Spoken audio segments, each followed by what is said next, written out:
Jane Eyre, an autobiography ******. Jane Eyre, an autobiography by Charlotte Brontë, illustrated by F. H. Townsend, London, Service and Pattern 5, Henrietta Street, 1897. The illustrations in this volume are the copyright of Service and Pattern, London, to W. M. Thackeray, Esquires. This work is respectfully inscribed by the author. Preface. A preface to the first edition of Jane Eyre being unnecessary, I gave none. This second edition demands a few words both of acknowledgement and miscellaneous remark. My thanks are due in 3/4. To the public, for the indulgent ear it has inclined to a plain tale with few pretensions. To the press, for the fair field its honest suffrage has opened to an obscure aspirant. To my publishers, for the aid their tact, their energy, their practical sense and frank liberality have afforded an unknown and unrecommended author. The press and the public are but vague personifications for me, and I must thank them in vague terms. But my publishers are definite, so are certain generous critics who have encouraged me as only large-hearted and high-minded men know how to encourage a struggling stranger. To them, i.e., to my publishers and the select reviewers, I say cordially, gentlemen, I thank you from my heart. Having thus acknowledged what I owe those who have aided and approved me, I turn to another class, a small one, so far as I know, but not, therefore, to be overlooked. I mean the timorous or carping few who doubt the tendency of such books as Jane Eyre, in whose eyes whatever is unusual is wrong, whose ears detect in each protest against bigotry, that parent of crime, an insult to piety, that regent of God on earth. I would suggest to such doubters certain obvious distinctions. I would remind them of certain simple truths. Conventionality is not morality. Self-righteousness is not religion. To attack the first is not to assail the last. To pluck the mask from the face of the Pharisee is not to lift an impious hand to the crown of thorns. These things and deeds are diametrically opposed, they are as distinct as is vice from virtue. Men too often confound them, they should not be confounded, appearance should not be mistaken for truth. Narrow human doctrines, that only tend to elate and magnify a few, should not be substituted for the world-redeeming creed of Christ. There is, I repeat it, a difference, and it is a good, and not a bad action to mark broadly and clearly the line of separation between them. The world may not like to see these ideas deceived, for it has been accustomed to blend them, finding it convenient to make external show pass for sterling worth, to let whitewashed walls vouch for clean shrines. It may hate him who dares to scrutinize and expose, to raise the gilding, and show base metal under it, to penetrate the sepulchre, and reveal charnel relics, but hate as it will, it is indebted to him. Ahab did not like Micah, because he never prophesied good concerning him, but evil. Probably he liked the sycophant son of Chinana better, yet might Ahab have escaped a bloody death, had he but stopped his ears to flattery, and opened them to faithful counsel. There is a man in our own days whose words are not framed to tickle delicate ears, who, to my thinking, comes before the great ones of society, much as the son of Imlah came before the throned kings of Judah and Israel, and who speaks truth as deep, with a power as prophet-like and as vital, a mien as dauntless and as daring. Is the satirist of Vanity Fair admired in high places? I cannot tell, but I think if some of those amongst whom he hurls the Greek fire of his sarcasm, and over whom he flashes the lever-brand of his denunciation, were to take his warnings in time, they or their seed might yet escape a fatal Ramoth Gilead. Why have I alluded to this man? I have alluded to him, reader, because I think I see in him an intellect profounder and more unique than his contemporaries have yet recognized, because I regard him as the first social regenerator of the day, as the very master of that working corps who would restore to rectitude the warped system of things, because I think no commentator on his writings has yet found the comparison that suits him, the terms which rightly characterize his talent. They say he is like Fielding, they talk of his wit, humor, comic powers. He resembles Fielding as an eagle does a vulture. Fielding could stoop on carrion, but Thackeray never does. His wit is bright, his humor attractive, but both bear the same relation to his serious genius that the mere lambent sheet lightning playing under the edge of the summer cloud does to the electric death spark hid in its womb. Finally, I have alluded to Mr. Thackeray, because to him, if he will accept the tribute of a total stranger, I have dedicated this second edition of Jane Eyre. Currer Bell. The 21st of December, 1847. Note to the third edition: I avail myself of the opportunity which a third edition of Jane Eyre affords me, of again addressing a word to the public, to explain that my claim to the title of novelist rests on this one work alone. If, therefore, the authorship of other works of fiction has been attributed to me, an honor is awarded where it is not merited, and consequently, denied where it is justly due. This explanation will serve to rectify mistakes which may already have been made, and to prevent future errors. Currer Bell. The 13th of April, 1848. Chapter I. There was no possibility of taking a walk that day. We had been wandering, indeed, in the leafless shrubbery an hour in the morning, but since dinner, Mrs. Reed, when there was no company, dined early. The cold winter wind had brought with it clouds so somber, and a rain so penetrating, that further outdoor exercise was now out of the question. I was glad of it. I never liked long walks, especially on chilly afternoons.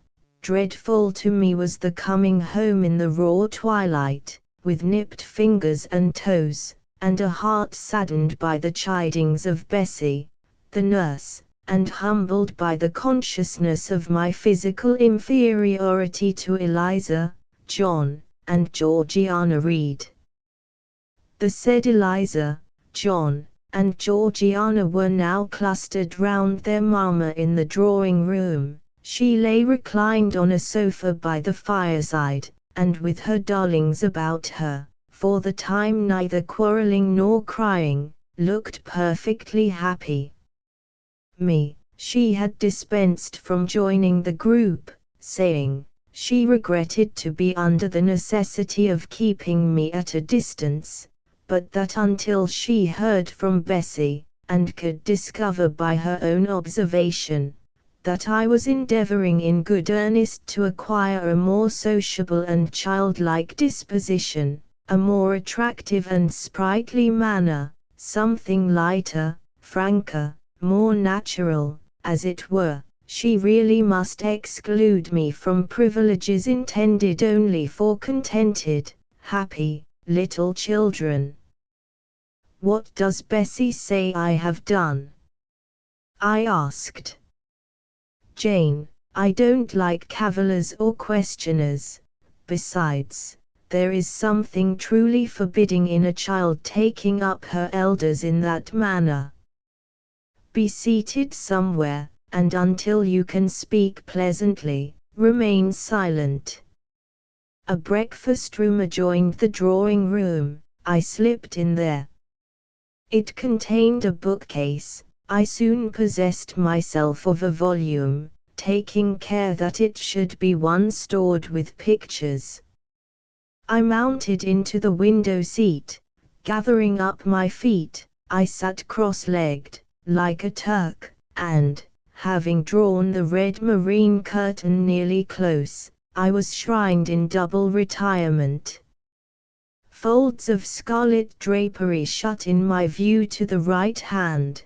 To the left were the clear panes of glass, protecting, but not separating me from the drear November day.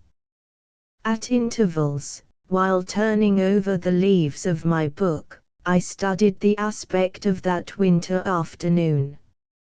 Afar, it offered a pale blank of mist and cloud, near a scene of wet lawn and storm-beat shrub, with ceaseless rain sweeping away wildly before a long and lamentable blast. I returned to my book, Bewick's History of British Birds. The letterpress thereof I cared little for, generally speaking, and yet there were certain introductory pages that, child as I was, I could not pass quite as a blank. They were those which treat of the haunts of seafowl, of the solitary rocks and promontories by them only inhabited, of the coast of Norway, studded with isles from its southern extremity, the Linderness, or Naze, to the North Cape, where the Northern Ocean, in vast whirls, boils round the naked, melancholy isles of farthest Thule, and the Atlantic surge pours in among the stormy Hebrides. Nor could I pass unnoticed the suggestion of the bleak shores of Lapland, Siberia, Spitzbergen, Nova Zembla, Iceland, Greenland, with the vast sweep of the Arctic zone, and those forlorn regions of dreary space, that reservoir of frost and snow, where firm fields of ice, the accumulation of centuries of winters, glazed in alpine heights above heights, surround the pole, and concentre the multiplied rigours of extreme cold. Of these death-white realms I formed an idea of my own, shadowy, like all the half-comprehended notions that float dim through children's brains, but strangely impressive. The words in these introductory pages connected themselves with the succeeding vignettes, and gave significance to the rock standing up alone in a sea of billow and spray, to the broken boat stranded on a desolate coast, to the cold and ghastly moon glancing through bars of cloud at a wreck just sinking. I cannot tell what sentiment haunted the quite solitary churchyard, with its inscribed headstone, its gate, its 2 trees, its low horizon, girdled by a broken wall, and its newly risen crescent, attesting the hour of eventide. The 2 ships becalmed on a torpid sea, I believed to be marine phantoms. The fiend pinning down the thief's pack behind him, I passed over quickly. It was an object of terror. So was the black horned thing seated aloof on a rock, surveying a distant crowd surrounding a gallows. Each picture told a story, mysterious often to my undeveloped understanding and imperfect feelings, yet ever profoundly interesting, as interesting as the tales Bessie sometimes narrated on winter evenings, when she chanced to be in good humor, and when, having brought her ironing table to the nursery hearth, she allowed us to sit about it, and while she got up Mrs. Reed's lace frills, and crimped her nightcap borders, fed our eager attention with passages of love and adventure taken from old fairy tales and other ballads, or, as at a later period I discovered, from the pages of Pamela and Henry, Earl of Morland. With Bewick on my knee, I was then happy at least in my way. I feared nothing but interruption, and that came too soon. The breakfast-room door opened. "But, Madam Mope," cried the voice of John Reed. Then he paused. He found the room apparently empty. "Where the dickens is she?" he continued. "Lizzie." "Georgie." Calling to his sisters, "Joan is not here. Tell Mamma she is run out into the rain, bad animal."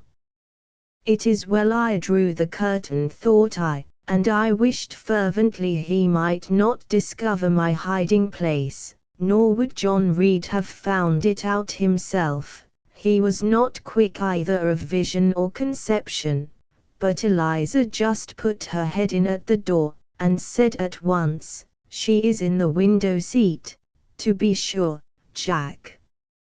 And I came out immediately, for I trembled at the idea of being dragged forth by the said Jack. "What do you want?" I asked, with awkward diffidence. "Say, what do you want, Master Reed?" was the answer. "I want you to come here," and seating himself in an armchair, he intimated by a gesture that I was to approach and stand before him.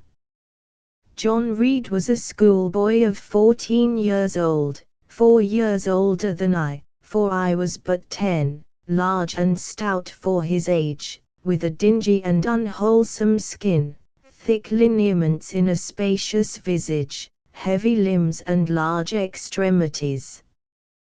He gorged himself habitually at table, which made him bilious, and gave him a dim and bleared eye and flabby cheeks. He ought now to have been at school, but his mamma had taken him home for a month or two, on account of his delicate health. Mr. Miles, the master, affirmed that he would do very well if he had fewer cakes and sweetmeats sent him from home, but the mother's heart turned from an opinion so harsh, and inclined rather to the more refined idea that John's sallowness was owing to over-application and, perhaps, to pining after home. John had not much affection for his mother and sisters, and an antipathy to me. He bullied and punished me, not 2 or 3 times in the week, nor once or twice in the day, but continually. Every nerve I had feared him, and every morsel of flesh in my bones shrank when he came near. There were moments when I was bewildered by the terror he inspired, because I had no appeal whatever against either his menaces or his inflictions. The servants did not like to offend their young master by taking my part against him, and Mrs. Reed was blind and deaf on the subject. She never saw him strike or heard him abuse me, though he did both now and then in her very presence, more frequently, however, behind her back. Habitually obedient to John, I came up to his chair. He spent some 3 minutes in thrusting out his tongue at me as far as he could without damaging the roots. I knew he would soon strike, and while dreading the blow, I mused on the disgusting and ugly appearance of him who would presently deal it. I wonder if he read that notion in my face, for, all at once, without speaking, he struck suddenly and strongly. I tottered, and on regaining my equilibrium retired back a step or two from his chair. "That is for your impudence in answering Mamma a while since," said he, "and for your sneaking way of getting behind curtains, and for the look you had in your eyes 2 minutes since, you rat." Accustomed to John Reed's abuse, I never had an idea of replying to it. My care was how to endure the blow which would certainly follow the insult. "What were you doing behind the curtain?" he asked. "I was reading." "Show the book." I returned to the window and fetched it thence. "You have no business to take our books. You are a dependent, Mamma says. You have no money, your father left you none. You ought to beg, and not to live here with gentlemen's children like us, and eat the same meals we do, and wear clothes at our mamma's expense. Now, I'll teach you to rummage my bookshelves, for they are mine. All the house belongs to me, or will do in a few years. Go and stand by the door, out of the way of the mirror and the windows." I did so, not at first aware what was his intention, but when I saw him lift and poise the book and stand in act to hurl it, I instinctively started aside with a cry of alarm. Not soon enough, however. The volume was flung, it hit me, and I fell, striking my head against the door and cutting it.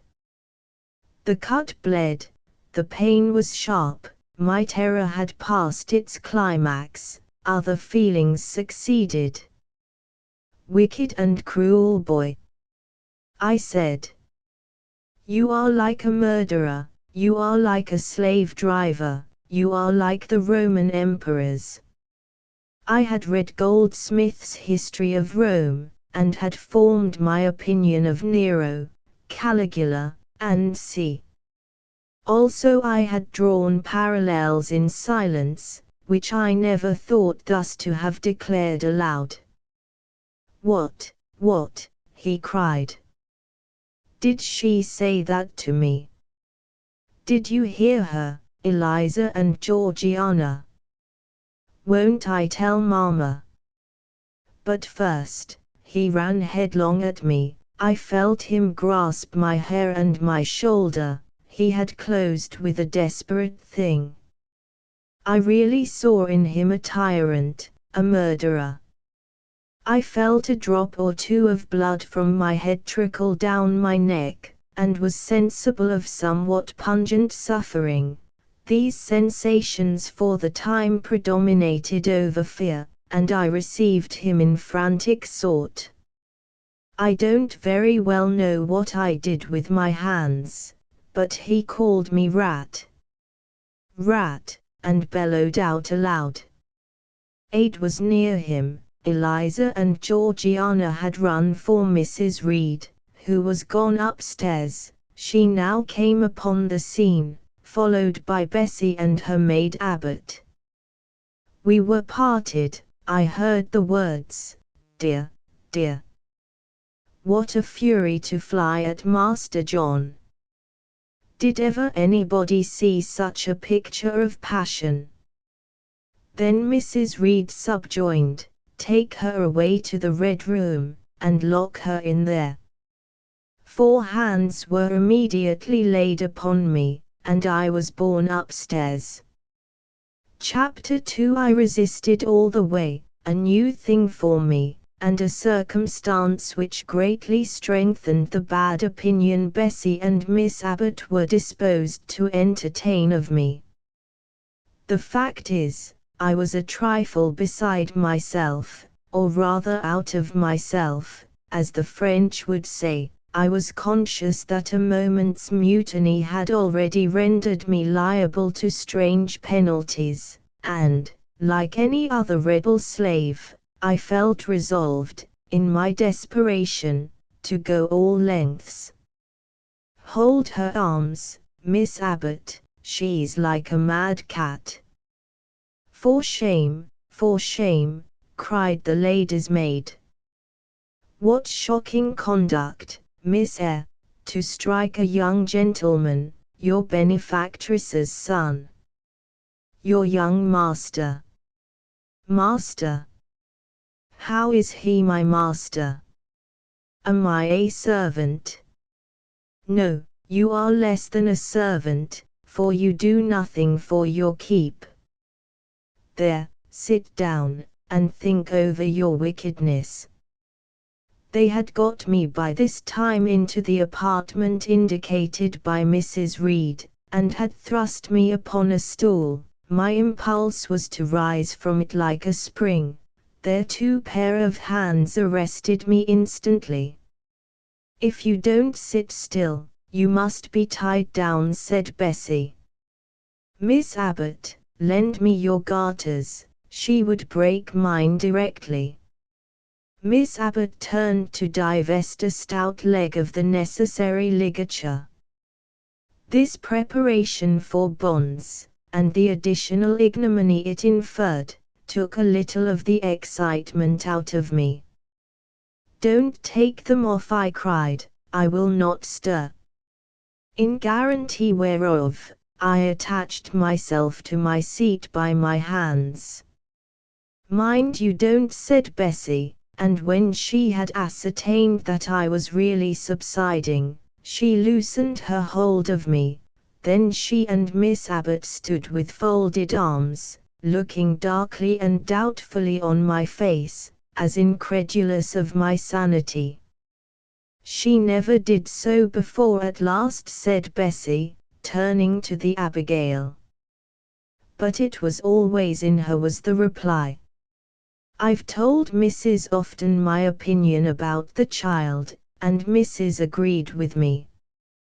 She's an underhand little thing. I never saw a girl of her age with so much cover." Bessie answered not, but ere long, addressing me, she said, "You ought to be aware, miss, that you are under obligations to Mrs. Reed. She keeps you. If she were to turn you off, you would have to go to the poorhouse." I had nothing to say to these words. They were not new to me. My very first recollections of existence included hints of the same kind. This reproach of my dependence had become a vague sing-song in my ear, very painful and crushing, but only half intelligible.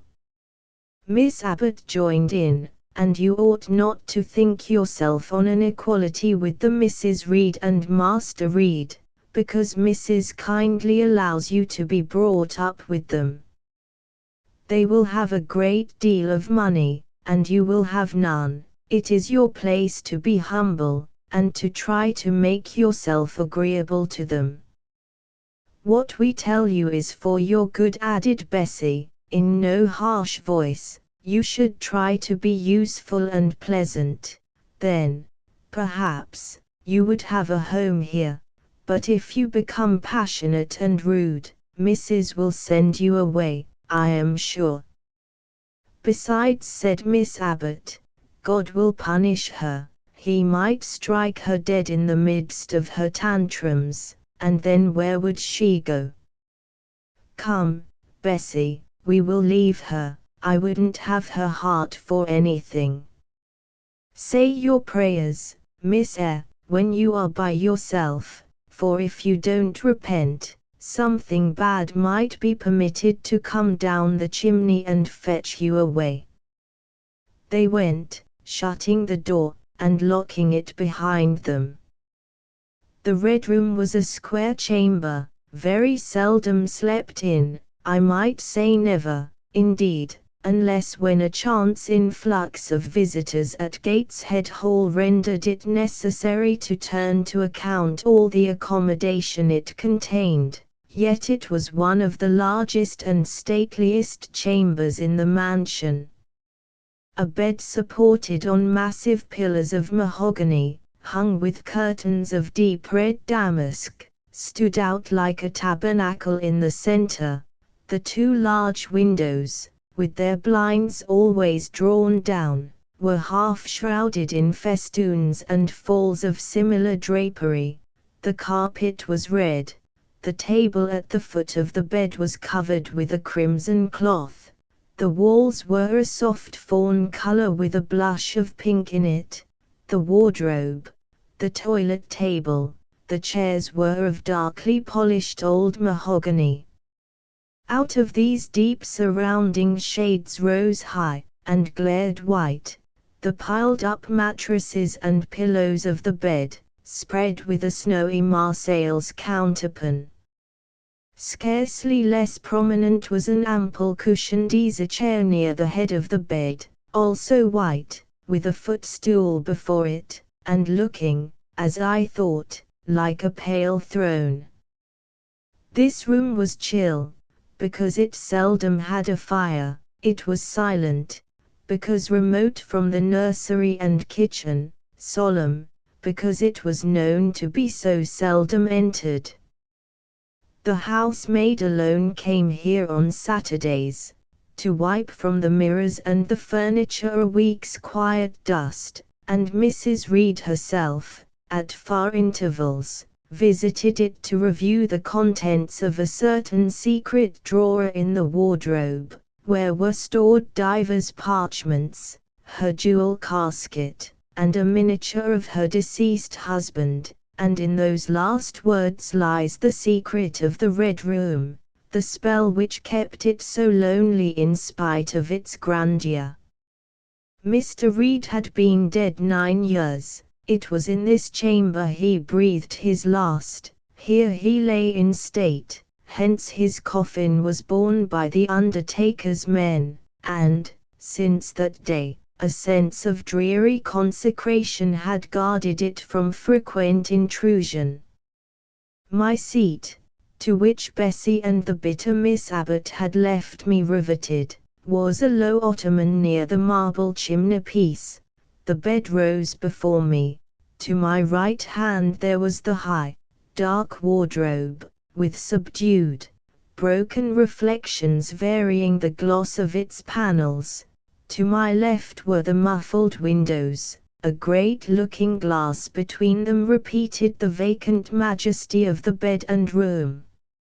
I was not quite sure whether they had locked the door, and when I dared move, I got up and went to see. Alas! Yes, no jail was ever more secure.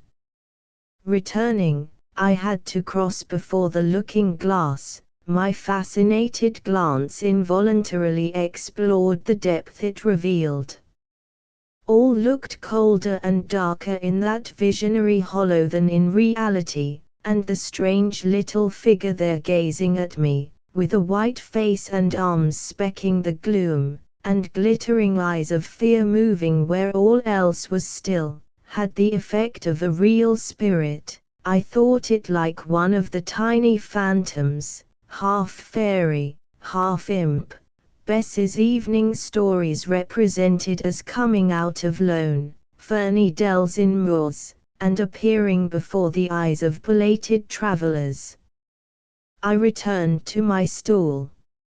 Superstition was with me at that moment, but it was not yet her hour for complete victory. My blood was still warm.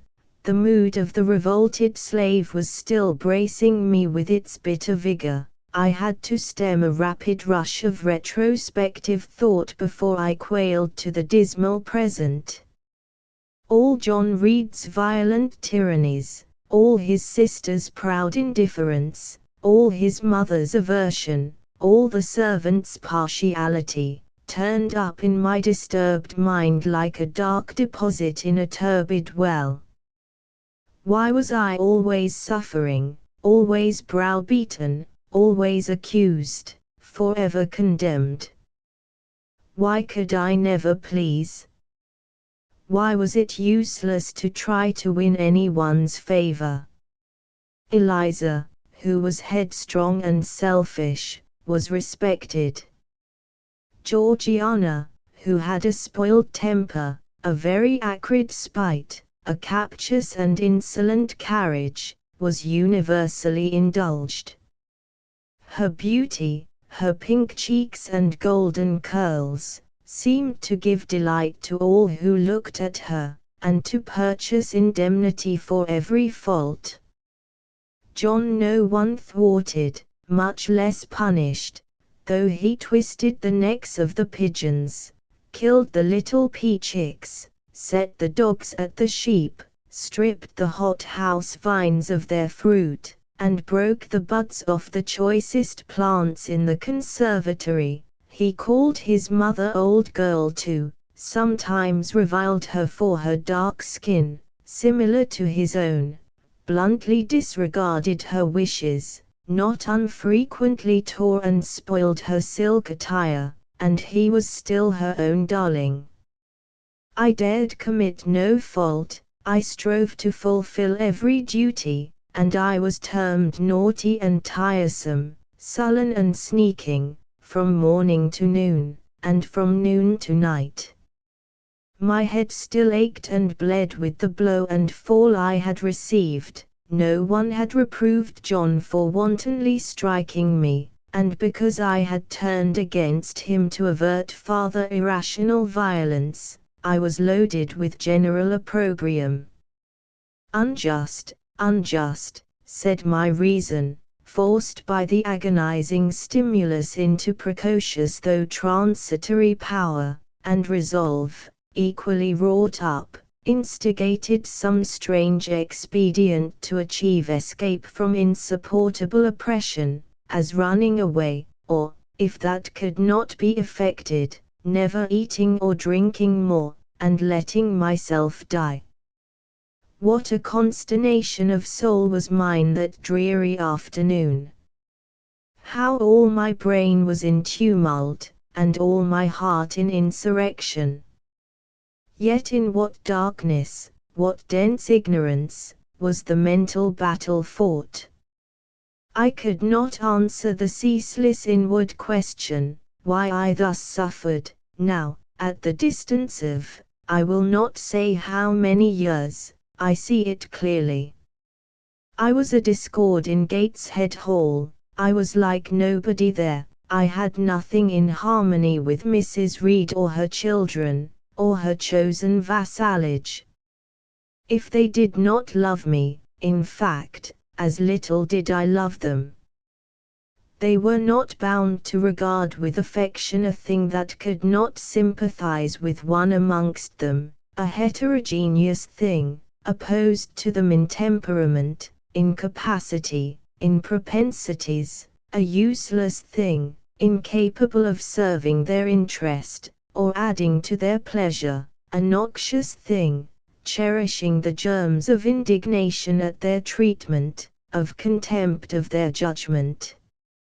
I know that had I been a sanguine, brilliant, careless, exacting, handsome, romping child, though equally dependent and friendless, Mrs. Reed would have endured my presence more complacently, her children would have entertained for me more of the cordiality of fellow feeling, the servants would have been less prone to make me the scapegoat of the nursery.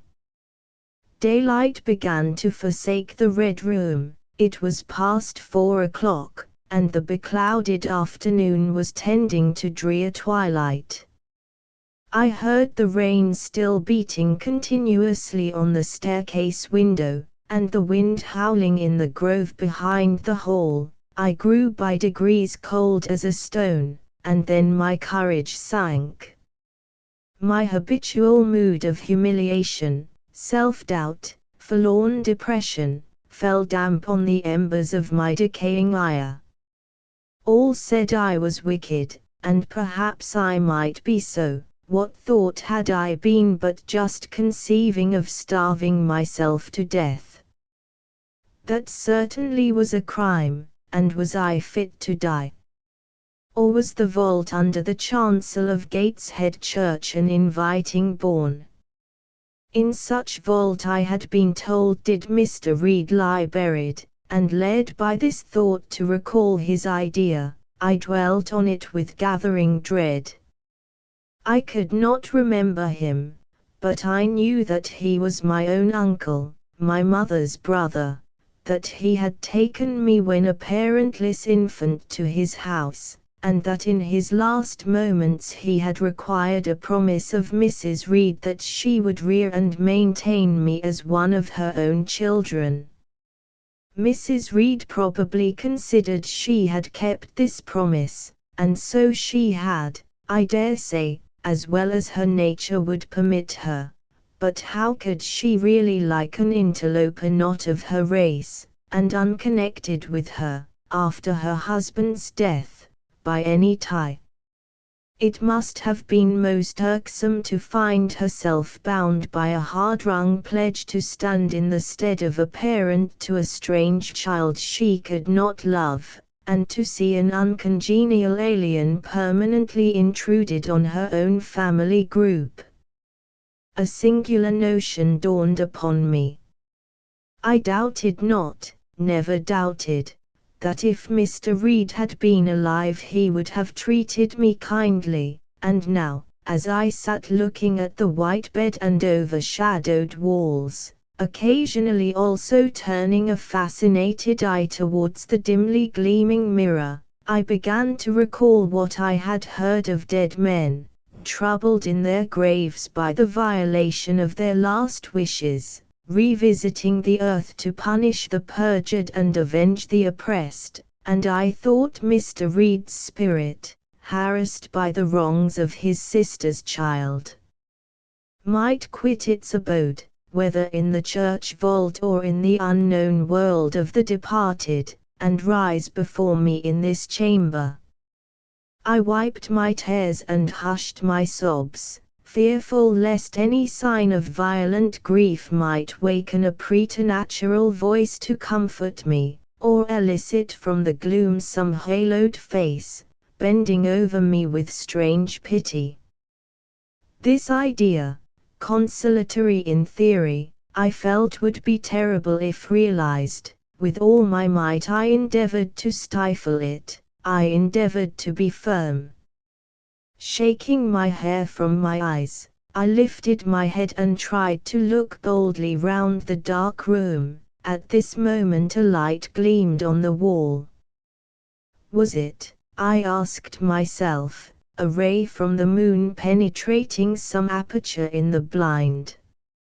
No, moonlight was still, and this stirred. While I gazed, it glided up to the ceiling and quivered over my head. I can now conjecture readily that this streak of light was, in all likelihood, a gleam from a lantern carried by someone across the lawn. But then, prepared as my mind was for horror, shaken as my nerves were by agitation, I thought the swift darting beam was a herald of some coming vision from another world. My heart beat thick, my head grew hot, a sound filled my ears, which I deemed the rushing of wings. Something seemed near me, I was oppressed, suffocated, endurance broke down. I rushed to the door and shook the lock in desperate effort. Steps came running along the outer passage, the key turned, Bessie and Abbot entered. "Miss Eyre, are you ill?" said Bessie. "What a dreadful noise, it went quite through me," exclaimed Abbot. "Take me out." "Let me go into the nursery," was my cry. "What for? Are you hurt? Have you seen something?" again demanded Bessie. "Oh, I saw a light, and I thought a ghost would come." I had now got hold of Bessie's hand, and she did not snatch it from me. "She has screamed out on purpose," declared Abbot, in some disgust. "And what a scream! If she had been in great pain one would have excused it, but she only wanted to bring us all here. I know her naughty tricks." "What is all this?" demanded another voice peremptorily, and Mrs. Reed came along the corridor, her cap flying wide, her gown rustling stormily. "Abbot and Bessie, I believe I gave orders that Jane Eyre should be left in the Red Room till I came to her myself." "Miss Jane screamed so loud," pleaded Bessie. "Let her go," was the only answer. "Loose Bessie's hand, child. You cannot succeed in getting out by these means, be assured. I abhor artifice, particularly in children. It is my duty to show you that tricks will not answer. You will now stay here an hour longer, and it is only on condition of perfect submission and stillness that I shall liberate you then. Oh, aunt, have pity. Forgive me. I cannot endure it. Let me be punished some other way. I shall be killed if." Silence. This violence is almost repulsive, and so, no doubt, she felt it. I was a precocious actress in her eyes. She sincerely looked on me as a compound of virulent passions, mean spirit, and dangerous duplicity. Bessie and Abbot having retreated, Mrs. Reed, impatient of my now frantic anguish and wild sobs, abruptly thrust me back and locked me in, without farther parley. I heard her sweeping away, and soon after she was gone, I suppose I had a species of fit. Unconsciousness closed the scene. Chapter 3. The next thing I remember is waking up with a feeling as if I had had a frightful nightmare, and seeing before me a terrible red glare, crossed with thick black bars. I heard voices, too, speaking with a hollow sound, and as if muffled by a rush of wind or water. Agitation, uncertainty, and an all-predominating sense of terror confused my faculties. Ere long, I became aware that someone was handling me, lifting me up and supporting me in a sitting posture, and that more tenderly than I had ever been raised or upheld before. I rested my head against a pillow or an arm, and felt easy. In 5 minutes more the cloud of bewilderment dissolved. I knew quite well that I was in my own bed, and that the red glare was the nursery fire. It was night, a candle burnt on the table, Bessie stood at the bedfoot with a basin in her hand, and a gentleman sat in a chair near my pillow, leaning over me. I felt an inexpressible relief, a soothing conviction of protection and security, when I knew that there was a stranger in the room, an individual not belonging to Gateshead, and not related to Mrs. Reed. Turning from Bessie, though her presence was far less obnoxious to me than that of Abbot, for instance, would have been, I scrutinized the face of the gentleman. I knew him. It was Mr. Lloyd, an apothecary, sometimes called in by Mrs. Reed when the servants were ailing. For herself and the children she employed a physician. "Well, who am I?" he asked. I pronounced his name, offering him at the same time my hand. He took it, smiling and saying, "We shall do very well by and by." Then he laid me down, and addressing Bessie, charged her to be very careful that I was not disturbed during the night. Having given some further directions, and intimated that he should call again the next day, he departed. To my grief, I felt so sheltered and befriended while he sat in the chair near my pillow, and as he closed the door after him, all the room darkened and my heart again sank, Inexpressible sadness weighed it down. "Do you feel as if you should sleep, miss?" asked Bessie, rather softly. Scarcely dared I answer her, for I feared the next sentence might be rough. "I will try." "Would you like to drink, or could you eat anything?" "No, thank you, Bessie." "Then I think I shall go to bed, for it is past 12 o'clock, but you may call me if you want anything in the night." Wonderful civility this. It emboldened me to ask a question. "Bessie, what is the matter with me? Am I ill?" "You fell sick, I suppose, in the Red Room with crying. You'll be better soon, no doubt."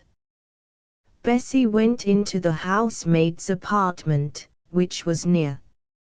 I heard her say, "Sarah, come and sleep with me in the nursery. I daren't for my life be alone with that poor child tonight. She might die. It's such a strange thing she should have that fit. I wonder if she saw anything." Mrs. was rather too hard. Sarah came back with her. They both went to bed. They were whispering together for half an hour before they fell asleep. I caught scraps of their conversation, from which I was able only too distinctly to infer the main subject discussed. Something passed her, all dressed in white, and vanished, a great black dog behind him, 3 loud raps on the chamber door, a light in the churchyard just over his grave, and see. At last both slept. The fire and the candle went out. For me, the watches of that long night passed in ghastly wakefulness. Eye and mind were alike strained by dread, such dread as children only can feel. No severe or prolonged bodily illness followed this incident of the Red Room. It only gave my nerves a shock of which I feel the reverberation to this day. Yes, Mrs. Reed, to you I owe some fearful pangs of mental suffering, but I ought to forgive you, for you knew not what you did. While rending my heartstrings, you thought you were only uprooting my bad propensities. Next day, by noon, I was up and dressed, and sat wrapped in a shawl by the nursery hearth. I felt physically weak and broken down, but my worse ailment was an unutterable wretchedness of mind, a wretchedness which kept drawing from me silent tears. No sooner had I wiped one salt drop from my cheek than another followed. Yet, I thought, I ought to have been happy, for none of the Reeds were there. They were all gone out in the carriage with their mamma. Abbott, too, was sewing in another room, and Bessie, as she moved hither and thither, putting away toys and arranging drawers, addressed to me every now and then a word of unwonted kindness. This state of things should have been to me a paradise of peace, accustomed as I was to a life of ceaseless reprimand and thankless fagging, but, in fact, my racked nerves were now in such a state that no calm could soothe, and no pleasure excite them agreeably. Bessie had been down into the kitchen, and she brought up with her a tart on a certain brightly painted china plate, whose bird of paradise, nestling in a wreath of convolvuli and rosebuds, had been wont to stir in me a most enthusiastic sense of admiration, and which plate I had often petitioned to be allowed to take in my hand in order to examine it more closely, but had always hitherto been deemed unworthy of such a privilege. This precious vessel was now placed on my knee, and I was cordially invited to eat the circlet of delicate pastry upon it. Vain favour. Coming, like most other favours long deferred and often wished for, too late. I could not eat the tart, and the plumage of the bird, the tints of the flowers, seemed strangely faded. I put both plate and tart away. Bessie asked if I would have a book. The word book acted as a transient stimulus, and I begged her to fetch Gulliver's Travels from the library. This book I had again and again perused with delight. I considered it a narrative of facts, and discovered in it a vein of interest deeper than what I found in fairy tales, for as to the elves, having sought them in vain among foxglove leaves and bells, under mushrooms and beneath the ground ivy mantling old wall nooks, I had at length made up my mind to the sad truth, that they were all gone out of England to some savage country where the woods were wilder and thicker, and the population more scant, whereas, Lilliput and Brobdignag being, in my creed, solid parts of the earth's surface, I doubted not that I might one day, by taking a long voyage, see with my own eyes the little fields, houses, and trees, the diminutive people, the tiny cows, sheep, and birds of the one realm, and the cornfields forest high, the mighty mastiffs, the monster cats, the tower-like men and women, of the other. Yet, when this cherished volume was now placed in my hand, when I turned over its leaves, and sought in its marvelous pictures the charm I had, till now, never failed to find, all was eerie and dreary. The giants were gaunt goblins, the pygmies malevolent and fearful imps, Gulliver a most desolate wanderer in most dread and dangerous regions. I closed the book, which I dared no longer peruse, and put it on the table, beside the untasted tart. Bessie had now finished dusting and tidying the room, and having washed her hands, she opened a certain little drawer, full of splendid shreds of silk and satin, and began making a new bonnet for Georgiana's doll. Meantime she sang. Her song was, in the days when we went gypsying, a long time ago. I had often heard the song before, and always with lively delight, for Bessie had a sweet voice, at least, I thought so. But now, though her voice was still sweet, I found in its melody an indescribable sadness. Sometimes, preoccupied with her work, she sang the refrain very low, very lingeringly. A long time ago came out like the saddest cadence of a funeral hymn. She passed into another ballad, this time a really doleful one. My feet they are sore, and my limbs they are weary, long is the way, and the mountains are wild. Soon will the twilight close moonless and dreary over the path of the poor orphan child. Why did they send me so far and so lonely, up where the moors spread and grey rocks are piled? Men are hard-hearted, and kind angels only watch o'er the steps of a poor orphan child. Yet distant and soft the night breeze is blowing, clouds there are none, and clear stars beam mild. God, in His mercy, protection is showing, comfort and hope to the poor orphan child. Even should I fall o'er the broken bridge passing, or stray in the marshes, by false lights beguiled, still will my Father, with promise and blessing, take to His bosom the poor orphan child. There is a thought that for strength should avail me, though both of shelter and kindred despoiled, heaven is a home, and a rest will not fail me. God is a friend to the poor orphan child. Come, Miss Jane, don't cry, said Bessie as she finished.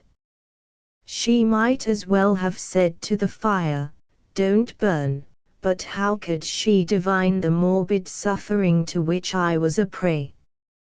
In the course of the morning Mr. Lloyd came again. What, already up? Said he, as he entered the nursery. Well, nurse, how is she? Bessie answered that I was doing very well. Then she ought to look more cheerful. Come here, Miss Jane, your name is Jane, is it not? Yes, sir, Jane Eyre. Well, you have been crying, Miss Jane Eyre, can you tell me what about? Have you any pain? No, sir. Oh. I dare say she is crying because she could not go out with Mrs. in the carriage, interposed Bessie. Surely not, why, she is too old for such pettishness. I thought so too, and my self-esteem being wounded by the false charge, I answered promptly, I never cried for such a thing in my life. I hate going out in the carriage. I cry because I am miserable. Oh fie, miss, said Bessie. The good apothecary appeared a little puzzled. I was standing before him. He fixed his eyes on me very steadily. His eyes were small and grey, not very bright, but I dare say I should think them shrewd now. He had a hard-featured yet good-natured looking face. Having considered me at leisure, he said, what made you ill yesterday? She had a fall, said Bessie, again putting in her word. Fall, why, that is like a baby again. Can't she manage to walk at her age? She must be 8 or 9 years old. I was knocked down, was the blunt explanation, jerked out of me by another pang of mortified pride, but that did not make me ill, I added, while Mr. Lloyd helped himself to a pinch of snuff. As he was returning the box to his waistcoat pocket, a loud bell rang for the servants' dinner. He knew what it was. That's for you, nurse, said he. You can go down. I'll give Miss Jane a lecture till you come back. Bessie would rather have stayed, but she was obliged to go, because punctuality at meals was rigidly enforced at Gateshead Hall. The fall did not make you ill. What did, then? Pursued Mr. Lloyd when Bessie was gone. I was shut up in a room where there is a ghost till after dark. I saw Mr. Lloyd smile and frown at the same time. Ghost? What, you are a baby after all. You are afraid of ghosts. Of Mr. Reed's ghost I am. He died in that room, and was laid out there.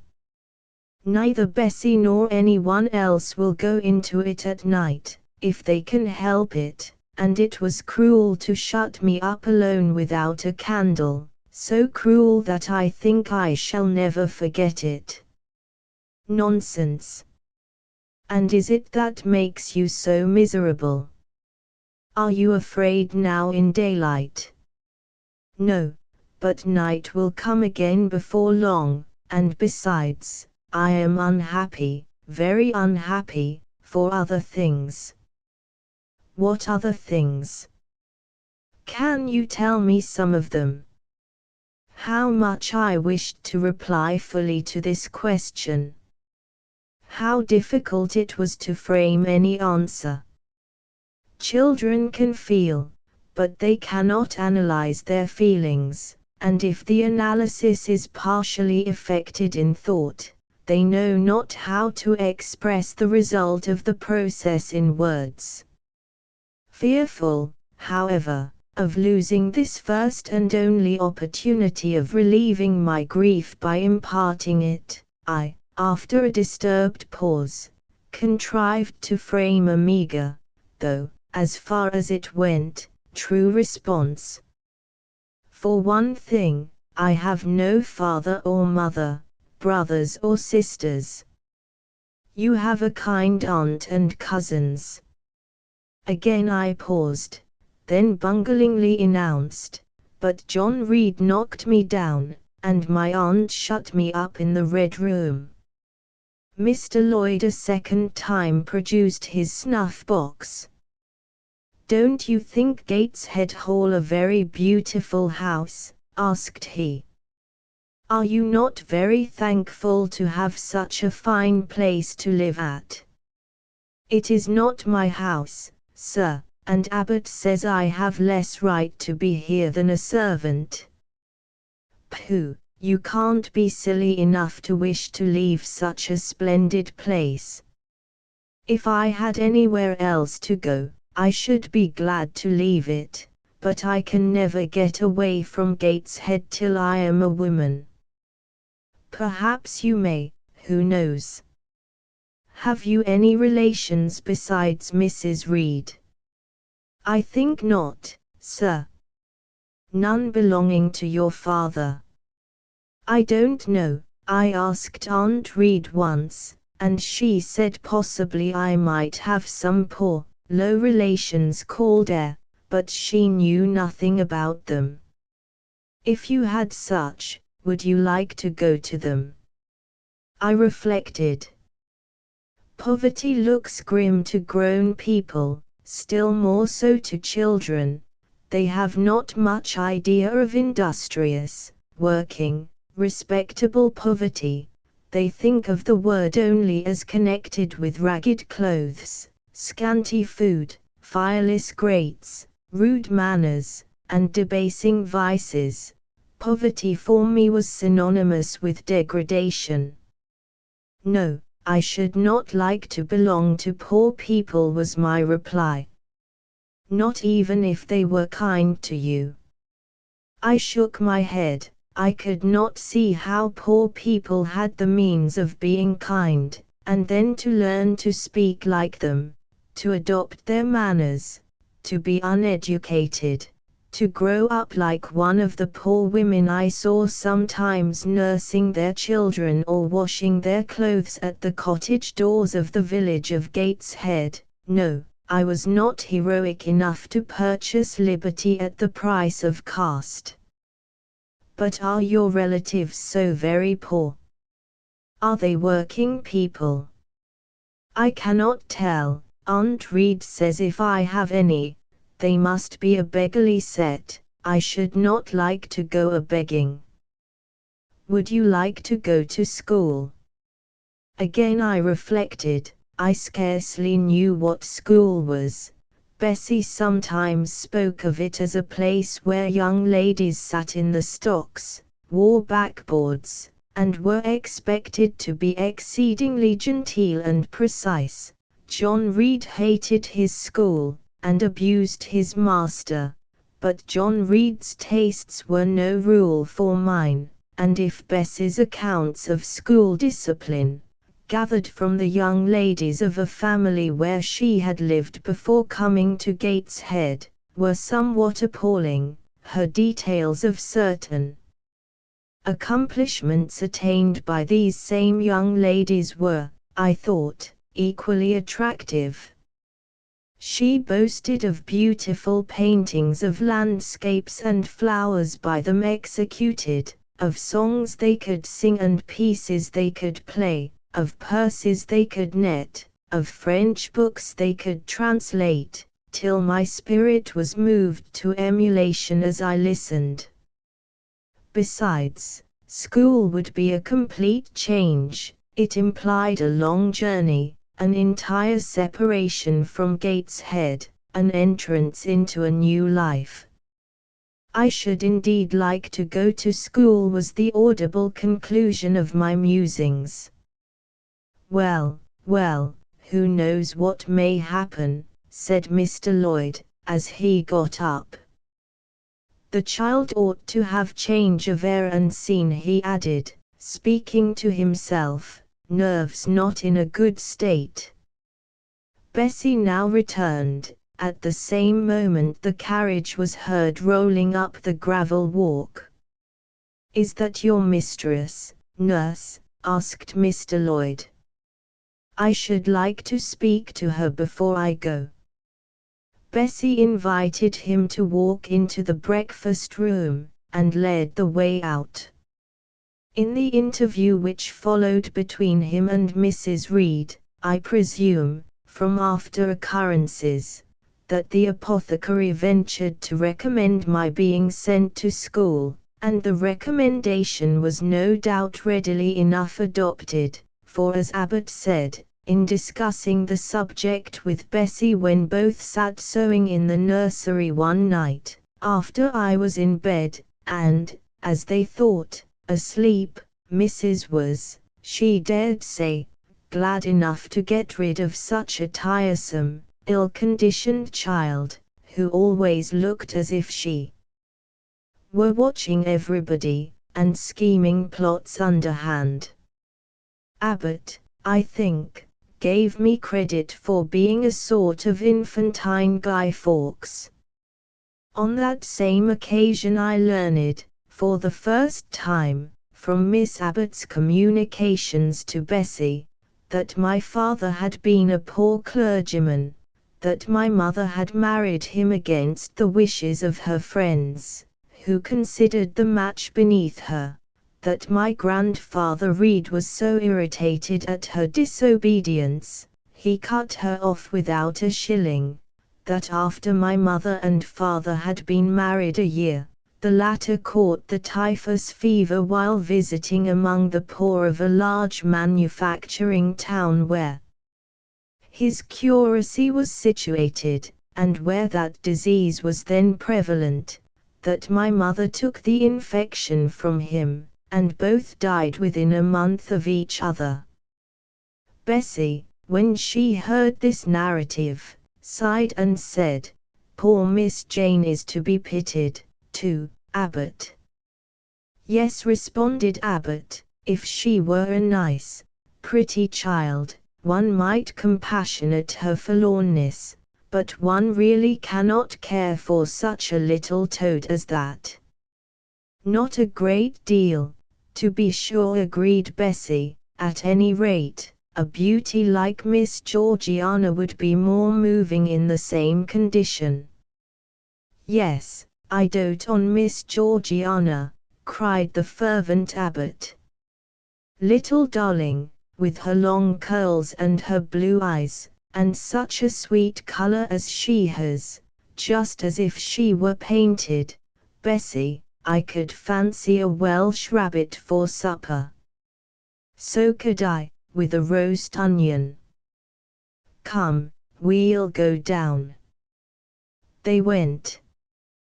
Chapter 4. From my discourse with Mr. Lloyd, and from the above reported conference between Bessie and Abbott, I gathered enough of hope to suffice as a motive for wishing to get well. A change seemed near, I desired and waited it in silence. It tarried, however.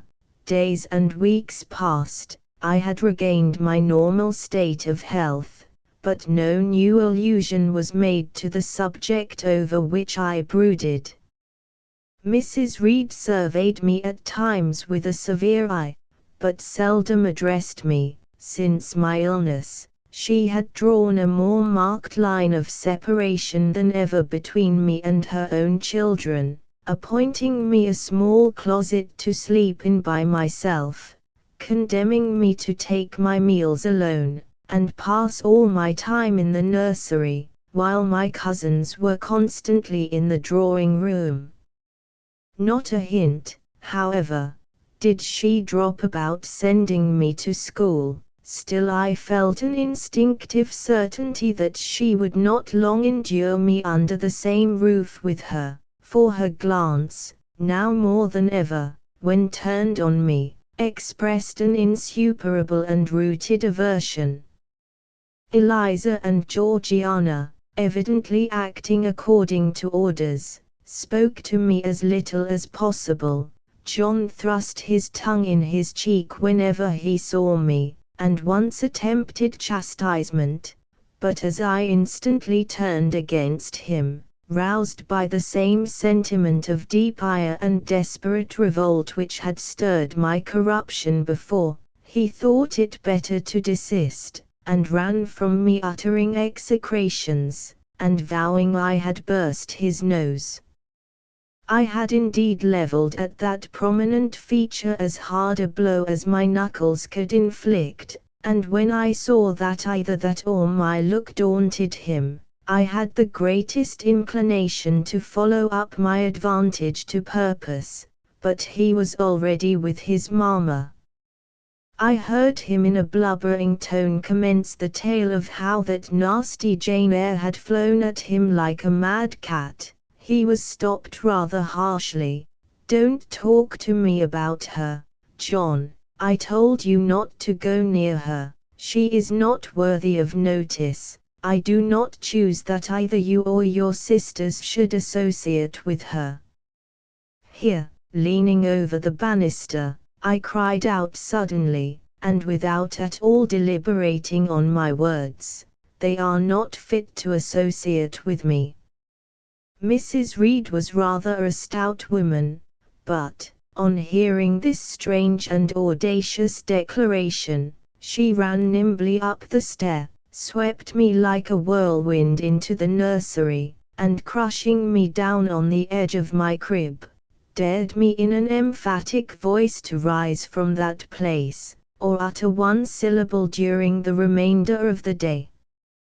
"What would Uncle Reed say to you, if he were alive?" was my scarcely voluntary demand. I say scarcely voluntary, for it seemed as if my tongue pronounced words without my will consenting to their utterance. Something spoke out of me over which I had no control. "What?" said Mrs. Reed under her breath. Her usually cold, composed grey eye became troubled with a look like fear. She took her hand from my arm, and gazed at me as if she really did not know whether I were child or fiend. I was now in for it. "My Uncle Reed is in heaven, and can see all you do and think, and so can Papa and Mama. They know how you shut me up all day long, and how you wish me dead." Mrs. Reed soon rallied her spirits. She shook me most soundly, she boxed both my ears, and then left me without a word. Bessie supplied the hiatus by a homily of an hour's length, in which she proved beyond a doubt that I was the most wicked and abandoned child ever reared under a roof. I half believed her, for I felt indeed only bad feelings surging in my breast. November, December, and half of January passed away. Christmas and the New Year had been celebrated at Gateshead with the usual festive cheer. Presents had been interchanged, dinners and evening parties given. From every enjoyment I was, of course, excluded. My share of the gaiety consisted in witnessing the daily apparelling of Eliza and Georgiana, and seeing them descend to the drawing-room, dressed out in thin muslin frocks and scarlet sashes, with hair elaborately ringlet, and afterwards, in listening to the sound of the piano or the harp played below, to the passing to and fro of the butler and footman, to the jingling of glass and china as refreshments were handed, to the broken hum of conversation as the drawing-room door opened and closed. When tired of this occupation, I would retire from the stairhead to the solitary and silent nursery. There, though somewhat sad, I was not miserable. To speak truth, I had not the least wish to go into company, for in company I was very rarely noticed, and if Bessie had but been kind and companionable, I should have deemed it a treat to spend the evenings quietly with her, instead of passing them under the formidable eye of Mrs. Reed, in a room full of ladies and gentlemen. But Bessie, as soon as she had dressed her young ladies, used to take herself off to the lively regions of the kitchen and housekeeper's room, generally bearing the candle along with her. I then sat with my doll on my knee till the fire got low, glancing round occasionally to make sure that nothing worse than myself haunted the shadowy room, and when the embers sank to a dull red, I undressed hastily, tugging at knots and strings as I best might, and sought shelter from cold and darkness in my crib. To this crib I always took my doll. Human beings must love something, and, in the dearth of worthier objects of affection, I contrived to find a pleasure in loving and cherishing a faded graven image, shabby as a miniature scarecrow. It puzzles me now to remember with what absurd sincerity I doted on this little toy, half fancying it alive and capable of sensation. I could not sleep unless it was folded in my nightgown, and when it lay there safe and warm, I was comparatively happy, believing it to be happy likewise. Long did the hours seem while I waited the departure of the company, and listened for the sound of Bessie's step on the stairs. Sometimes she would come up in the interval to seek her thimble or her scissors, or perhaps to bring me something by way of supper, a bun or a cheesecake.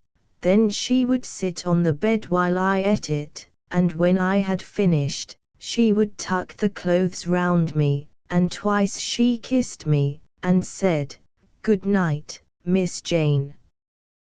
When thus gentle, Bessie seemed to me the best, prettiest, kindest being in the world, and I wished most intensely that she would always be so pleasant and amiable, and never push me about, or scold, or task me unreasonably, as she was too often wont to do. Bessie Lee must, I think, have been a girl of good natural capacity, for she was smart in all she did, and had a remarkable knack of narrative, so, at least, I judge from the impression made on me by her nursery tales. She was pretty too, if my recollections of her face and person are correct. I remember her as a slim young woman, with black hair, dark eyes, very nice features, and good, clear complexion, but she had a capricious and hasty temper, and indifferent ideas of principle or justice. Still, such as she was, I preferred her to anyone else at Gateshead Hall. It was the 15th of January, about 9 o'clock in the morning.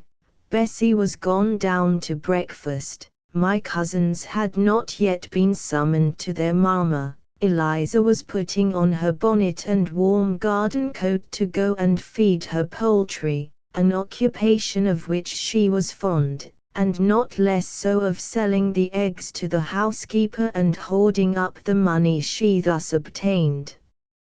She had a turn for traffic, and a marked propensity for saving, shown not only in the vending of eggs and chickens, but also in driving hard bargains with the gardener about flower roots, seeds, and slips of plants. That functionary having orders from Mrs. Reed to buy of his young lady all the products of her parterre she wished to sell, and Eliza would have sold the hair off her head if she could have made a handsome profit thereby. As to her money, she first secreted it in odd corners, wrapped in a rag or an old curl paper, but some of these hoards having been discovered by the housemaid, Eliza, fearful of one day losing her valued treasure, consented to entrust it to her mother, at a usurious rate of interest, 50 or 60%, which interest she exacted every quarter, keeping her accounts in a little book with anxious accuracy.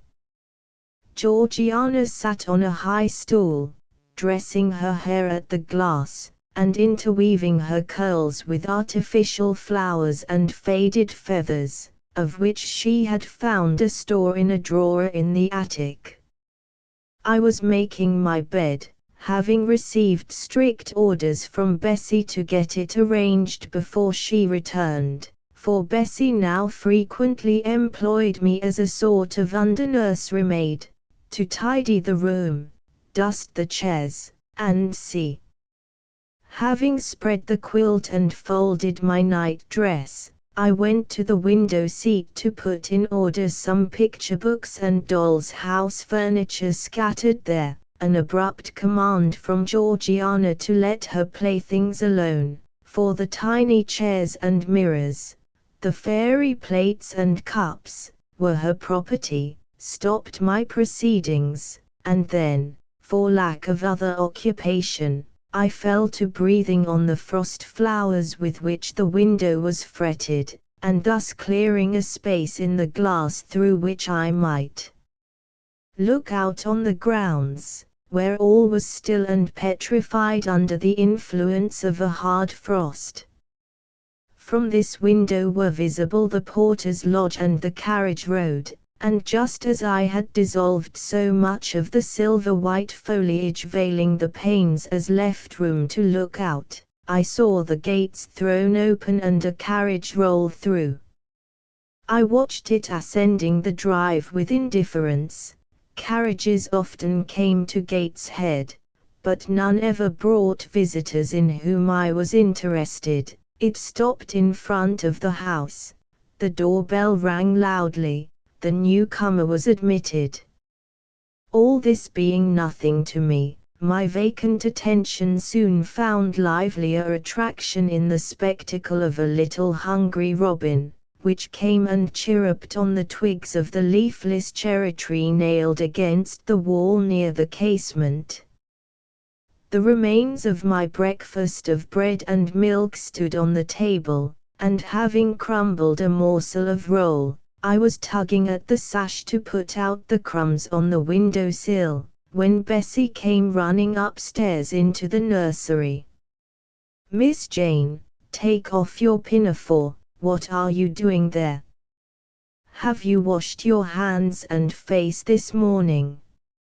I gave another tug before I answered, for I wanted the bird to be secure of its bread. The sash yielded. I scattered the crumbs, some on the stone sill, some on the cherry tree bough. Then, closing the window, I replied, "No, Bessie, I have only just finished dusting."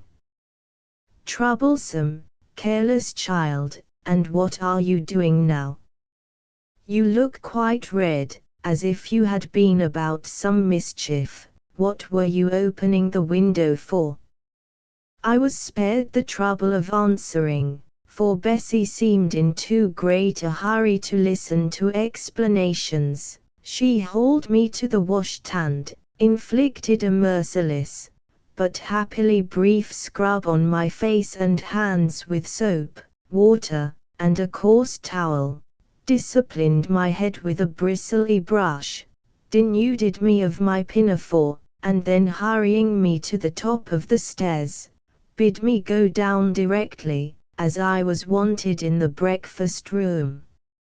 I would have asked who wanted me, I would have demanded if Mrs. Reed was there, but Bessie was already gone, and had closed the nursery door upon me. I slowly descended. For nearly 3 months, I had never been called to Mrs. Reed's presence, restricted so long to the nursery. The breakfast, dining, and drawing rooms were become for me awful regions, on which it dismayed me to intrude. I now stood in the empty hall. Before me was the breakfast-room door, and I stopped, intimidated and trembling. What a miserable little poltroon had fear, engendered of unjust punishment, made of me in those days. I feared to return to the nursery, and feared to go forward to the parlor. 10 minutes I stood in agitated hesitation. The vehement ringing of the breakfast-room bell decided me. I must enter. Who could want me? I asked inwardly, as with both hands I turned the stiff door handle, which, for a second or two, resisted my efforts. What should I see besides Aunt Reed in the apartment, a man or a woman?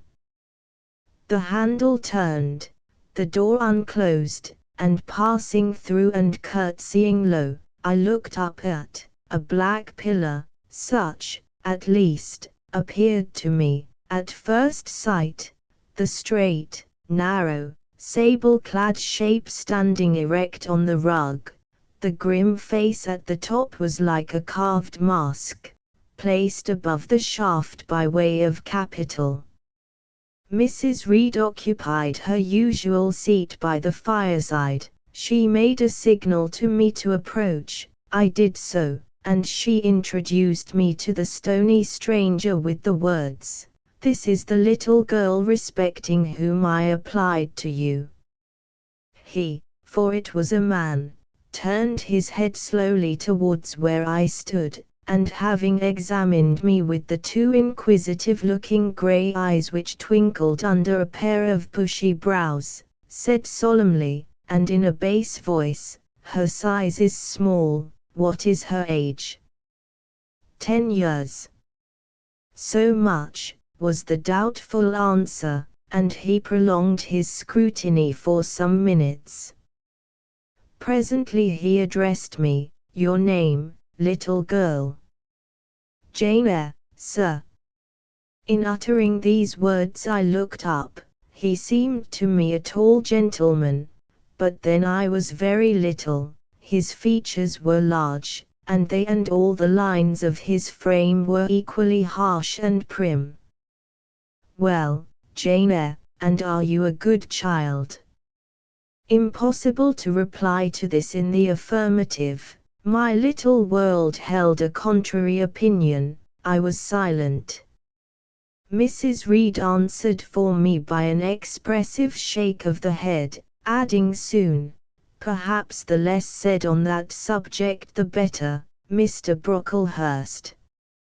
Sorry indeed to hear it. She and I must have some talk, and bending from the perpendicular, he installed his person in the armchair opposite Mrs. Reed's. "Come here," he said. I stepped across the rug. He placed me square and straight before him. What a face he had, now that it was almost on a level with mine. What a great nose! And what a mouth! And what large prominent teeth! No sight so sad as that of a naughty child, he began, especially a naughty little girl. "Do you know where the wicked go after death?" "They go to hell," was my ready and orthodox answer. "And what is hell?" "Can you tell me that?" "A pit full of fire." "And should you like to fall into that pit, and to be burning there forever?" "No, sir." "What must you do to avoid it?" I deliberated a moment. My answer, when it did come, was objectionable. I must keep in good health, and not die. "How can you keep in good health?" "Children younger than you die daily." I buried a little child of 5 years old only a day or two since, a good little child, whose soul is now in heaven.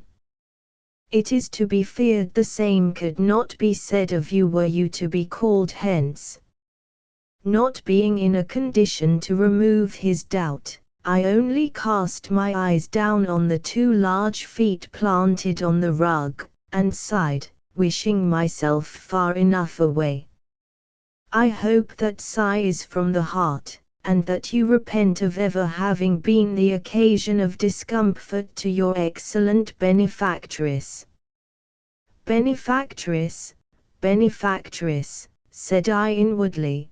They all call Mrs. Reed my benefactress. If so, a benefactress is a disagreeable thing. Do you say your prayers night and morning? Continued my interrogator. Yes, sir. Do you read your Bible? Sometimes. With pleasure. Are you fond of it? I like Revelations, and the book of Daniel, and Genesis and Samuel, and a little bit of Exodus, and some parts of Kings and Chronicles, and Job and Jonah. And the Psalms. I hope you like them. No, sir. No, oh, shocking.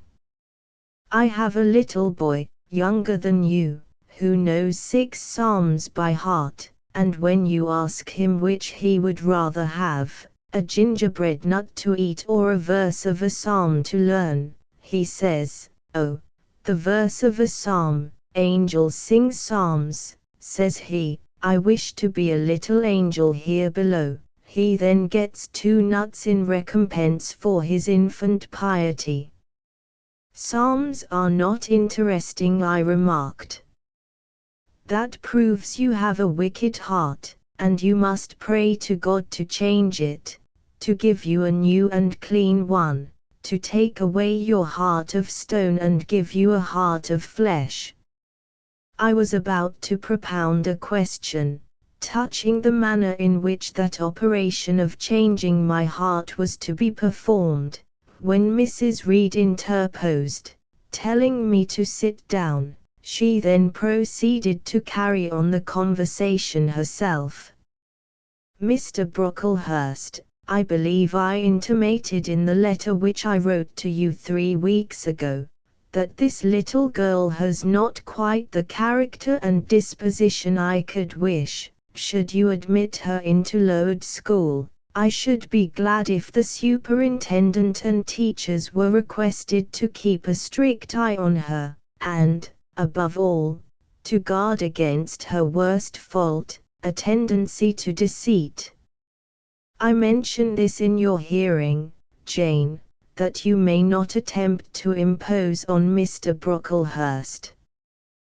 Well might I dread, well might I dislike Mrs. Reed, for it was her nature to wound me cruelly. Never was I happy in her presence, however carefully I obeyed, however strenuously I strove to please her. My efforts were still repulsed and repaid by such sentences as the above.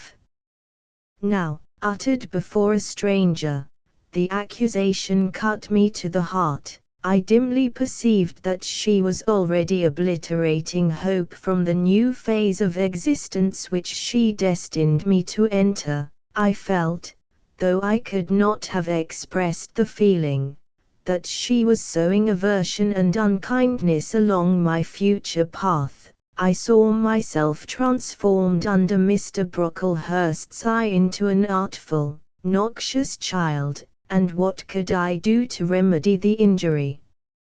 Nothing, indeed, thought I, as I struggled to repress a sob, and hastily wiped away some tears, the impotent evidences of my anguish. Deceit is, indeed, a sad fault in a child, said Mr. Brocklehurst. It is akin to falsehood, and all liars will have their portion in the lake burning with fire and brimstone. She shall, however, be watched, Mrs. Reed. I will speak to Miss Temple and the teachers. I should wish her to be brought up in a manner suiting her prospects, continued my benefactress, to be made useful, to be kept humble. As for the vacations, she will, with your permission, spend them always at Lowood.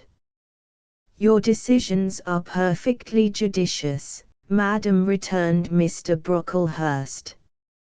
Humility is a Christian grace, and one peculiarly appropriate to the pupils of Lowood. I, therefore, direct that especial care shall be bestowed on its cultivation amongst them. I have studied how best to mortify in them the worldly sentiment of pride, and, only the other day, I had a pleasing proof of my success.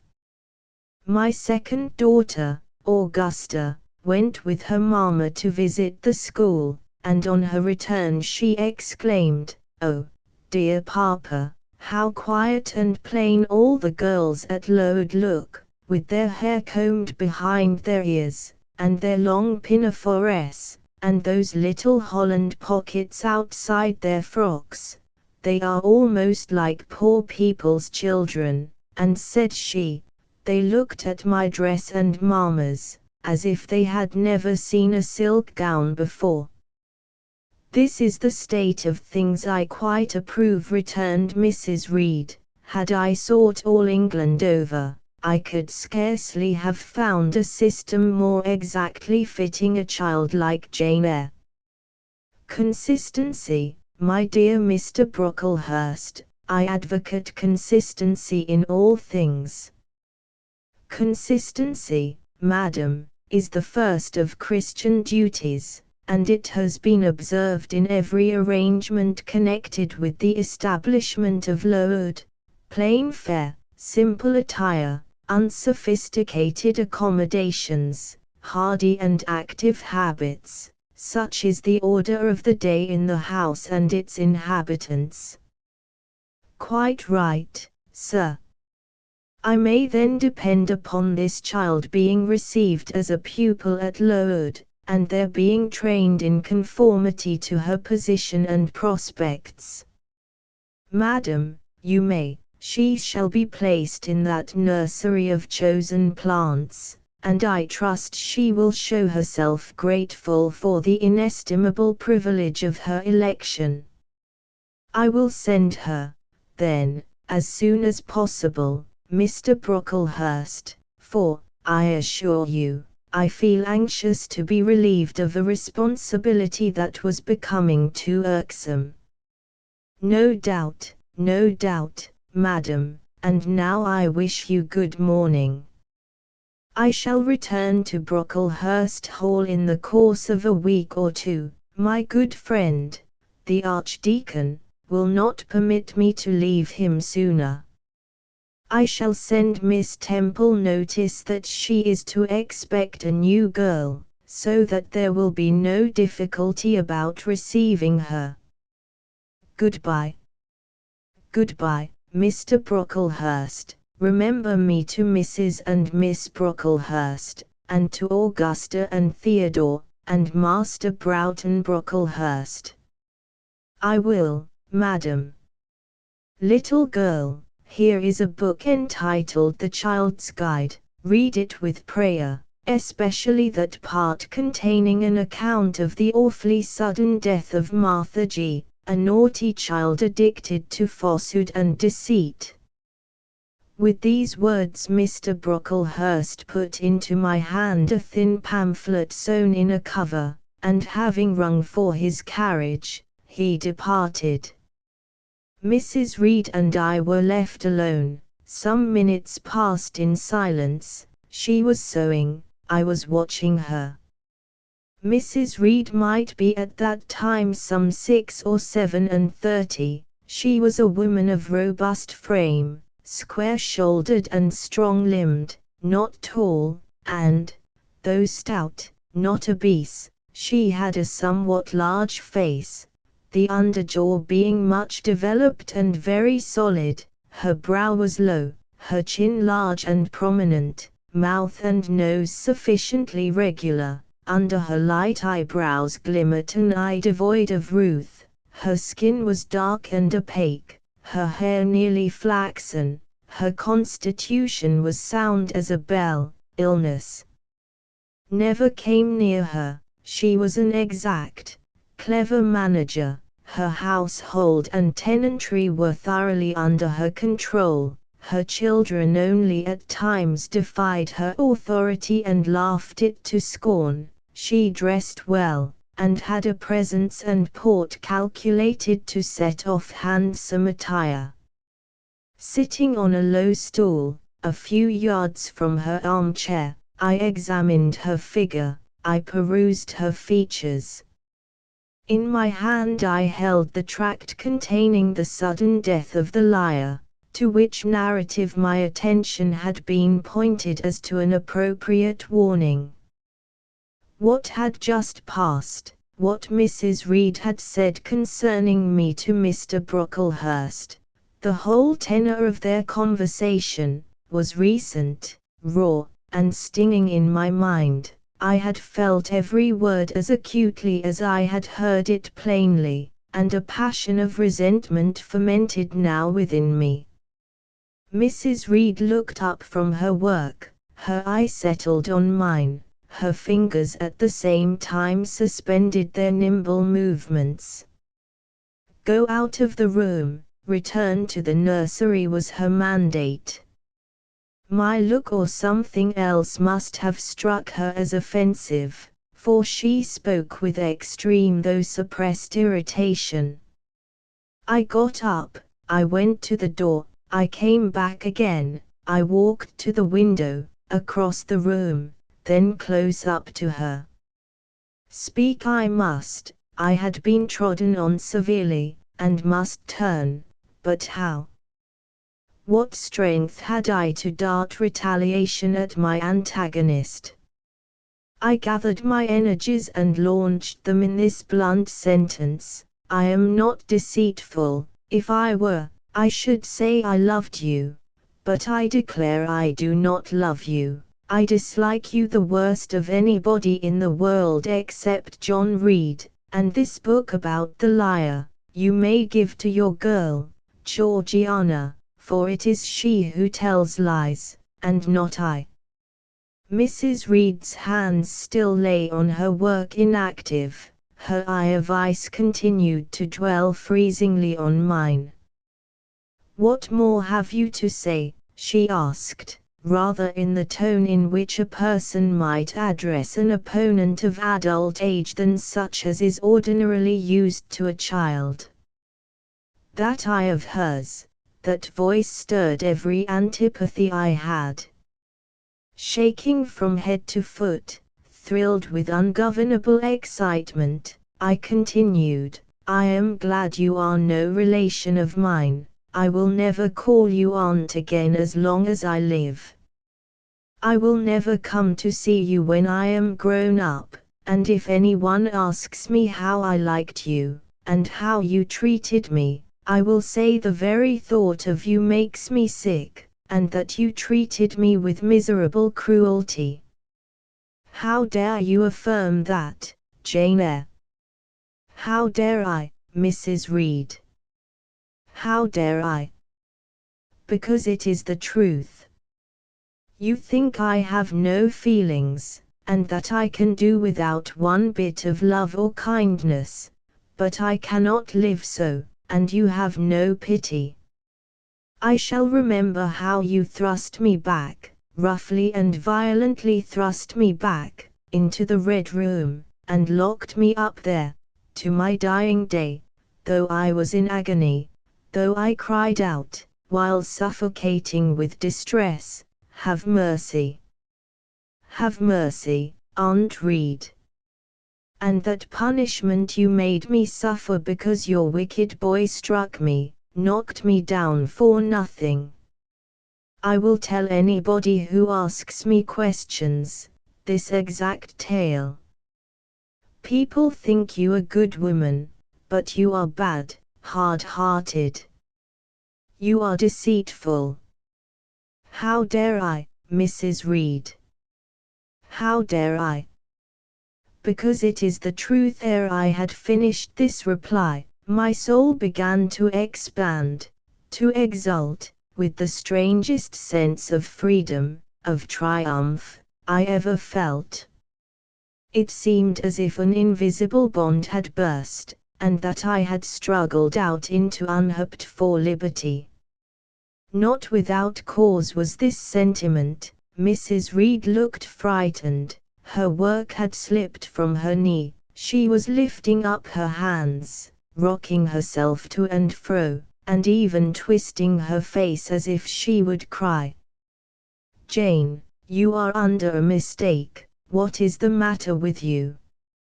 Why do you tremble so violently? Would you like to drink some water?" "No, Mrs. Reed."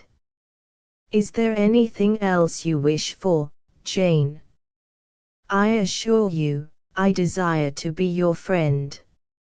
"Not you. You told Mr. Brocklehurst I had a bad character, a deceitful disposition, and I'll let everybody at Lowood know what you are, and what you have done."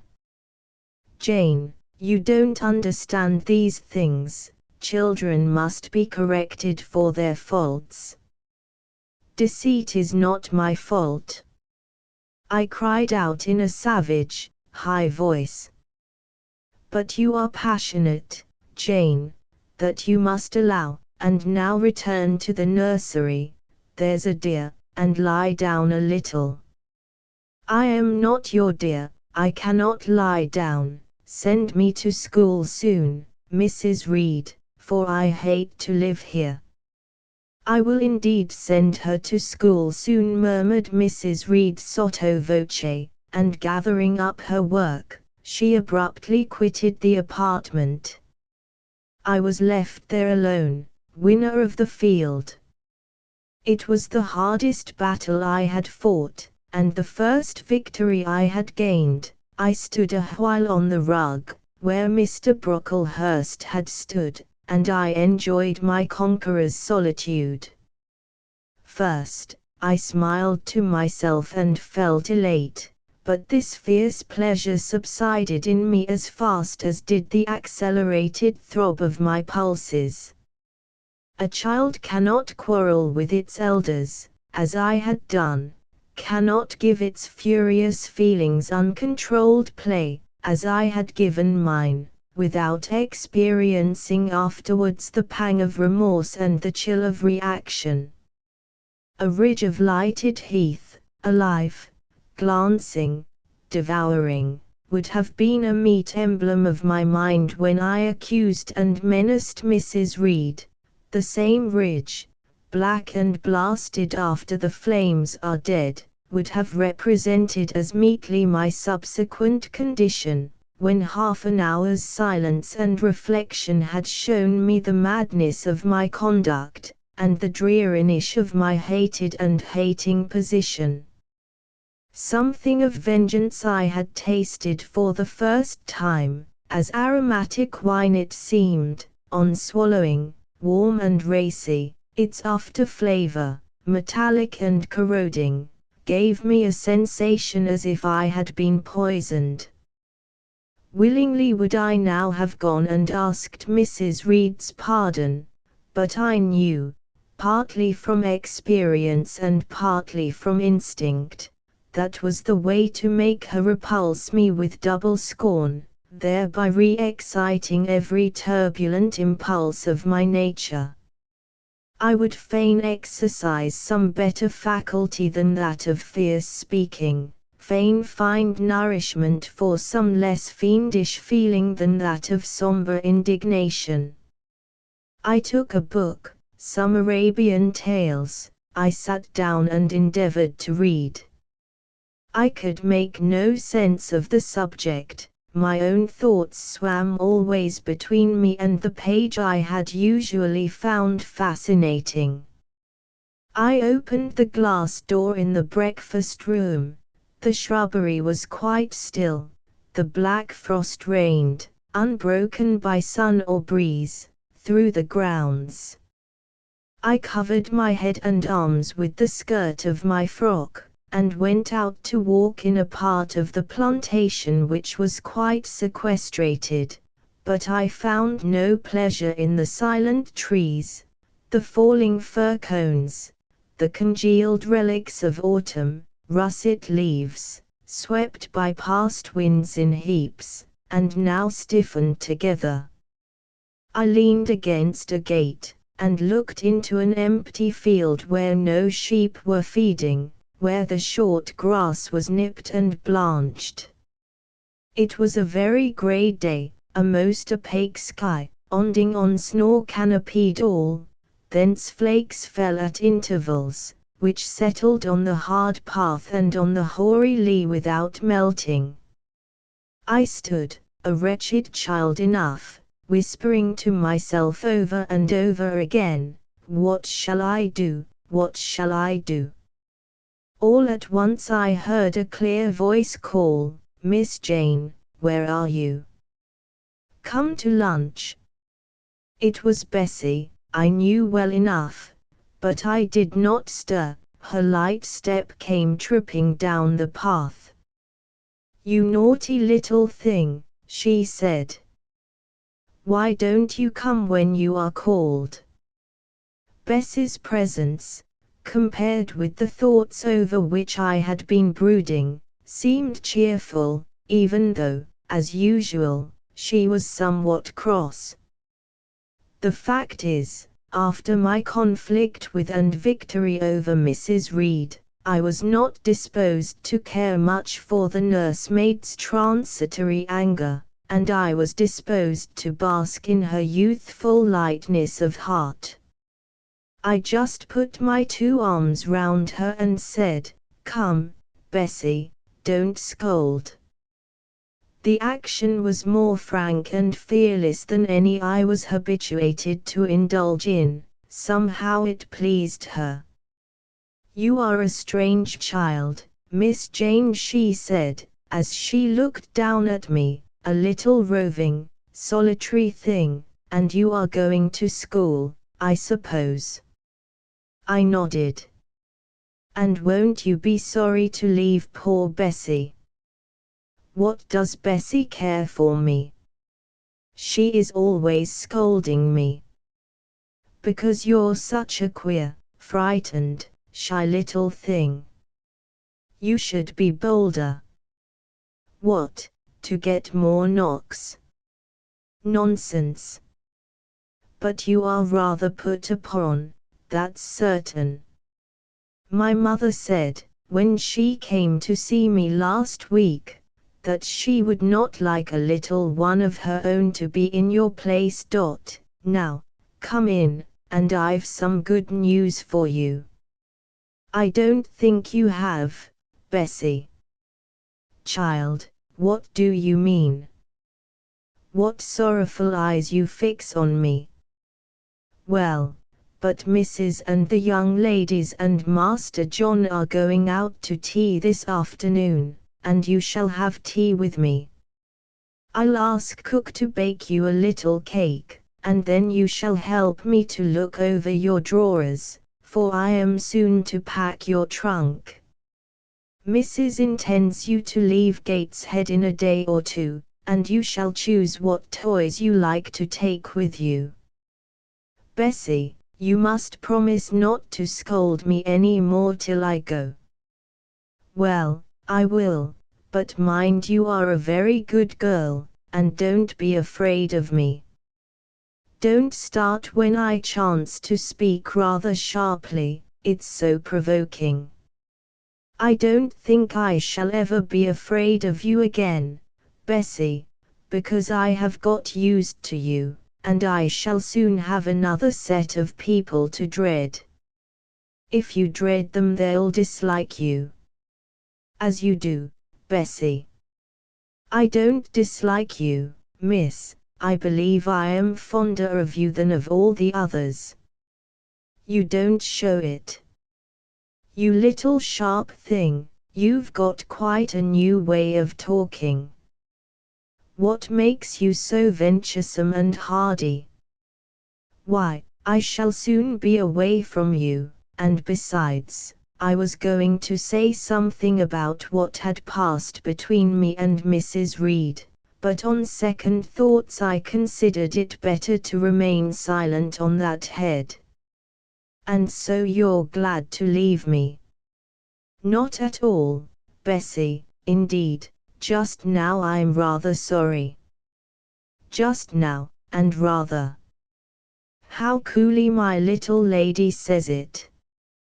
I dare say now if I were to ask you for a kiss you wouldn't give it me, you'd say you'd rather not. I'll kiss you and welcome, bend your head down. Bessie stooped, we mutually embraced, and I followed her into the house quite comforted. That afternoon lapsed in peace and harmony, and in the evening Bessie told me some of her most enchanting stories, and sang me some of her sweetest songs. Even for me life had its gleams of sunshine. Chapter V. 5 o'clock had hardly struck on the morning of the 19th of January, when Bessie brought a candle into my closet and found me already up and nearly dressed. I had risen half an hour before her entrance, and had washed my face, and put on my clothes by the light of a half-moon just setting, whose rays streamed through the narrow window near my crib. I was to leave Gateshead that day by a coach which passed the lodge gates at 6 a.m. Bessie was the only person yet risen. She had lit a fire in the nursery, where she now proceeded to make my breakfast. Few children can eat when excited with the thoughts of a journey, nor could I. Bessie, having pressed me in vain to take a few spoonfuls of the boiled milk and bread she had prepared for me, wrapped up some biscuits in a paper and put them into my bag. Then she helped me on with my pelisse and bonnet, and wrapping herself in a shawl, she and I left the nursery. As we passed Mrs. Reed's bedroom, she said, "Will you go in and bid Mrs. goodbye?" "No, Bessie, she came to my crib last night when you were gone down to supper, and said I need not disturb her in the morning, or my cousins either, and she told me to remember that she had always been my best friend, and to speak of her and be grateful to her accordingly." "What did you say, miss?" "Nothing." I covered my face with the bedclothes, and turned from her to the wall. "That was wrong, Miss Jane." "It was quite right, Bessie. Your missus has not been my friend, she has been my foe." "Oh Miss Jane, don't say so." "Goodbye to Gateshead," cried I, as we passed through the hall and went out at the front door. The moon was set, and it was very dark. Bessie carried a lantern, whose light glanced on wet steps and gravel road sodden by a recent thaw. Raw and chill was the winter morning. My teeth chattered as I hastened down the drive. There was a light in the porter's lodge. When we reached it, we found the porter's wife just kindling her fire. My trunk, which had been carried down the evening before, stood corded at the door. It wanted but a few minutes of 6, and shortly after that hour had struck, the distant roll of wheels announced the coming coach. I went to the door and watched its lamps approach rapidly through the gloom. "Is she going by herself?" asked the porter's wife. "Yes." "And how far is it?" 50 miles. What a long way. I wonder Mrs. Reed is not afraid to trust her so far alone. The coach drew up. There it was at the gates with its 4 horses and its top laden with passengers. The guard and coachman loudly urged haste. My trunk was hoisted up. I was taken from Bessie's neck, to which I clung with kisses. "Be sure and take good care of her," cried she to the guard, as he lifted me into the inside. was the answer. The door was slapped to. A voice exclaimed, "All right," and on we drove. Thus was I severed from Bessie and Gateshead, thus whirled away to unknown, and, as I then deemed, remote and mysterious regions. I remember but little of the journey. I only know that the day seemed to me of a preternatural length, and that we appeared to travel over hundreds of miles of road. We passed through several towns, and in one, a very large one, the coach stopped, the horses were taken out, and the passengers alighted to dine. I was carried into an inn, where the guard wanted me to have some dinner, but, as I had no appetite, he left me in an immense room with a fireplace at each end, a chandelier pendant from the ceiling, and a little red gallery high up against the wall filled with musical instruments. Here I walked about for a long time, feeling very strange, and mortally apprehensive of someone coming in and kidnapping me, for I believed in kidnappers, their exploits having frequently figured in Bessie's fireside chronicles. At last the guard returned. Once more I was stowed away in the coach, my protector mounted his own seat, sounded his hollow horn, and away we rattled over the stony street of Eyre. The afternoon came on wet and somewhat misty. As it waned into dusk, I began to feel that we were getting very far indeed from Gateshead. We ceased to pass through towns. The country changed. Great grey hills heaved up round the horizon. As twilight deepened, we descended a valley, dark with wood, and long after night had overclouded the prospect, I heard a wild wind rushing amongst trees. Lulled by the sound, I at last dropped asleep. I had not long slumbered when the sudden cessation of motion awoke me. The coach door was open, and a person like a servant was standing at it. I saw her face and dress by the light of the lamps. "Is there a little girl called Jane Eyre here?" she asked. I answered yes, and was then lifted out. My trunk was handed down, and the coach instantly drove away. I was stiff with long sitting, and bewildered with the noise and motion of the coach. Gathering my faculties, I looked about me. Rain, wind, and darkness filled the air. Nevertheless, I dimly discerned a wall before me and a door open in it. Through this door I passed with my new guide. She shut and locked it behind her. There was now visible a house or houses, for the building spread far, with many windows, and lights burning in some. We went up a broad pebbly path, splashing wet, and were admitted at a door. Then the servant led me through a passage into a room with a fire, where she left me alone. I stood and warmed my numbed fingers over the blaze. Then I looked round.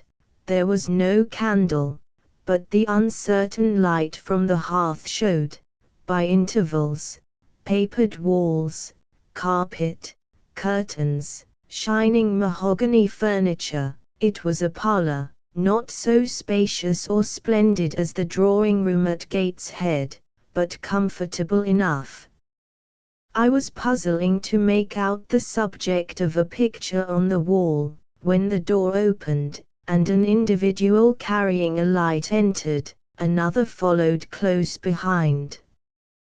The first was a tall lady with dark hair, dark eyes, and a pale and large forehead. Her figure was partly enveloped in a shawl. Her countenance was grave, her bearing erect. "The child is very young to be sent alone," said she, putting her candle down on the table. She considered me attentively for a minute or two, then further added, "She had better be put to bed soon, she looks tired." "Are you tired?" she asked, placing her hand on my shoulder.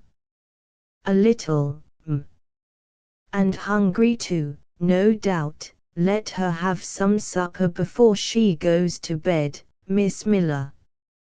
"Is this the first time you have left your parents to come to school, my little girl?"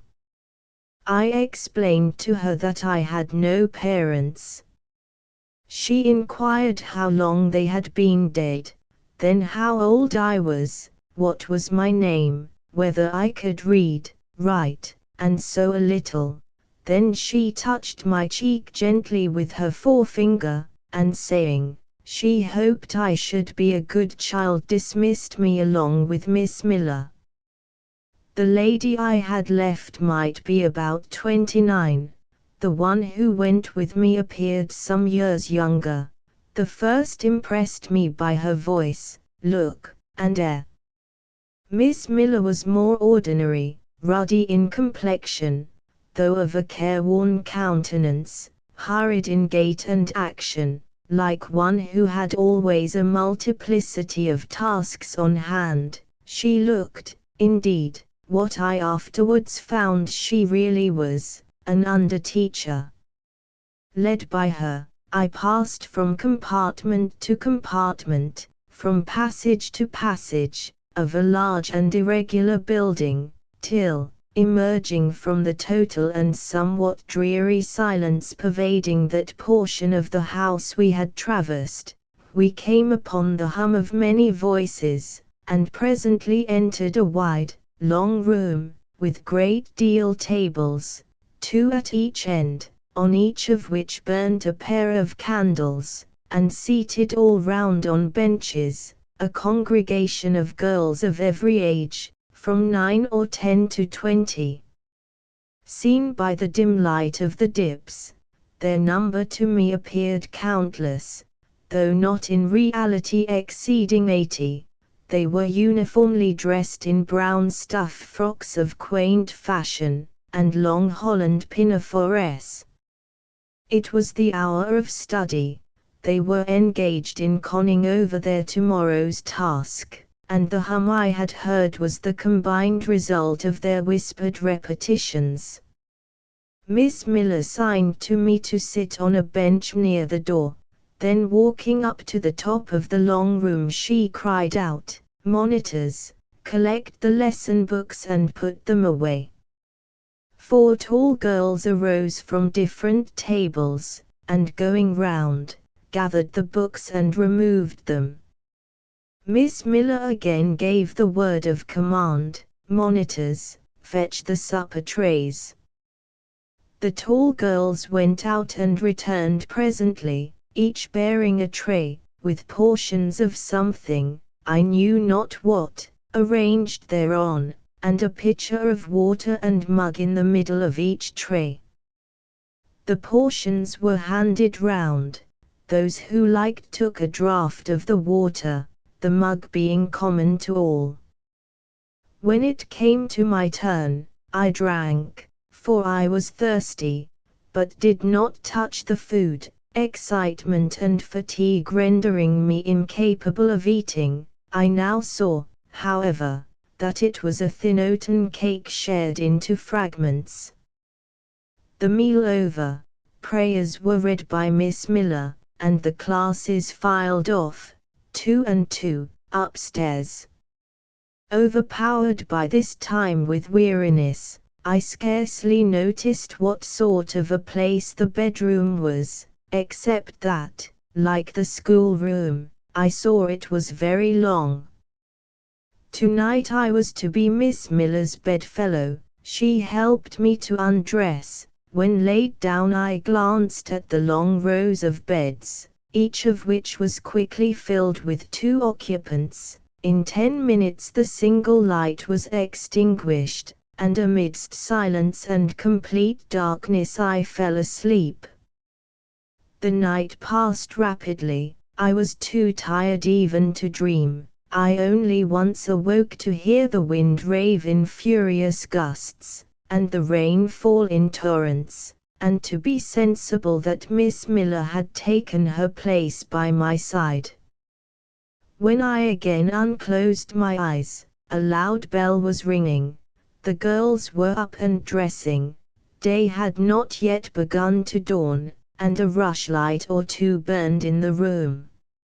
I too rose reluctantly. It was bitter cold, and I dressed as well as I could for shivering, and washed when there was a basin at liberty, which did not occur soon, as there was but one basin to 6 girls, on the stands down the middle of the room. Again the bell rang. All formed in file, 2 and 2, and in that order descended the stairs and entered the cold and dimly lit schoolroom. Here prayers were read by Miss Miller. Afterwards she called out, "Form classes." A great tumult succeeded for some minutes, during which Miss Miller repeatedly exclaimed, "Silence, and order." When it subsided, I saw them all drawn up in 4 semicircles, before 4 chairs, placed at the 4 tables. All held books in their hands, and a great book, like a Bible, lay on each table, before the vacant seat.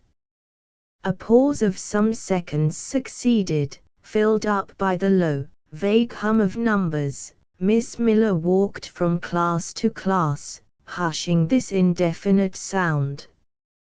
A distant bell tinkled. Immediately 3 ladies entered the room. Each walked to a table and took her seat. Miss Miller assumed the 4th vacant chair, which was that nearest the door, and around which the smallest of the children were assembled.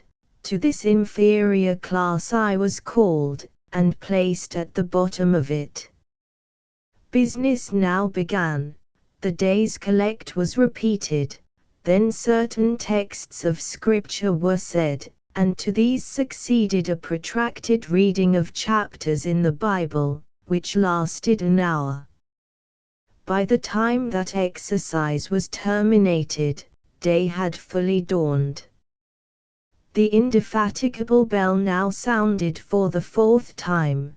The classes were marshaled and marched into another room to breakfast. How glad I was to behold a prospect of getting something to eat. I was now nearly sick from inanition, having taken so little the day before. The refectory was a great, low-ceiled, gloomy room. On 2 long tables smoked basins of something hot, which, however, to my dismay, sent forth an odor far from inviting. I saw a universal manifestation of discontent when the fumes of the repast met the nostrils of those destined to swallow it. From the van of the procession, the tall girls of the 1st class, rose the whispered words, "Disgusting! The porridge is burnt again." "Silence!" ejaculated a voice, not that of Miss Miller, but one of the upper teachers, a little and dark personage, smartly dressed, but of somewhat morose aspect, who installed herself at the top of one table, while a more buxom lady presided at the other. I looked in vain for her I had first seen the night before. She was not visible. Miss Miller occupied the foot of the table where I sat, and a strange, foreign-looking, elderly lady, the French teacher, as I afterwards found, took the corresponding seat at the other board. A long grace was said and a hymn sung. Then a servant brought in some tea for the teachers, and the meal began. Ravenous, and now very faint, I devoured a spoonful or 2 of my portion without thinking of its taste. But the first edge of hunger blunted. I perceived I had got in hand a nauseous mess. Burnt porridge is almost as bad as rotten potatoes. Famine itself soon sickens over it. The spoons were moved slowly. I saw each girl taste her food and try to swallow it, but in most cases the effort was soon relinquished. Breakfast was over, and none had breakfasted. Thanks being returned for what we had not got, and a second hymn chanted, the refectory was evacuated for the schoolroom. I was one of the last to go out, and in passing the tables, I saw one teacher take a basin of the porridge and taste it. She looked at the others, all their countenances expressed displeasure, and one of them, the stout one, whispered, "Abominable stuff! How shameful!"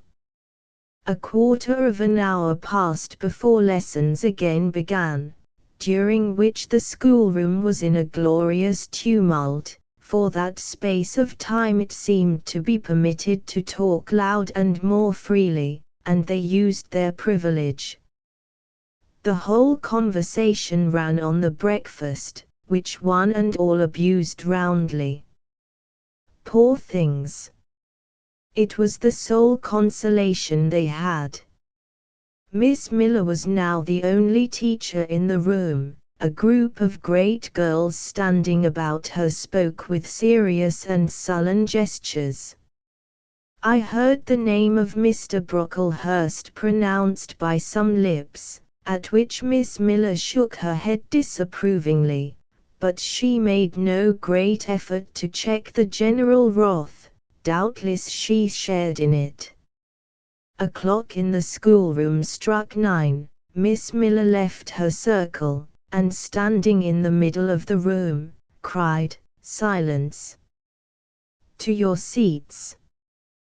Discipline prevailed. In 5 minutes the confused throng was resolved into order, and comparative silence quelled the Babel clamor of tongues. The upper teachers now punctually resumed their posts, but still, all seemed to wait. Ranged on benches down the sides of the room, the 80 girls sat motionless and erect. A quaint assemblage they appeared, all with plain locks combed from their faces, not a curl visible, in brown dresses, made high and surrounded by a narrow tucker about the throat, with little pockets of holland, shaped something like a Highlander's purse, tied in front of their frocks, and destined to serve the purpose of a work bag, all, too, wearing woolen stockings and country-made shoes, fastened with brass buckles. Above 20 of those clad in this costume were full-grown girls, or rather young women. It suited them ill, and gave an air of oddity even to the prettiest. I was still looking at them, and also at intervals examining the teachers, none of whom precisely pleased me, for the stout one was a little coarse, the dark one not a little fierce, the foreigner harsh and grotesque, and Miss Miller, poor thing, looked purple, weather-beaten, and overworked, when, as my eye wandered from face to face, the whole school rose simultaneously, as if moved by a common spring. What was the matter? I had heard no order given. I was puzzled. Ere I had gathered my wits, the classes were again seated, but as all eyes were now turned to one point, mine followed the general direction, and encountered the personage who had received me last night. She stood at the bottom of the long room, on the hearth, for there was a fire at each end. She surveyed the 2 rows of girls silently and gravely. Miss Miller, approaching, seemed to ask her a question, and having received her answer, went back to her place, and said aloud, "Monitor of the first class, fetch the globes." While the direction was being executed, the lady consulted moved slowly up the room. I suppose I have a considerable organ of veneration, for I retain yet the sense of admiring awe with which my eyes traced her steps. Seen now, in broad daylight, she looked tall, fair, and shapely, brown eyes with a benignant light in their irids, and a fine penciling of long lashes round, relieved the whiteness of her large front. On each of her temples her hair, of a very dark brown, was clustered in round curls, according to the fashion of those times, when neither smooth bands nor long ringlets were in vogue. Her dress, also in the mode of the day, was of purple cloth, relieved by a sort of Spanish trimming of black velvet. A gold watch, watches were not so common then as now, shone at her girdle. Let the reader add, to complete the picture, refined features, a complexion, if pale, clear, and a stately air and carriage, and he will have, at least, as clearly as words can give it, a correct idea of the exterior of Miss Temple, Maria Temple, as I afterwards saw the name written in a prayer book entrusted to me to carry to church. The superintendent of Lowood, for such was this lady, having taken her seat before a pair of globes placed on one of the tables, summoned the first class round her, and commenced giving a lesson on geography. The lower classes were called by the teachers repetitions in history, grammar, and went on for an hour. Writing and arithmetic succeeded, and music lessons were given by Miss Temple to some of the elder girls. The duration of each lesson was measured by the clock, which at last struck 12. The superintendent rose. "I have a word to address to the pupils," said she. The tumult of cessation from lessons was already breaking forth, but it sank at her voice. She went on, "You had this morning a breakfast which you could not eat, you must be hungry. I have ordered that a lunch of bread and cheese shall be served to all." The teachers looked at her with a sort of surprise. "It is to be done on my responsibility," she added, in an explanatory tone to them, and immediately afterwards left the room. The bread and cheese was presently brought in and distributed, to the high delight and refreshment of the whole school. The order was now given to the garden. Each put on a coarse straw bonnet, with strings of colored calico, and a cloak of gray frieze. I was similarly equipped, and, following the stream, I made my way into the open air. The garden was a wide enclosure, surrounded with walls so high as to exclude every glimpse of prospect. A covered veranda ran down one side, and broad walks bordered a middle space divided into scores of little beds. These beds were assigned as gardens for the pupils to cultivate, and each bed had an owner. When full of flowers they would doubtless look pretty, but now, at the latter end of January, all was wintry blight and brown decay. I shuddered as I stood and looked round me. It was an inclement day for outdoor exercise, not positively rainy, but darkened by a drizzling yellow fog. All underfoot was still soaking wet with the floods of yesterday. The stronger among the girls ran about and engaged in active games, but sundry pale and thin ones herded together for shelter and warmth in the veranda, and amongst these, as the dense mist penetrated to their shivering frames, I heard frequently the sound of a hollow cough. As yet I had spoken to no one, nor did anybody seem to take notice of me. I stood lonely enough, but to that feeling of isolation I was accustomed, it did not oppress me much. I leant against a pillar of the veranda, drew my grey mantle close about me, and, trying to forget the cold which nipped me without, and the unsatisfied hunger which gnawed me within, delivered myself up to the employment of watching and thinking. My reflections were too undefined and fragmentary to merit record. I hardly yet knew where I was. Gateshead and my past life seemed floated away to an immeasurable distance. The present was vague and strange, and of the future I could form no conjecture. I looked round the convent-like garden, and then up at the house, a large building, half of which seemed grey and old, the other half quite new. The new part, containing the schoolroom and dormitory, was lit by mullioned and latticed windows, which gave it a church-like aspect. A stone tablet over the door bore this inscription, "Load Institution." This portion was rebuilt A.D. by Naomi Brocklehurst, of Brocklehurst Hall, in this county. Let your light so shine before men, that they may see your good works, and glorify your Father which is in heaven. Saint Matt.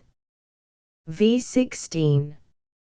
I read these words over and over again. I felt that an explanation belonged to them, and was unable fully to penetrate their import.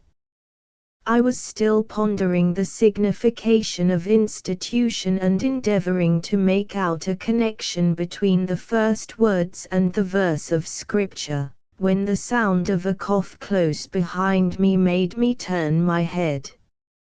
I saw a girl sitting on a stone bench near. She was bent over a book, on the perusal of which she seemed intent. From where I stood I could see the title. It was Rasselas, a name that struck me as strange, and consequently attractive.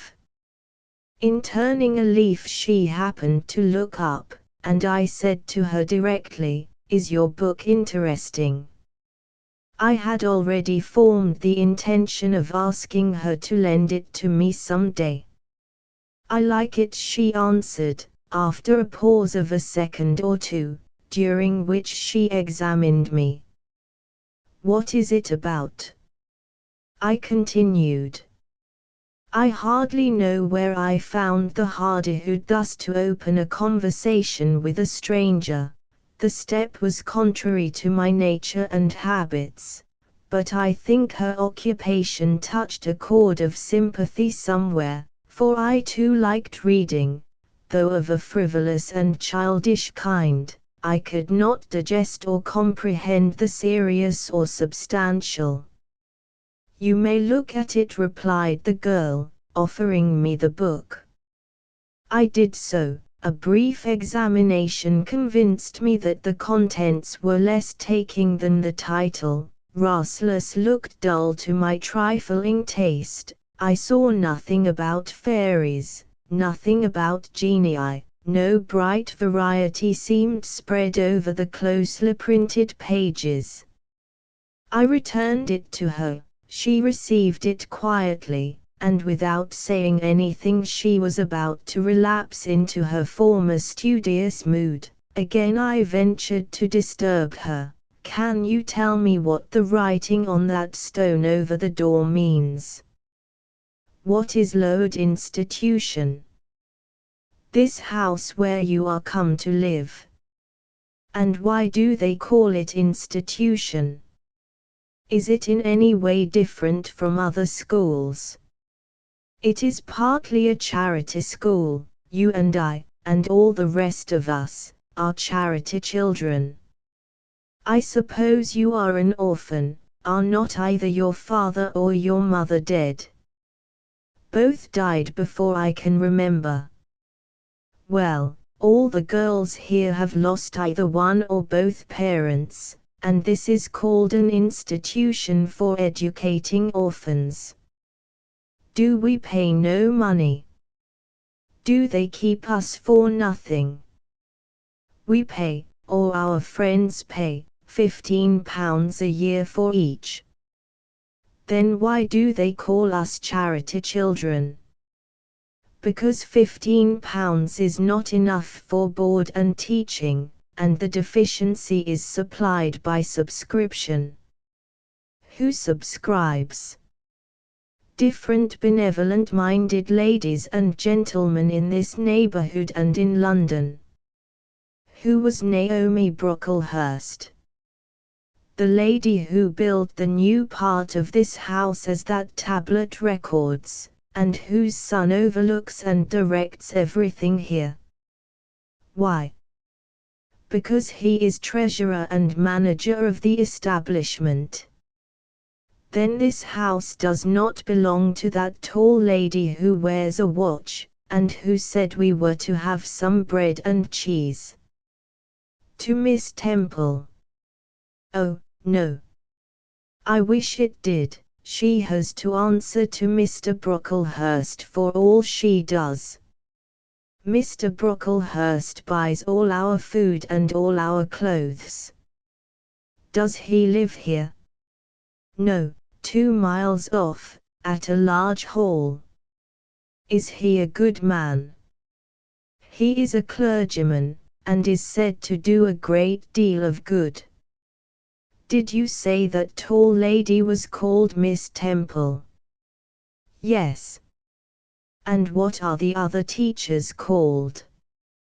The one with red cheeks is called Miss Smith. She attends to the work, and cuts out, for we make our own clothes, our frocks, and pelisses, and everything.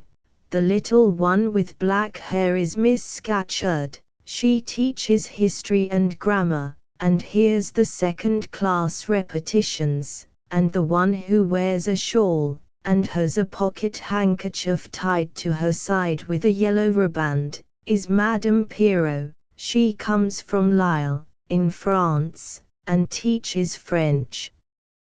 Do you like the teachers? Well enough. Do you like the little black one? And the madam, I cannot pronounce her name as you do. Miss Scatcherd is hasty, you must take care not to offend her. Madame Pirot is not a bad sort of person. But Miss Temple is the best, isn't she? Miss Temple is very good and very clever. She is above the rest, because she knows far more than they do. Have you been long here? 2 years. Are you an orphan? My mother is dead. Are you happy here? You ask rather too many questions. I have given you answers enough for the present, now I want to read. But at that moment the summons sounded for dinner. All re-entered the house. The odor which now filled the refectory was scarcely more appetizing than that which had regaled our nostrils at breakfast.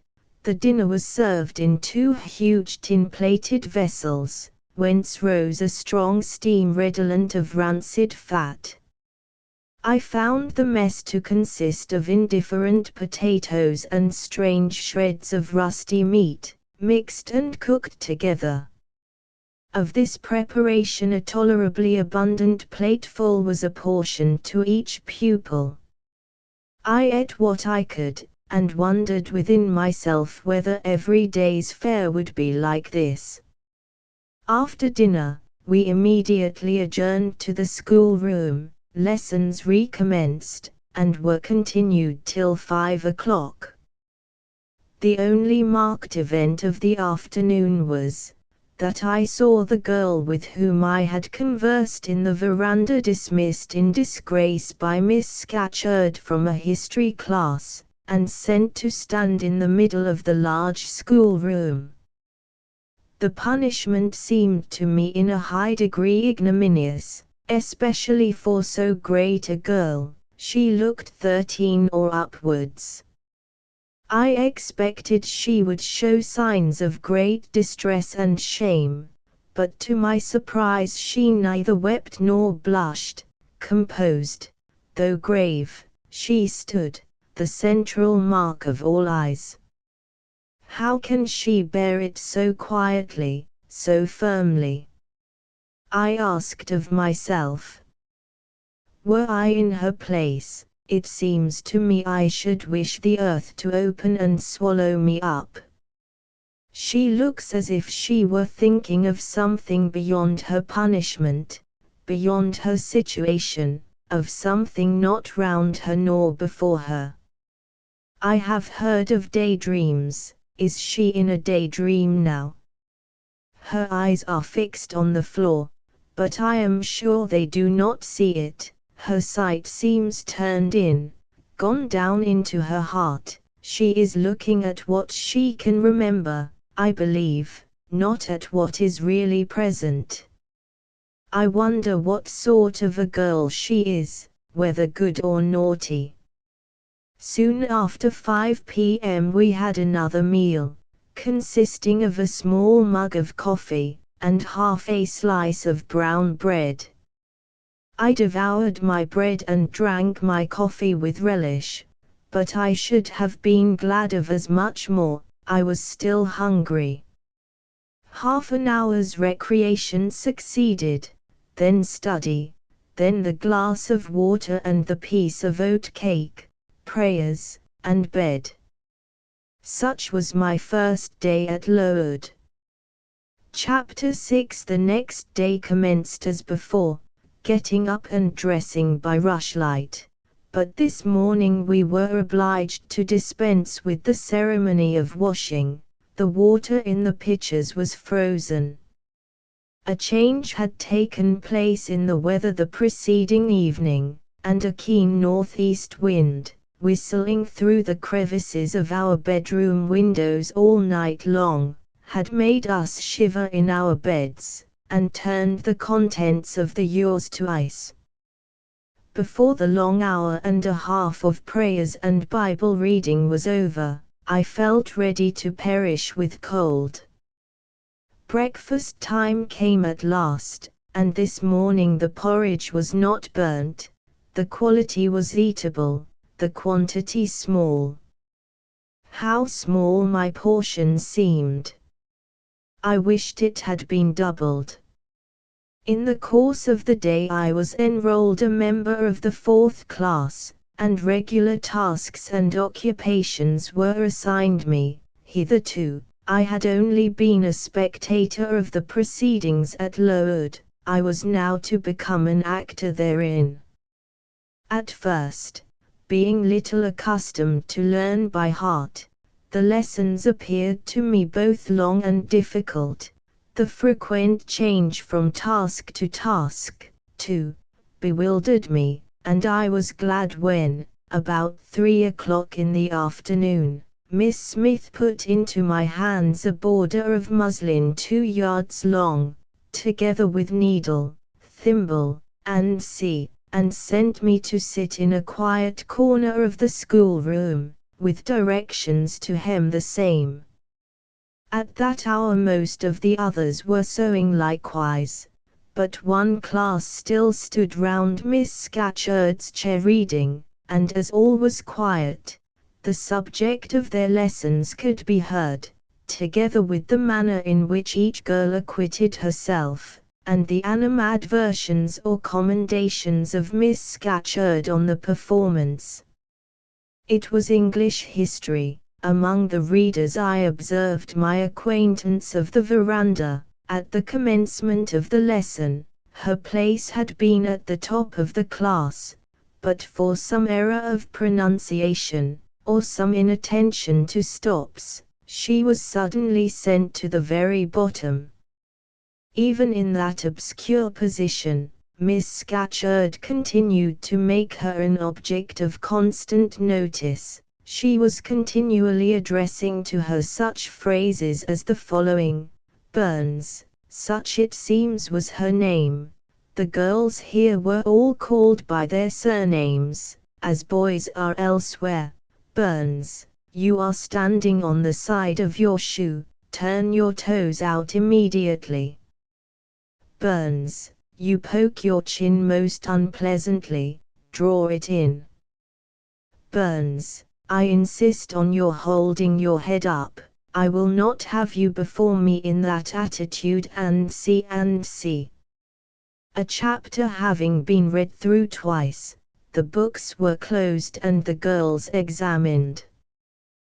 The lesson had comprised part of the reign of Charles I, and there were sundry questions about tonnage and poundage and ship money, which most of them appeared unable to answer. Still, every little difficulty was solved instantly when it reached Burns. Her memory seemed to have retained the substance of the whole lesson, and she was ready with answers on every point.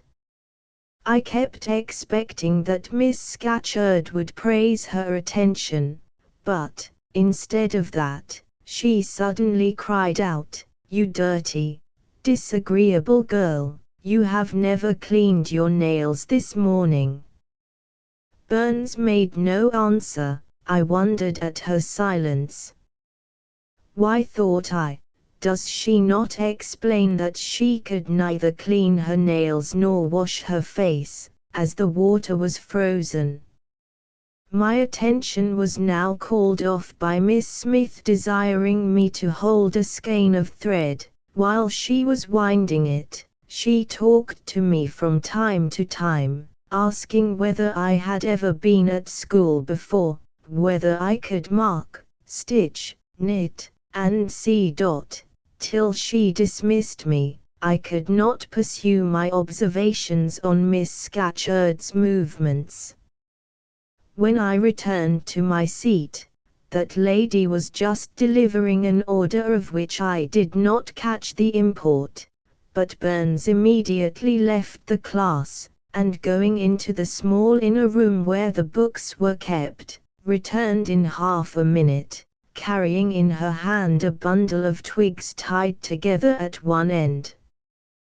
This ominous tool she presented to Miss Scatcherd with a respectful curtsy. Then she quietly, and without being told, unloosed her pinafore, and the teacher instantly and sharply inflicted on her neck a dozen strokes with the bunch of twigs. Not a tear rose to Burns' eye, and, while I paused from my sewing, because my fingers quivered at this spectacle with a sentiment of unavailing and impotent anger, not a feature of her pensive face altered its ordinary expression. "Hardened girl," exclaimed Miss Scatcherd, "nothing can correct you of your slatternly habits. Carry the rod away." Burns obeyed. I looked at her narrowly as she emerged from the book closet. She was just putting back her handkerchief into her pocket, and the trace of a tear glistened on her thin cheek. The play hour in the evening I thought the pleasantest fraction of the day at Lowood. The bit of bread, the draught of coffee swallowed at 5 o'clock had revived vitality, if it had not satisfied hunger. The long restraint of the day was slackened. The schoolroom felt warmer than in the morning, its fires being allowed to burn a little more brightly, to supply, in some measure, the place of candles, not yet introduced. The ruddy gloaming, the licensed uproar, the confusion of many voices gave one a welcome sense of liberty. On the evening of the day on which I had seen Miss Scatcherd flog her pupil, Burns, I wandered as usual among the forms and tables and laughing groups without a companion, yet not feeling lonely. When I passed the windows, I now and then lifted a blind, and looked out. It snowed fast, a drift was already forming against the lower panes. Putting my ear close to the window, I could distinguish from the gleeful tumult within, the disconsolate moan of the wind outside. Probably, if I had lately left a good home and kind parents, this would have been the hour when I should most keenly have regretted the separation. That wind would then have saddened my heart, this obscure chaos would have disturbed my peace. As it was, I derived from both a strange excitement, and reckless and feverish, I wished the wind to howl more wildly, the gloom to deepen to darkness, and the confusion to rise to clamor. Jumping over forms, and creeping under tables, I made my way to one of the fireplaces.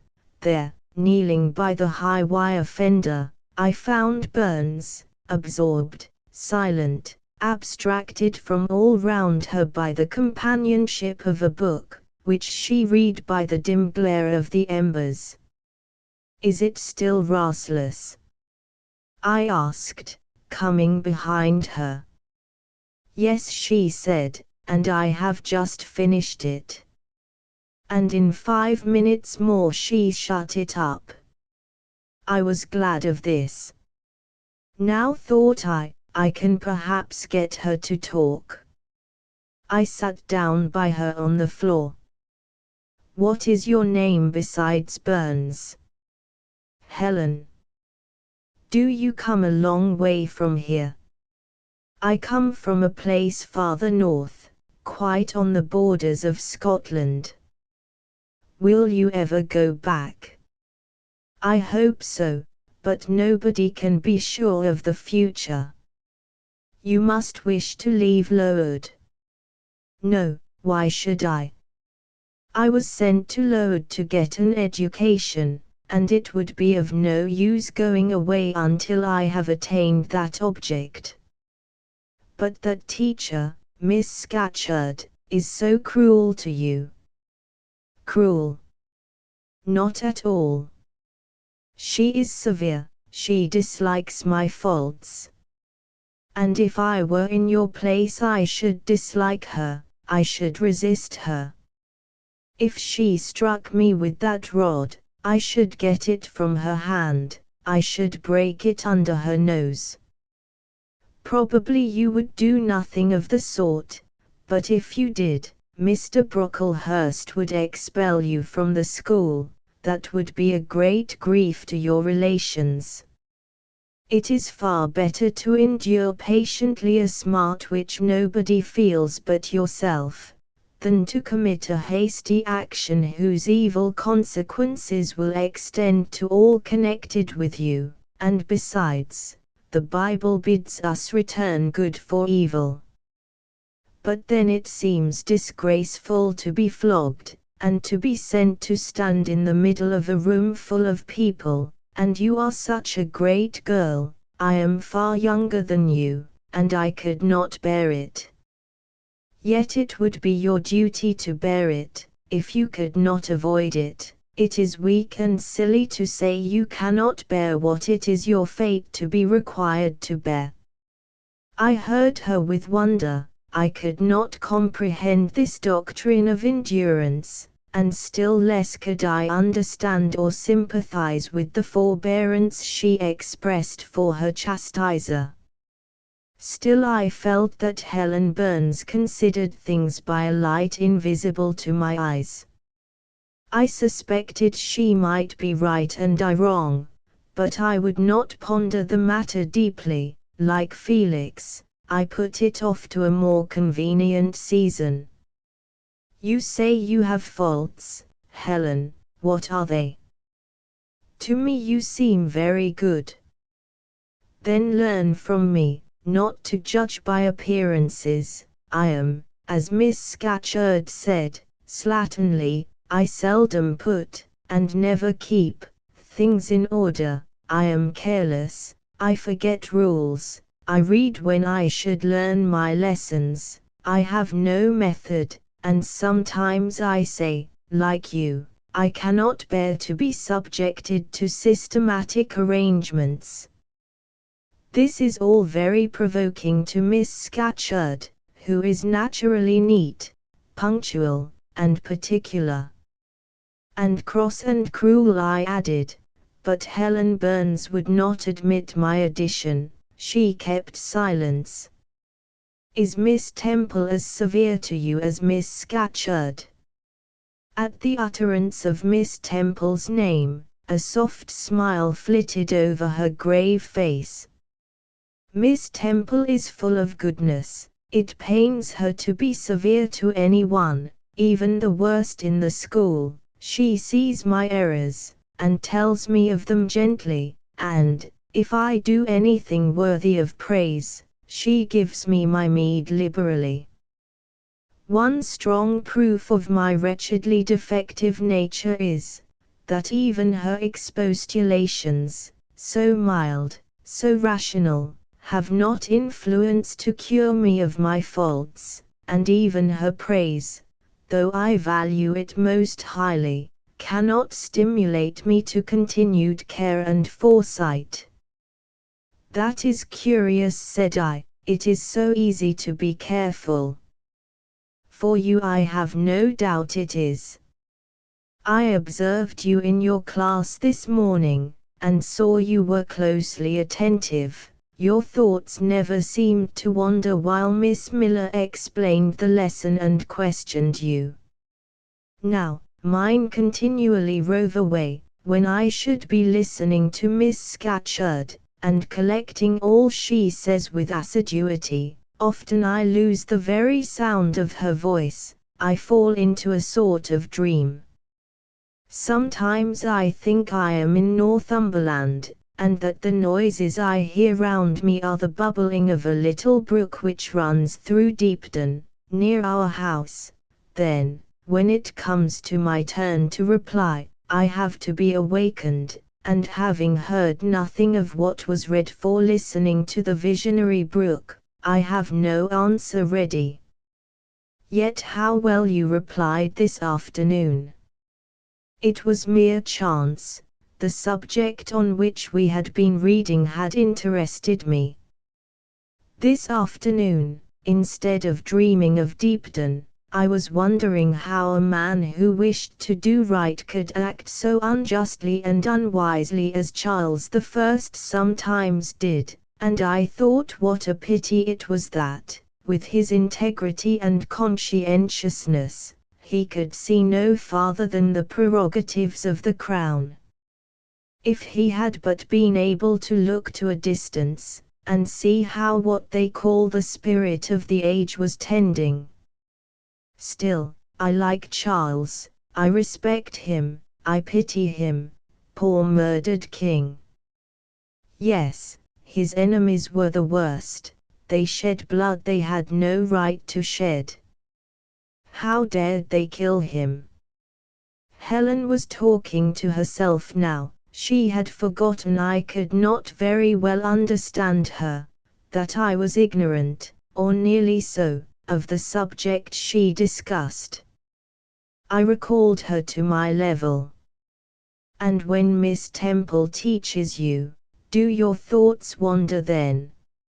No, certainly, not often, because Miss Temple has generally something to say which is newer than my own reflections. Her language is singularly agreeable to me, and the information she communicates is often just what I wished to gain. Well, then, with Miss Temple you are good. Yes, in a passive way, I make no effort, I follow as inclination guides me. There is no merit in such goodness. A great deal. You are good to those who are good to you. It is all I ever desire to be. If people were always kind and obedient to those who are cruel and unjust, the wicked people would have it all their own way, they would never feel afraid, and so they would never alter, but would grow worse and worse. When we are struck at without a reason, we should strike back again very hard, I am sure we should, so hard as to teach the person who struck us never to do it again. You will change your mind, I hope, when you grow older, as yet you are but a little untaught girl. But I feel this, Helen, I must dislike those who, whatever I do to please them, persist in disliking me. I must resist those who punish me unjustly. It is as natural as that I should love those who show me affection, or submit to punishment when I feel it is deserved. Heathens and savage tribes hold that doctrine, but Christians and civilized nations disown it. How? I don't understand. It is not violence that best overcomes hate, nor vengeance that most certainly heals injury. What then? Read the New Testament, and observe what Christ says, and how he acts. Make his word your rule, and his conduct your example. What does he say? Love your enemies, bless them that curse you, do good to them that hate you and despitefully use you. Then I should love Mrs. Reed, which I cannot do. I should bless her son John, which is impossible. In her turn, Helen Burns asked me to explain, and I proceeded forthwith to pour out, in my own way, the tale of my sufferings and resentments. Bitter and truculent when excited, I spoke as I felt, without reserve or softening. Helen heard me patiently to the end. I expected she would then make a remark, but she said nothing. Well, I asked impatiently, is not Mrs. Reed a hard-hearted, bad woman? She has been unkind to you, no doubt, because you see, she dislikes your cast of character, as Miss Scatcherd does mine, but how minutely you remember all she has done and said to you. What a singularly deep impression her injustice seems to have made on your heart. No ill usage so brands its record on my feelings. Would you not be happier if you tried to forget her severity, together with the passionate emotions it excited? Life appears to me too short to be spent in nursing animosity or registering wrongs. We are, and must be, one and all, burdened with faults in this world, but the time will soon come when, I trust, we shall put them off in putting off our corruptible bodies, when debasement and sin will fall from us with this cumbrous frame of flesh, and only the spark of the Spirit will remain, the impalpable principle of light and thought, pure as when it left the Creator to inspire the creature. Whence it came it will return, perhaps again to be communicated to some being higher than man. Perhaps to pass through gradations of glory, from the pale human soul to brighten to the seraph. Surely it will never, on the contrary, be suffered to degenerate from man to fiend. No, I cannot believe that. I hold another creed, which no one ever taught me, and which I seldom mention, but in which I delight, and to which I cling, for it extends hope to all, it makes eternity a rest, a mighty home, not a terror and an abyss. Besides, with this creed, I can so clearly distinguish between the criminal and his crime, I can so sincerely forgive the first while I abhor the last. With this creed revenge never worries my heart, degradation never too deeply disgusts me, injustice never crushes me too low, I live in calm, looking to the end. Helen's head, always drooping, sank a little lower as she finished this sentence. I saw by her look she wished no longer to talk to me, but rather to converse with her own thoughts. She was not allowed much time for meditation.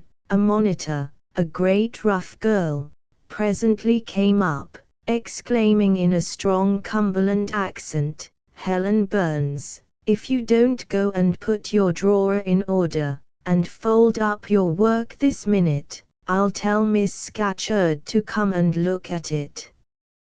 Helen sighed as her reverie fled, and getting up, obeyed the monitor without reply as without delay. Chapter 7. My first quarter at Load seemed an age, and not the golden age either. It comprised an irksome struggle with difficulties in habituating myself to new rules and unwanted tasks. The fear of failure in these points harassed me worse than the physical hardships of my lot, though these were no trifles. During January, February, and part of March, the deep snows, and, after their melting, the almost impassable roads, prevented our stirring beyond the garden walls, except to go to church, but within these limits we had to pass an hour every day in the open air. Our clothing was insufficient to protect us from the severe cold, we had no boots. The snow got into our shoes and melted there, our ungloved hands became numbed and covered with chilblains, as were our feet. I remember well the distracting irritation I endured from this cause every evening, when my feet inflamed, and the torture of thrusting the swelled, raw, and stiff toes into my shoes in the morning. Then the scanty supply of food was distressing. With the keen appetites of growing children, we had scarcely sufficient to keep alive a delicate invalid. From this deficiency of nourishment resulted an abuse, which pressed hardly on the younger pupils. Whenever the famished great girls had an opportunity, they would coax or menace the little ones out of their portion. Many a time I have shared between two claimants the precious morsel of brown bread distributed at tea time, and after relinquishing to a third half the contents of my mug of coffee, I have swallowed the remainder with an accompaniment of secret tears, forced from me by the exigency of hunger. Sundays were dreary days in that wintry season. We had to walk 2 miles to Brocklebridge Church, where our patron officiated. We set out cold, we arrived at church colder. During the morning service we became almost paralyzed. It was too far to return to dinner, and an allowance of cold meat and bread, in the same penurious proportion observed in our ordinary meals, was served round between the services. At the close of the afternoon service we returned by an exposed and hilly road, where the bitter winter wind, blowing over a range of snowy summits to the north, almost flayed the skin from our faces. I can remember Miss Temple walking lightly and rapidly along our drooping line, her plaid cloak, which the frosty wind fluttered, gathered close about her, and encouraging us, by precept and example, to keep up our spirits, and march forward, as she said, like stalwart soldiers. The other teachers, poor things, were generally themselves too much dejected to attempt the task of cheering others. How we longed for the light and heat of a blazing fire when we got back! But, to the little ones at least, this was denied. Each hearth in the schoolroom was immediately surrounded by a double row of great girls, and behind them the younger children crouched in groups, wrapping their starved arms in their pinafores. A little solace came at tea time, in the shape of a double ration of bread, a whole, instead of a half, slice, with the delicious addition of a thin scrape of butter, It was the hebdomadal treat to which we all looked forward from Sabbath to Sabbath. I generally contrived to reserve a moiety of this bounteous repast for myself, but the remainder I was invariably obliged to part with. The Sunday evening was spent in repeating, by heart, the Church Catechism, and the 5th, 6th, and 7th chapters of St. Matthew, and in listening to a long sermon, read by Miss Miller, whose irrepressible yawns attested her weariness. A frequent interlude of these performances was the enactment of the part of Eutychus by some half-dozen of little girls, who, overpowered with sleep, would fall down, if not out of the 3rd loft, yet off the 4th form, and be taken up half dead. The remedy was, to thrust them forward into the centre of the schoolroom, and oblige them to stand there till the sermon was finished. Sometimes their feet failed them, and they sank together in a heap. They were then propped up with the monitor's high stools. I have not yet alluded to the visits of Mr. Brocklehurst, and indeed that gentleman was from home during the greater part of the first month after my arrival, perhaps prolonging his stay with his friend the Archdeacon. His absence was a relief to me. I need not say that I had my own reasons for dreading his coming, but come he did at last.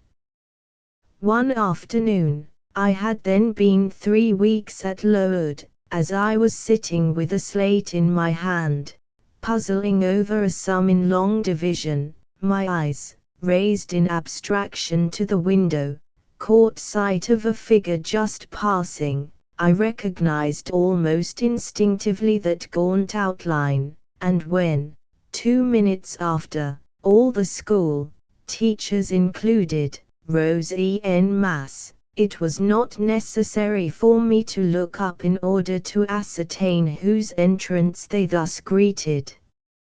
A long stride measured the schoolroom, and presently beside Miss Temple, who herself had risen, stood the same black column which had frowned on me so ominously from the hearthrug of Gateshead.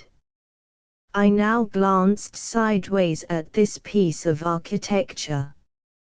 Yes, I was right, it was Mr. Brocklehurst, buttoned up in a surtout, and looking longer, narrower, and more rigid than ever. I had my own reasons for being dismayed at this apparition. Too well I remembered the perfidious hints given by Mrs. Reed about my disposition, and the promise pledged by Mr. Brocklehurst to apprise Miss Temple and the teachers of my vicious nature. All along I had been dreading the fulfillment of this promise. I had been looking out daily for the coming man whose information respecting my past life and conversation was to brand me as a bad child forever. Now there he was. He stood at Miss Temple's side. He was speaking low in her ear. I did not doubt he was making disclosures of my villainy, and I watched her eye with painful anxiety, expecting every moment to see its dark orb turn on me a glance of repugnance and contempt. I listened too, and as I happened to be seated quite at the top of the room, I caught most of what he said. Its import relieved me from immediate apprehension. I suppose, Miss Temple, the thread I bought at Lowton will do. It struck me that it would be just of the quality for the calico chemises, and I sorted the needles to match. You may tell Miss Smith that I forgot to make a memorandum of the darning needles, but she shall have some papers sent in next week, and she is not, on any account, to give out more than one at a time to each pupil. If they have more, they are apt to be careless and lose them. And, I wish the woolen stockings were better looked to. When I was here last, I went into the kitchen garden and examined the clothes drying on the line. There was a quantity of black hose in a very bad state of repair. From the size of the holes in them I was sure they had not been well mended from time to time. He paused. "Your directions shall be attended to, sir," said Miss Temple. "And," he continued, "the laundress tells me some of the girls have 2 clean tuckers in the week. It is too much, the rules limit them to 1. I think I can explain that circumstance, sir. Agnes and Catherine Johnston were invited to take tea with some friends at Loughton last Thursday, and I gave them leave to put on clean tuckers for the occasion." Mr. Brocklehurst nodded. "Well, for once it may pass, but please not to let the circumstance occur too often. And there is another thing which surprised me, I find, in settling accounts with the housekeeper, that a lunch, consisting of bread and cheese, has twice been served out to the girls during the past fortnight. How is this? I looked over the regulations, and I find no such meal as lunch mentioned. Who introduced this innovation? And by what authority? I must be responsible for the circumstance, sir, replied Miss Temple. The breakfast was so ill prepared that the pupils could not possibly eat it, and I dared not allow them to remain fasting till dinner time. Madam, allow me an instant. You are aware that my plan in bringing up these girls is, not to accustom them to habits of luxury and indulgence, but to render them hardy, patient, self-denying. Should any little accidental disappointment of the appetite occur, such as the spoiling of a meal, the under or the overdressing of a dish, the incident ought not to be neutralized by replacing with something more delicate the comfort lost, thus pampering the body and obviating the aim of this institution. It ought to be improved to the spiritual edification of the pupils, by encouraging them to evince fortitude under the temporary privation.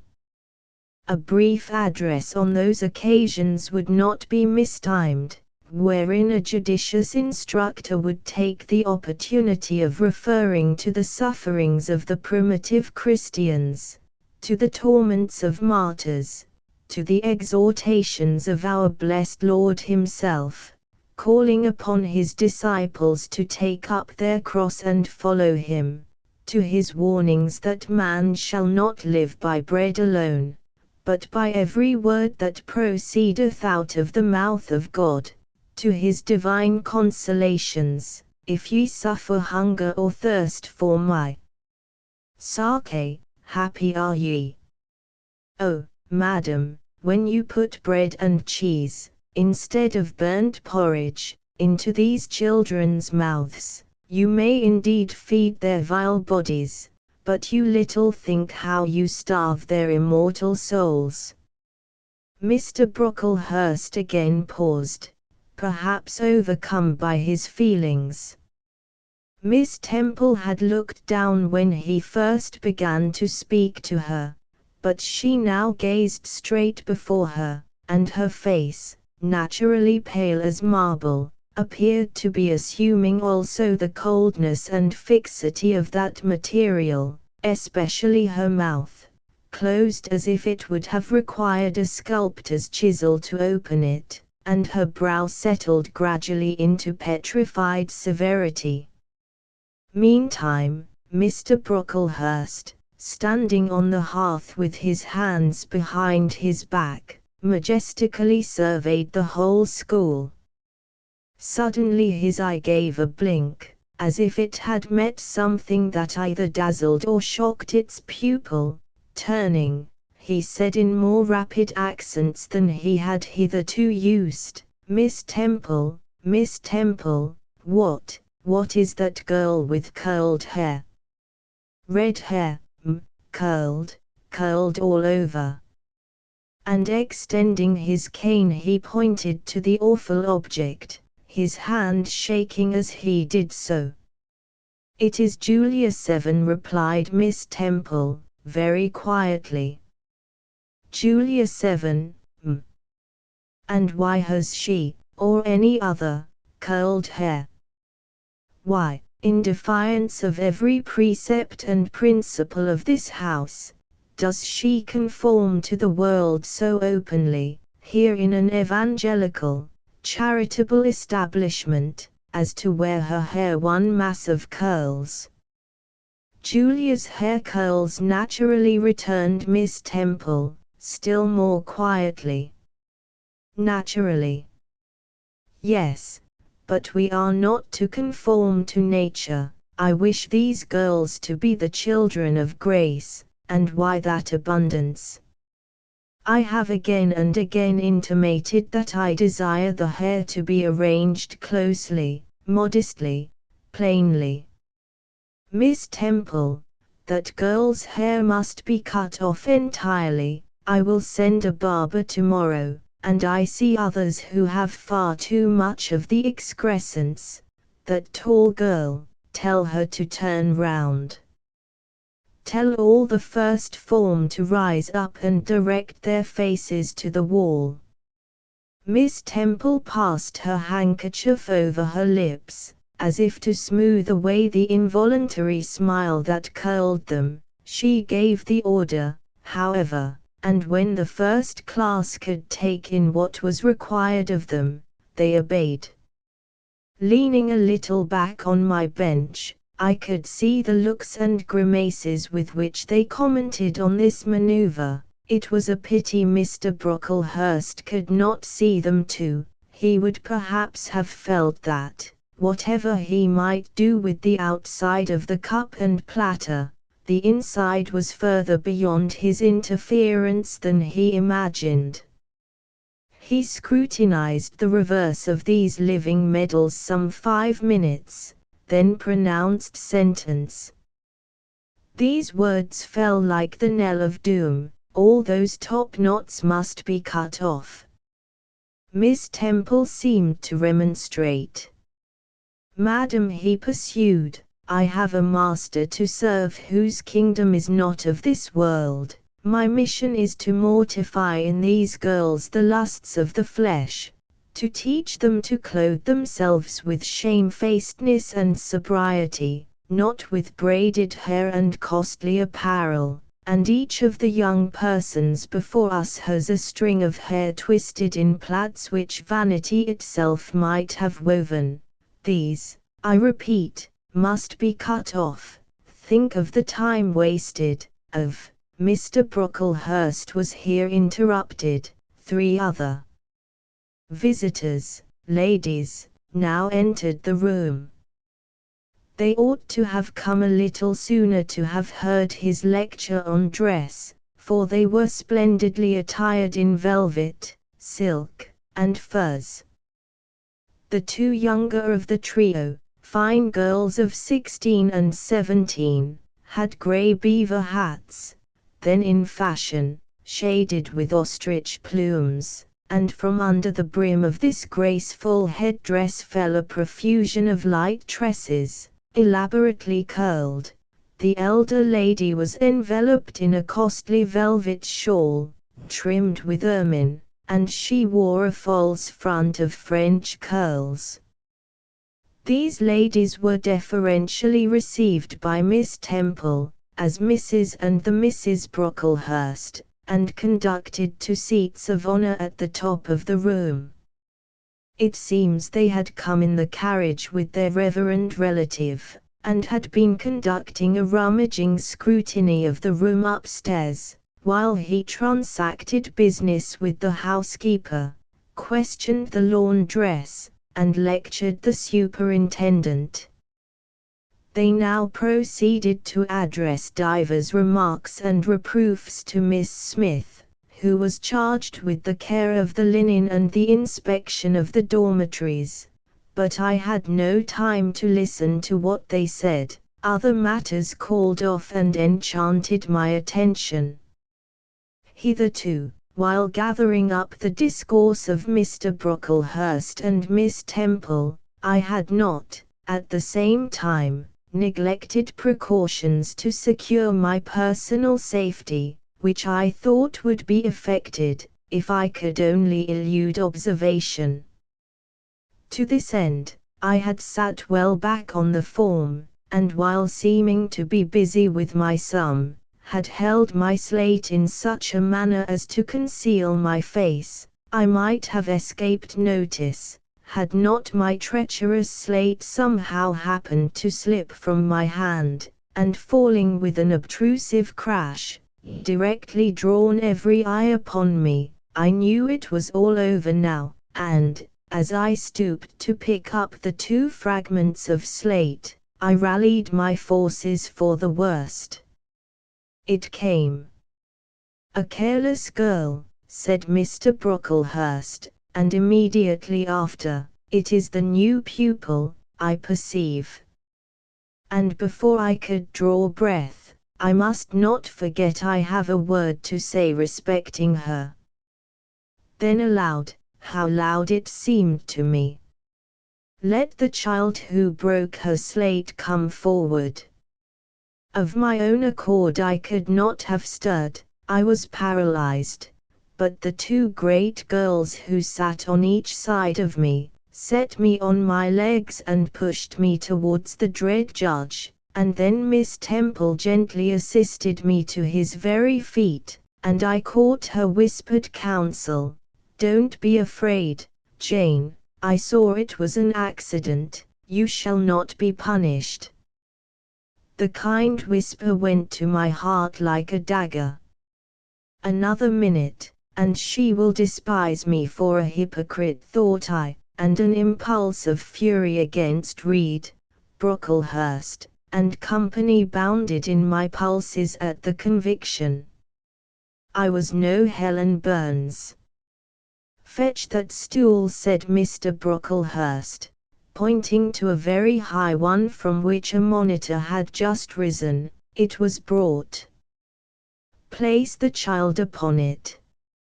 And I was placed there, by whom I don't know. I was in no condition to note particulars. I was only aware that they had hoisted me up to the height of Mr. Brocklehurst's nose, that he was within a yard of me, and that a spread of shot orange and purple silk pelisses and a cloud of silvery plumage extended and waved below me. Mr. Brocklehurst hemmed. "Ladies," said he, turning to his family, "Miss Temple, teachers, and children, you all see this girl." Of course they did, for I felt their eyes directed like burning glasses against my scorched skin. "You see she is yet young, you observe she possesses the ordinary form of childhood. God has graciously given her the shape that He has given to all of us. No signal deformity points her out as a marked character. Who would think that the evil one had already found a servant and agent in her? Yet such, I grieve to say, is the case." A pause, in which I began to steady the palsy of my nerves, and to feel that the Rubicon was passed, and that the trial, no longer to be shirked, must be firmly sustained.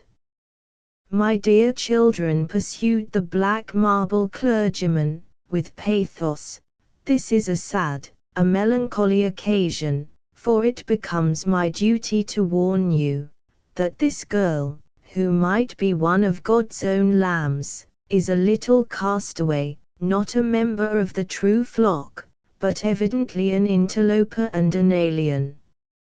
You must be on your guard against her. You must shun her example, if necessary, avoid her company, exclude her from your sports, and shut her out from your converse. Teachers, you must watch her, keep your eyes on her movements, weigh well her words, scrutinize her actions, punish her body to save her soul, if, indeed, such salvation be possible, for, my tongue falters while I tell it, this girl, this child, the native of a Christian land, worse than many a little heathen who says its prayers to Brahma and kneels before Juggernaut, this girl is a liar. Now came a pause of 10 minutes, during which I, by this time in perfect possession of my wits, observed all the female Brocklehursts produce their pocket handkerchiefs and apply them to their optics, while the elderly lady swayed herself to and fro, and the two younger ones whispered, "How shocking!" Mr. Brocklehurst resumed.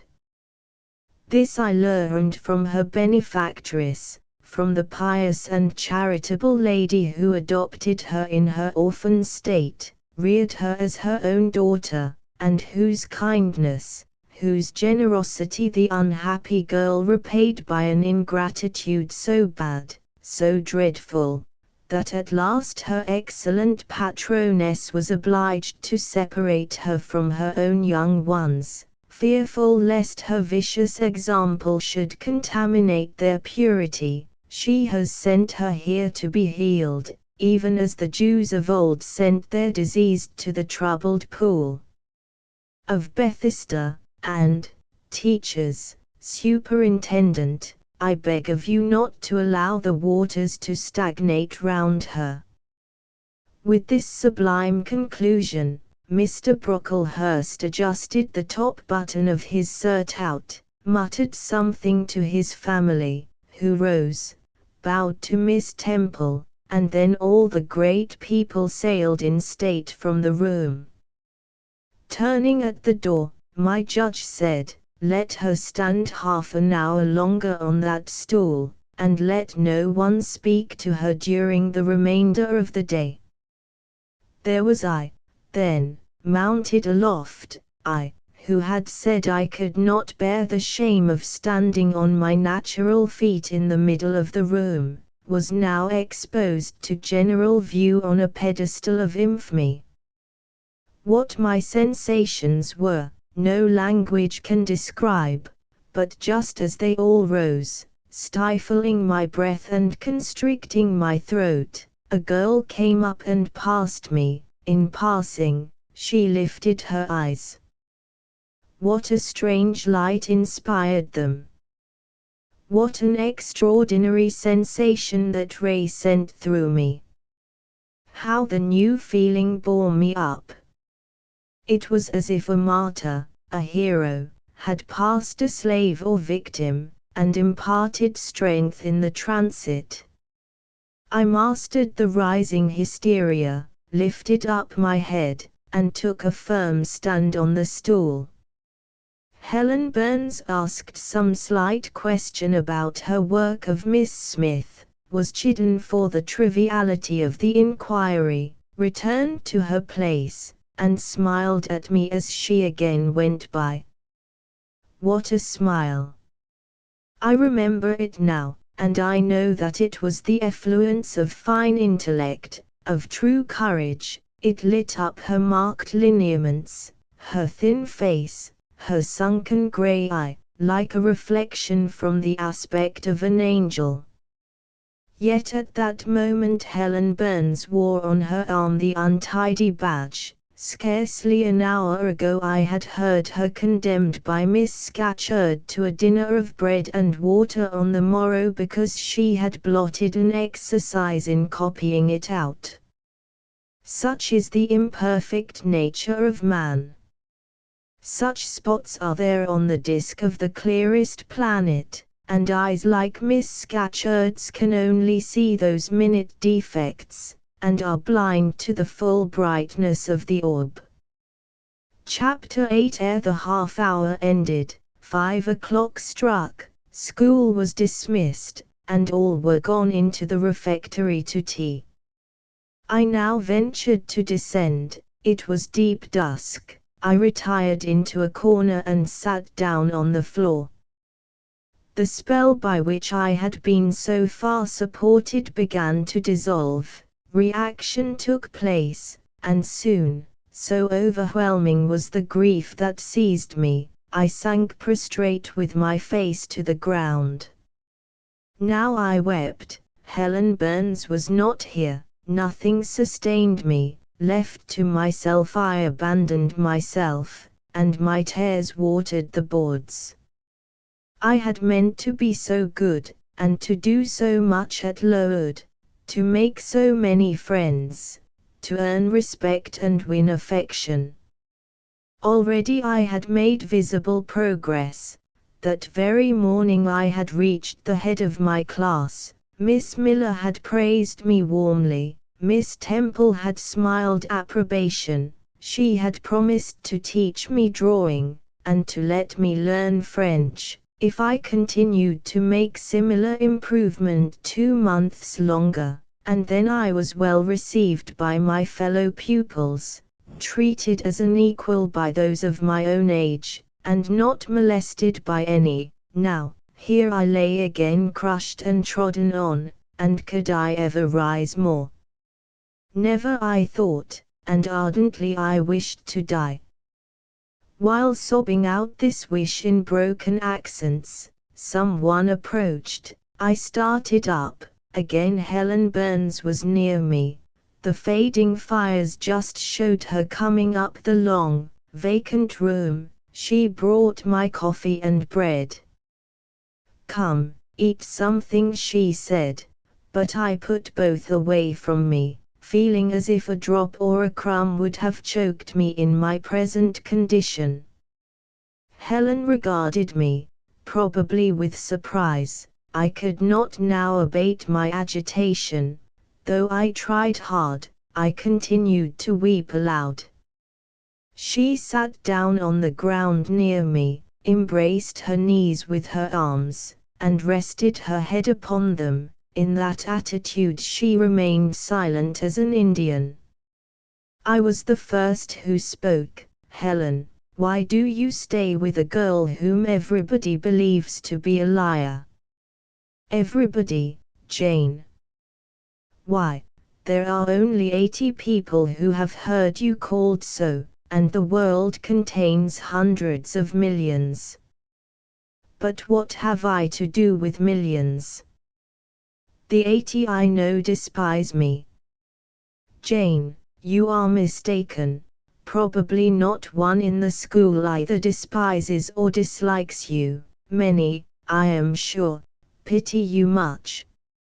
"How can they pity me after what Mr. Brocklehurst has said?" "Mr. Brocklehurst is not a god, nor is he even a great and admired man. He is little liked here. He never took steps to make himself liked.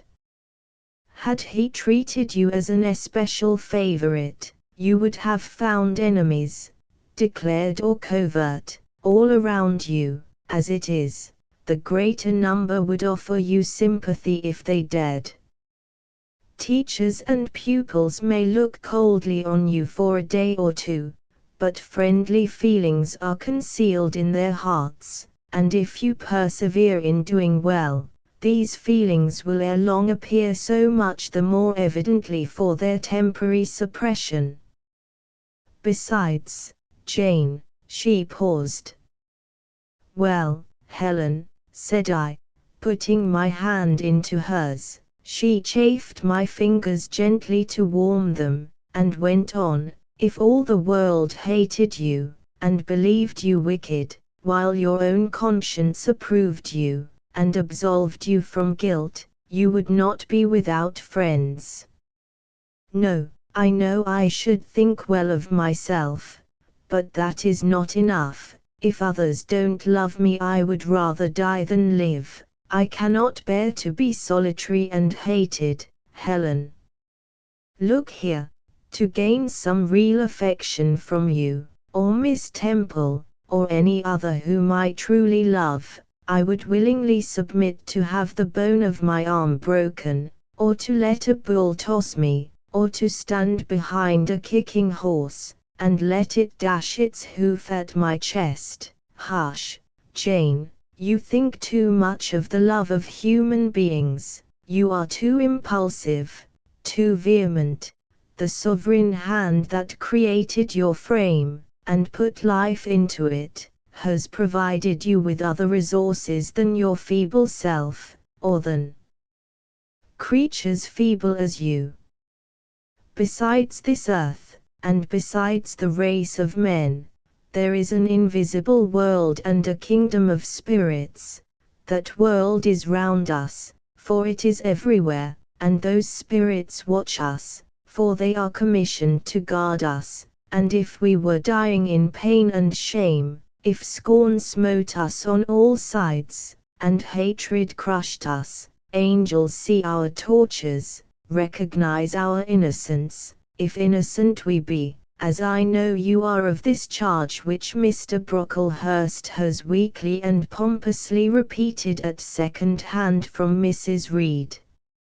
For I read a sincere nature in your ardent eyes and on your clear front, and God waits only the separation of spirit from flesh to crown us with a full reward. Why, then, should we ever sink overwhelmed with distress, when life is so soon over, and death is so certain an entrance to happiness, to glory? I was silent. Helen had calmed me, but in the tranquillity she imparted there was an alloy of inexpressible sadness. I felt the impression of woe as she spoke, but I could not tell whence it came, and when, having done speaking, she breathed a little fast and coughed a short cough, I momentarily forgot my own sorrows to yield to a vague concern for her. Resting my head on Helen's shoulder, I put my arms round her waist, she drew me to her, and we reposed in silence. We had not sat long thus, when another person came in. Some heavy clouds, swept from the sky by a rising wind, had left the moon bare, and her light, streaming in through a window near, shone full both on us and on the approaching figure, which we at once recognized as Miss Temple. "I came on purpose to find you, Jane Eyre," said she. "I want you in my room, and as Helen Burns is with you, she may come too." We went, following the superintendent's guidance. We had to thread some intricate passages, and mount a staircase before we reached her apartment. It contained a good fire, and looked cheerful. Miss Temple told Helen Burns to be seated in a low armchair on one side of the hearth, and herself taking another, she called me to her side. "Is it all over?" she asked, looking down at my face. "Have you cried your grief away?" "I am afraid I never shall do that." "Why?" "Because I have been wrongly accused, and you, and everybody else, will now think me wicked." "We shall think you what you prove yourself to be, my child. Continue to act as a good girl, and you will satisfy us." "Shall I, Miss Temple?"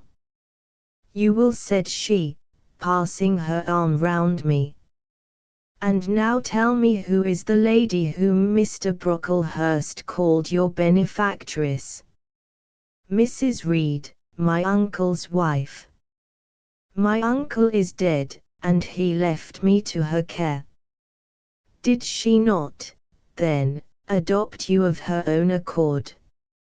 "No, she was sorry to have to do it, but my uncle, as I have often heard the servants say, got her to promise before he died that she would always keep me."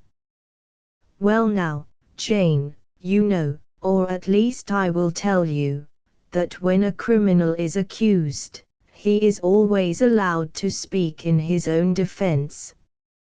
You have been charged with falsehood. Defend yourself to me as well as you can. Say whatever your memory suggests is true, but add nothing and exaggerate nothing. I resolved, in the depth of my heart, that I would be most moderate, most correct, and, having reflected a few minutes in order to arrange coherently what I had to say, I told her all the story of my sad childhood.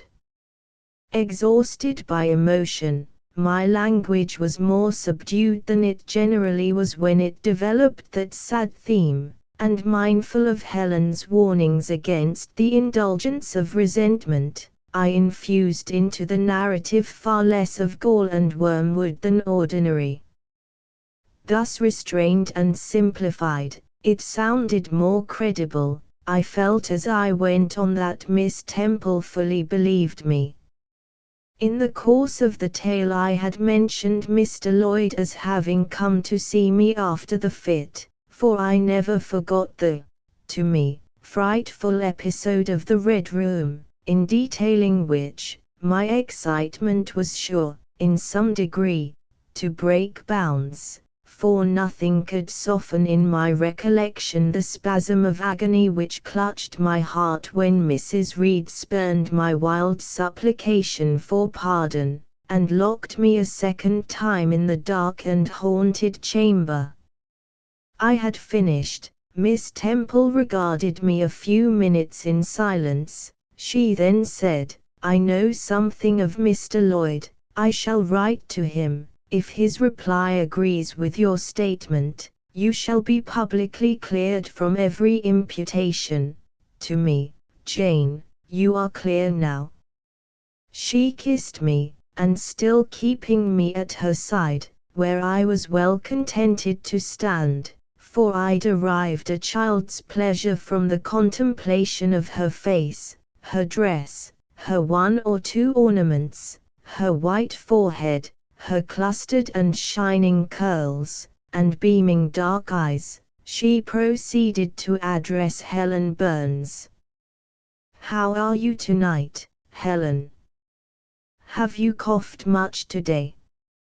"Not quite so much, I think, "And the pain in your chest?" "It is a little better." Miss Temple got up, took her hand and examined her pulse. Then she returned to her own seat. As she resumed it, I heard her sigh low. She was pensive a few minutes. Then rousing herself, she said cheerfully, "But you two are my visitors tonight. I must treat you as such." She rang her bell. "Barbara," she said to the servant who answered it, "I have not yet had tea. Bring the tray and place cups for these two young ladies." And a tray was soon brought. How pretty, to my eyes, did the china cups and bright teapot look, placed on the little round table near the fire. How fragrant was the steam of the beverage, and the scent of the toast.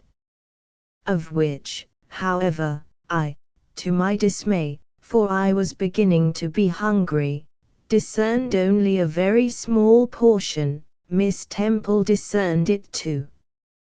"Barbara," said she, "can you not bring a little more bread and butter? There is not enough for 3. Barbara went out. She returned soon. "Madam, Mrs. Harden says she has sent up the usual quantity." Mrs. Harden, be it observed, was the housekeeper, a woman after Mr. Brocklehurst's own heart, made up of equal parts of whalebone and iron. "Oh, very well," returned Miss Temple, "we must make it do, Barbara, I suppose." And as the girl withdrew she added, smiling, "Fortunately, I have it in my power to supply deficiencies for this once." Having invited Helen and me to approach the table, and placed before each of us a cup of tea with one delicious but thin morsel of toast, she got up, unlocked a drawer, and taking from it a parcel wrapped in paper, disclosed presently to our eyes a good-sized seed cake. "I meant to give each of you some of this to take with you," said she, "but as there is so little toast, you must have it now," and she proceeded to cut slices with a generous hand.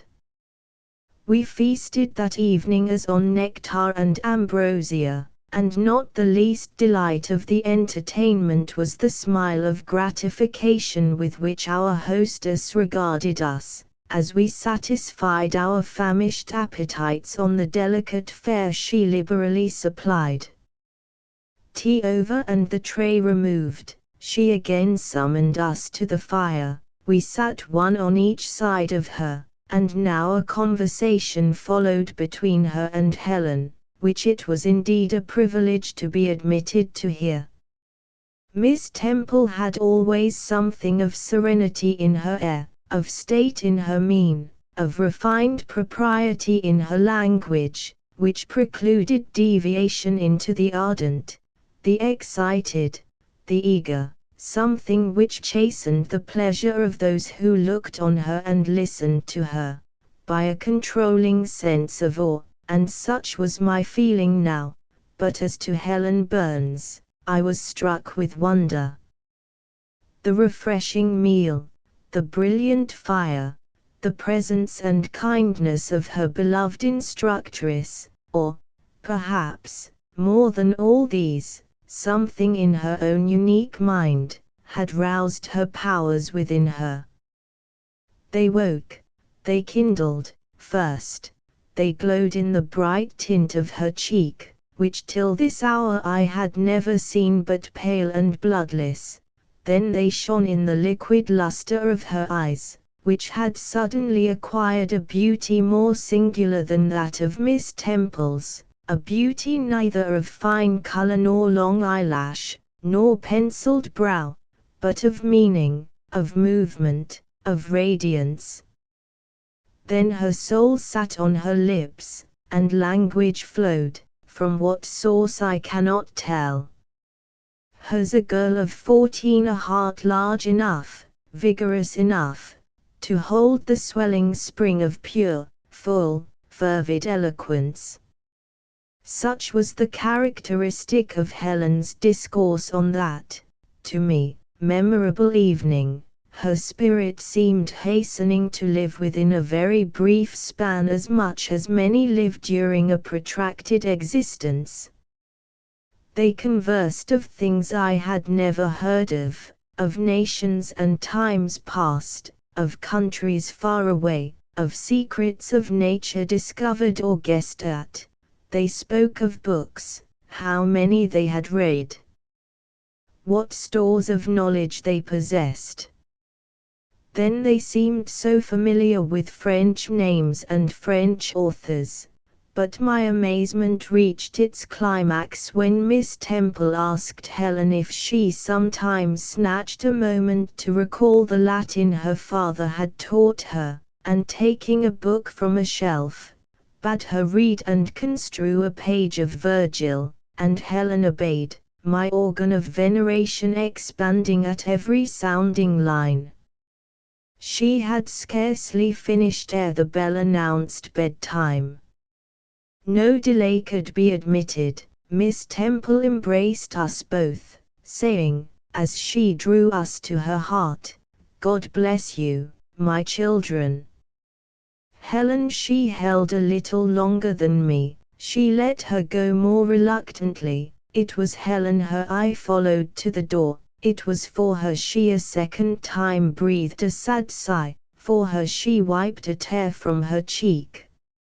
On reaching the bedroom, we heard the voice of Miss Scatcherd. She was examining drawers. She had just pulled out Helen Burns's, and when we entered Helen was greeted with a sharp reprimand. and told that tomorrow she should have half a dozen of untidily folded articles pinned to her shoulder.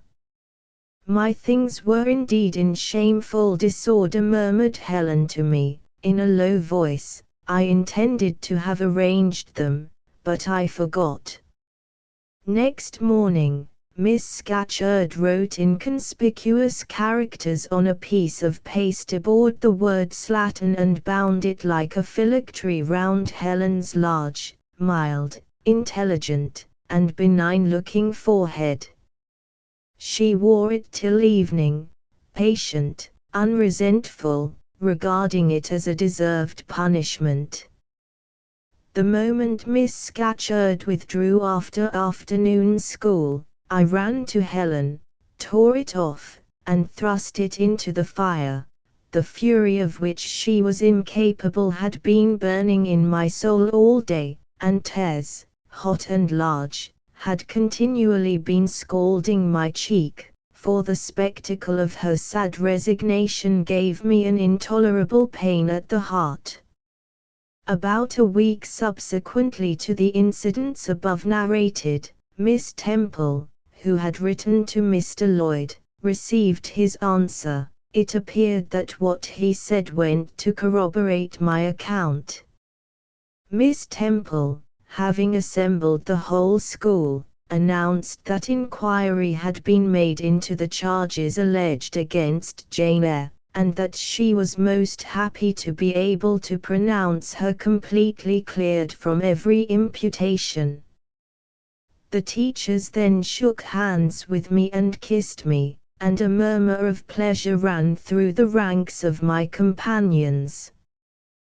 Thus relieved of a grievous load, I from that hour set to work afresh, resolved to pioneer my way through every difficulty. I toiled hard, and my success was proportionate to my efforts. My memory, not naturally tenacious, improved with practice. Exercise sharpened my wits. In a few weeks I was promoted to a higher class. In less than 2 months I was allowed to commence French and drawing.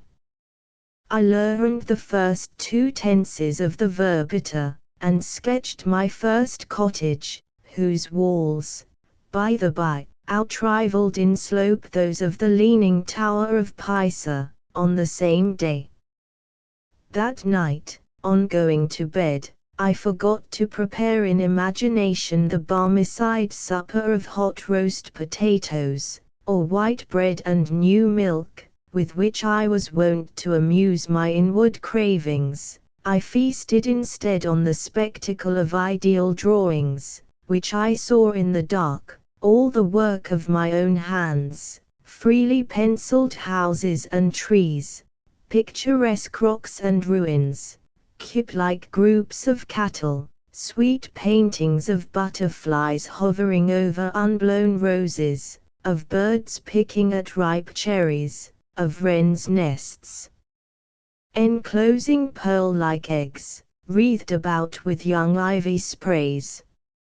I examined, too, in thought, the possibility of my ever being able to translate currently a certain little French story which Madame Pirot had that day shown me, nor was that problem solved to my satisfaction ere I fell sweetly asleep. Well has Solomon said, "Better is a dinner of herbs where love is, than a stalled ox and hatred therewith." I would not now have exchanged Load with all its privations for Gateshead and its daily luxuries. Chapter 9. But the privations, or rather the hardships, of Load lessened. Spring drew on. She was indeed already come. The frosts of winter had ceased, its snows were melted, its cutting winds ameliorated.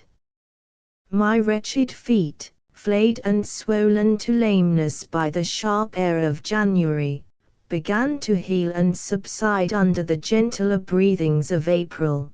The nights and mornings no longer by their Canadian temperature froze the very blood in our veins, We could now endure the play hour passed in the garden. Sometimes on a sunny day it began even to be pleasant and genial, and a greenness grew over those brown beds, which, freshening daily, suggested the thought that hope traversed them at night, and left each morning brighter traces of her steps. Flowers peeped out amongst the leaves, snowdrops, crocuses, purple auriculas, and golden-eyed pansies. On Thursday afternoons, half-holidays, we now took walks, and found still sweeter flowers opening by the wayside, under the hedges. I discovered, too, that a great pleasure, an enjoyment which the horizon only bounded, lay all outside the high and spike-guarded walls of our garden. This pleasure consisted in prospect of noble summits girdling a great hill hollow, rich in verdure and shadow, in a bright beck, full of dark stones and sparkling eddies. How different had this scene looked when I viewed it laid out beneath the iron sky of winter, stiffened in frost, shrouded with snow, when mists as chill as death wandered to the impulse of east winds along those purple peaks, and rolled downing and home till they blended with the frozen fog of the beck. That beck itself was then a torrent, turbid and curbless. It tore asunder the wood, and sent a raving sound through the air, often thickened with wild rain or whirling sleet, and for the forest on its banks, that showed only ranks of skeletons. April advanced to May, a bright serene May it was, days of blue sky, placid sunshine, and soft western or southern gales filled up its duration. And now vegetation matured with vigor, load shook loose its tresses, it became all green, all flowery, its great elm, ash, and oak skeletons were restored to majestic life, woodland plants sprang up profusely in its recesses, unnumbered varieties of moss filled its hollows, and it made a strange ground sunshine out of the wealth of its wild primrose plants. I have seen their pale gold gleam in overshadowed spots like scatterings of the sweetest luster. All this I enjoyed often and fully, free, unwatched, and almost alone. For this unwanted liberty and pleasure there was a cause, to which it now becomes my task to advert. Have I not described a pleasant site for a dwelling, when I speak of it as bosomed in hill and wood, and rising from the verge of a stream? Assuredly, pleasant enough, but whether healthy or not is another question. That forest dell, where Lode lay, was the cradle of fog and fog-bred pestilence, which, quickening with the quickening spring, crept into the orphan asylum, breathed typhus through its crowded schoolroom and dormitory, and, ere May arrived, transformed the seminary into an hospital. Semi-starvation and neglected colds had predisposed most of the pupils to receive infection. 45 out of the 80 girls lay ill at one time. Classes were broken up, rules relaxed. The few who continued well were allowed almost unlimited license, because the medical attendant insisted on the necessity of frequent exercise to keep them in health, and had it been otherwise, no one had leisure to watch or restrain them. Miss Temple's whole attention was absorbed by the patients. She lived in the sick room, never quitting it except to snatch a few hours' rest at night. The teachers were fully occupied with packing up and making other necessary preparations for the departure of those girls who were fortunate enough to have friends and relations able and willing to remove them from the seat of contagion. Many, already smitten, went home only to die. Some died at the school, and were buried quietly and quickly, the nature of the malady forbidding delay. While disease had thus become an inhabitant of Lourdes, and death its frequent visitor, while there was gloom and fear within its walls, while its rooms and passages steamed with hospital smells, the drug and the pastille striving vainly to overcome the effluvia of mortality, that bright May shone unclouded over the bold hills and beautiful woodland out of doors. Its garden, too, glowed with flowers. Hollyhocks had sprung up tall as trees, lilies had opened, tulips and roses were in bloom, the borders of the little beds were gay with pink thrift and crimson double daisies, the sweet briars gave out, morning and evening, their scent of spice and apples, and these fragrant treasures were all useless for most of the inmates of Lourdes, except to furnish now and then a handful of herbs and blossoms to put in a coffin. But I, and the rest who continued well, enjoyed fully the beauties of the scene and season. They let us ramble in the wood, like gypsies, from morning till night. We did what we liked, went where we liked, we lived better too. Mr. Brocklehurst and his family never came near Lourdes now. Household matters were not scrutinized into. The cross housekeeper was gone, driven away by the fear of infection. Her successor, who had been matron at the Lowton dispensary, unused to the ways of her new abode, provided with comparative liberality. Besides, there were fewer to feed, the sick could eat little, our breakfast basins were better filled. When there was no time to prepare a regular dinner, which often happened, she would give us a large piece of cold pie, or a thick slice of bread and cheese, and this we carried away with us to the wood, where we each chose the spot we liked best, and dined sumptuously. My favorite seat was a smooth and broad stone, rising white and dry from the very middle of the beck, and only to be got at by wading through the water, a feat I accomplished barefoot. The stone was just broad enough to accommodate, comfortably, another girl and me, at that time my chosen comrade, one Mary Ann Wilson, a shrewd, observant personage, whose society I took pleasure in, partly because she was witty and original, and partly because she had a manner which set me at my ease.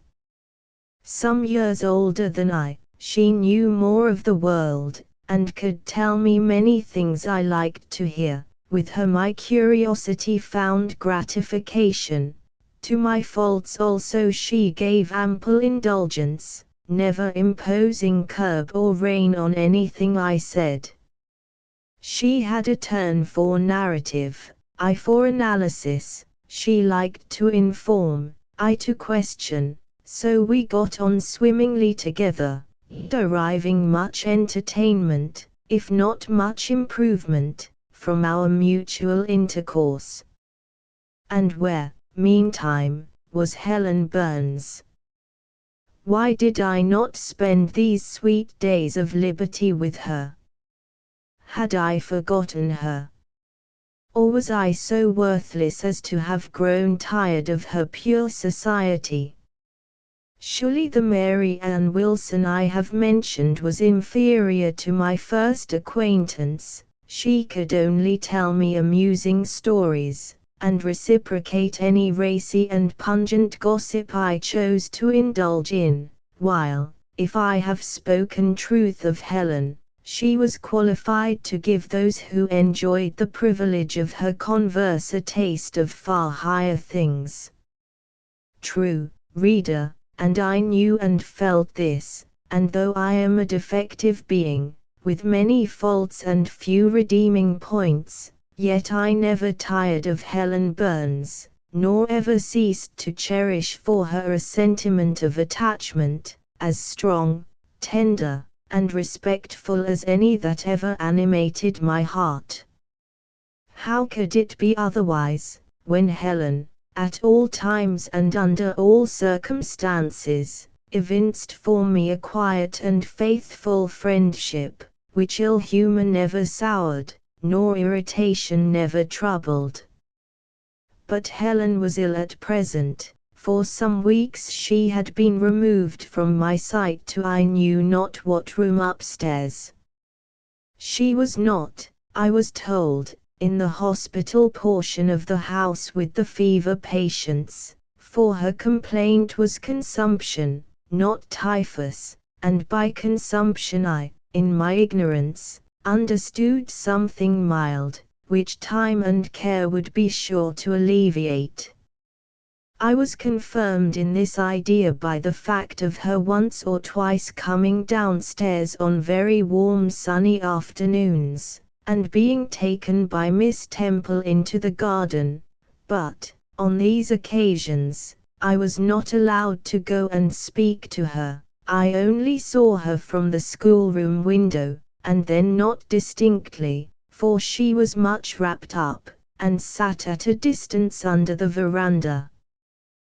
One evening, in the beginning of June, I had stayed out very late with Mary Ann in the wood. We had, as usual, separated ourselves from the others, and had wandered far, so far that we lost our way, and had to ask it at a lonely cottage, where a man and woman lived, who looked after a herd of half-wild swine that fed on the mast in the wood.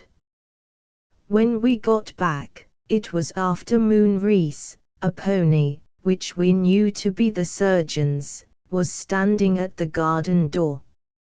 Mary Ann remarked that she supposed someone must be very ill, as Mr. Bates had been sent for at that time of the evening.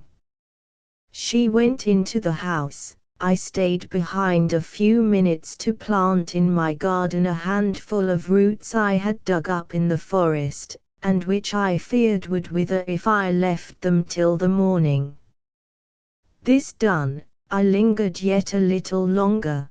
The flowers smelled so sweet as the dew fell, it was such a pleasant evening, so serene, so warm. The still glowing west promised so fairly another fine day on the morrow. The moon rose with such majesty in the grave east. I was noting these things and enjoying them as a child might, when it entered my mind, as it had never done before, how sad to be lying now on a sick bed, and to be in danger of dying. This world is pleasant. It would be dreary to be called from it, and to have to go who knows where. And then my mind made its first earnest effort to comprehend what had been infused into it concerning heaven and hell, and for the first time it recoiled, baffled, and for the first time glancing behind, on each side, and before it, it saw all round an unfathomed gulf. It felt the one point where it stood, the present, all the rest was formless cloud and vacant depth, and it shuddered at the thought of tottering, and plunging amid that chaos. While pondering this new idea, I heard the front door open. Mr. Bates came out, and with him was a nurse. After she had seen him mount his horse and depart, she was about to close the door, but I ran up to her. "How is Helen Burns?" "Very poorly," was the answer. "Is it her Mr. Bates has been to see?" "Yes." "And what does he say about her?" He says she'll not be here long." This phrase, uttered in my hearing yesterday, would have only conveyed the notion that she was about to be removed to Northumberland, to her own home. I should not have suspected that it meant she was dying, but I knew instantly now. It opened clear on my comprehension that Helen Burns was numbering her last days in this world, and that she was going to be taken to the region of spirits, if such region there were. I experienced a shock of horror, then a strong thrill of grief, then a desire, a necessity to see her, and I asked in what room she lay.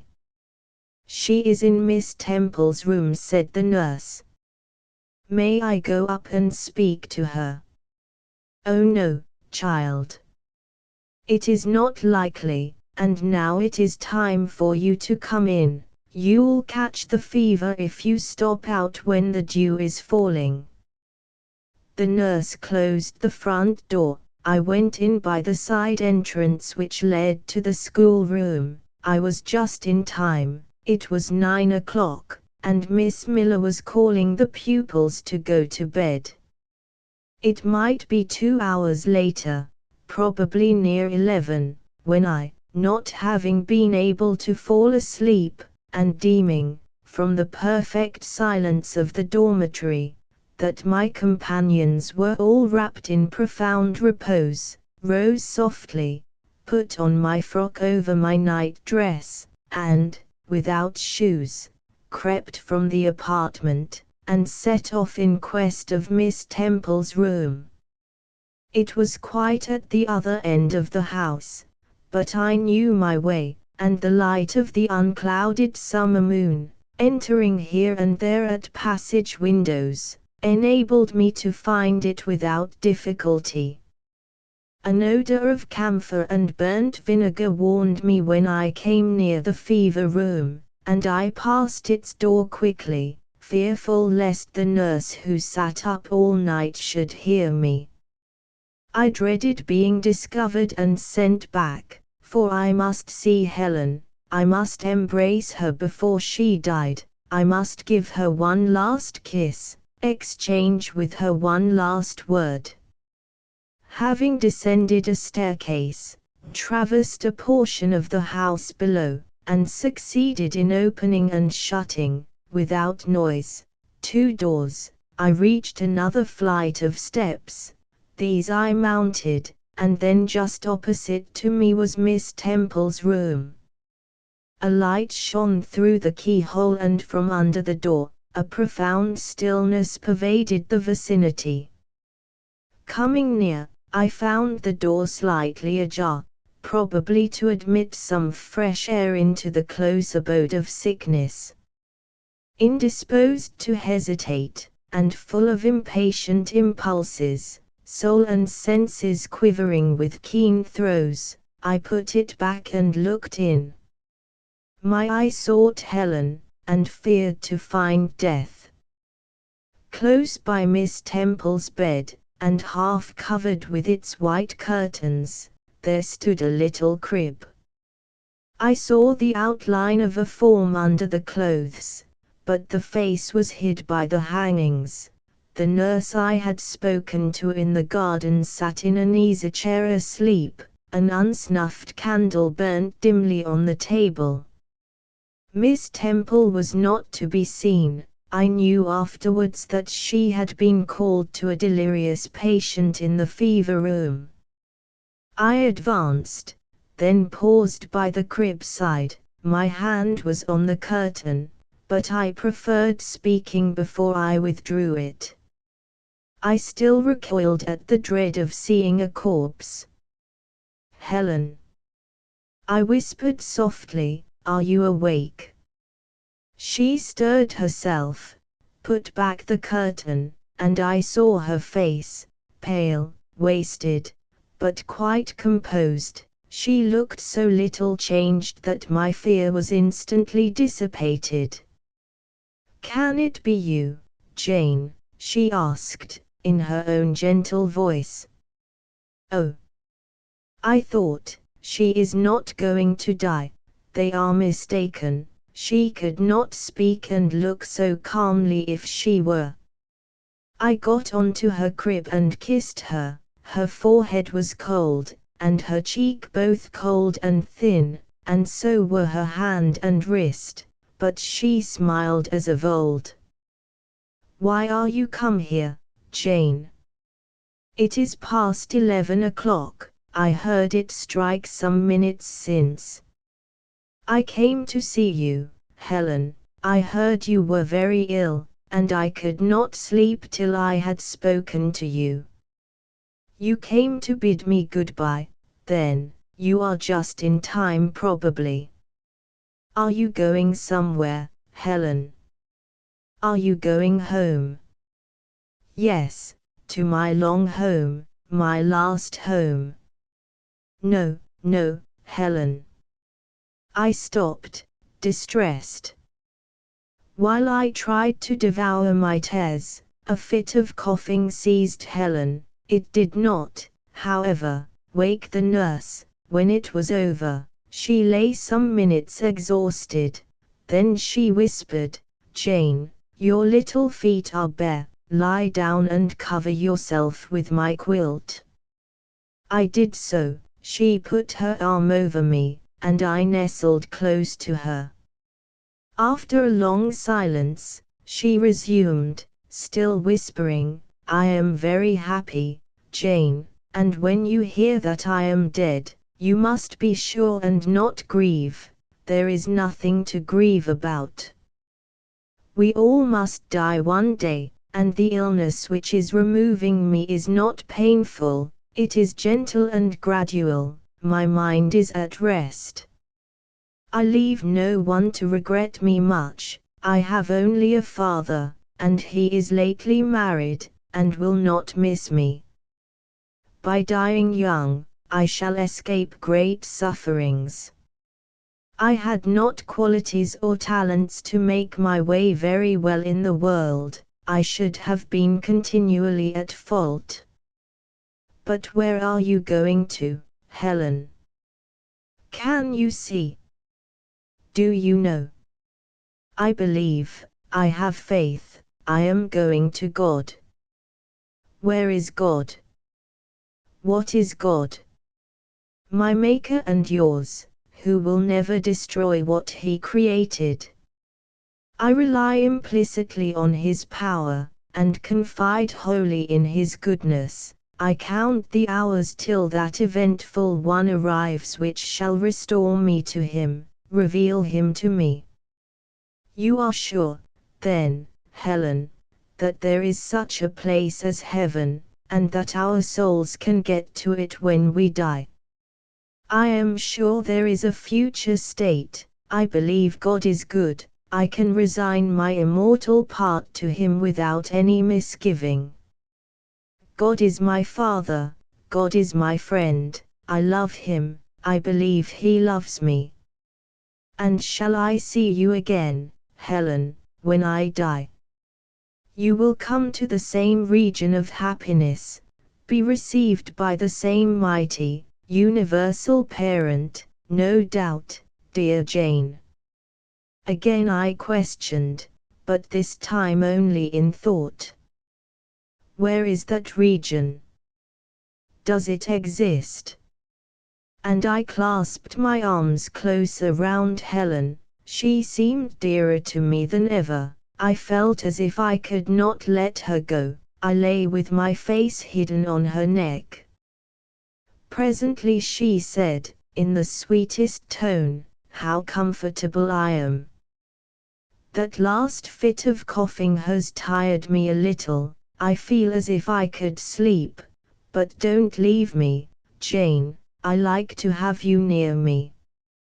I'll stay with you, dear Helen. No one shall take me away. Are you warm, darling?" "Yes."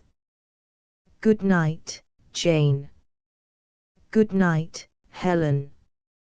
She kissed me, and I her, and we both soon slumbered. When I awoke it was day. An unusual movement roused me. I looked up. I was in somebody's arms. The nurse held me. She was carrying me through the passage back to the dormitory. I was not reprimanded for leaving my bed. People had something else to think about. No explanation was afforded then to my many questions. But a day or two afterwards I learned that Miss Temple, on returning to her own room at dawn, had found me laid in the little crib, my face against Helen Burns's shoulder, my arms round her neck. I was asleep, and Helen was dead. Her grave is in Brocklebridge churchyard. For 15 years after her death it was only covered by a grassy mound, but now a grey marble tablet marks the spot, inscribed with her name, and the word Resurgam. Chapter X. Hitherto I have recorded in detail the events of my insignificant existence. To the first 10 years of my life I have given almost as many chapters. But this is not to be a regular autobiography. I am only bound to invoke memory where I know her responses will possess some degree of interest. Therefore I now pass a space of 8 years almost in silence. A few lines only are necessary to keep up the links of connection. When the typhus fever had fulfilled its mission of devastation at Lourdes, it gradually disappeared from thence, but not till its virulence and the number of its victims had drawn public attention on the school. Inquiry was made into the origin of the scourge, and by degrees various facts came out which excited public indignation in a high degree. The unhealthy nature of the site, the quantity and quality of the children's food, the brackish, fetid water used in its preparation, the pupils' wretched clothing and accommodations, all these things were discovered, and the discovery produced a result mortifying to Mr. Brocklehurst, but beneficial to the institution. Several wealthy and benevolent individuals in the county subscribed largely for the erection of a more convenient building in a better situation. New regulations were made, improvements in diet and clothing introduced. The funds of the school were entrusted to the management of a committee. Mr. Brocklehurst, who, from his wealth and family connections, could not be overlooked, still retained the post of treasurer, but he was aided in the discharge of his duties by gentlemen of rather more enlarged and sympathizing minds. His office of inspector, too, was shared by those who knew how to combine reason with strictness, comfort with economy, compassion with uprightness. The school, thus improved, became in time a truly useful and noble institution. I remained an inmate of its walls, after its regeneration, for 8 years, 6 as pupil, and 2 as teacher, and in both capacities I bear my testimony to its value and importance. During these 8 years my life was uniform, but not unhappy, because it was not inactive. I had the means of an excellent education placed within my reach, a fondness for some of my studies, and a desire to excel in all, together with a great delight in pleasing my teachers, especially such as I loved, urged me on. I availed myself fully of the advantages offered me. In time I rose to be the first girl of the first class. Then I was invested with the office of teacher, which I discharged with zeal for 2 years, but at the end of that time I altered. Miss Temple, through all changes, had thus far continued superintendent of the seminary. To her instruction I owed the best part of my acquirements. Her friendship and society had been my continual solace. She had stood me in the stead of mother, governess, and, latterly, companion. At this period she married, removed with her husband, a clergyman, an excellent man, almost worthy of such a wife, to a distant county, and consequently was lost to me. From the day she left I was no longer the same. With her was gone every settled feeling, every association that had made Lowood in some degree a home to me. I had imbibed from her something of her nature and much of her habits, more harmonious thoughts, what seemed better regulated feelings had become the inmates of my mind. I had given in allegiance to duty and order. I was quiet, I believed I was content. To the eyes of others, usually even to my own, I appeared a disciplined and subdued character. But destiny, in the shape of the Reverend Mr. Nasmyth, came between me and Miss Temple. I saw her in her travelling dress step into a post-chaise. Shortly after the marriage ceremony, I watched the chaise mount the hill and disappear beyond its brow, and then retired to my own room, and there spent in solitude the greatest part of the half-holiday granted in honor of the occasion. I walked about the chamber most of the time. I imagined myself only to be regretting my loss, and thinking how to repair it.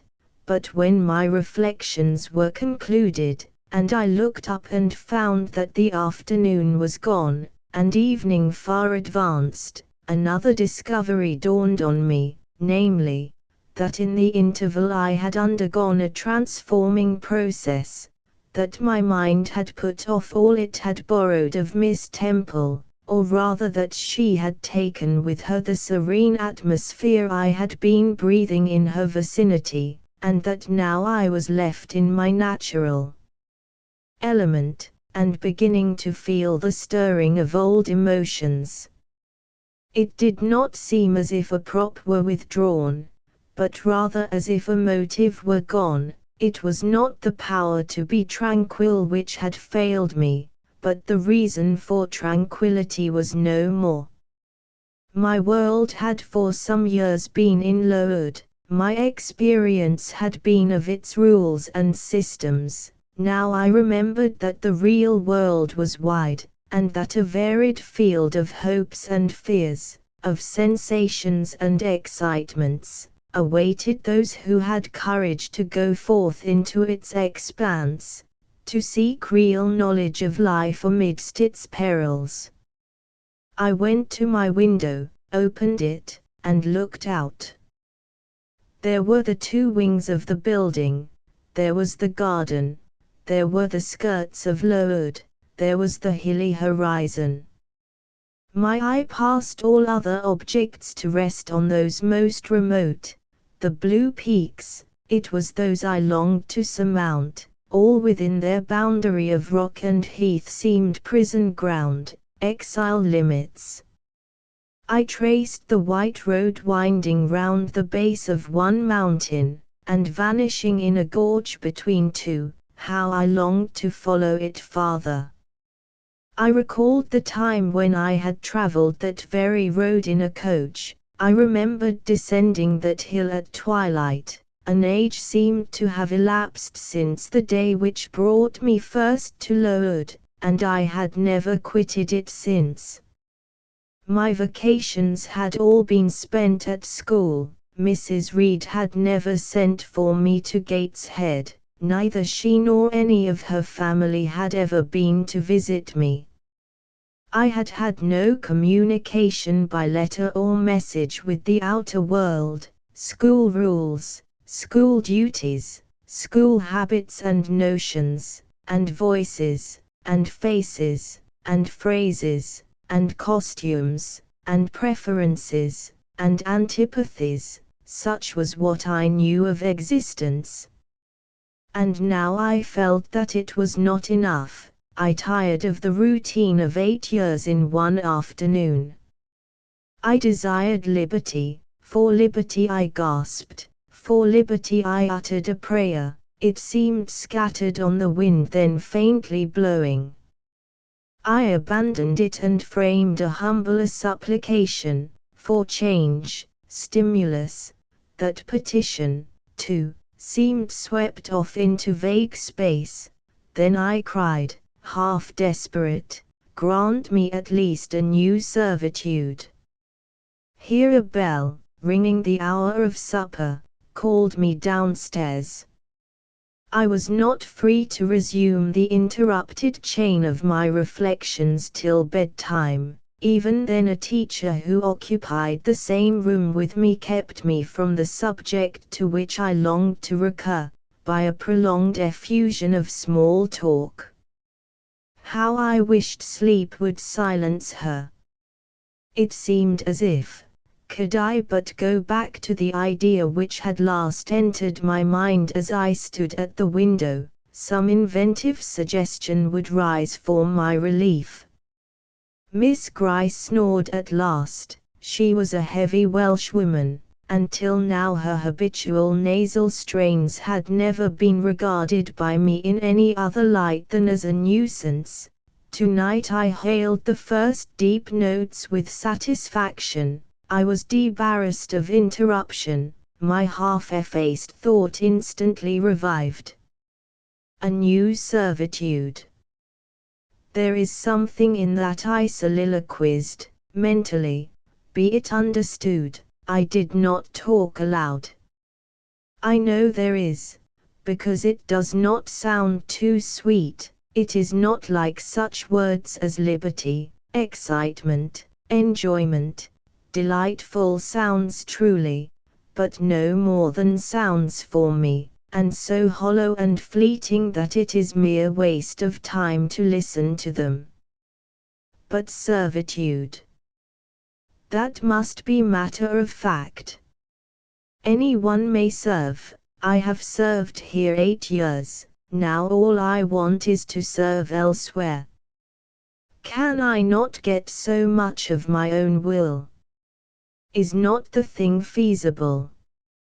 Yes, yes, the end is not so difficult, if I had only a brain active enough to ferret out the means of attaining it. I sat up in bed by way of arousing this said brain. It was a chilly night. I covered my shoulders with a shawl, and then I proceeded to think again with all my might. What do I want? A new place, in a new house, amongst new faces, under new circumstances. I want this because it is of no use wanting anything better. How do people do to get a new place? They apply to friends, I suppose. I have no friends. There are many others who have no friends, who must look about for themselves and be their own helpers, and what is their resource? I could not tell, nothing answered me. I then ordered my brain to find a response, and quickly.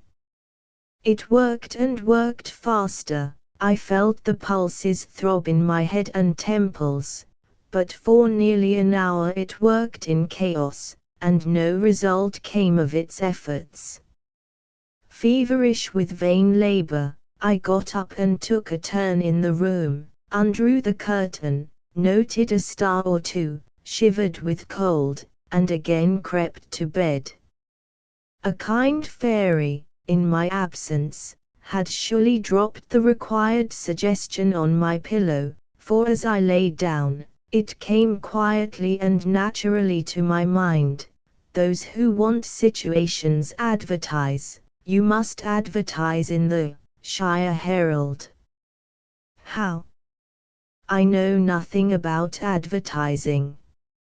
Replies rose smooth and prompt now. You must enclose the advertisement and the money to pay for it under a cover directed to the editor of the Herald. You must put it, the first opportunity you have, into the post at Loughton. Answers must be addressed to J.E. at the post office there. You can go and inquire in about a week after you send your letter, if any are come, and act accordingly.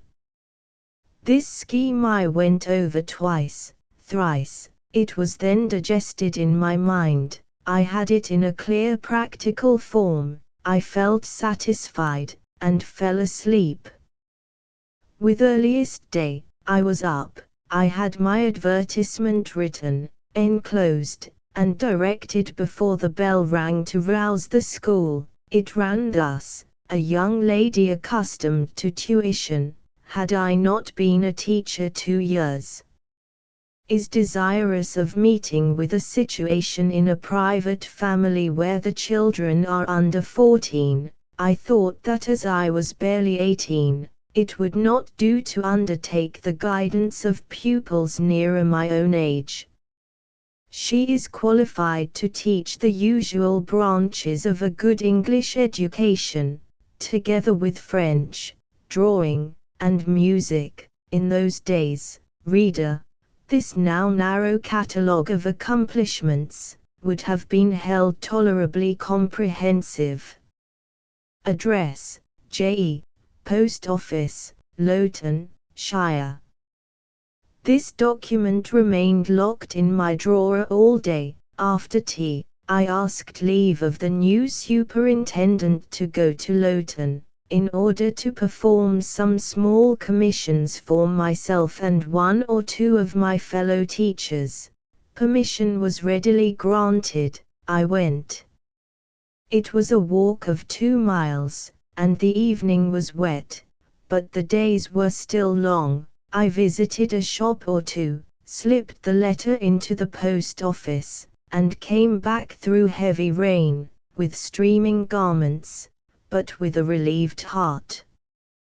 The succeeding week seemed long. It came to an end at last, however, like all sublunary things, and once more, towards the close of a pleasant autumn day, I found myself afoot on the road to Loughton.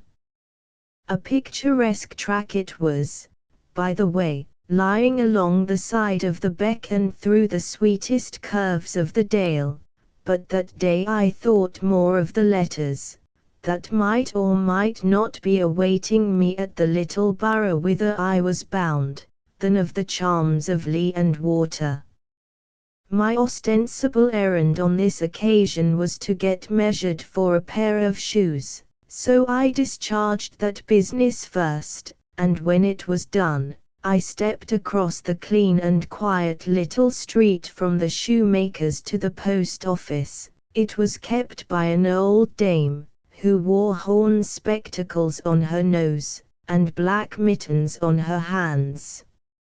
"Are there any letters for J.E.?" I asked. She peered at me over her spectacles, and then she opened a drawer and fumbled among its contents for a long time, so long that my hopes began to falter. At last, having held a document before her glasses for nearly 5 minutes, she presented it across the counter, accompanying the act by another inquisitive and mistrustful glance. "It was for J.E. Is there only one?" I demanded. "There are no more," said she, and I put it in my pocket and turned my face homeward. I could not open it then. Rules obliged me to be back by 8, and it was already 7:30. Various duties awaited me on my arrival. I had to sit with the girls during their hour of study. Then it was my turn to read prayers, to see them to bed. Afterwards I supped with the other teachers. Even when we finally retired for the night, the inevitable Miss Gryce was still my companion. We had only a short end of candle in our candlestick, and I dreaded lest she should talk till it was all burnt out. Fortunately, however, the heavy supper she had eaten produced a soporific effect, She was already snoring before I had finished undressing. There still remained an inch of candle. I now took out my letter. The seal was an initial F. I broke it. The contents were brief. If J.E., who advertised in the Shire Herald of last Thursday, possesses the acquirements mentioned, and if she is in a position to give satisfactory references as to character and competency, a situation can be offered her where there is but one pupil, a little girl, under 10 years of age, and where the salary is £30 per annum. J.E. is requested to send references, name, address, and all particulars to the direction, Mrs. Fairfax, Thornfield, near Millcote, Shire. I examined the document long. The writing was old-fashioned and rather uncertain, like that of an elderly lady. This circumstance was satisfactory. A private fear had haunted me, that in thus acting for myself, and by my own guidance, I ran the risk of getting into some scrape, and, above all things, I wished the result of my endeavours to be respectable, proper, en règle. I now felt that an elderly lady was no bad ingredient in the business I had on hand. Mrs. Fairfax. I saw her in a black gown and widow's cap, frigid, perhaps, but not uncivil, a model of elderly English respectability. Thornfield. That, doubtless, was the name of her house, a neat orderly spot, I was sure, though I failed in my efforts to conceive a correct plan of the premises. Millcote, Shire. I brushed up my recollections of the map of England. Yes, I saw it, both the Shire and the town. Shire was 70 miles nearer London than the remote county where I now resided. That was a recommendation to me. I longed to go where there was life and movement. Millcote was a large manufacturing town on the banks of the Eyre, a busy place enough. Doubtless, so much the better, it would be a complete change at least. Not that my fancy was much captivated by the idea of long chimneys and clouds of smoke, but I argued, Thornfield will, probably, be a good way from the town. Here the socket of the candle dropped, and the wick went out. Next day new steps were to be taken. My plans could no longer be confined to my own breast, I must impart them in order to achieve their success.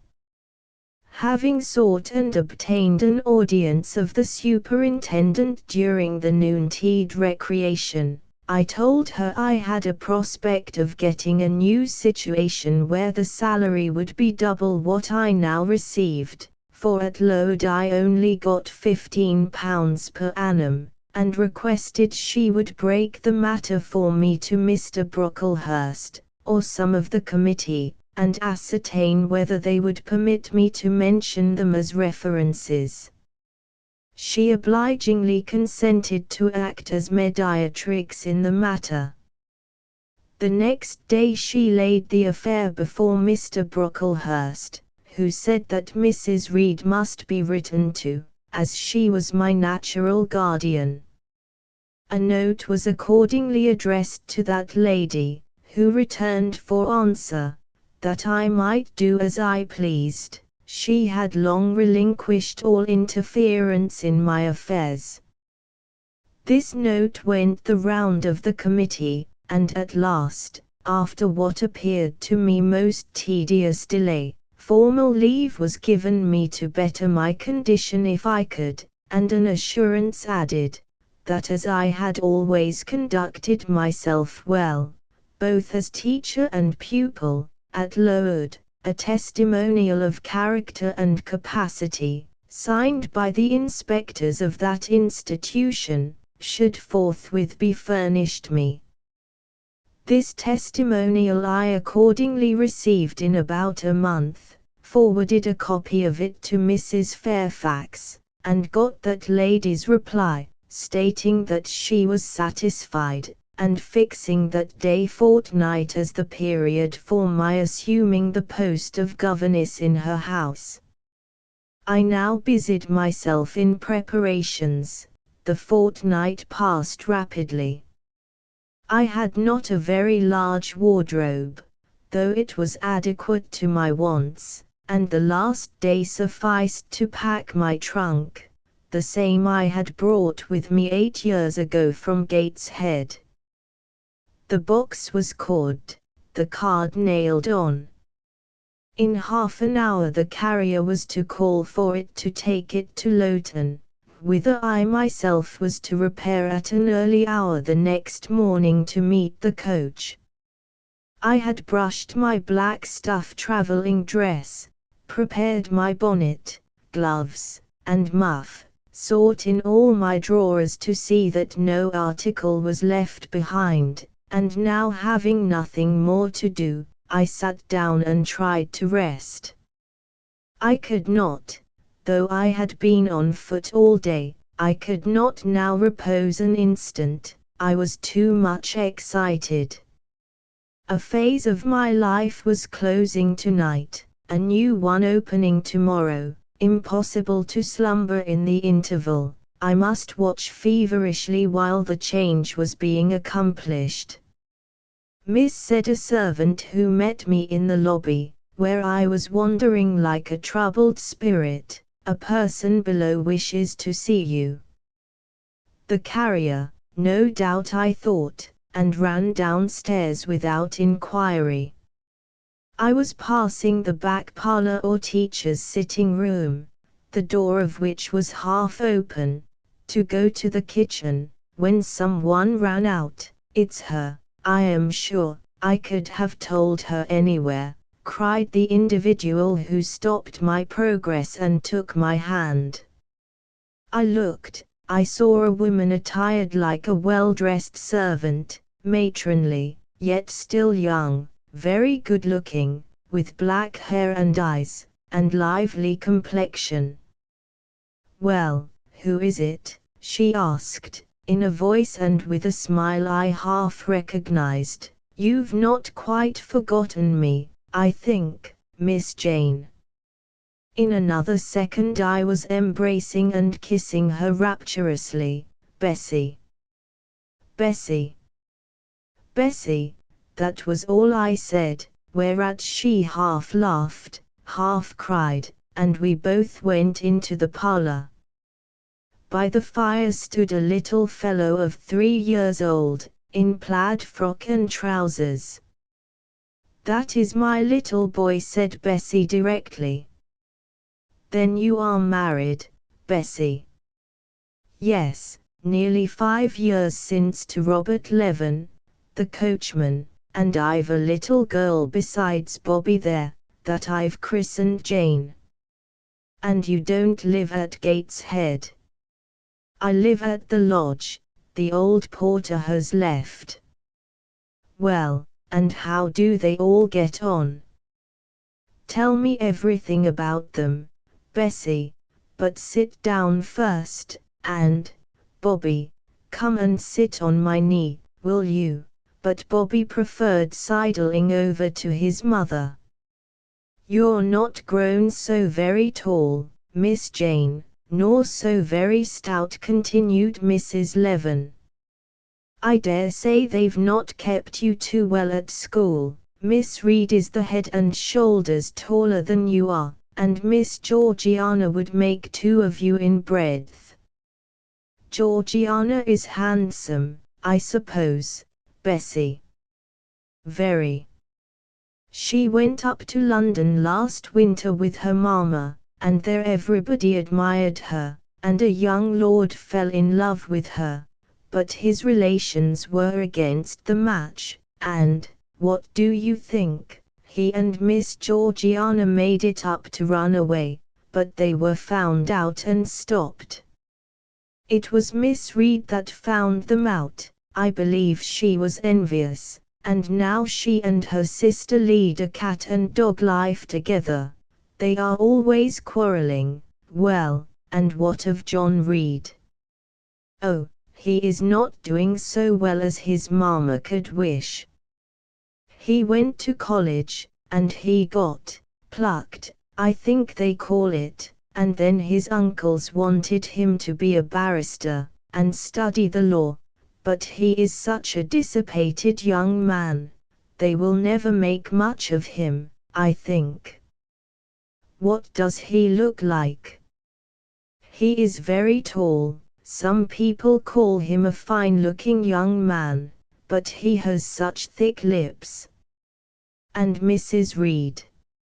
Mrs. looks stout and well enough in the face, but I think she's not quite easy in her mind. Mr. John's conduct does not please her, he spends a deal of money. Did she send you here, Bessie?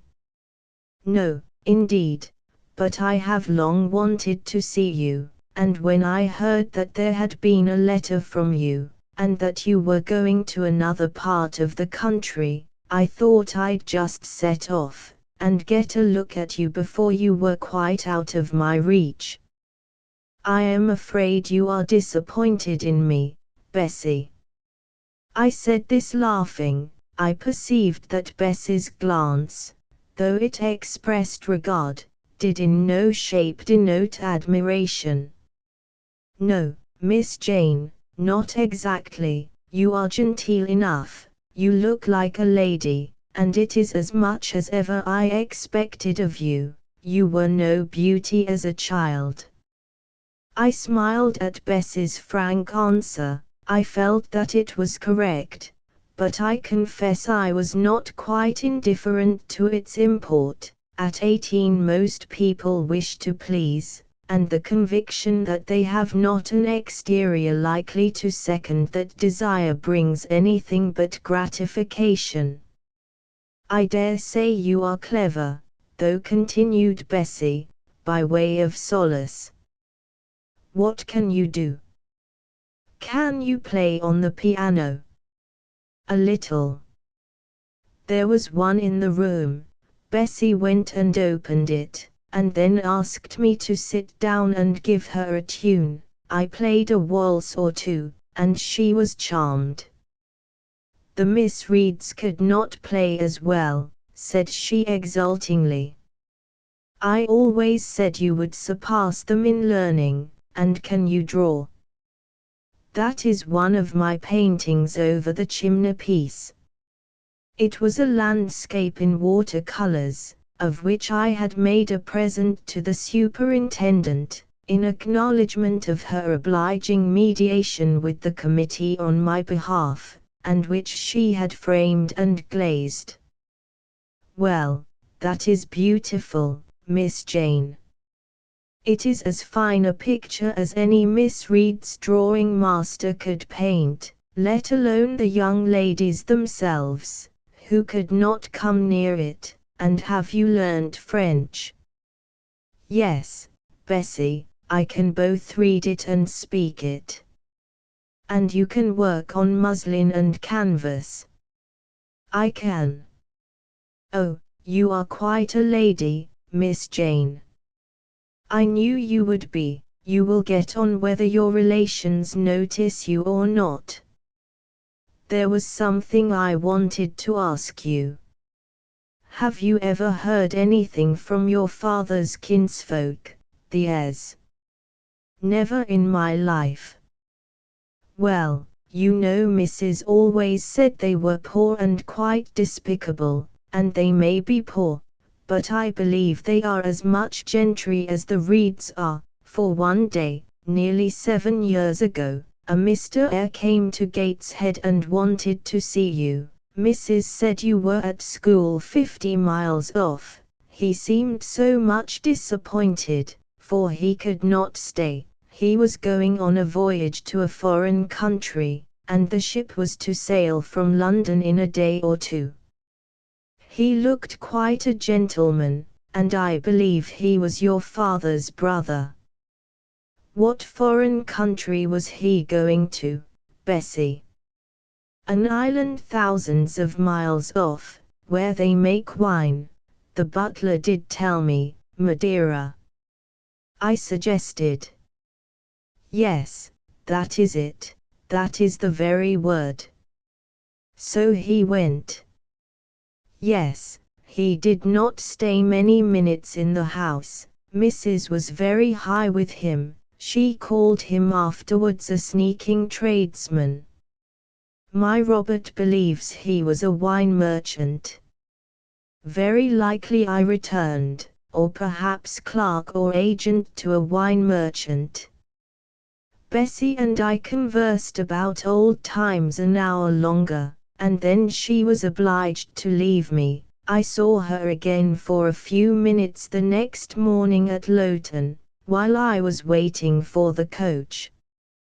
We parted finally at the door of the Brocklehurst Arms there, each went her separate way. She set off for the brow of Lode Fell to meet the conveyance which was to take her back to Gateshead. I mounted the vehicle which was to bear me to new duties and a new life in the unknown environs of Millcote. Chapter 11. A new chapter in a novel is something like a new scene in a play, and when I draw up the curtain this time, reader, you must fancy you see a room in the George Inn at Millcote, with such large figured papering on the walls as in rooms have, such a carpet, such furniture, such ornaments on the mantelpiece, such prints, including a portrait of George III, and another of the Prince of Wales, and a representation of the death of Wolfe.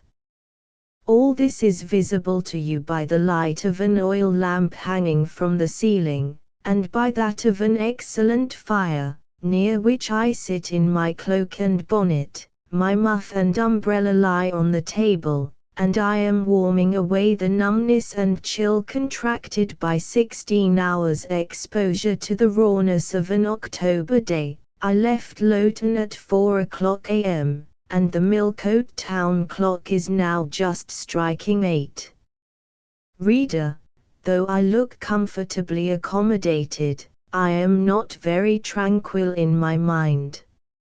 I thought when the coach stopped here there would be someone to meet me. I looked anxiously round as I descended the wooden steps the boots placed for my convenience, expecting to hear my name pronounced, and to see some description of carriage waiting to convey me to Thornfield. Nothing of the sort was visible, and when I asked a waiter if anyone had been to inquire after a Miss Eyre, I was answered in the negative, so I had no resource but to request to be shown into a private room, and here I am waiting, while all sorts of doubts and fears are troubling my thoughts. It is a very strange sensation to inexperienced youth to feel itself quite alone in the world, cut adrift from every connection, uncertain whether the port to which it is bound can be reached, and prevented by many impediments from returning to that it has quitted.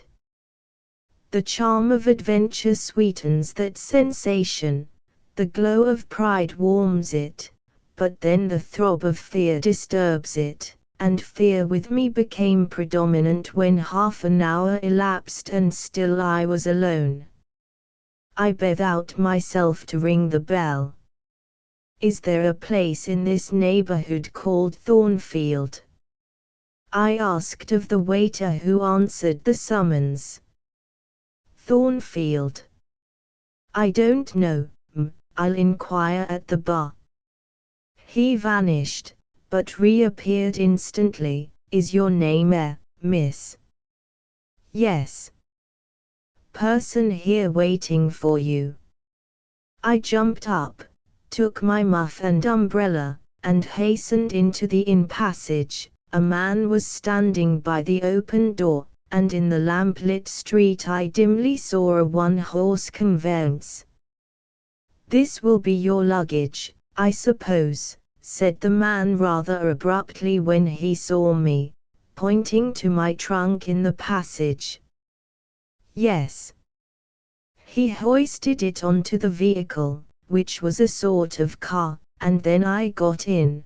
Before he shut me up, I asked him how far it was to Thornfield. "A matter of 6 miles. "How long shall we be before we get there?" "Happen an hour and a half." He fastened the car door, climbed to his own seat outside, and we set off. Our progress was leisurely, and gave me ample time to reflect. I was content to be at length so near the end of my journey, and as I leaned back in the comfortable though not elegant conveyance, I meditated much at my ease. "I suppose," thought I, judging from the plainness of the servant and carriage, "Mrs. Fairfax is not a very dashing person. So much the better. I never lived amongst fine people but once, and I was very miserable with them. I wonder if she lives alone except this little girl. If so, and if she is in any degree amiable, I shall surely be able to get on with her. I will do my best. It is a pity that doing one's best does not always answer." At Lowood, indeed, I took that resolution, kept it, and succeeded in pleasing. But with Mrs. Reed, I remember my best was always spurned with scorn. I pray God Mrs. Fairfax may not turn out a second Mrs. Reed, but if she does, I am not bound to stay with her. Let the worst come to the worst, I can advertise again. How far are we on our road now, I wonder? I let down the window and looked out. Millcote was behind us. Judging by the number of its lights, it seemed a place of considerable magnitude, much larger than Lowton. We were now, as far as I could see, on a sort of common, but there were houses scattered all over the district. I felt we were in a different region to Lowood, more populous, less picturesque, more stirring, less romantic. The roads were heavy, the night misty. My conductor let his horse walk all the way, and the hour and a half extended, I verily believe, to 2 hours. At last he turned in his seat and said, "You're noan so far fro Thornfield now." Again I looked out. We were passing a church. I saw its low broad tower against the sky, and its bell was tolling a quarter. I saw a narrow galaxy of lights too, on a hillside, marking a village or hamlet. About 10 minutes after, the driver got down and opened a pair of gates. We passed through, and they clashed to behind us. We now slowly ascended a drive, and came upon the long front of a house. Candlelight gleamed from one curtained bow window, all the rest were dark. The car stopped at the front door. It was opened by a maid-servant. I alighted and went in. "Will you walk this way, said the girl, and I followed her across a square hall with high doors all round. She ushered me into a room whose double illumination of fire and candle at first dazzled me, contrasting as it did with the darkness to which my eyes had been for 2 hours inured. When I could see, however, a cozy and agreeable picture presented itself to my view. A snug small room, a round table by a cheerful fire, an armchair high-backed and old-fashioned, wherein sat the neatest imaginable little elderly lady, in widow's cap, black silk gown, and snowy muslin apron, Exactly like what I had fancied Mrs. Fairfax, only less stately and milder looking. She was occupied in knitting, a large cat sat demurely at her feet. Nothing in short was wanting to complete the beau ideal of domestic comfort.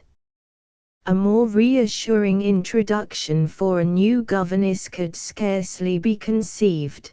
There was no grandeur to overwhelm, no stateliness to embarrass, and then, as I entered, the old lady got up and promptly and kindly came forward to meet me. "How do you do, my dear? I am afraid you have had a tedious ride. John drives so slowly, you must be cold. Come to the fire." "Mrs. Fairfax, I suppose," said I. "Yes, you are right, do sit down." She conducted me to her own chair, and then began to remove my shawl and untie my bonnet strings. I begged she would not give herself so much trouble. "Oh, it is no trouble. I dare say your own hands are almost numbed with cold. Leah, make a little hot negus and cut a sandwich or two. Here are the keys of the storeroom." And she produced from her pocket a most housewifely bunch of keys, and delivered them to the servant. "Now, then, draw nearer to the fire," she continued. "You've brought your luggage with you, haven't you, my dear?" "Yes, m'm." "I'll see it carried into your room," she said, and bustled out. She treats me like a visitor, thought I. I little expected such a reception. I anticipated only coldness and stiffness. This is not like what I have heard of the treatment of governesses, but I must not exult too soon. She returned, with her own hands cleared her knitting apparatus and a book or two from the table, to make room for the tray which Leah now brought, and then herself handed me the refreshments. I felt rather confused at being the object of more attention than I had ever before received, and, that too, shown by my employer and superior. But as she did not herself seem to consider she was doing anything out of her place, I thought it better to take her civilities quietly. "Shall I have the pleasure of seeing Miss Fairfax tonight?" I asked, when I had partaken of what she offered me. "What did you say, my dear?" "I am a little deaf," returned the good lady, approaching her ear to my mouth. I repeated the question more distinctly. "Miss Fairfax?" "Oh, you mean Miss Varens. Varens is the name of your future pupil." "Indeed. Then she is not your daughter?" "No, I have no family." I should have followed up my first inquiry by asking in what way Miss Varens was connected with her, but I recollected it was not polite to ask too many questions. Besides, I was sure to hear in time. "I am so glad," she continued, as she sat down opposite to me, and took the cat on her knee. "I am so glad you are come. It will be quite pleasant living here now with a companion." "To be sure it is pleasant at any time, for Thornfield is a fine old hall, rather neglected of late years perhaps, but still it is a respectable place. Yet you know in winter time one feels dreary quite alone in the best quarters." "I say alone. Leah is a nice girl to be sure, and John and his wife are very decent people, but then you see they are only servants, and one can't converse with them on terms of equality. One must keep them at due distance, for fear of losing one's authority." I'm sure last winter, it was a very severe one, if you recollect, and when it did not snow, it rained and blew. Not a creature but the butcher and postman came to the house, from November till February, and I really got quite melancholy with sitting night after night alone. I had Leah in to read to me sometimes, but I don't think the poor girl liked the task much, she felt it confining. In spring and summer one got on better, sunshine and long days make such a difference, and then, just at the commencement of this autumn, little Adela Varens came and her nurse. A child makes a house alive all at once, and now you are here I shall be quite gay. My heart really warmed to the worthy lady as I heard her talk, and I drew my chair a little nearer to her, and expressed my sincere wish that she might find my company as agreeable as she anticipated. "But I'll not keep you sitting up late tonight," said she. "It is on the stroke of 12 now, and you have been travelling all day, you must feel tired. If you have got your feet well warmed, I'll show you your bedroom. I've had the room next to mine prepared for you. It is only a small apartment, but I thought you would like it better than one of the large front chambers. To be sure they have finer furniture, but they are so dreary and solitary, I never sleep in them myself."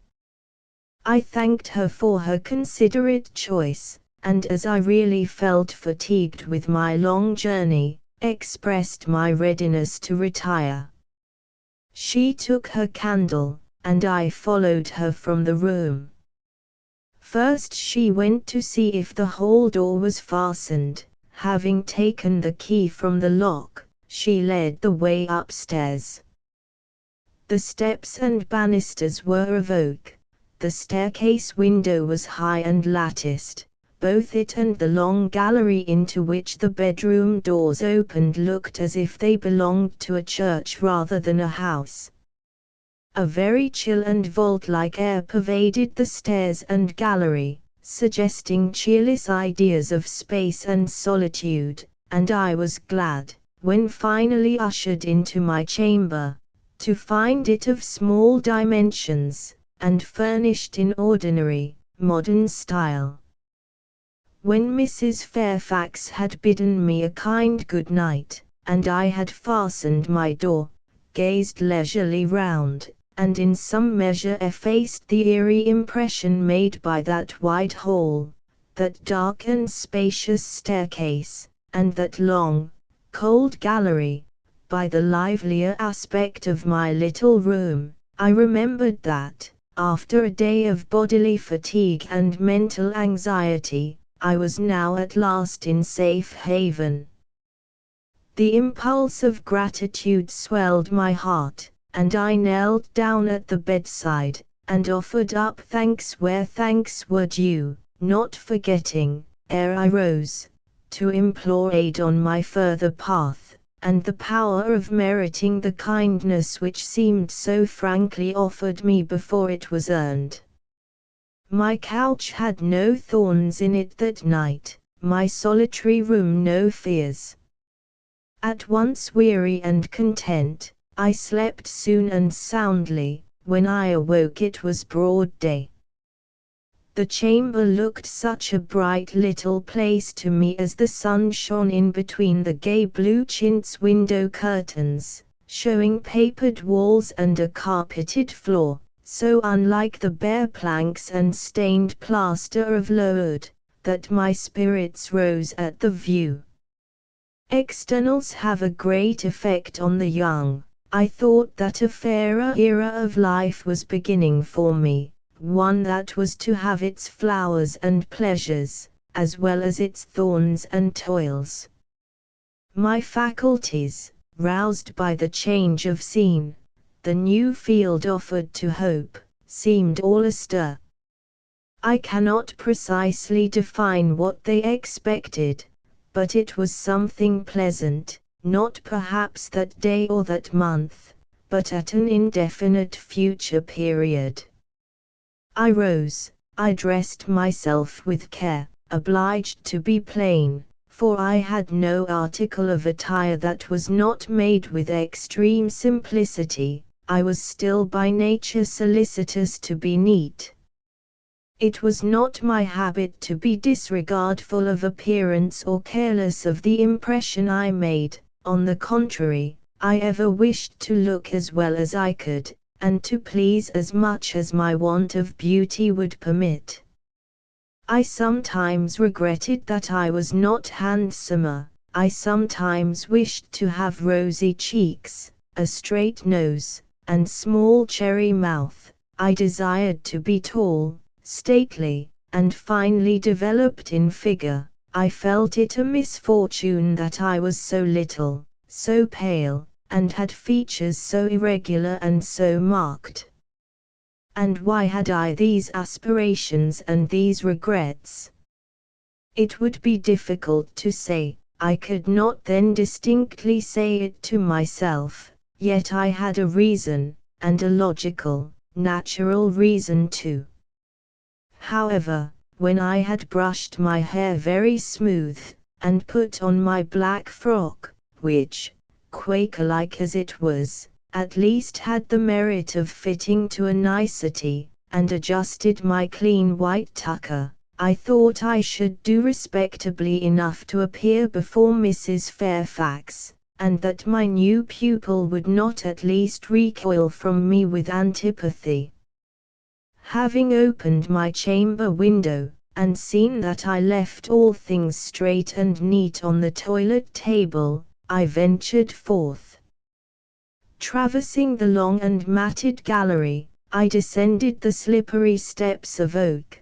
Then I gained the hall. I halted there a minute. I looked at some pictures on the walls. One, I remember, represented a grim man in a cuirass, and one a lady with powdered hair and a pearl necklace, at a bronze lamp pendant from the ceiling, at a great clock whose case was of oak curiously carved, and ebon black with time and rubbing.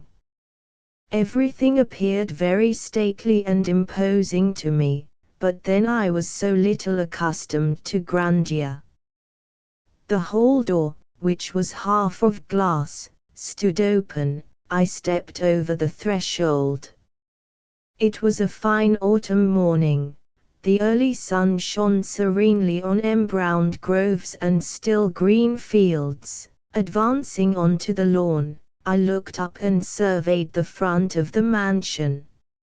It was 3 stories high, of proportions not vast, though considerable, a gentleman's manor house, not a nobleman's seat.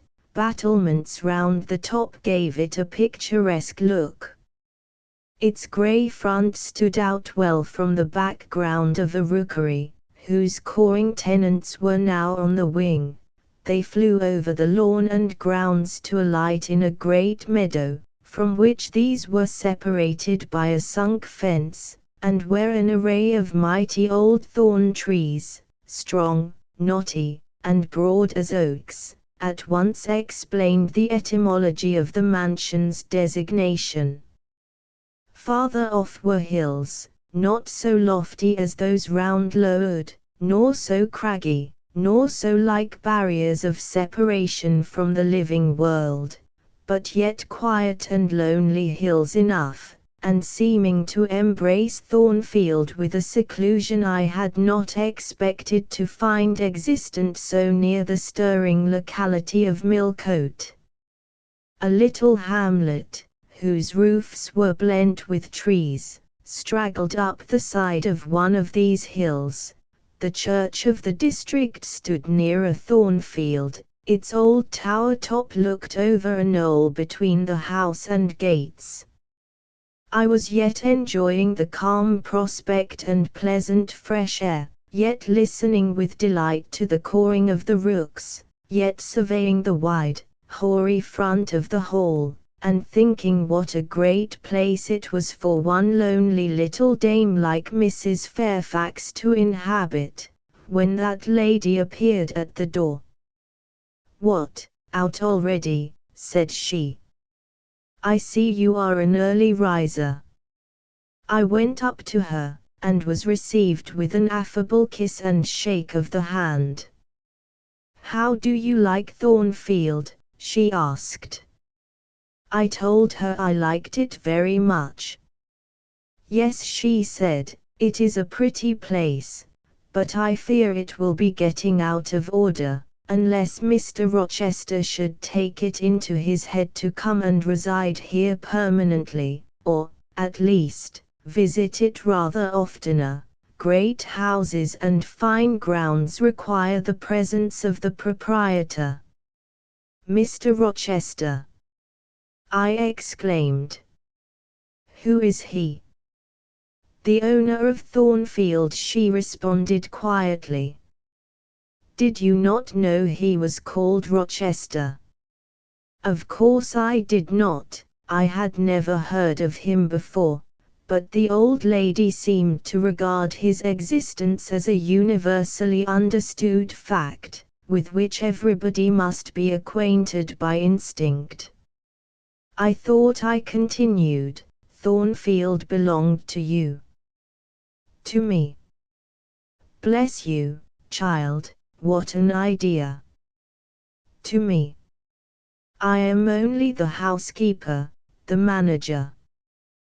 "To be sure I am distantly related to the Rochesters by the mother's side, or at least my husband was. He was a clergyman, incumbent of Hay, that little village yonder on the hill, and that church near the gates was his. The present Mr. Rochester's mother was a Fairfax, and second cousin to my husband, but I never presume on the connection. In fact, it is nothing to me. I consider myself quite in the light of an ordinary housekeeper. My employer is always civil, and I expect nothing more." "And the little girl, my pupil?" "She is Mr. Rochester's ward. He commissioned me to find a governess for her. He intended to have her brought up in Shire, I believe. Here she comes, with her born as she calls her nurse." The enigma then was explained. This affable and kind little widow was no great dame, but a dependent like myself. I did not like her the worse for that. On the contrary, I felt better pleased than ever. The equality between her and me was real, not the mere result of condescension on her part. So much the better, my position was all the freer. As I was meditating on this discovery, a little girl, followed by her attendant, came running up the lawn. I looked at my pupil, who did not at first appear to notice me. She was quite a child, perhaps 7 or 8 years old, slightly built, with a pale, small-featured face, and a redundancy of hair falling in curls to her waist. "Good morning, Miss Adela," said Mrs. Fairfax. "Come and speak to the lady who is to teach you, and to make you a clever woman some day." She approached. "C'est la ma gouvernante," said she, pointing to me, and addressing her nurse, who answered, "Mais oui, certainement." "Are they foreigners?" I inquired, amazed at hearing the French language. "The nurse is a foreigner, and Adela was born on the continent, and, I believe, never left it till within 6 months ago. When she first came here she could speak no English, now she can make shift to talk it a little. I don't understand her, she mixes it so with French, but you will make out her meaning very well, I dare say." Fortunately I had had the advantage of being taught French by a French lady, and as I had always made a point of conversing with Madame Pirot as often as I could, and had besides, during the last 7 years, learnt a portion of French by heart daily, applying myself to take pains with my accent, and imitating as closely as possible the pronunciation of my teacher, I had acquired a certain degree of readiness and correctness in the language, and was not likely to be much at a loss with Mademoiselle Adela. She came and shook hands with me when she heard that I was her governess, and as I led her into breakfast, I addressed some phrases to her in her own tongue. She replied briefly at first, but after we were seated at the table, and she had examined me some 10 minutes with her large hazel eyes, she suddenly commenced chattering fluently. "Ah," cried she, in French, "you speak my language as well as Mr. Rochester does. I can talk to you as I can to him, and so can Sophie. She will be glad. Nobody here understands her. Madame Fairfax is all English. Sophie is my nurse. She came with me over the sea in a great ship with a chimney that smoked. How it did smoke, and I was sick, and so was Sophie, and so was Mr. Rochester." Mr. Rochester lay down on a sofa in a pretty room called the salon, and Sophie and I had little beds in another place. I nearly fell out of mine, it was like a shelf. "And mademoiselle, what is your name?" Jane Eyre." "Bah! I cannot say it."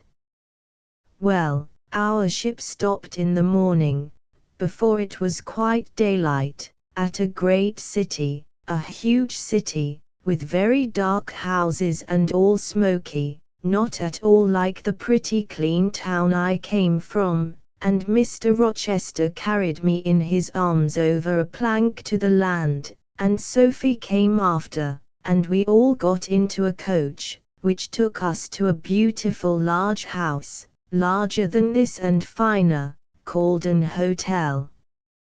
We stayed there nearly a week. I and Sophie used to walk every day in a great green place full of trees, called the park, and there were many children there besides me, and a pond with beautiful birds in it, that I fed with crumbs. "Can you understand her when she runs on so fast?" asked Mrs. Fairfax. I understood her very well, for I had been accustomed to the fluent tongue of Madame Pirot. "I wish," continued the good lady, "you would ask her a question or two about her parents. I wonder if she remembers them." "Adele," I inquired, "with whom did you live when you were in that pretty clean town you spoke of?" "I lived long ago with Mamma, but she is gone to the Holy Virgin. Mamma used to teach me to dance and sing, and to say verses. A great many gentlemen and ladies came to see Mamma, and I used to dance before them, or to sit on their knees and sing to them. I liked it. Shall I let you hear me sing now?" She had finished her breakfast, so I permitted her to give a specimen of her accomplishments. Descending from her chair, she came and placed herself on my knee, then, folding her little hands demurely before her, shaking back her curls and lifting her eyes to the ceiling, she commenced singing a song from some opera. It was the strain of a forsaken lady, who, after bewailing the perfidy of her lover, calls pride to her aid, desires her attendant to deck her in her brightest jewels and richest robes, and resolves to meet the false one that night at a ball, and prove to him, by the gaiety of her demeanor, how little his desertion has affected her. The subject seemed strangely chosen for an infant singer, but I suppose the point of the exhibition lay in hearing the notes of love and jealousy warbled with the lisp of childhood, and in very bad taste that point was, at least I thought so. Adele sang the canzonette tunefully enough, and with the knife of her age. This achieved, she jumped from my knee and said, "Now, mademoiselle, I will repeat you some poetry." Assuming an attitude, she began, La Ligue des Rats, Fable de La Fontaine. She then declaimed the little piece with an attention to punctuation and emphasis, a flexibility of voice and an appropriateness of gesture, very unusual indeed at her age, and which proved she had been carefully trained. "Was it your mamma who taught you that piece?" I asked. "Yes, and she just used to say it in this way. Question avez-vous donc, Louis dit-you ces rats, parlez?" She made me lift my hand, so, to remind me to raise my voice at the question. "Now shall I dance for you?" "No, that will do, but after your mamma went to the Holy Virgin, as you say, with whom did you live then?" "With Madame Frederick and her husband. She took care of me, but she is nothing related to me. I think she is poor, for she had not so fine a house as mamma." I was not long there. Mr. Rochester asked me if I would like to go and live with him in England, and I said yes, for I knew Mr. Rochester before I knew Madame Frederick, and he was always kind to me and gave me pretty dresses and toys. But you see he has not kept his word, for he has brought me to England, and now he is gone back again himself, and I never see him.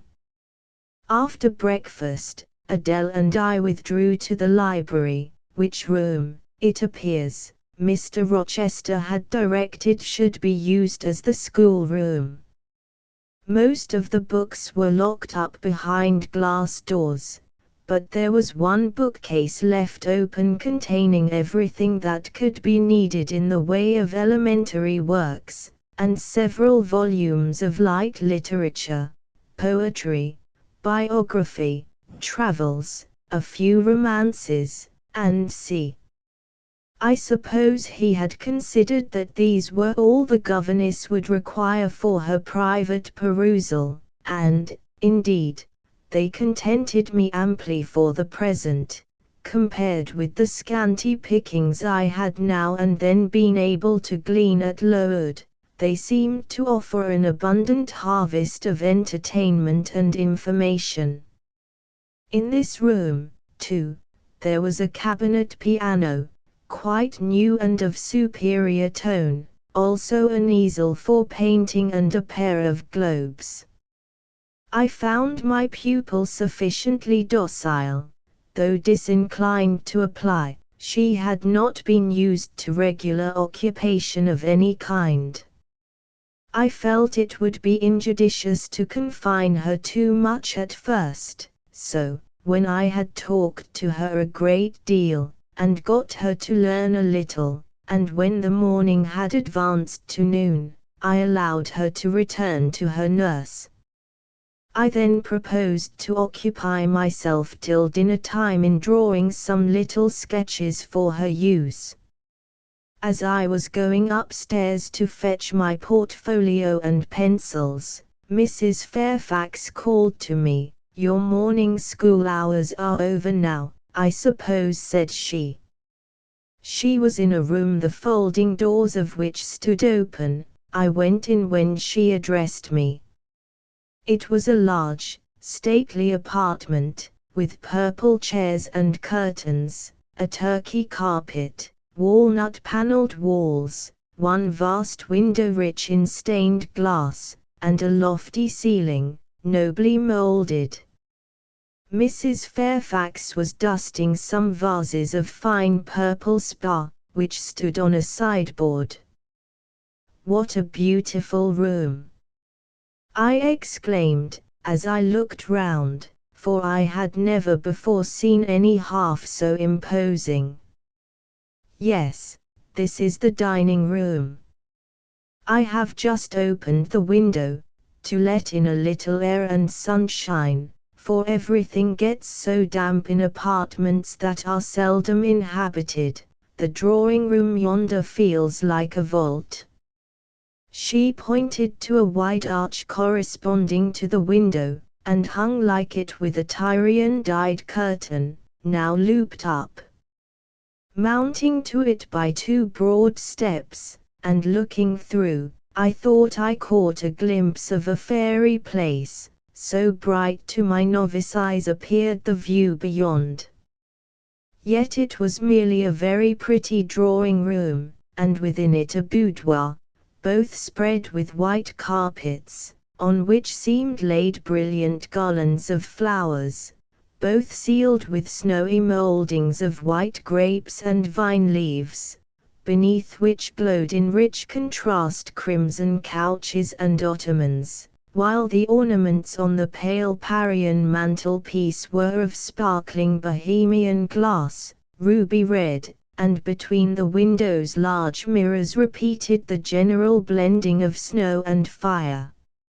"In what order you keep these rooms, Mrs. Fairfax," said I. "No dust, no canvas coverings, except that the air feels chilly. One would think they were inhabited daily." "Why, Miss Eyre, though Mr. Rochester's visits here are rare, they are always sudden and unexpected, and as I observed that it put him out to find everything swathed up, and to have a bustle of arrangement on his arrival, I thought it best to keep the rooms in readiness." "Is Mr. Rochester an exacting, fastidious sort of man?" "Not particularly so, but he has a gentleman's tastes and habits, and he expects to have things managed in conformity to them." "Do you like him? Is he generally liked?" "Oh, yes, the family have always been respected here. Almost all the land in this neighborhood, as far as you can see, has belonged to the Rochesters time out of mind." "Well, but, leaving his land out of the question, do you like him? Is he liked for himself?" "I have no cause to do otherwise than like him, and I believe he is considered a just and liberal landlord by his tenants, but he has never lived much amongst them." "But has he no peculiarities? What, in short, is his character?" "Oh, his character is unimpeachable, I suppose. He is rather peculiar. Perhaps, he has traveled a great deal, and seen a great deal of the world, I should think. I dare say he is clever, but I never had much conversation with him." "In what way is he peculiar?" "I don't know, it is not easy to describe, nothing striking, but you feel it when he speaks to you. You cannot be always sure whether he is in jest or earnest, whether he is pleased or the contrary. You don't thoroughly understand him, in short, at least, I don't, but it is of no consequence, he is a very good master." This was all the account I got from Mrs. Fairfax of her employer and mine. There are people who seem to have no notion of sketching a character, or observing and describing salient points, either in persons or things. The good lady evidently belonged to this class. My queries puzzled, but did not draw her out. Mr. Rochester was Mr. Rochester in her eyes, a gentleman, a landed proprietor, nothing more. She inquired and searched no further, and evidently wondered at my wish to gain a more definite notion of his identity. When we left the dining room, she proposed to show me over the rest of the house, and I followed her upstairs and downstairs, admiring as I went, for all was well arranged and handsome. The large front chambers I thought especially grand, and some of the third-story rooms, though dark and low, were interesting from their air of antiquity.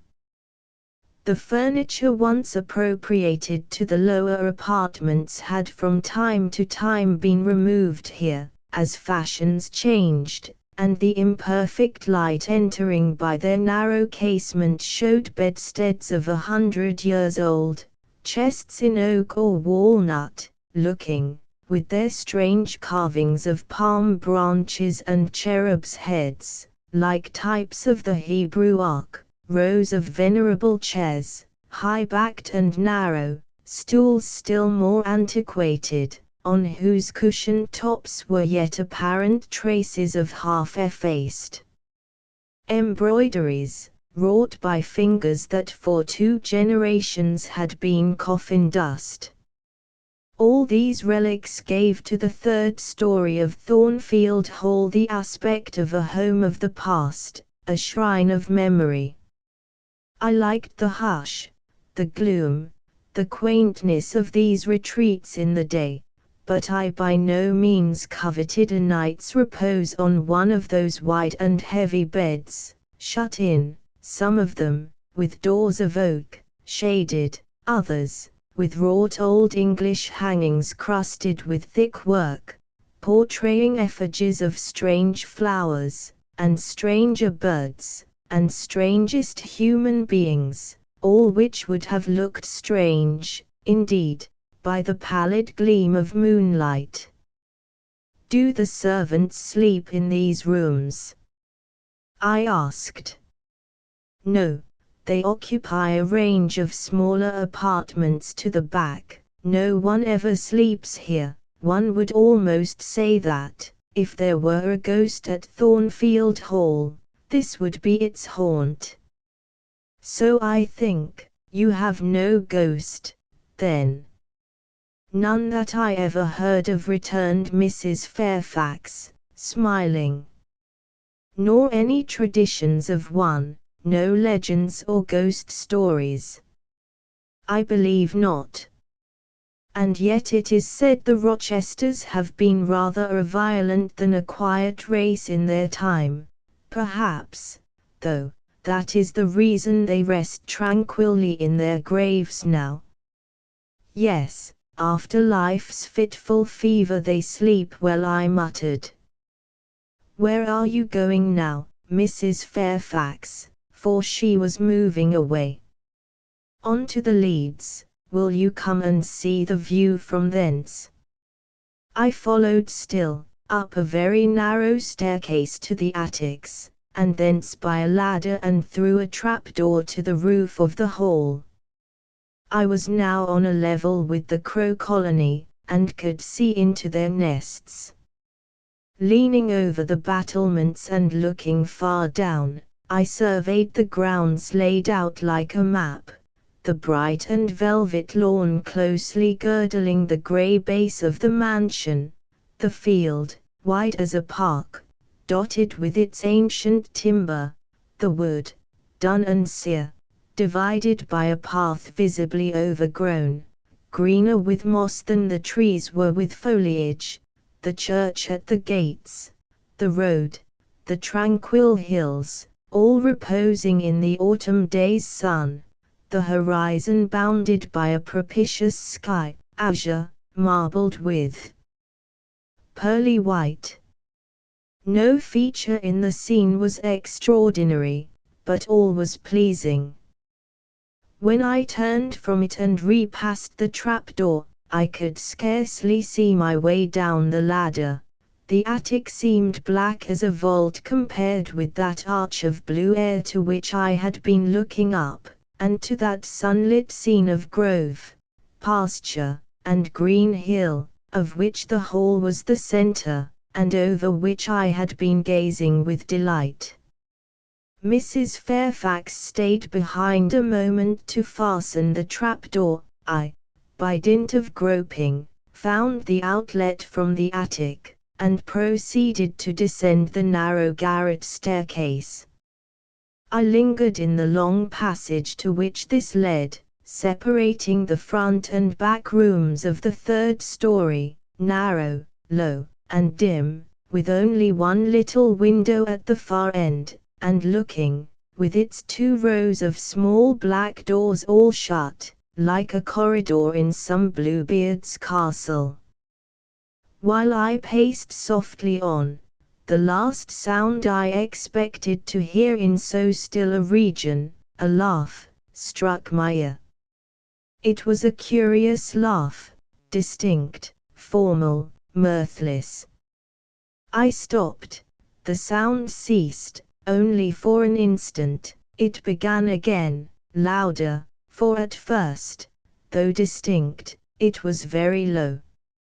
It passed off in a clamorous peal that seemed to wake an echo in every lonely chamber, though it originated but in one, and I could have pointed out the door whence the accents issued.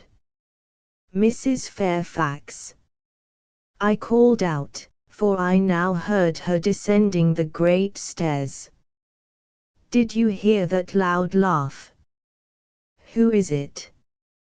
Some of the servants, very likely, she answered. Perhaps Grace Poole.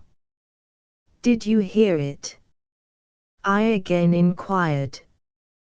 Yes, plainly, I often hear her. She sews in one of these rooms. Sometimes Leah is with her. They are frequently noisy together. The laugh was repeated in its low, syllabic tone, and terminated in an odd murmur. Grace, exclaimed Mrs. Fairfax. I really did not expect any Grace to answer, for the laugh was as tragic, as preternatural a laugh as any I ever heard, but that it was high noon, and that no circumstance of ghostliness accompanied the curious cachinnation, but that neither scene nor season favored fear, I should have been superstitiously afraid. However, the event showed me I was a fool for entertaining a sense even of surprise. The door nearest me opened, and a servant came out, a woman of between 30 and 40, a set, square-made figure, red-haired, and with a hard, plain face. Any apparition less romantic or less ghostly could scarcely be conceived. Too much noise, Grace, said Mrs. Fairfax. Remember directions. Grace curtsied silently and went in. She is a person we have to sew and assist Leah in her housemaid's work, continued the widow, not altogether unobjectionable in some points, but she does well enough. By the by, how have you got on with your new pupil this morning? The conversation, thus turned on Adele, continued till we reached the light and cheerful region below. Adele came running to meet us in the hall, exclaiming, "Mesdames, vous êtes servies," adding, "JREBN fame, MOI." We found dinner ready, and waiting for us in Mrs. Fairfax's room. Chapter 12. The promise of a smooth career, which my first calm introduction to Thornfield Hall seemed to pledge, was not belied on a longer acquaintance with the place and its inmates. Mrs. Fairfax turned out to be what she appeared, a placid-tempered, kind-natured woman, of competent education and average intelligence, My pupil was a lively child, who had been spoilt and indulged, and therefore was sometimes wayward, but as she was committed entirely to my care, and no injudicious interference from any quarter ever thwarted my plans for her improvement, she soon forgot her little freaks, and became obedient and teachable. She had no great talents, no marked traits of character, no peculiar development of feeling or taste which raised her 1 inch above the ordinary level of childhood, but neither had she any deficiency or vice which sunk her below it. She made reasonable progress, entertained for me a vivacious, though perhaps not very profound, affection, and by her simplicity, gay prattle, and efforts to please, inspired me, in return, with a degree of attachment sufficient to make us both content in each other's society. This, par parenthesis, will be thought cool language by persons who entertain solemn doctrines about the angelic nature of children, and the duty of those charged with their education to conceive for them an idolatrous devotion.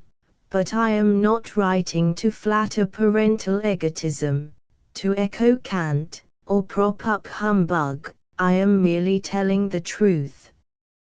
I felt a conscientious solicitude for Adele's welfare and progress, and a quiet liking for her little self, just as I cherished towards Mrs. Fairfax a thankfulness for her kindness, and a pleasure in her society proportionate to the tranquil regard she had for me, and the moderation of her mind and character.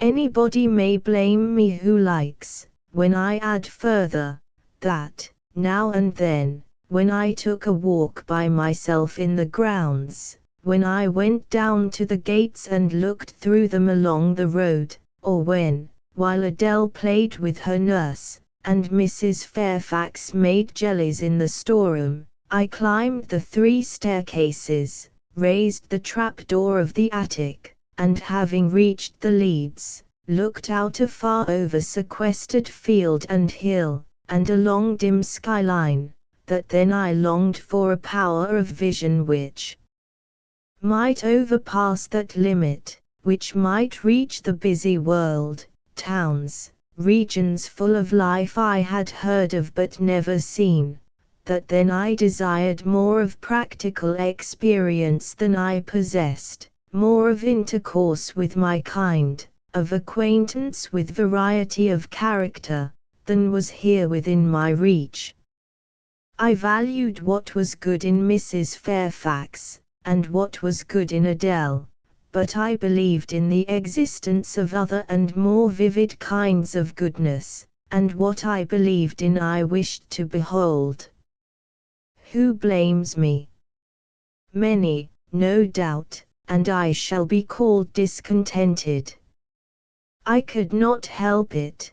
The restlessness was in my nature, it agitated me to pain sometimes. Then my sole relief was to walk along the corridor of the 3rd story, backwards and forwards, safe in the silence and solitude of the spot, and allow my mind's eye to dwell on whatever bright visions rose before it, and, certainly, they were many and glowing, to let my heart be heaved by the exultant movement, which, while it swelled it in trouble, expanded it with life, and, best of all, to open my inward ear to a tale that was never ended, a tale my imagination created, and narrated continuously, quickened with all of incident, life, fire, feeling, that I desired and had not in my actual existence. It is in vain to say human beings ought to be satisfied with tranquility. They must have action, and they will make it if they cannot find it. Millions are condemned to a stiller doom than mine, and millions are in silent revolt against their lot. Nobody knows how many rebellions besides political rebellions ferment in the masses of life which people earth.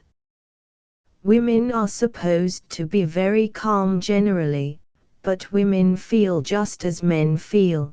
They need exercise for their faculties, and a field for their efforts, as much as their brothers do.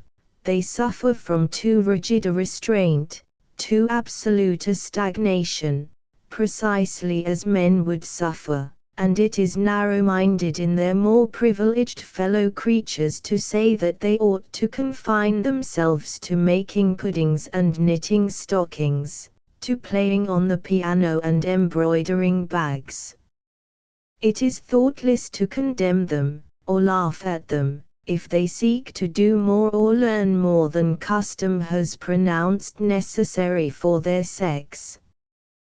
When thus alone, I not unfrequently heard Grace Poole's laugh, the same peal, the same low, slow ha, ha, which, when first heard, had thrilled me. I heard, too, her eccentric murmurs, stranger than her laugh.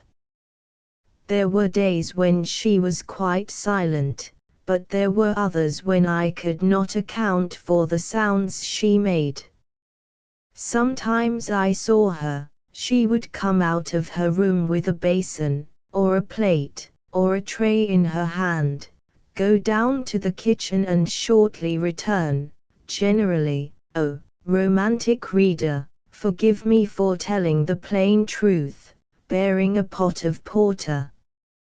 Her appearance always acted as a damper to the curiosity raised by her oral oddities. Hard-featured and staid, she had no point to which interest could attach.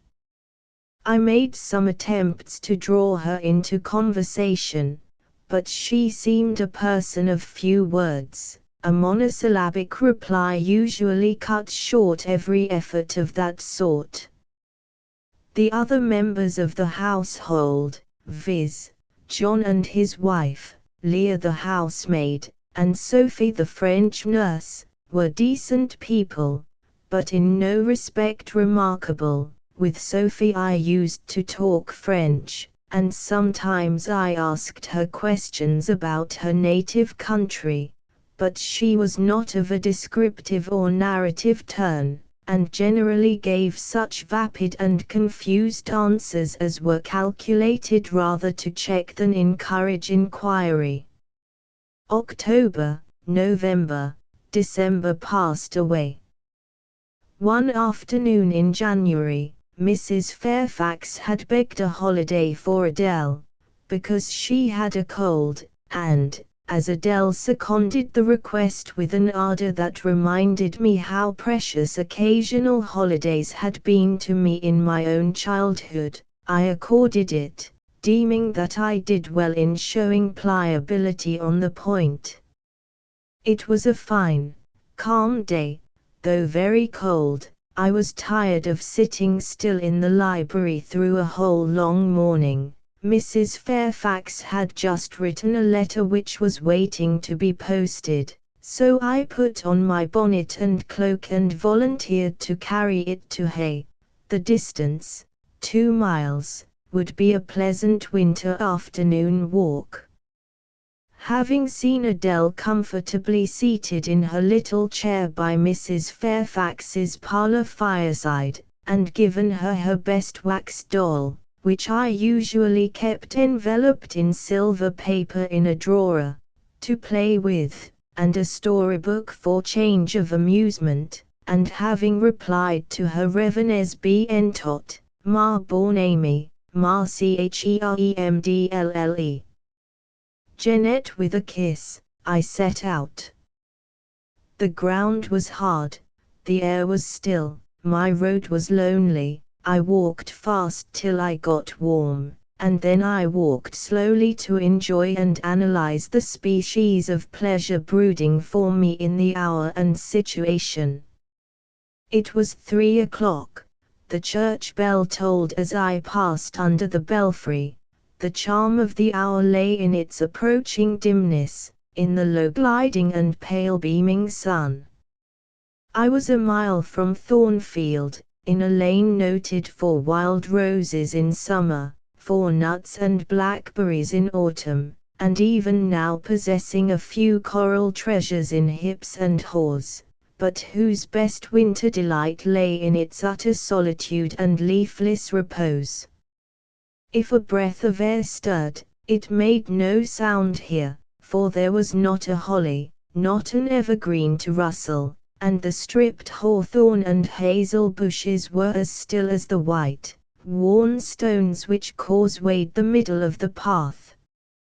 Far and wide, on each side, there were only fields, where no cattle now browsed, and the little brown birds, which stirred occasionally in the hedge, looked like single russet leaves that had forgotten to drop.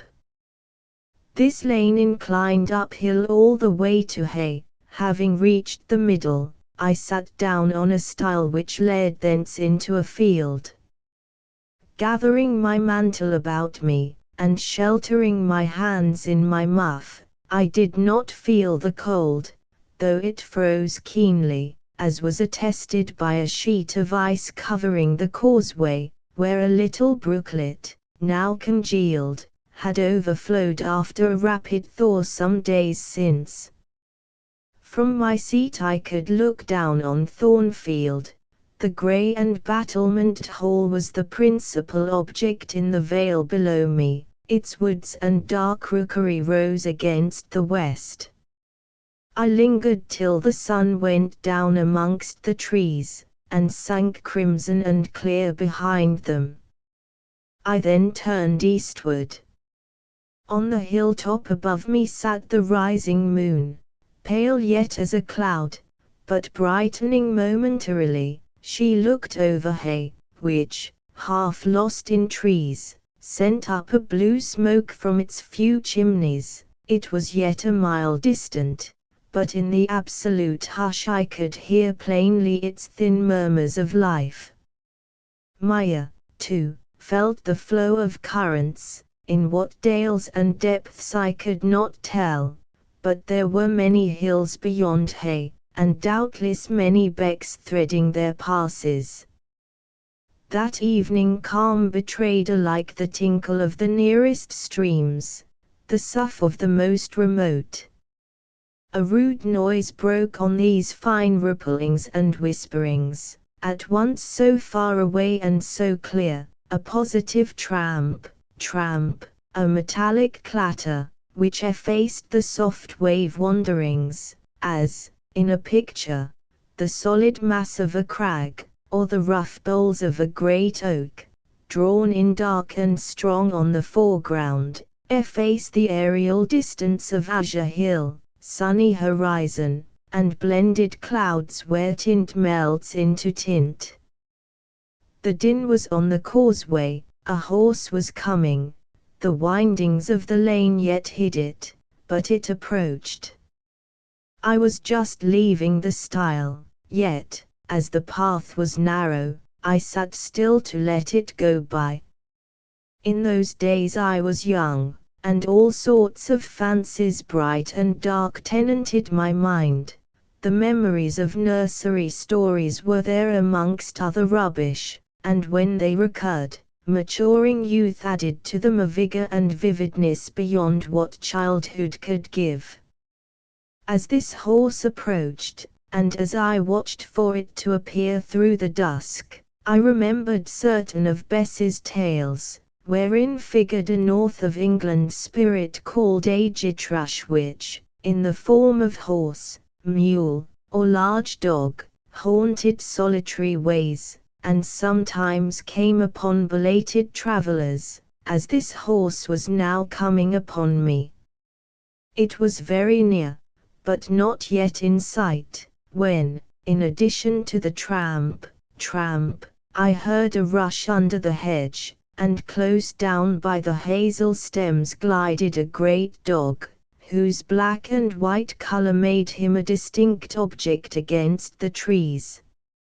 It was exactly one form of Bess's Gytrash, a lion-like creature with long hair and a huge head. It passed me, however, quietly enough, not staying to look up, with strange preter-canine eyes, in my face, as I half expected it would. The horse followed, a tall steed, and on its back a rider. The man, the human being, broke the spell at once. Nothing ever rode the Gytrash, it was always alone, and goblins, to my notions, though they might tenant the dumb carcasses of beasts, could scarce covet shelter in the commonplace human form. No Gytrash was this, only a traveller taking the short cut to Millcote. He passed, and I went on, a few steps, and I turned. A sliding sound and an exclamation of "What the deuce is to do now?" and a clattering tumble, arrested my attention. Man and horse were down, they had slipped on the sheet of ice which glazed the causeway. The dog came bounding back, and seeing his master in a predicament, and hearing the horse groan, barked till the evening hills echoed the sound, which was deep in proportion to his magnitude. He snuffed round the prostrate group, and then he ran up to me. It was all he could do, there was no other help at hand to summon. I obeyed him, and walked down to the traveller, by this time struggling himself free of his steed. His efforts were so vigorous, I thought he could not be much hurt, but I asked him the question, "Are you injured, sir?" I think he was swearing, but am not certain. However, he was pronouncing some formula which prevented him from replying to me directly. "Can I do anything?" I asked again. "You must just stand on one side," he answered as he rose, first to his knees, and then to his feet. I did, whereupon began a heaving, stamping, clattering process, accompanied by a barking and baying which removed me effectually some yards distance, but I would not be driven quite away till I saw the event. This was finally fortunate. The horse was re-established, and the dog was silenced with a down pilot. The traveller now, stooping, felt his foot and leg, as if trying whether they were sound. Apparently something ailed them, for he halted to the stile whence I had just risen, and sat down. I was in the mood for being useful, or at least officious, I think, for I now drew near him again. "If you are hurt, and want help, sir, I can fetch someone either from Thornfield Hall or from Hay." "Thank you, I shall do. I have no broken bones, only a sprain," and again he stood up and tried his foot, but the result extorted an involuntary Something of daylight still lingered, and the moon was waxing bright. I could see him plainly. His figure was enveloped in a riding cloak, fur-collared and steel-clasped. Its details were not apparent, but I traced the general points of middle height and considerable breadth of chest. He had a dark face, with stern features and a heavy brow. His eyes and gathered eyebrows looked ireful and thwarted just now. He was past youth, but had not reached middle age. Perhaps he might be 35. I felt no fear of him, and but little shyness. Had he been a handsome, heroic-looking young gentleman, I should not have dared to stand thus questioning him against his will. and offering my services unasked. I had hardly ever seen a handsome youth, never in my life spoken to one.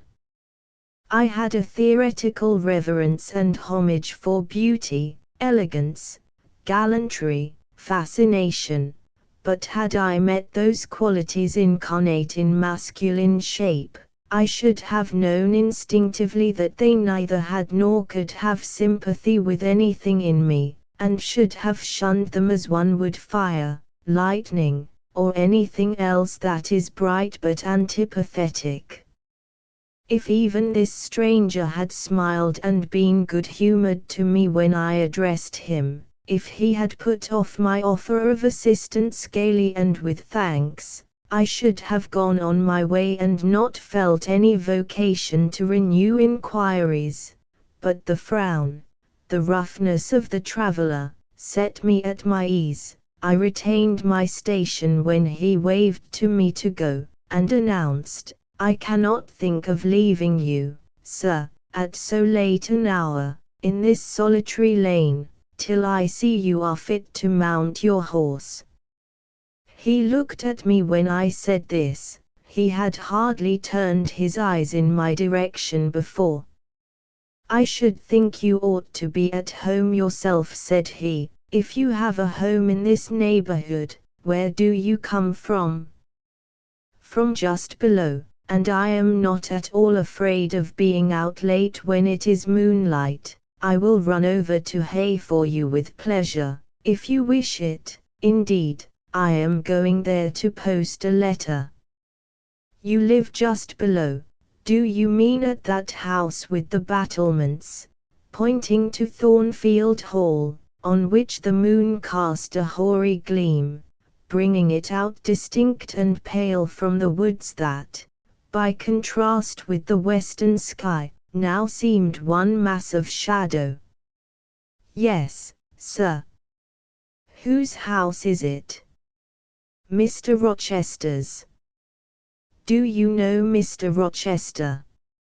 "No, I have never seen him." "He is not resident, then?" "No." "Can you tell me where he is?" "I cannot." "You are not a servant at the Hall, of course?" "You are." He stopped, ran his eye over my dress, which, as usual, was quite simple, a black merino cloak, a black beaver bonnet, neither of them half fine enough for a lady's maid. He seemed puzzled to decide what I was. I helped him. "I am the governess." "Ah, the governess," he repeated. "Deuce take me, if I had not forgotten." The governess, and again my eyement underwent scrutiny. In 2 minutes he rose from the stile. His face expressed pain when he tried to move. "I cannot commission you to fetch help," he said, "but you may help me a little yourself, if you will be so kind." "Yes, sir." "You have not an umbrella that I can use as a stick?" "No. Try to get hold of my horse's bridle and lead him to me. You are not afraid?" I should have been afraid to touch a horse when alone, but when told to do it, I was disposed to obey. I put down my muff on the stile, and went up to the tall steed. I endeavored to catch the bridle, but it was a spirited thing, and would not let me come near its head. I made effort on effort, though in vain. Meantime, I was mortally afraid of its trampling 4 feet. The traveller waited and watched for some time, and at last he laughed. "I was mortally afraid of its trampling 4 feet. I see," he said. "The mountain will never be brought to Mahomey, so all you can do is to aid Mahomey to go to the mountain. I must beg of you to come here." I came. "Excuse me," he continued, "necessity compels me to make you useful." He laid a heavy hand on my shoulder, and leaning on me with some stress, limped to his horse. Having once caught the bridle, he mastered it directly and sprang to his saddle, grimacing grimly as he made the effort, for it wrenched his sprain. "Now," said he, releasing his underlip from a hard bite, "just hand me my whip, it lies there under the hedge." I sought it and found it. "Thank you, now make haste with the letter to Hay, and return as fast as you can."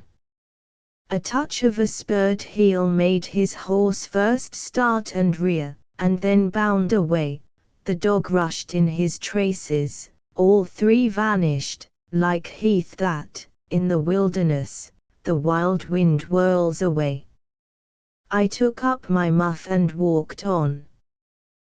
The incident had occurred and was gone for me. It was an incident of no moment, no romance, no interest in a sense, yet it marked with change one single hour of a monotonous life. My help had been needed and claimed. I had given it. I was pleased to have done something, trivial, transitory though the deed was. It was yet an active thing, and I was weary of an existence all passive. The new face, too, was like a new picture introduced to the gallery of memory, and it was dissimilar to all the others hanging there, firstly, because it was masculine, and, secondly, because it was dark, strong, and stern. I had it still before me when I entered Hay, and slipped the letter into the post office. I saw it as I walked fast downhill all the way home. When I came to the stile, I stopped a minute, looked round and listened, with an idea that a horse's hoofs might ring on the causeway again, and that a rider in a cloak, and a jitrash-like Newfoundland dog, might be again apparent. I saw only the hedge and a pollard willow before me, rising up still and straight to meet the moonbeams. I heard only the faintest waft of wind roaming fitful among the trees round Thornfield, a mile distant, and when I glanced down in the direction of the murmur, my eye, traversing the whole front, caught a light kindling in a window. It reminded me that I was late, and I hurried on. I did not like re-entering Thornfield. To pass its threshold was to return to stagnation, to cross the silent hall, to ascend the darksome staircase, to seek my own lonely little room, and then to meet tranquil Mrs. Fairfax, and spend the long winter evening with her, and her only, was to quell wholly the faint excitement wakened by my walk, to slip again over my faculties the viewless fetters of an uniform and too still existence, of an existence whose very privileges of security and ease I was becoming incapable of appreciating. What good it would have done me at that time to have been tossed in the storms of an uncertain struggling life, and to have been taught by rough and bitter experience to long for the calm amidst which I now repined. Yes, just as much good as it would do a man tired of sitting still in a too easy chair to take a long walk, and just as natural was the wish to stir, under my circumstances, as it would be under his. I lingered at the gates, I lingered on the lawn, I paced backwards and forwards on the pavement. The shutters of the glass door were closed. I could not see into the interior, and both my eyes and spirit seemed drawn from the gloomy house, from the grey hollow filled with rayless cells, as it appeared to me, to that sky expanded before me, a blue sea absolved from taint of cloud, the moon ascending it in solemn march, her orb seeming to look up as she left the hill-tops, from behind which she had come, far and farther below her, and aspired to the zenith, midnight dark in its fathomless depth and measureless distance, and for those trembling stars that followed her course, they made my heart tremble, my veins glow when I viewed them. Little things recall us to earth. The clock struck in the hall, that sufficed. I turned from moon and stars, opened a side door, and went in. The hall was not dark, nor yet was it lit, only by the high-hung bronze lamp. A warm glow suffused both it and the lower steps of the oak staircase. This ruddy shine issued from the great dining room, whose two-leaved doors stood open, and showed a genial fire in the grate, glancing on marble hearth and brass fire irons, and revealing purple draperies and polished furniture, in the most pleasant radiance. It revealed, too, a group near the mantelpiece. I had scarcely caught it, and scarcely become aware of a cheerful mingling of voices, amongst which I seemed to distinguish the tones of Adele, when the door closed. I hastened to Mrs. Fairfax's room. There was a fire there too, but no candle, and no Mrs. Fairfax. Instead, all alone, sitting upright on the rug, and gazing with gravity at the blaze, I beheld a great black and white long-haired dog, just like the Jitrash of the lane. It was so like it that I went forward and said, "Pilot," and the thing got up and came to me and snuffed me. I caressed him, and he wagged his great tail, but he looked an eerie creature to be alone with, and I could not tell whence he had come. I rang the bell, for I wanted a candle, and I wanted, too, to get an account of this visitant. Lear entered.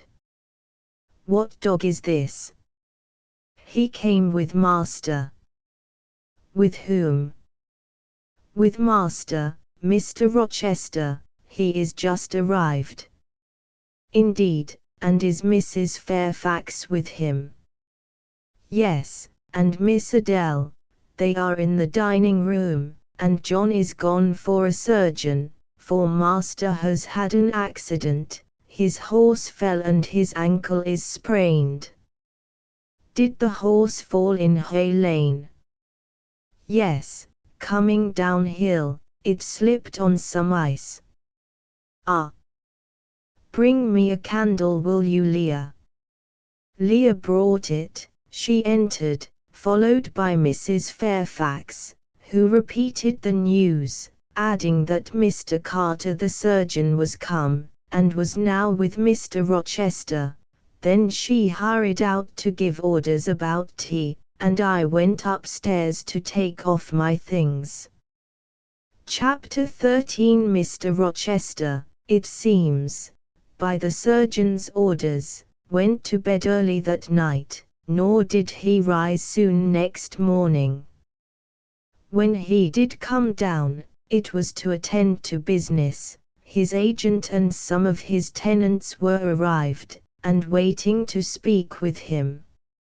Adele and I had now to vacate the library. It would be in daily requisition as a reception room for callers. A fire was lit in an apartment upstairs, and there I carried our books, and arranged it for the future schoolroom.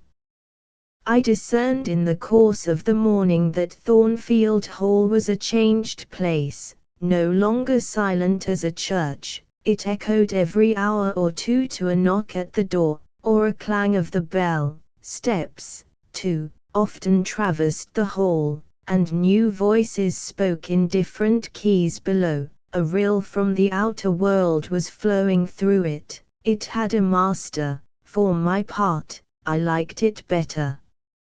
Adele was not easy to teach that day. She could not apply, She kept running to the door and looking over the banisters to see if she could get a glimpse of Mr. Rochester. Then she coined pretexts to go downstairs, in order, as I shrewdly suspected, to visit the library, where I knew she was not wanted. Then, when I got a little angry, and made her sit still, she continued to talk incessantly of her Amy, Monsieur Edouard Fairfax de Rochester as she dubbed him. I had not before heard his pranomins, and to conjecture what presents he had brought her, for it appears he had intimated the night before, that when his luggage came from Millcote, there would be found amongst it a little box in whose contents she had an interest. It's a Ladoit signifier, said she, question il y aura là dedans un cadeau pour moi, it peut pour vous aussi, mademoiselle. Monsieur parle de vous, il aime demander le nom de ma gouvernante, it si elle n'était pas une petite personne, assez mince un peu pale. J'aurais dit question oui, car c'est vrai, n'est-ce pas, mademoiselle? I and my pupil dined as usual in Mrs. Fairfax's parlour. The afternoon was wild and snowy, and we passed it in the schoolroom. At dark I allowed Adele to put away books and work, and to run downstairs, for, from the comparative silence below, and from the cessation of appeals to the door-bell, I conjectured that Mr. Rochester was now at liberty. Left alone, I walked to the window, but nothing was to be seen thence. Twilight and snowflakes together thickened the air, and hid the very shrubs on the lawn. I let down the curtain and went back to the fireside. In the clear embers I was tracing a view, not unlike a picture I remembered to have seen of the castle of Heidelberg, on the Rhine, when Mrs. Fairfax came in, breaking up by her entrance the fiery mosaic I had been piecing together, and scattering too some heavy unwelcome thoughts that were beginning to throng on my solitude. Mr. Rochester would be glad if you and your pupil would take tea with him in the drawing-room this evening, said she. He has been so much engaged all day that he could not ask to see you before. When is his tea time? I inquired. Oh, at 6 o'clock. He keeps early hours in the country. You had better change your frock now. I will go with you and fasten it. Here is a candle. Is it necessary to change my frock? Yes, you had better. I always dress for the evening when Mr. Rochester is here. This additional ceremony seemed somewhat stately. However, I repaired to my room, and, with Mrs. Fairfax's aid, replaced my black stuff dress by one of black silk, the best and the only additional one I had, except one of light grey, which, in my lowered notions of the toilette, I thought too fine to be worn, except on first-rate occasions. You want a brooch, said Mrs. Fairfax. I had a single little pearl ornament which Miss Temple gave me as a parting keepsake. I put it on, and then we went downstairs. Unused as I was to strangers, it was rather a trial to appear thus formally summoned in Mr. Rochester's presence. I let Mrs. Fairfax precede me into the dining-room, and kept in her shade as we crossed that apartment, and, passing the arch, whose curtain was now dropped, entered the elegant recess beyond. 2 wax candles stood lighted on the table, and 2 on the mantelpiece. Basking in the light and heat of a superb fire, lay Pilot, Adele knelt near him.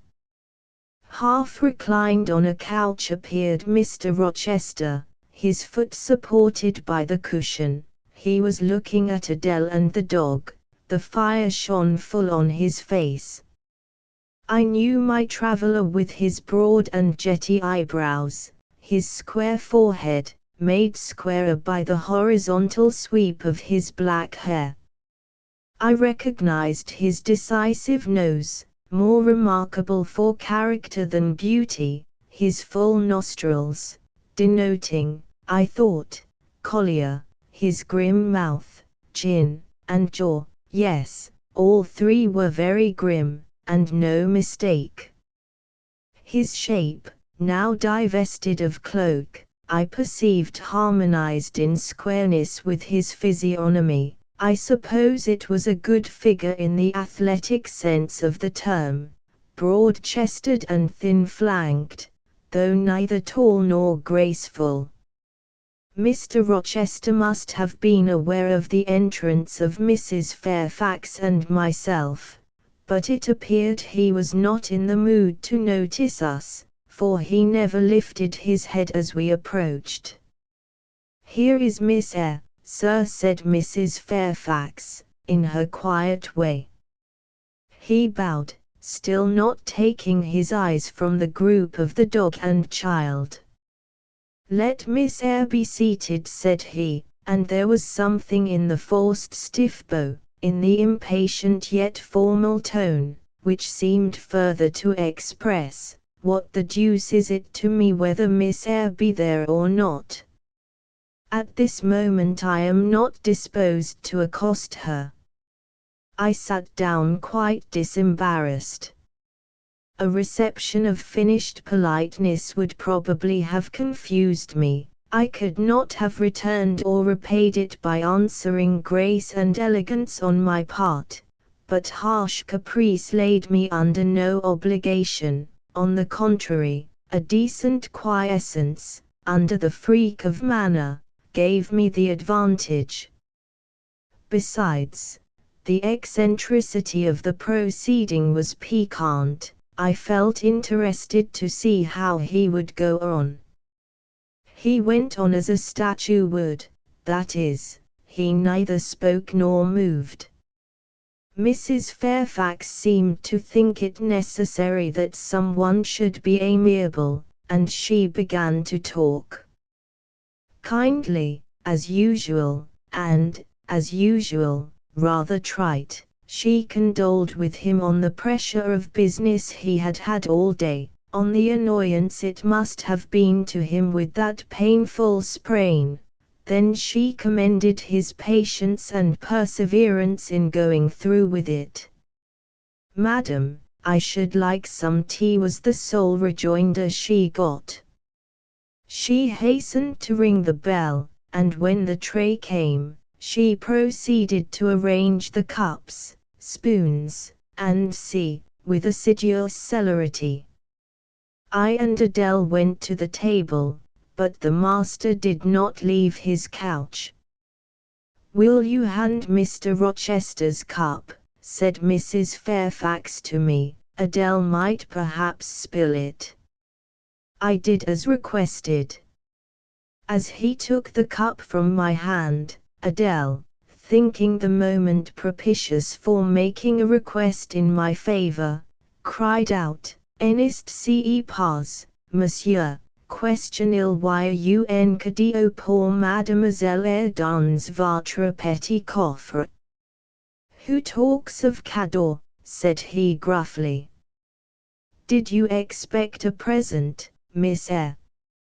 Are you fond of presents?" And he searched my face with eyes that I saw were dark, irate, and piercing. "I hardly know, sir. I have little experience of them. They are generally thought pleasant things." "Generally thought. But what do you think?" "I should be obliged to take time, sir, before I could give you an answer worthy of your acceptance. A present has many faces to it, has it not, and one should consider all, before pronouncing an opinion as to its nature. "Miss Eyre, you are not so unsophisticated as Adele," she demands Accadio clamorously. "The moment she sees me, you beat about the bush." "Because I have less confidence in my deserts than Adele has. She can prefer the claim of old acquaintance, and the right too of custom, for she says you have always been in the habit of giving her playthings. But if I had to make out a case I should be puzzled, since I am a stranger, and have done nothing to entitle me to an acknowledgment." "Oh, don't fall back on over-modesty. I have examined Adele, and find you have taken great pains with her. She is not bright, she has no talents, yet in a short time she has made much improvement." "Sir, you have now given me my Accadio. I am obliged to you. It is the meed teachers most covet, praise of their pupils' progress." "Humph," said Mr. Rochester, and he took his tea in silence. "Come to the fire," said the master, when the tray was taken away, and Mrs. Fairfax had settled into a corner with her knitting, while Adele was leading me by the hand round the room, showing me the beautiful books and ornaments on the consoles and chiffoniers. We obeyed, as in duty bound. Adele wanted to take a seat on my knee, but she was ordered to amuse herself with Pilate. "You have been resident in my house 3 months." "Yes, sir." "And you came from?" "From Lowood School, in Shire." "Ah, a charitable concern. How long were you there?" 8 years. 8 years, you must be tenacious of life. I thought half the time in such a place would have done up any constitution. No wonder you have rather the look of another world. I marveled where you had got that sort of face. When you came on me in Hay Lane last night, I thought unaccountably of fairy tales, and had half a mind to demand whether you had bewitched my horse. I am not sure yet. Who are your parents?" "I have none." "Nor ever had, I suppose. Do you remember them?" "No, I thought not." "And so you were waiting for your people when you sat on that stile?" "For whom, sir?" "For the men in green. It was a proper moonlight evening for them." "Did I break through one of your rings, that you spread that damned ice on the causeway?" I shook my head. "The men in green all forsook England 100 years ago," said I, speaking as seriously as he had done. "And not even in Hay Lane, or the fields about it, could you find a trace of them. I don't think either summer or harvest, or winter moon, will ever shine on their revels more." Mrs. Fairfax had dropped her knitting, and, with raised eyebrows, seemed wondering what sort of talk this was. "Well," resumed Mr. Rochester, "if you disown parents, you must have some sort of kinsfolk, uncles and aunts." "No, none that I ever saw." "And your home?" "I have none." "Where do your brothers and sisters live?" "I have no brothers or sisters." "Who recommended you to come here?" "I advertised, and Mrs. Fairfax answered my advertisement." "Yes," said the good lady, who now knew what ground we were upon, "and I am daily thankful for the choice Providence led me to make. Miss Eyre has been an invaluable companion to me, and a kind and careful teacher to Adele." Don't trouble yourself to give her a character, returned Mr. Rochester. Eulogiums will not bias me, I shall judge for myself. She began by felling my horse. Sir, said Mrs. Fairfax, I have to thank her for this sprain. The widow looked bewildered. Miss Eyre, have you ever lived in a town? No, sir. Have you seen much society? None but the pupils and teachers of Lowood, and now the inmates of Thornfield. Have you read much? Only such books as came in my way, and they have not been numerous or very learned. You have lived the life of a nun, no doubt you are well drilled in religious forms. Brocklehurst, who I understand directs Lowood, is a parson, is he not? Yes, sir. And you girls probably worshipped him, as a convent full of religieuses would worship their director. Oh, no. You are very cool. No. What? A novice not worship her priest? That sounds blasphemous. I disliked Mr. Brocklehurst, and I was not alone in the feeling. He is a harsh man, at once pompous and meddling. He cut off our hair, and for economy's sake bought us bad needles and thread, with which we could hardly sew. That was very false economy, remarked Mrs. Fairfax, who now again caught the drift of the dialogue. And was that the head and front of his offending? Demanded Mr. Rochester. He starved us when he had the sole superintendence of the provision department, before the committee was appointed, and he bored us with long lectures once a week, and with evening readings from books of his own inditing, about sudden deaths and judgments, which made us afraid to go to bed. What age were you when you went to Lowood? About 10. And you stayed there 8 years, you are now, then, 18. I assented. Arithmetic, you see, is useful. Without its aid, I should hardly have been able to guess your age. It is a point difficult to fix where the features and countenance are so much at variance as in your case. And now what did you learn at Lowood? Can you play? A little. Of course, that is the established answer. Go into the library, I mean, if you please. Excuse my tone of command, I am used to say, do this and it is done. I cannot alter my customary habits for one new inmate. Go, then, into the library, take a candle with you, leave the door open, sit down to the piano, and play a tune.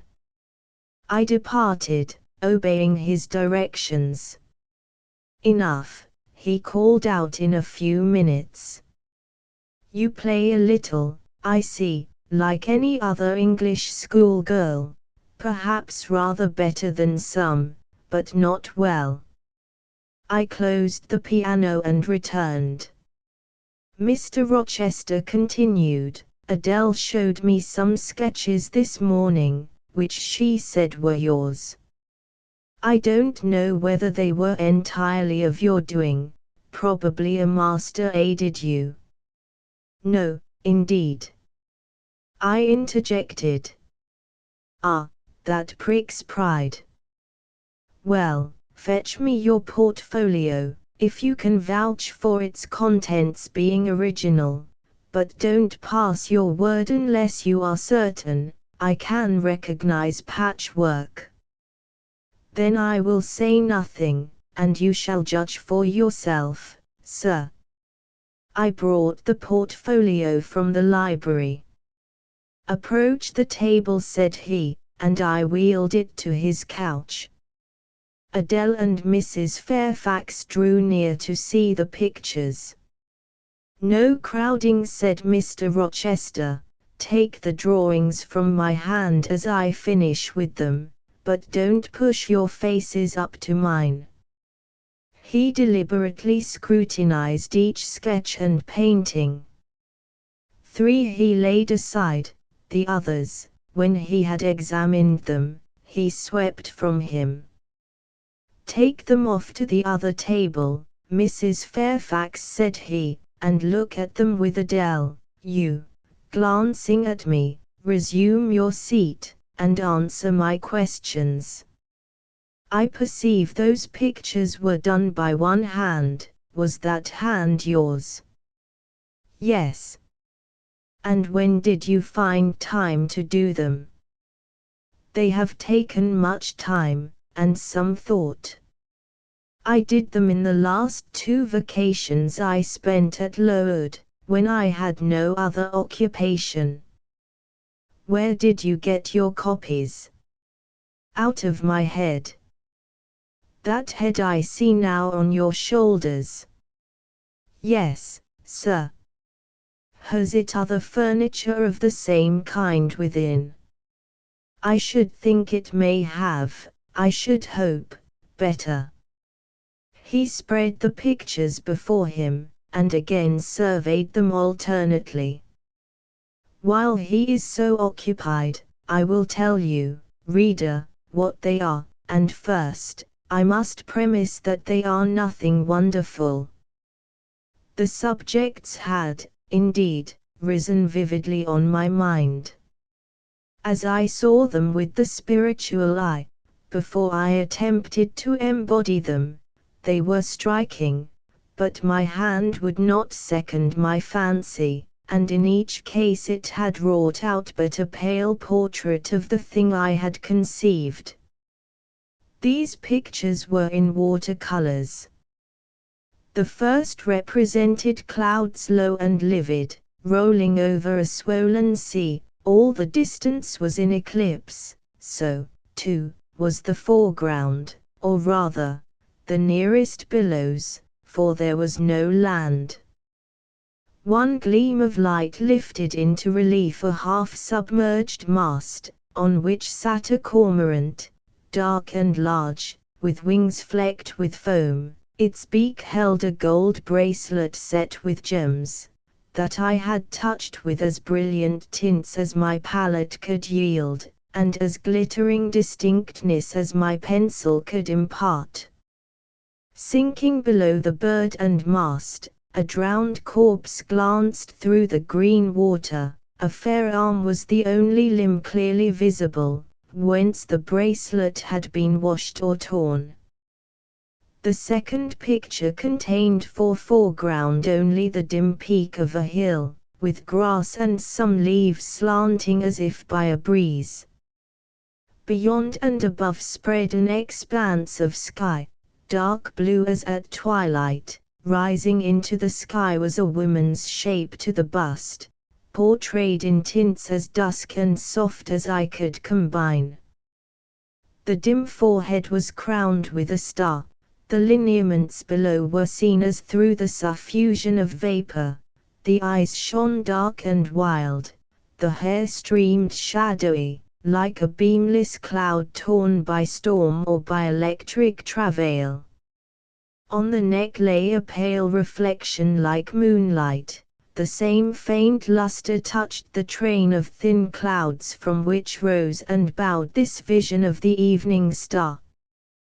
The third showed the pinnacle of an iceberg piercing a polar winter sky. A muster of northern lights reared their dim lances, close serried, along the horizon. Throwing these into distance, rose, in the foreground, a head, a colossal head, inclined towards the iceberg, and resting against it.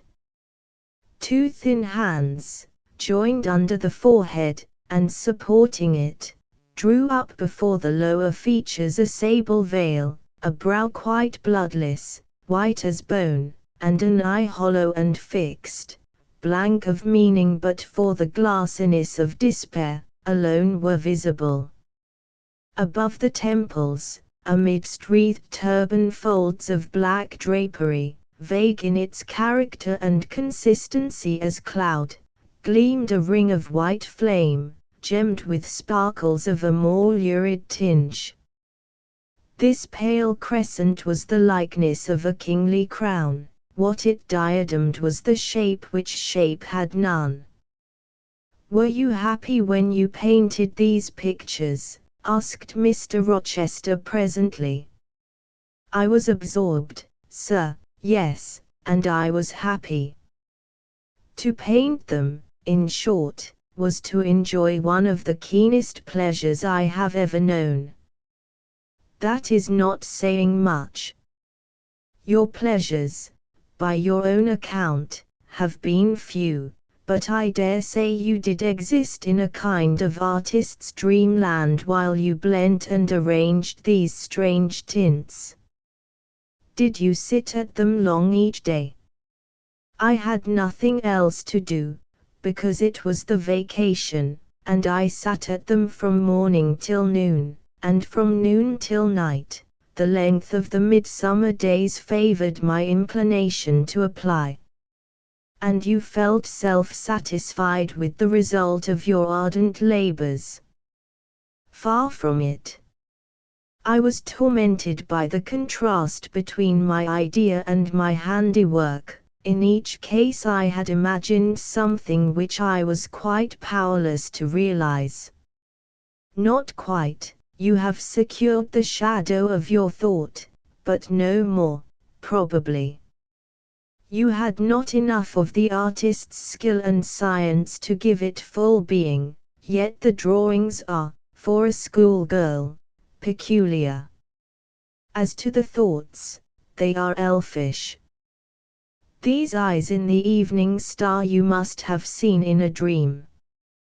How could you make them look so clear, and yet not at all brilliant? For the planet above quells their rays.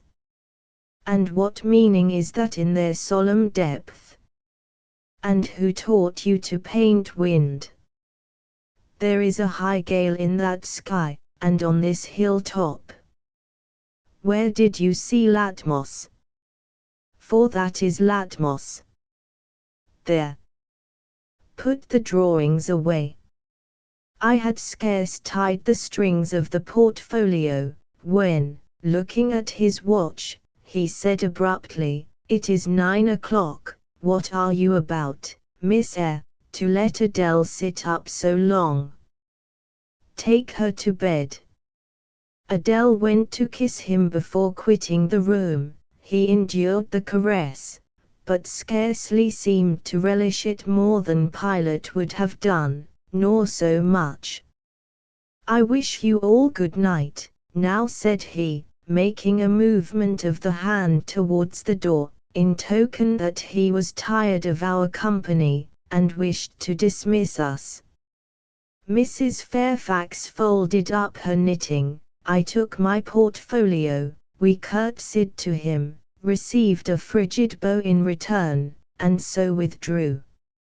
"You said Mr. Rochester was not strikingly peculiar, Mrs. Fairfax," I observed, when I rejoined her in her room, after putting Adele to bed. "Well, is he?" "I think so. He is very changeful and abrupt." "True, no doubt he may appear so to a stranger, but I am so accustomed to his manner, I never think of it. And then, if he has peculiarities of temper, allowance should be made." "Why?" "Partly because it is his nature, and we can none of us help our nature, and partly because he has painful thoughts, no doubt, to harass him, and make his spirits unequal." "What about?" "Family troubles, for one thing." "But he has no family." "Not now, but he has had, or, at least, relatives." He lost his elder brother a few years since. His elder brother? Yes. The present Mr. Rochester has not been very long in possession of the property, only about 9 years. 9 years is a tolerable time. Was he so very fond of his brother as to be still inconsolable for his loss? Why, no, perhaps not. I believe there were some misunderstandings between them. Mr. Roland Rochester was not quite just to Mr. Edward, and perhaps he prejudiced his father against him. The old gentleman was fond of money, and anxious to keep the family estate together. He did not like to diminish the property by division, and yet he was anxious that Mr. Edward should have wealth, too, to keep up the consequence of the name, and, soon after he was of age, some steps were taken that were not quite fair, and made a great deal of mischief. Old Mr. Rochester and Mr. Roland combined to bring Mr. Edward into what he considered a painful position, for the sake of making his fortune. What the precise nature of that position was I never clearly knew, but his spirit could not brook what he had to suffer in it. He is not very forgiving. He broke with his family, and now for many years he has led an unsettled kind of life. I don't think he has ever been resident at Thornfield for a fortnight together, since the death of his brother without a will left him master of the estate, and, indeed, no wonder he shuns the old place. Why should he shun it? Perhaps he thinks it gloomy. The answer was evasive. I should have liked something clearer, but Mrs. Fairfax either could not, or would not, give me more explicit information of the origin and nature of Mr. Rochester's trials. She averred they were a mystery to herself, and that what she knew was chiefly from conjecture. It was evident, indeed, that she wished me to drop the subject, which I did accordingly. Chapter 14. For several subsequent days I saw little of Mr. Rochester. In the mornings he seemed much engaged with business, and, in the afternoon, gentlemen from Millcote or the neighbourhood called, and sometimes stayed to dine with him. When his sprain was well enough to admit of horse exercise, he rode out a good deal, probably to return these visits, as he generally did not come back till late at night. During this interval, even Adele was seldom sent for to his presence, and all my acquaintance with him was confined to an occasional rencontre in the hall, on the stairs, or in the gallery, when he would sometimes pass me haughtily and coldly, just acknowledging my presence by a distant nod or a cool glance, and sometimes bow and smile with gentlemanlike affability. His changes of mood did not offend me, because I saw that I had nothing to do with their alternation. The ebb and flow depended on causes quite disconnected with me. One day he had had company to dinner, and had sent for my portfolio, in order, doubtless, to exhibit its contents. The gentleman went away early, to attend a public meeting at Millcote, as Mrs. Fairfax informed me, but the night being wet and inclement, Mr. Rochester did not accompany them. Soon after they were gone he rang the bell. A message came that I and Adele were to go downstairs.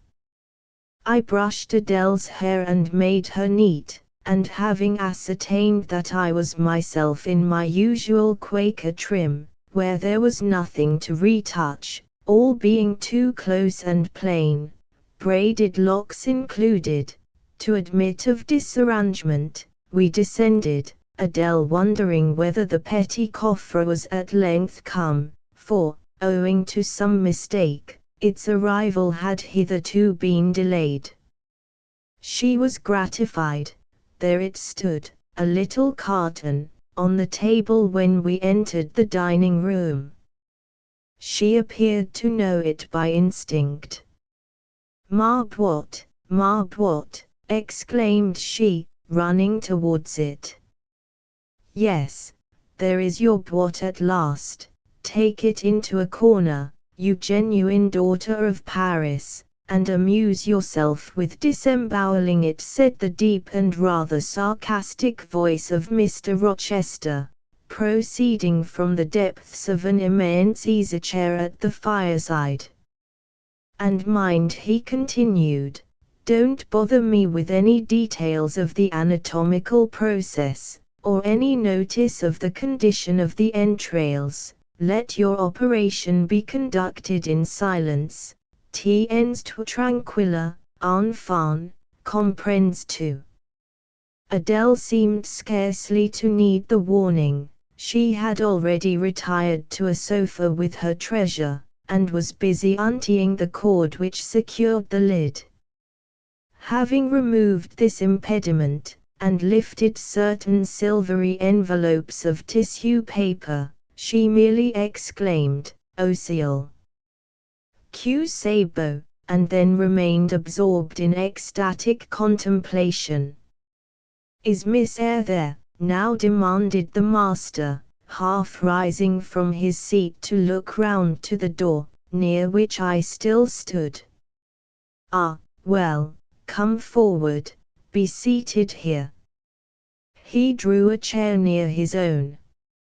"I am not fond of the prattle of children," he continued, "for, old bachelor as I am, I have no pleasant associations connected with their lisp. It would be intolerable to me to pass a whole evening tête-à-tête with a brat. Don't draw that chair farther off, Miss Eyre, sit down exactly where I placed it, if you please, that is. Confound these civilities. I continually forget them. Nor do I particularly affect simple-minded old ladies. By the by, I must have mine in mind. It won't do to neglect her. She is a Fairfax, or wed to one, and blood is said to be thicker than water." He rang, and dispatched an invitation to Mrs. Fairfax, who soon arrived, knitting basket in hand. "Good evening, madam. I sent to you for a charitable purpose. I have forbidden Adele to talk to me about her presents, and she is bursting with repletion. Have the goodness to serve her as auditress and interlocutrice. It will be one of the most benevolent acts you ever performed." Adele, indeed, no sooner saw Mrs. Fairfax, than she summoned her to her sofa, and there quickly filled her lap with the porcelain, the ivory, the waxen contents of her boîte, pouring out, meantime, explanations and raptures in such broken English as she was mistress of. "Now I have performed the part of a good host," pursued Mr. Rochester, "put my guests into the way of amusing each other, I ought to be at liberty to attend to my own pleasure. Miss Eyre, draw your chair still a little farther forward, you are yet too far back. I cannot see you without disturbing my position in this comfortable chair, which I have no mind to do." I did as I was bid, though I would much rather have remained somewhat in the shade, but Mr. Rochester had such a direct way of giving orders, it seemed a matter of course to obey him promptly. We were, as I have said, in the dining room. The lustre, which had been lit for dinner, filled the room with a festal breadth of light. The large fire was all red and clear. The purple curtains hung rich and ample before the lofty window and loftier arch. Everything was still, save the subdued chat of Adele. She dared not speak loud, and, filling up each pause, the beating of winter rain against the panes. Mr. Rochester, as he sat in his damask-covered chair, looked different to what I had seen him look before, not quite so stern, much less gloomy. There was a smile on his lips, and his eyes sparkled, whether with wine or not, I am not sure, but I think it very probable. He was, in short, in his after-dinner mood, more expanded and genial, and also more self-indulgent than the frigid and rigid temper of the morning. Still he looked preciously grim, cushioning his massive head against the swelling back of his chair, and receiving the light of the fire on his granite-hewn features, and in his great, dark eyes, for he had great, dark eyes, and very fine eyes, too, not without a certain change in their depths sometimes, which, if it was not softness, reminded you, at least, of that feeling. He had been looking 2 minutes at the fire, and I had been looking the same length of time at him, when, turning suddenly, he caught my gaze fastened on his physiognomy. "You examine me, Miss Eyre," said he. "Do you think me handsome?" I should, if I had deliberated, have replied to this question by something conventionally vague and polite, but the answer somehow slipped from my tongue before I was aware. "No, sir." "Ah, by my word! There is something singular about you," said he. "You have the air of a little nonette, quaint, quiet, grave, and simple, as you sit with your hands before you, and your eyes generally bent on the carpet, except, by the by, when they are directed piercingly to my face, as just now, for instance, and when one asks you a question, or makes a remark to which you are obliged to reply, you rap out a round rejoinder, which, if not blunt, is at least brusque. What do you mean by it?" "Sir, I was too plain, I beg your pardon. I ought to have replied that it was not easy to give an impromptu answer to a question about appearances, that tastes mostly differ, and that beauty is of little consequence, or something of that sort. You ought to have replied no such thing. Beauty of little consequence, indeed." And so, under pretense of softening the previous outrage, of stroking and soothing me into placidity, you stick a sly penknife under my ear. Go on, what fault do you find with me, pray? I suppose I have all my limbs and all my features like any other man. Mr. Rochester, allow me to disown my first answer. I intended no pointed repartee, it was only a blunder.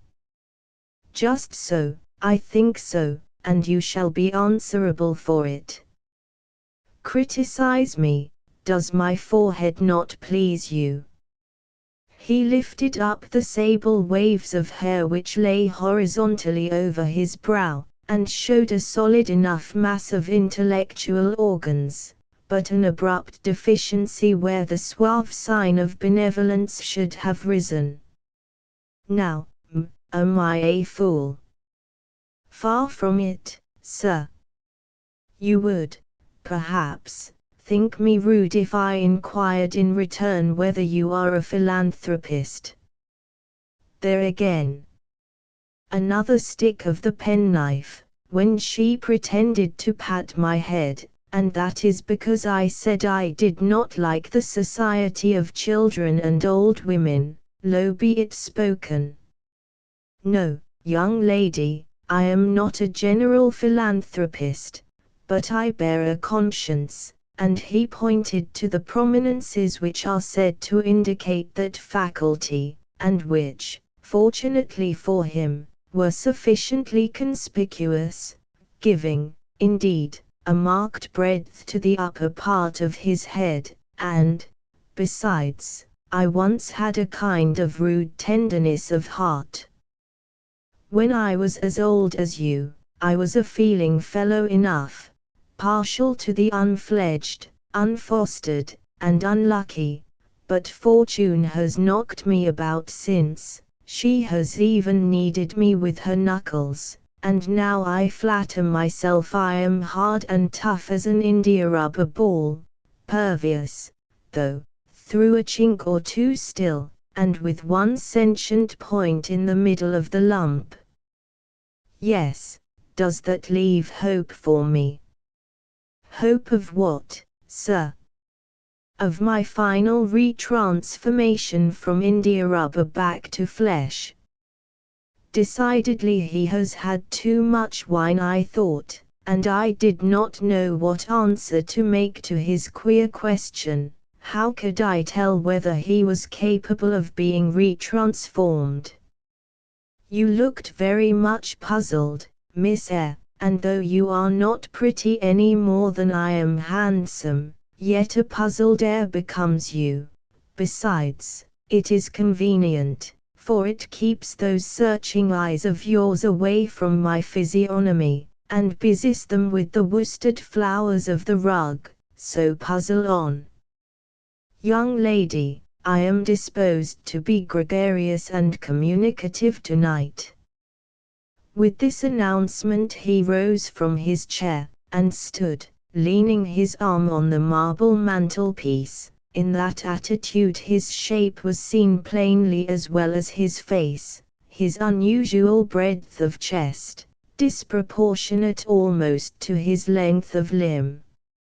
I am sure most people would have thought him an ugly man, yet there was so much unconscious pride in his port, so much ease in his demeanor, such a look of complete indifference to his own external appearance, so haughty a reliance on the power of other qualities, intrinsic or adventitious, to atone for the lack of mere personal attractiveness, that, in looking at him, one inevitably shared the indifference, and, even in a blind, imperfect sense, put faith in the confidence.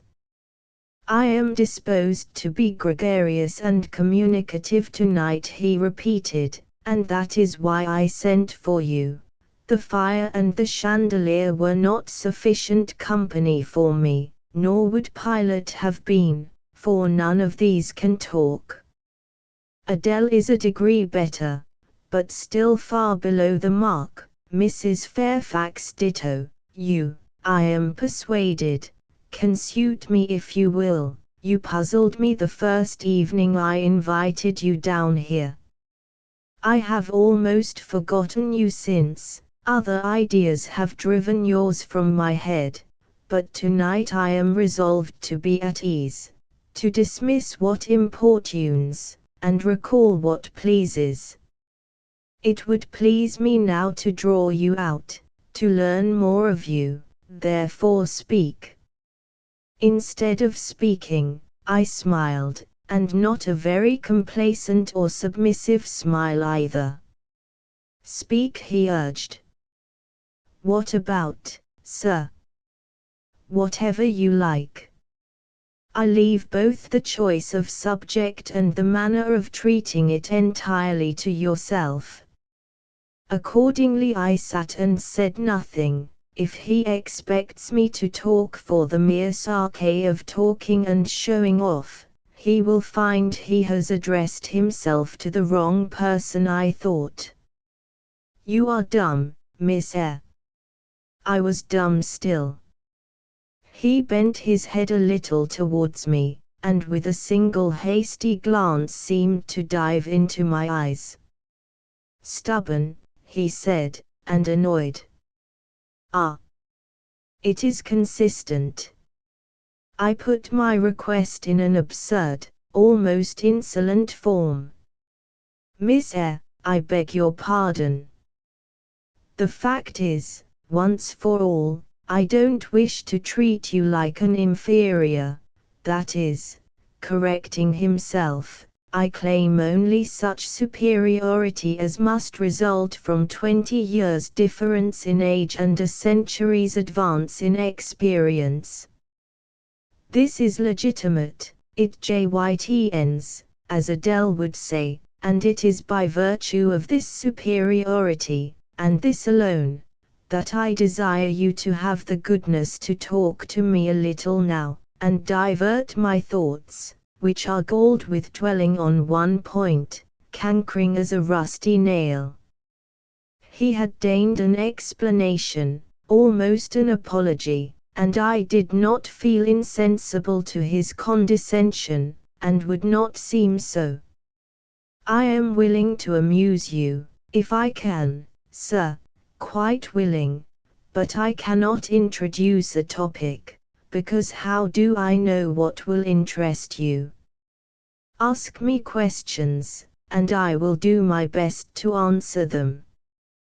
Then, in the first place, do you agree with me that I have a right to be a little masterful, abrupt, perhaps exacting, sometimes, on the grounds I stated, namely, that I am old enough to be your father, and that I have battled through a varied experience with many men of many nations, and roamed over half the globe, while you have lived quietly with one set of people in one house?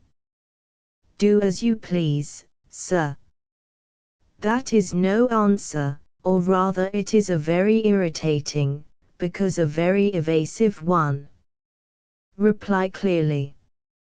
"I don't think, sir, you have a right to command me, merely because you are older than I, or because you have seen more of the world than I have.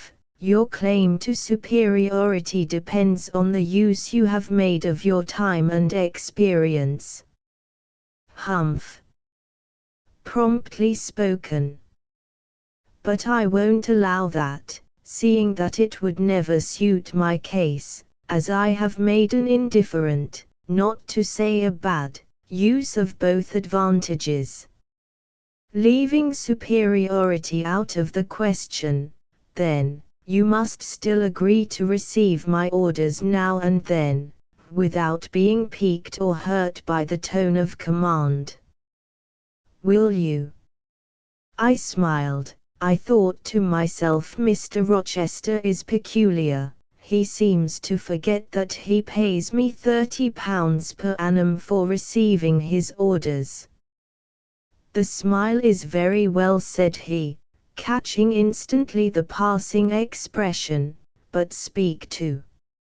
"I was thinking, sir, that very few masters would trouble themselves to inquire whether or not their paid subordinates were piqued and hurt by their orders." Paid subordinates? What? You are my paid subordinate, are you? Oh yes, I had forgotten the salary. Well then, on that mercenary ground, will you agree to let me hector a little? No, sir, not on that ground, but, on the ground that you did forget it, and that you care whether or not a dependent is comfortable in his dependency, I agree heartily. And will you consent to dispense with a great many conventional forms and phrases, without thinking that the omission arises from insolence? I am sure, sir, I should never mistake informality for insolence. One I rather like, the other nothing freeborn would submit to, even for a salary. Humbug. Most things freeborn will submit to anything for a salary, Therefore, keep to yourself, and don't venture on generalities of which you are intensely ignorant. However, I mentally shake hands with you for your answer, despite its inaccuracy, and as much for the manner in which it was said, as for the substance of the speech. The manner was frank and sincere. One does not often see such a manner, no, on the contrary, affectation, or coldness, or stupid, coarse-minded misapprehension of one's meaning are the usual rewards of candor. Not 3 in 3,000 raw schoolgirl governesses would have answered me as you have just done. But I don't mean to flatter you. If you are cast in a different mold to the majority, it is no merit of yours, nature did it. And then, after all, I go too fast in my conclusions. For what I yet know, you may be no better than the rest, you may have intolerable defects to counterbalance your few good points. And so may you, I thought. My eye met his as the idea crossed my mind. He seemed to read the glance, answering as if its import had been spoken as well as imagined. Yes, yes, you are right, said he. I have plenty of faults of my own, I know it, and I don't wish to palliate them, I assure you. God, what I need not be too severe about others. I have a past existence, a series of deeds, a color of life to contemplate within my own breast, which might well call my sneers and censures from my neighbors to myself. I started, or rather, for like other defaulters, I like to lay half the blame on ill fortune and adverse circumstances, was thrust onto a wrong tack at the age of 21, and have never recovered the right course since. But I might have been very different, I might have been as good as you, wiser, almost as stainless. I envy you your peace of mind, your clean conscience, your unpolluted memory. Little girl, a memory without blot or contamination must be an exquisite treasure, an inexhaustible source of pure refreshment, is it not? How was your memory when you were 18, sir?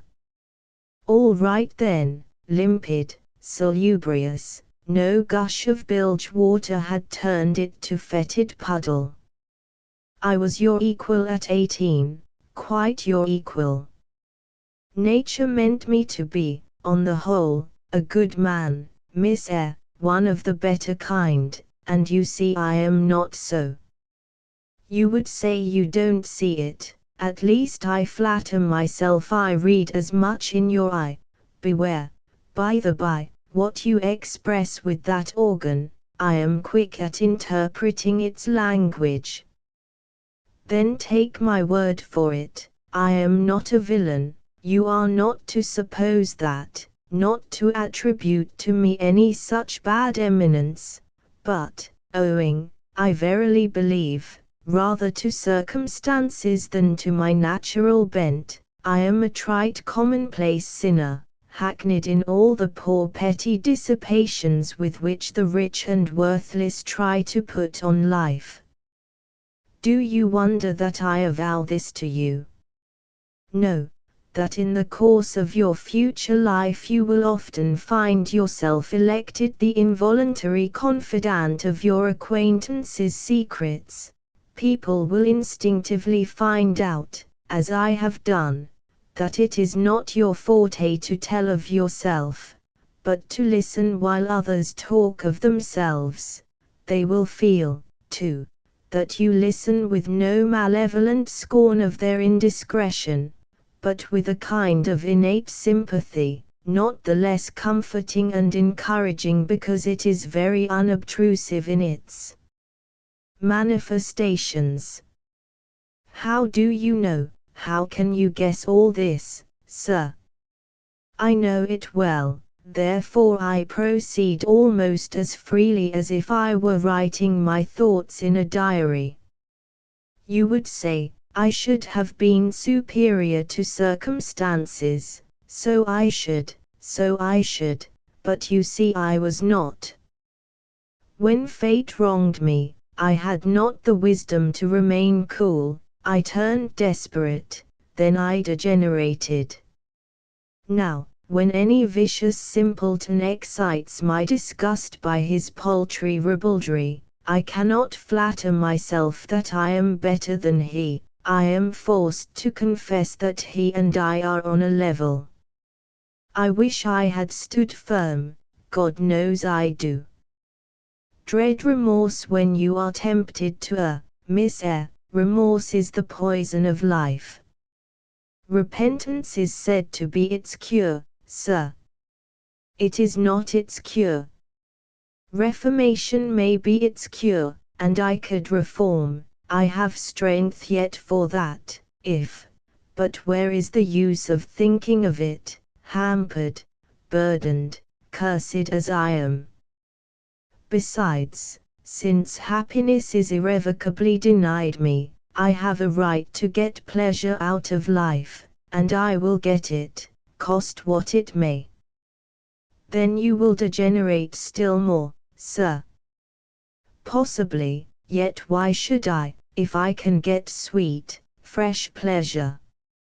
And I may get it as sweet and fresh as the wild honey the bee gathers on the moor. It will sting, it will taste bitter, sir. How do you know? You never tried it. How very serious, how very solemn you look, and you are as ignorant of the matter as this cameo head, taking one from the mantelpiece. You have no right to preach to me, you neophyte, that have not passed the porch of life, and are absolutely unacquainted with its mysteries.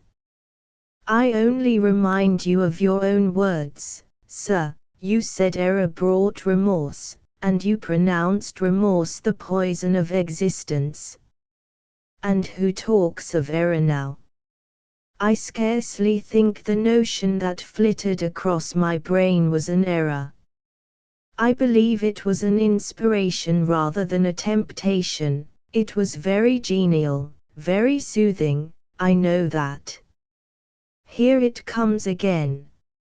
It is no devil, I assure you, or if it be, it has put on the robes of an angel of light. I think I must admit so fair a guest when it asks entrance to my heart. Distrust it, sir, it is not a true angel. Once more, how do you know? By what instinct do you pretend to distinguish between a fallen seraph of the abyss and a messenger from the eternal throne, between a guide and a seducer? I judged by your countenance, sir, which was troubled when you said the suggestion had returned upon you. I feel sure it will work you more misery if you listen to it. Not at all, it bears the most gracious message in the world. For the rest, you are not my conscience keeper, so don't make yourself uneasy. Here, come in, bonny wanderer. He said this as if he spoke to a vision, viewless to any eye but his own, then, folding his arms, which he had half extended, on his chest, he seemed to enclose in their embrace the invisible being. Now he continued, again addressing me, I have received the pilgrim, a disguised deity, as I verily believe. Already it has done me good, my heart was a sort of charnel, it will now be a shrine. To speak truth, sir, I don't understand you at all. I cannot keep up the conversation, because it has got out of my depth. Only one thing, I know, you said you were not as good as you should like to be, and that you regretted your own imperfection, one thing I can comprehend. You intimated that to have a solid memory was a perpetual bane. It seems to me that if you tried hard, you would in time find it possible to become what you yourself would approve, and that if from this day you began with resolution to correct your thoughts and actions, you would in a few years have laid up a new and stainless store of recollections, to which you might revert with pleasure. Justly thought, rightly said, Miss Eyre, and, at this moment, I am paving hell with energy. Sir, I am laying down good intentions, which I believe durable as flint. Certainly, my associates and pursuits shall be other than they have been. And better. And better, so much better as pure ore is than foul dross. You seem to doubt me. I don't doubt myself. I know what my aim is, what my motives are, and at this moment I pass a law, unalterable as that of the Medes and Persians, that both are right. They cannot be, sir, if they require a new statute to legalize them. They are, Miss Eyre, though they absolutely require a new statute. Unheard of combinations of circumstances demand unheard of rules. That sounds a dangerous maxim, sir, because one can see at once that it is liable to abuse. Sententious sage, so it is, but I swear by my household gods not to abuse it. You are human and fallible. I am, so are you. What then? The human and fallible should not arrogate a power with which the divine and perfect alone can be safely entrusted. What power? That of saying of any strange, unsanctioned line of action, let it be right. Let it be right, the very words, you have pronounced them. May it be right then, I said, as I rose, deeming it useless to continue a discourse which was all darkness to me, and, besides, sensible that the character of my interlocutor was beyond my penetration, at least, beyond its present reach, and feeling the uncertainty, the vague sense of insecurity, which accompanies a conviction of ignorance. Where are you going? To put Adele to bed. It is past her bedtime. You are afraid of me, because I talk like Asphyx. Your language is enigmatical, sir, but though I am bewildered, I am certainly not afraid. You are afraid, your self-love dreads a blunder. In that sense I do feel apprehensive. I have no wish to talk nonsense. If you did, it would be in such a grave, quiet manner, I should mistake it for sense. Do you never laugh, Miss Eyre? Don't trouble yourself to answer. I see you laugh rarely, but you can laugh very merrily. Believe me, you are not naturally austere, any more than I am naturally vicious.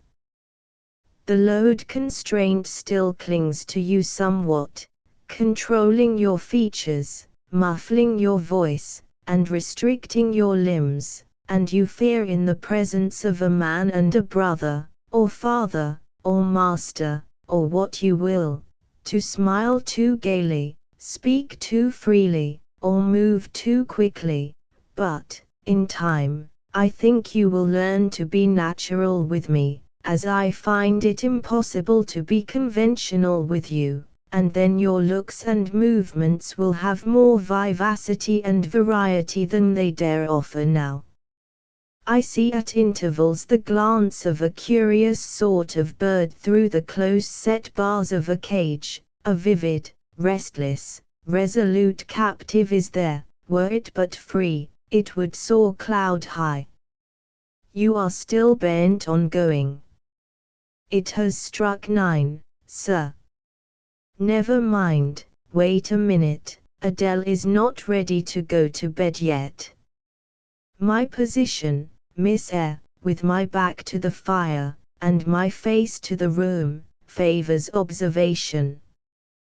While talking to you, I have also occasionally watched Adele. I have my own reasons for thinking her a curious study, reasons that I may, nay, that I shall, impart to you some day. She pulled out of her box, about 10 minutes ago, a little pink silk frock. Rapture lit her face as she unfolded it. Coquetry runs in her blood, blends with her brains, and seasons the marrow of her bones. Il faut que jelsi, cried she, it al instant meme, and she rushed out of the room. She is now with Sophie, undergoing a robing process. In a few minutes she will re-enter, and I know what I shall see, a miniature of Céline Varens, as she used to appear on the boards at the rising of, but never mind that. However, my tenderest feelings are about to receive a shock, such is my presentiment. Stay now, to see whether it will be realized. Ere long, Adele's little foot was heard tripping across the hall. She entered, transformed as her guardian had predicted. A dress of rose-colored satin, very short, and as full in the skirt as it could be gathered, replaced the brown frock she had previously worn. A wreath of rosebuds circled her forehead. Her feet were dressed in silk stockings and small white satin sandals. Ist ceq ma robe va bien, cried she, bounding forwards, it mis soliers, it mis base. Tennis, je quaque je vis danza. And spreading out her dress, she chassed across the room till, having reached Mr. Rochester, she wheeled lightly round before him on tiptoe, then dropped on one knee at his feet, exclaiming, Monsieur, je vous remercie mille fois de votre bonté. Then rising, she added, C'est comme cela que maman faisait, n'est-ce pas, monsieur? Precisely, was the answer, and, comme cela she charmed my English gold out of my British breeches pocket. I have been green, too, Miss Eyre, grass green, not a more vernal tint freshens you now than once freshened me. My spring is gone, however, but it has left me that French floweret on my hands, which, in some moods, I would fain be rid of. Not valuing now the root whence it sprang, having found that it was of a sort which nothing but gold dust could manure, I have but half a liking to the blossom, especially when it looks so artificial as just now. I keep it and rear it rather on the Roman Catholic principle of expiating numerous sins, great or small, by one good work. I'll explain all this some day. Good night. Chapter 15. Mr. Rochester did, on a future occasion, explain it. It was one afternoon, when he chanced to meet me and Adele in the grounds, and while she played with Pilot and her shuttlecock, he asked me to walk up and down a long beech avenue within sight of her.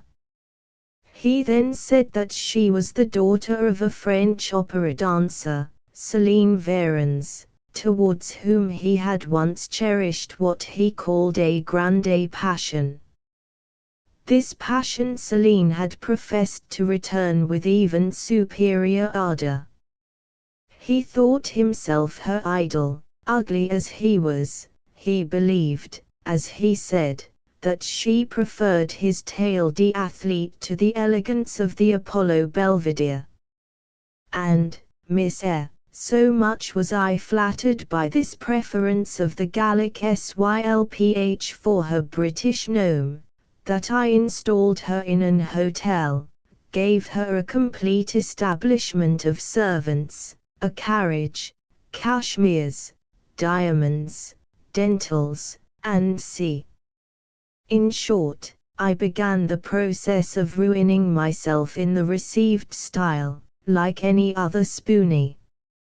I had not, it seems, the originality to chalk out a new road to shame and destruction, but trod the old track with stupid exactness not to deviate an inch from the beaten centre.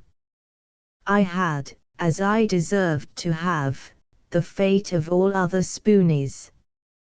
Happening to call one evening when Céline did not expect me, I found her out, but it was a warm night, and I was tired with strolling through Paris, so I sat down in her boudoir, happy to breathe the air consecrated so lately by her presence.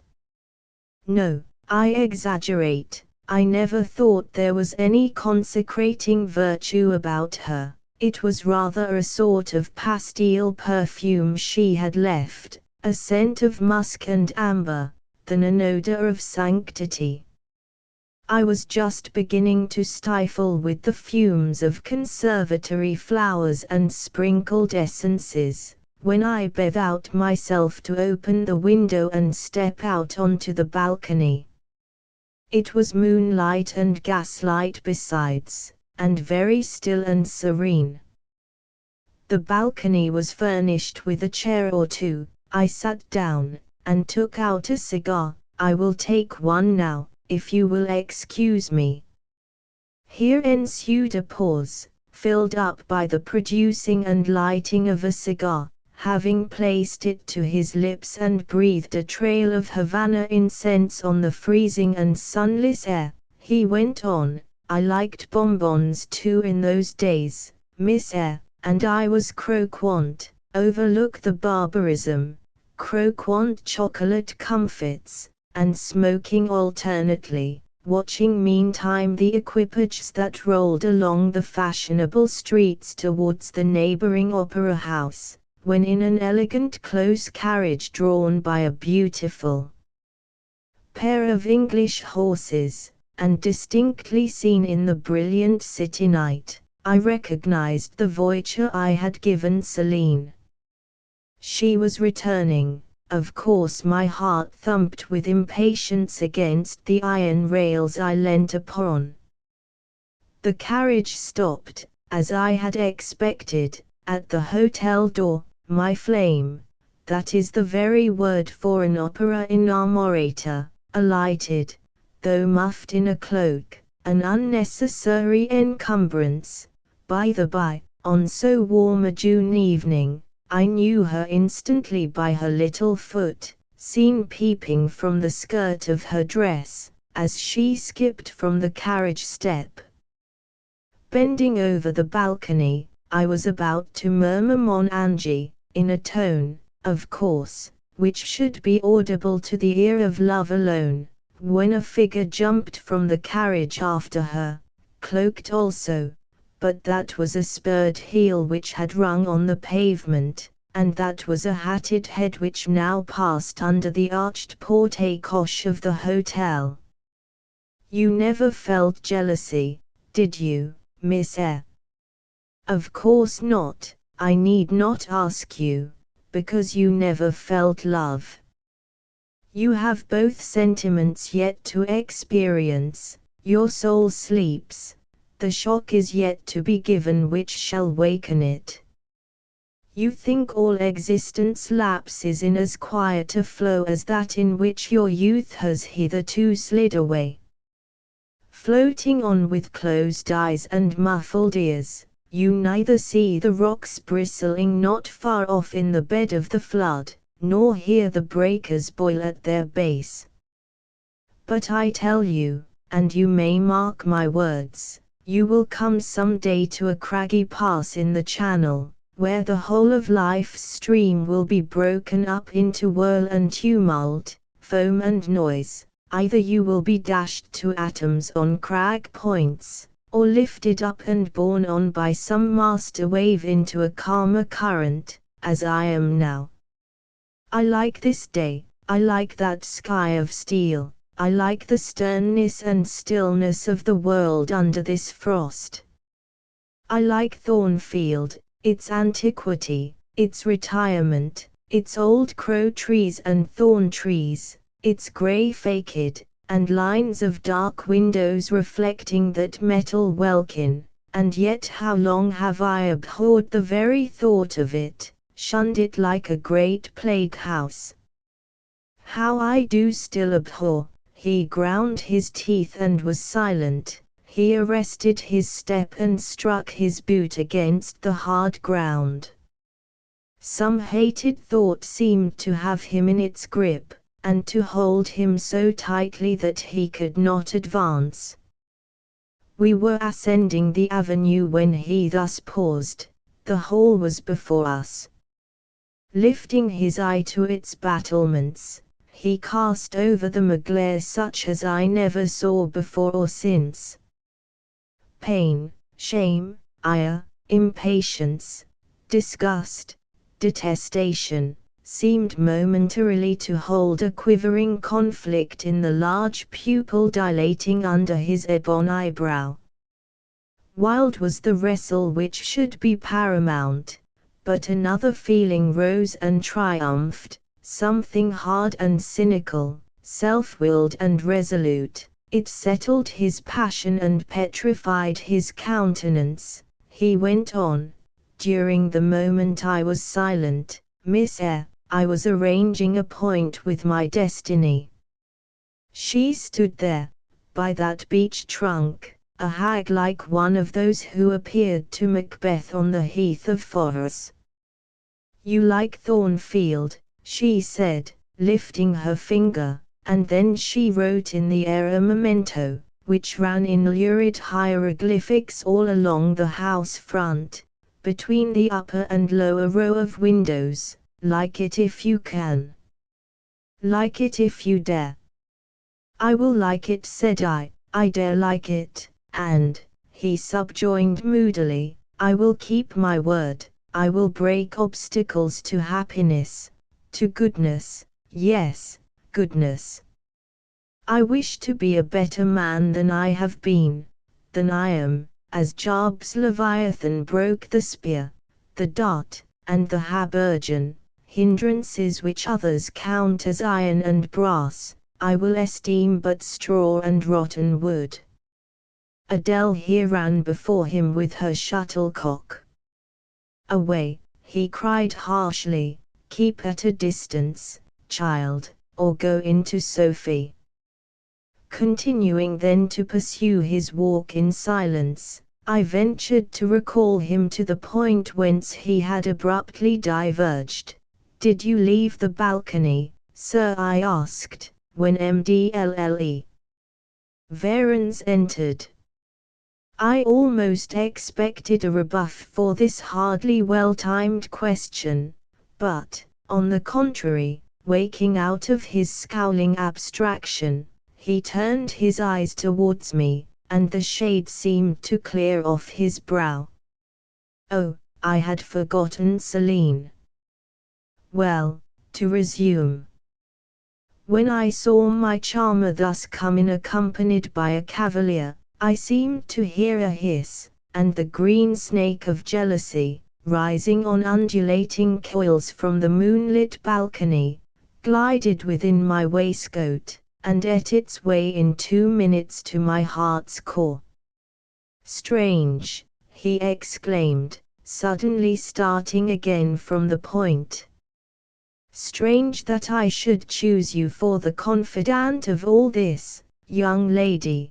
Passing strange that you should listen to me quietly, as if it were the most usual thing in the world for a man like me to tell stories of his opera mistresses to a quaint, inexperienced girl like you.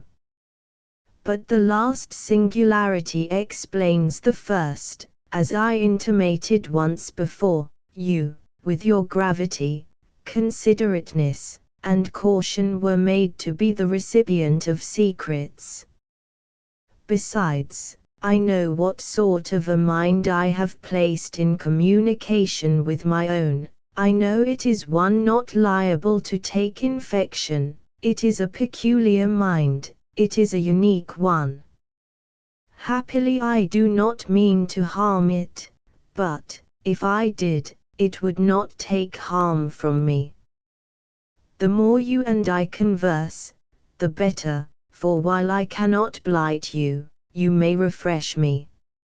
After this digression he proceeded. I remained in the balcony.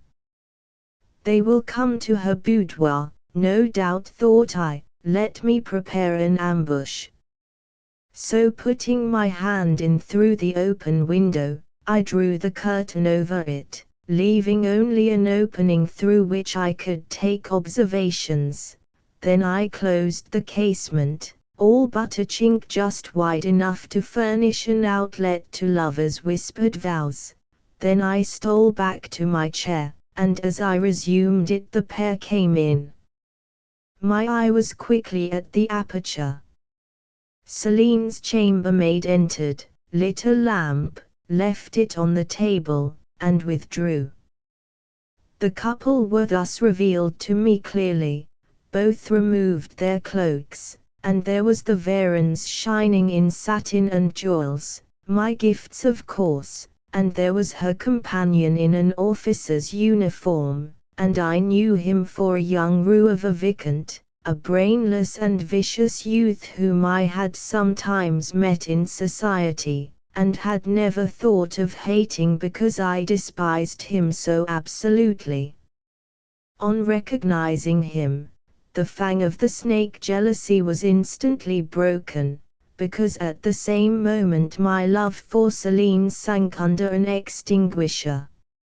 A woman who could betray me for such a rival was not worth contending for. She deserved only scorn, less, however, than I, who had been her dupe.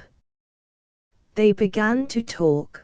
Their conversation eased me completely, frivolous, mercenary, heartless, and senseless. It was rather calculated to weary than enrage a listener. A card of mine lay on the table. This being perceived, brought my name under discussion. Neither of them possessed energy or wit to palaver me soundly, but they insulted me as coarsely as they could in their little way, especially Celine, who even waxed rather brilliant on my personal defects, deformities she termed them. Now it had been her custom to launch out into fervent admiration of what she called my beaut male, wherein she differed diametrically from you, who told me point blank, at the second interview, that you did not think me handsome. The contrast struck me at the time, and Adele here came running up again. Monsieur, John has just been to say that your agent has called and wishes to see you. Ah, in that case I must abridge. Opening the window, I walked in upon them, liberated Celine from my protection, gave her notice to vacate her hotel, offered her a purse for immediate exigencies, disregarded screams, hysterics, prayers, protestations, convulsions, made an appointment with the Vicomte for a meeting at the Bois de Boulogne. Next morning I had the pleasure of encountering him, left a bullet in one of his poor etiolated arms, feeble as the wing of a chicken in the pip, and then thought I had done with the whole crew. But unluckily the Varens, 6 months before, had given me this violet Adele, who, she affirmed, was my daughter, and perhaps she may be, though I see no proofs of such grim paternity written in her countenance. Pilot is more like me than she. Some years after I had broken with the mother, she abandoned her child, and ran away to Italy with a musician or singer. I acknowledged no natural claim on Adele's part to be supported by me, nor do I now acknowledge any, for I am not her father, but hearing that she was quite destitute, I took the poor thing out of the slime and mud of Paris, and transplanted it here, to grow up clean in the wholesome soil of an English country garden. Mrs. Fairfax found you to train it, but now you know that it is the illegitimate offspring of a French opera girl. You will perhaps think differently of your post and protégé. You will be coming to me some day with notice that you have found another place, that you beg me to look out for a new governess, and C.A. No, Adele is not answerable for either her mother's faults or yours. I have a regard for her, and now that I know she is, in a sense, parentless, forsaken by her mother and disowned by you, sir, I shall cling closer to her than before. How could I possibly prefer the spoiled pet of a wealthy family, who would hate her governess as a nuisance, to a lonely little orphan, who leans towards her as a friend? Oh, that is the light in which you view it. Well, I must go in now, and you too, it darkens.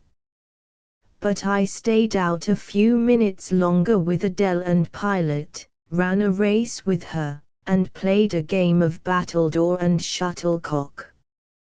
When we went in, and I had removed her bonnet and coat, I took her on my knee, kept her there an hour, allowing her to prattle as she liked, not rebuking even some little freedoms and trivialities into which she was apt to stray when much noticed, and which betrayed in her a superficiality of character, inherited probably from her mother, hardly congenial to an English mind.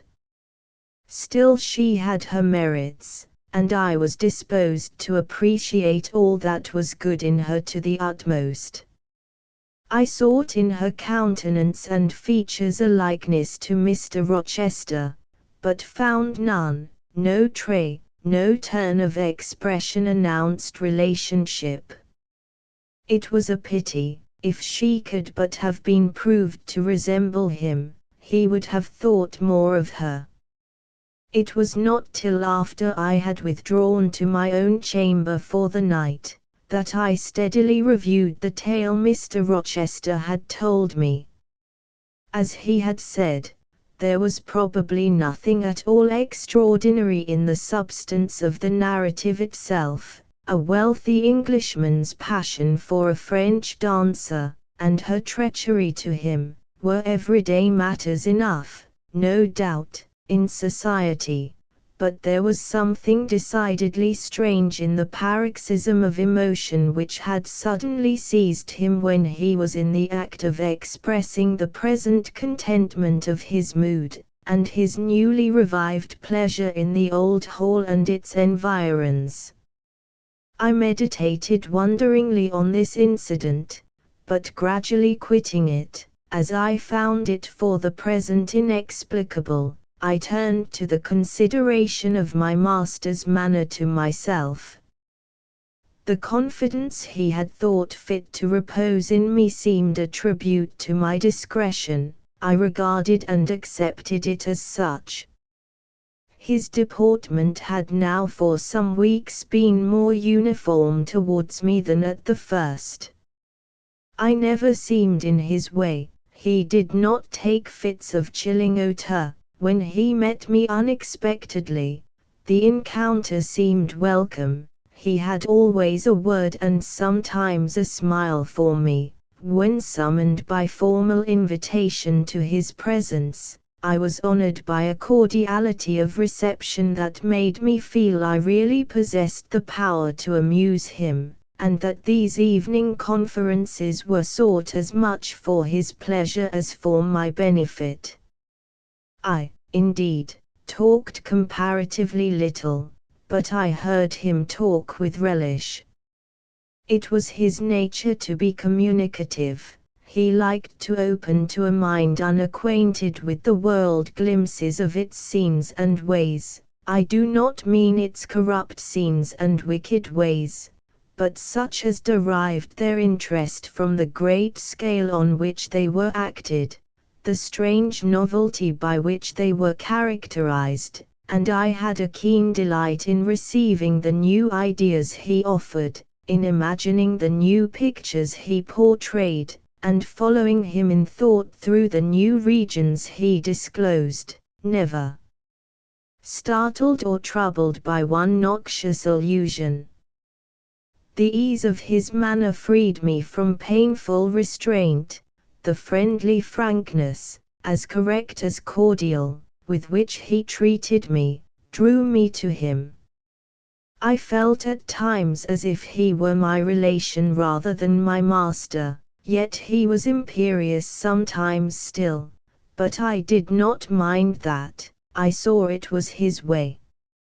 So happy, so gratified did I become with this new interest added to life, that I ceased to pine after kindred. My thin crescent destiny seemed to enlarge, the blanks of existence were filled up, my bodily health improved, I gathered flesh and strength. And was Mr. Rochester now ugly in my eyes?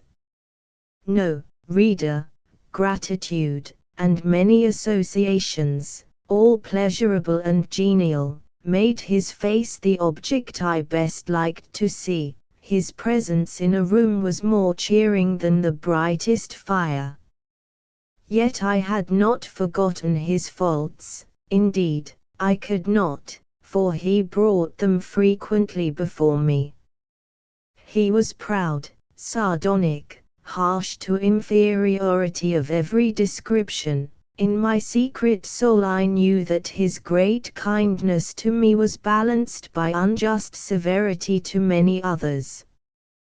He was moody, too, unaccountably so. I more than once, when sent for to read to him, found him sitting in his library alone, with his head bent on his folded arms, and, when he looked up, a morose, almost a malignant, scowl blackened his features.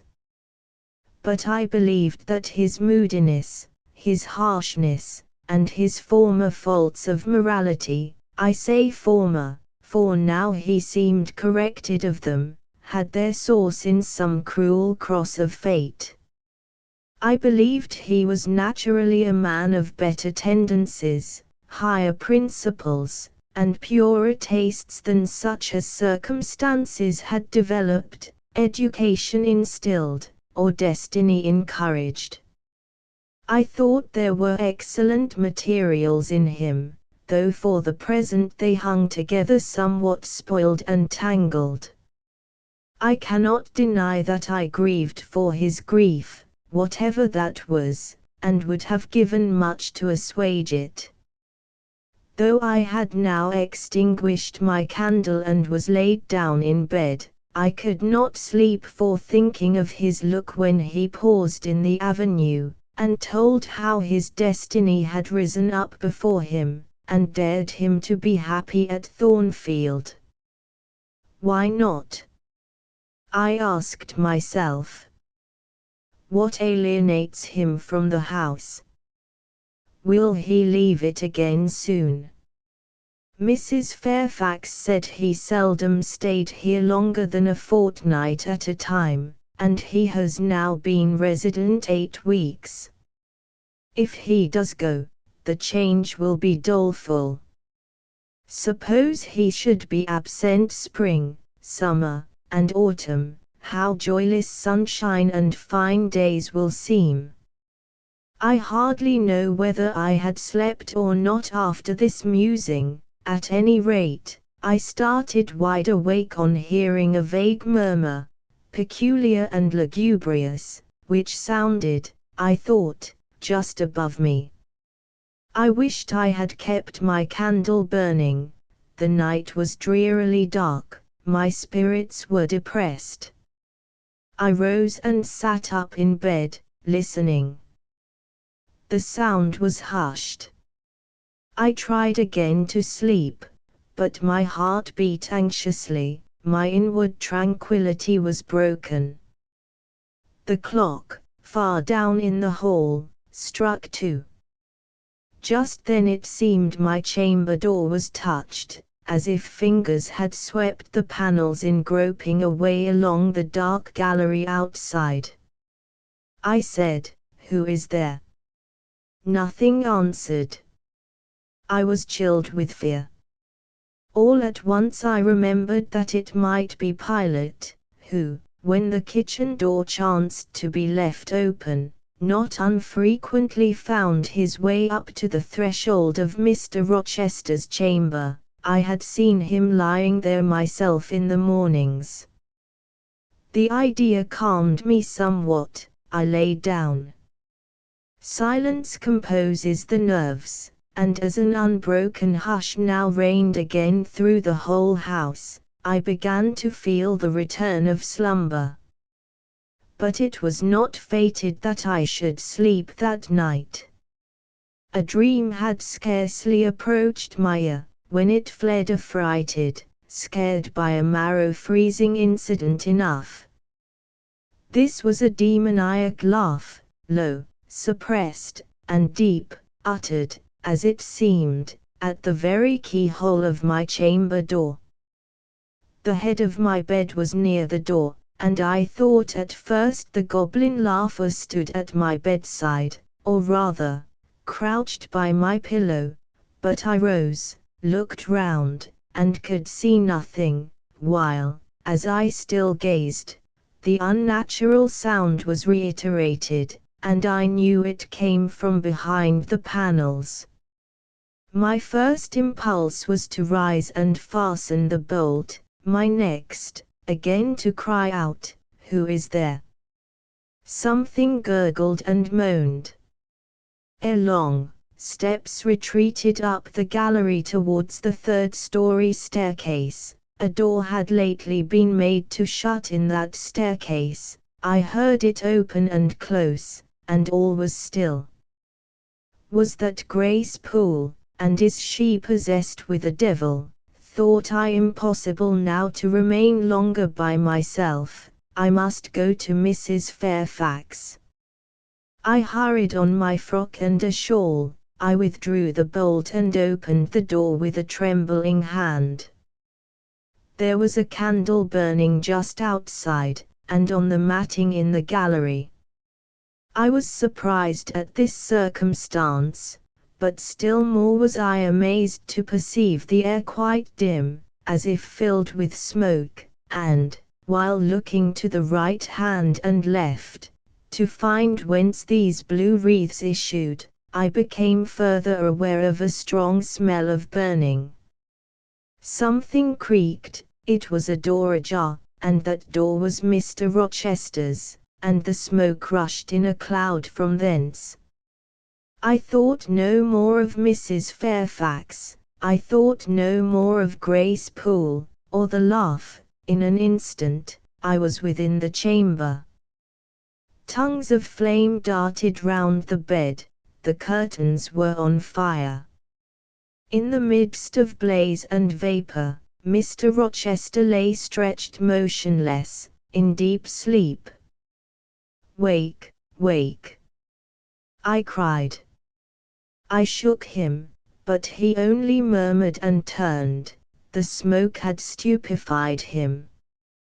Not a moment could be lost. The very sheets were kindling. I rushed to his basin and ewer. Fortunately, one was wide and the other deep, and both were filled with water. I heaved them up, deluged the bed and its occupant, flew back to my own room, brought my own water jug, baptized the couch afresh, and, by God's aid, succeeded in extinguishing the flames which were devouring it. The hiss of the quenched element, the breakage of a pitcher which I flung from my hand when I had emptied it, and, above all, the splash of the shower bath I had liberally bestowed, roused Mr. Rochester at last. Though it was now dark, I knew he was awake, because I heard him fulminating strange anathemas at finding himself lying in a pool of water. "Is there a flood?" he cried. "No, sir," I answered, "but there has been a fire. Get up, do, you are quenched now, I will fetch you a candle." "In the name of all the elves in Christendom, is that Jane Eyre?" he demanded. "What have you done with me, witch, sorceress? Who is in the room besides you? Have you plotted to drown me? I will fetch you a candle, sir, and, in heaven's name, get up. Somebody has plotted something, you cannot too soon find out who and what it is. There. I am up now, but at your peril you fetch a candle yet. Wait 2 minutes till I get into some dry garments, if any dry there be. Yes, here is my dressing gown. Now run." I did run. I brought the candle which still remained in the gallery. He took it from my hand, held it up, and surveyed the bed, all blackened and scorched, the sheets drenched, the carpet round swimming in water. "What is it, and who did it?" he asked. I briefly related to him what had transpired, the strange laugh I had heard in the gallery, the step ascending to the 3rd story, the smoke, the smell of fire which had conducted me to his room, in what state I had found matters there, and how I had deluged him with all the water I could lay hands on. "What is it and who did it?" he asked. He listened very gravely. His face, as I went on, expressed more concern than astonishment. He did not immediately speak when I had concluded. "Shall I call Mrs. Fairfax?" I asked. "Mrs. Fairfax? No, what the deuce would you call her for? What can she do? Let her sleep unmolested. Then I will fetch Leah, and wake John and his wife." "Not at all, just be still. You have a shawl on. If you are not warm enough, you may take my cloak yonder, wrap it about you, and sit down in the armchair. There, I will put it on. Now place your feet on the stool, to keep them out of the wet. I am going to leave you a few minutes. I shall take the candle. Remain where you are till I return, be as still as a mouse. I must pay a visit to the 2nd story. Don't move, remember, or call anyone." He went. I watched the light withdraw. He passed up the gallery very softly, unclosed the staircase door with as little noise as possible, shut it after him, and the last ray vanished. I was left in total darkness. I listened for some noise, but heard nothing. A very long time elapsed. I grew weary. It was cold, in spite of the cloak, and then I did not see the use of staying, as I was not to rouse the house. I was on the point of risking Mr. Rochester's displeasure by disobeying his orders, when the light once more gleamed dimly on the gallery wall, and I heard his unshod feet tread the matting. "I hope it is he," thought I, and not something worse. He re-entered, pale and very gloomy. "I have found it all out," said he, setting his candle down on the washstand. "It is as I thought." "How, sir?" He made no reply, but stood with his arms folded, looking on the ground. At the end of a few minutes he inquired in rather a peculiar tone, "I forget whether you said you saw anything when you opened your chamber door." "No, sir, only the candlestick on the ground." "But you heard an odd laugh." "You have heard that laugh before, I should think, or something like it." "Yes, sir, there is a woman who sews here, called Grace Poole. She laughs in that way." "She is a singular person." "Just so. Grace Poole, you have guessed it.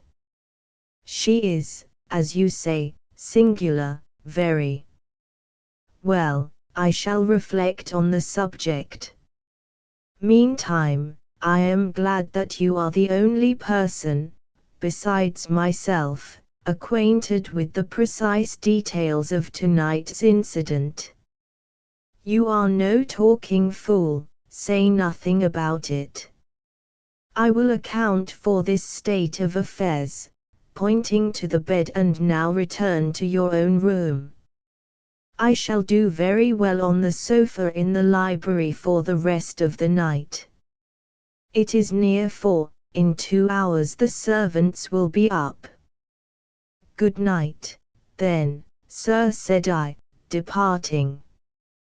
He seemed surprised, very inconsistently so, as he had just told me to go. "What," he exclaimed, "are you quitting me already, and in that way?" "You said I might go, sir." "But not without taking leave, not without a word or two of acknowledgment and goodwill, not, in short, in that brief, dry fashion. Why, you have saved my life, snatched me from a horrible and excruciating death. And you walk past me as if we were mutual strangers. At least shake hands." He held out his hand, I gave him mine, he took it first in one, then in both his own. "You have saved my life, I have a pleasure in owing you so immense a debt. I cannot say more. Nothing else that has being would have been tolerable to me in the character of creditor for such an obligation, but you, it is different. I feel your benefits no burden, Jane." He paused, gazed at me, words almost visible trembled on his lips, but his voice was checked. "Good night again, sir. There is no debt, benefit, burden, obligation, in the case. I knew," he continued, "you would do me good in some way, at some time. I saw it in your eyes when I first beheld you. Their expression and smile did not," again he stopped, "did not," he proceeded hastily, "strike delight to my very inmost heart so for nothing. People talk of natural sympathies, I have heard of good genii, there are grains of truth in the wildest fable. My cherished preserver, good night." Strange energy was in his voice, strange fire in his look. "I am glad I happened to be awake," I said, and then I was going. "What, you will go?" "I am cold, sir." "Cold?" "Yes, and standing in a pool." "Go, then, Jane, go." But he still retained my hand, and I could not free it. I bethought myself of an expedient. "I think I hear Mrs. Fairfax move," "Sir," said I. "Well, leave me." He relaxed his fingers, and I was gone. I regained my couch, but never thought of sleep. Till morning dawned I was tossed on a buoyant but unquiet sea, where billows of trouble rolled under surges of joy. I thought sometimes I saw beyond its wild waters a shore, sweet as the hills of Beulah, and now and then a freshening gale, wakened by hope, bore my spirit triumphantly towards the bourne, but I could not reach it, even in fancy. A counteracting breeze blew off land, and continually drove me back. Sense would resist delirium, judgment would warn passion. Too feverish to rest, I rose as soon as day dawned. Chapter 16. I both wished and feared to see Mr. Rochester on the day which followed this sleepless night. I wanted to hear his voice again, yet feared to meet his eye. During the early part of the morning, I momentarily expected his coming. He was not in the frequent habit of entering the schoolroom, but he did step in for a few minutes sometimes, and I had the impression that he was sure to visit it that day. But the morning passed just as usual. Nothing happened to interrupt the quiet course of Adele's studies. Only soon after breakfast, I heard some bustle in the neighborhood of Mr. Rochester's chamber, Mrs. Fairfax's voice, and Leah's, and the cook's, that is, John's wife, and even John's own gruff tones. There were exclamations of "What a mercy master was not burnt in his bed." It is always dangerous to keep a candle lit at night. How providential that he had presence of mind to think of the water jug. I wonder he waked nobody. It is to be hoped he will not take cold with sleeping on the library sofa and see. To much confabulation succeeded a sound of scrubbing and setting to rights, and when I passed the room, in going downstairs to dinner, I saw through the open door that all was again restored to complete order, only the bed was stripped of its hangings. Leah stood up in the window seat, rubbing the panes of glass dimmed with smoke. I was about to address her, for I wished to know what account had been given of the affair, but, on advancing, I saw a second person in the chamber, a woman sitting on a chair by the bedside, and sewing rings to new curtains. That woman was no other than Grace Poole. There she sat, staid and taciturn-looking, as usual, in her brown stuff gown, her check apron, white handkerchief, and cap. She was intent on her work, in which her whole thoughts seemed absorbed. On her hard forehead, and in her commonplace features, was nothing either of the paleness or desperation one would have expected to see marking the countenance of a woman who had attempted murder, and whose intended victim had followed her last night to her lair, and, as I believed, charged her with the crime she wished to perpetrate. I was amazed, confounded. She looked up, while I still gazed at her. No start, no increase or failure of color betrayed emotion, consciousness of guilt, or fear of detection. She said "Good morning, miss," in her usual phlegmatic and brief manner, and taking up another ring and more tape, went on with her sewing. I will put her to some test, thought I. Such absolute impenetrability is past comprehension. "Good morning, Grace," I said. "Has anything happened here? I thought I heard the servants all talking together a while ago." Only master had been reading in his bed last night. He fell asleep with his candle lit, and the curtains got on fire, but, fortunately, he awoke before the bedclothes or the woodwork caught, and contrived to quench the flames with the water in the ewer. A strange affair, I said, in a low voice. Then, looking at her fixedly, did Mr. Rochester wake nobody? Did no one hear him move? She again raised her eyes to me, and this time there was something of consciousness in their expression. She seemed to examine me warily, then she answered, "The servants sleep so far off, you know, miss, they would not be likely to hear. Mrs. Fairfax's room and yours are the nearest to master's, but Mrs. Fairfax said she heard nothing. When people get elderly, they often sleep heavy." She paused, and then added, with a sort of assumed indifference, but still in a marked and significant tone, "But you are young, miss, and I should say a light sleeper.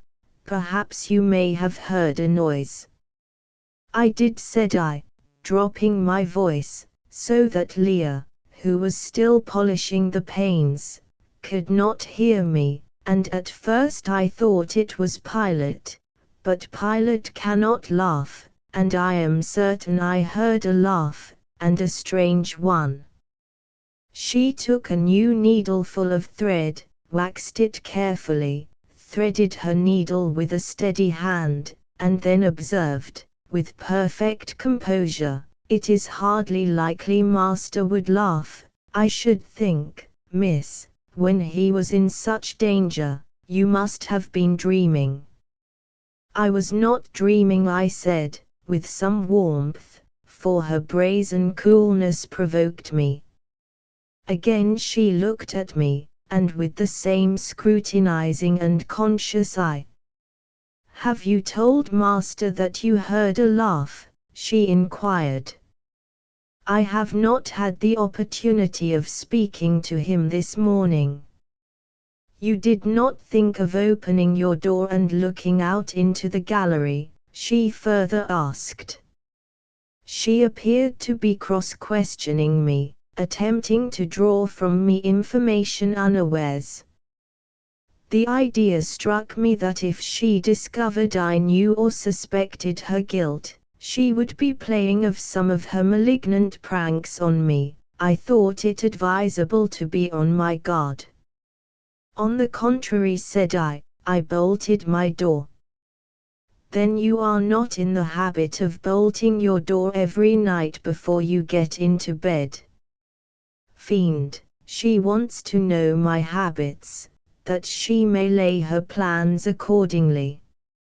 Indignation again prevailed over prudence. I replied sharply, "Hitherto I have often omitted to fasten the bolt. I did not think it necessary.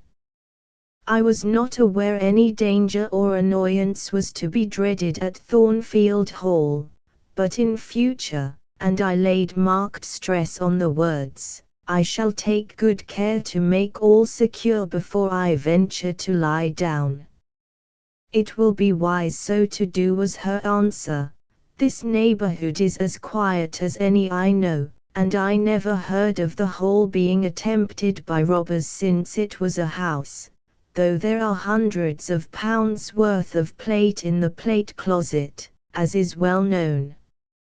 And you see, for such a large house, there are very few servants, because master has never lived here much, and when he does come, being a bachelor, he needs little waiting on. But I always think it best to err on the safe side. A door is soon fastened, and it is as well to have a drawn bolt between one and any mischief that may be about. A deal of people, miss, are for trusting all to Providence, but I say Providence will not dispense with the means, though he often blesses them when they are used discreetly. And here she closed her harangue, a long one for her, and uttered with the demureness of a Quakeress. I still stood absolutely dumbfounded at what appeared to me her miraculous self-possession and most inscrutable hypocrisy, when the cook entered. "Mrs. Poole," said she, addressing Grace, "the servants' dinner will soon be ready, will you come down?" "No, just put my pint of porter and bit of pudding on a tray, and I'll carry it upstairs." "You'll have some meat?" "Just a morsel, and a taste of cheese, that's all." "And the sago?" "Never mind it at present, I shall be coming down before tea time, I'll make it myself." The cook here turned to me, saying that Mrs. Fairfax was waiting for me, so I departed. I hardly heard Mrs. Fairfax's account of the curtain conflagration during dinner, so much was I occupied in puzzling my brains over the enigmatical character of Grace Poole, and still more in pondering the problem of her position at Thornfield and questioning why she had not been given into custody that morning, or, at the very least, dismissed from her master's service. He had almost as much as declared his conviction of her criminality last night. What mysterious cause withheld him from accusing her? Why had he enjoined me, to secrecy? It was strange. A bold, vindictive, and haughty gentleman seemed somehow in the power of one of the meanest of his dependents, so much in her power, that even when she lifted her hand against his life, he dared not openly charge her with the attempt, much less punish her for it. Had Grace been young and handsome, I should have been tempted to think that tenderer feelings than prudence or fear influenced Mr. Rochester in her behalf, but, hard-favored and matronly as she was, the idea could not be admitted. Yet I reflected, she has been young once, her youth would be contemporary with her master's. Mrs. Fairfax told me once, she had lived here many years. I don't think she can ever have been pretty, but, for aught I know, she may possess originality and strength of character to compensate for the want of personal advantages.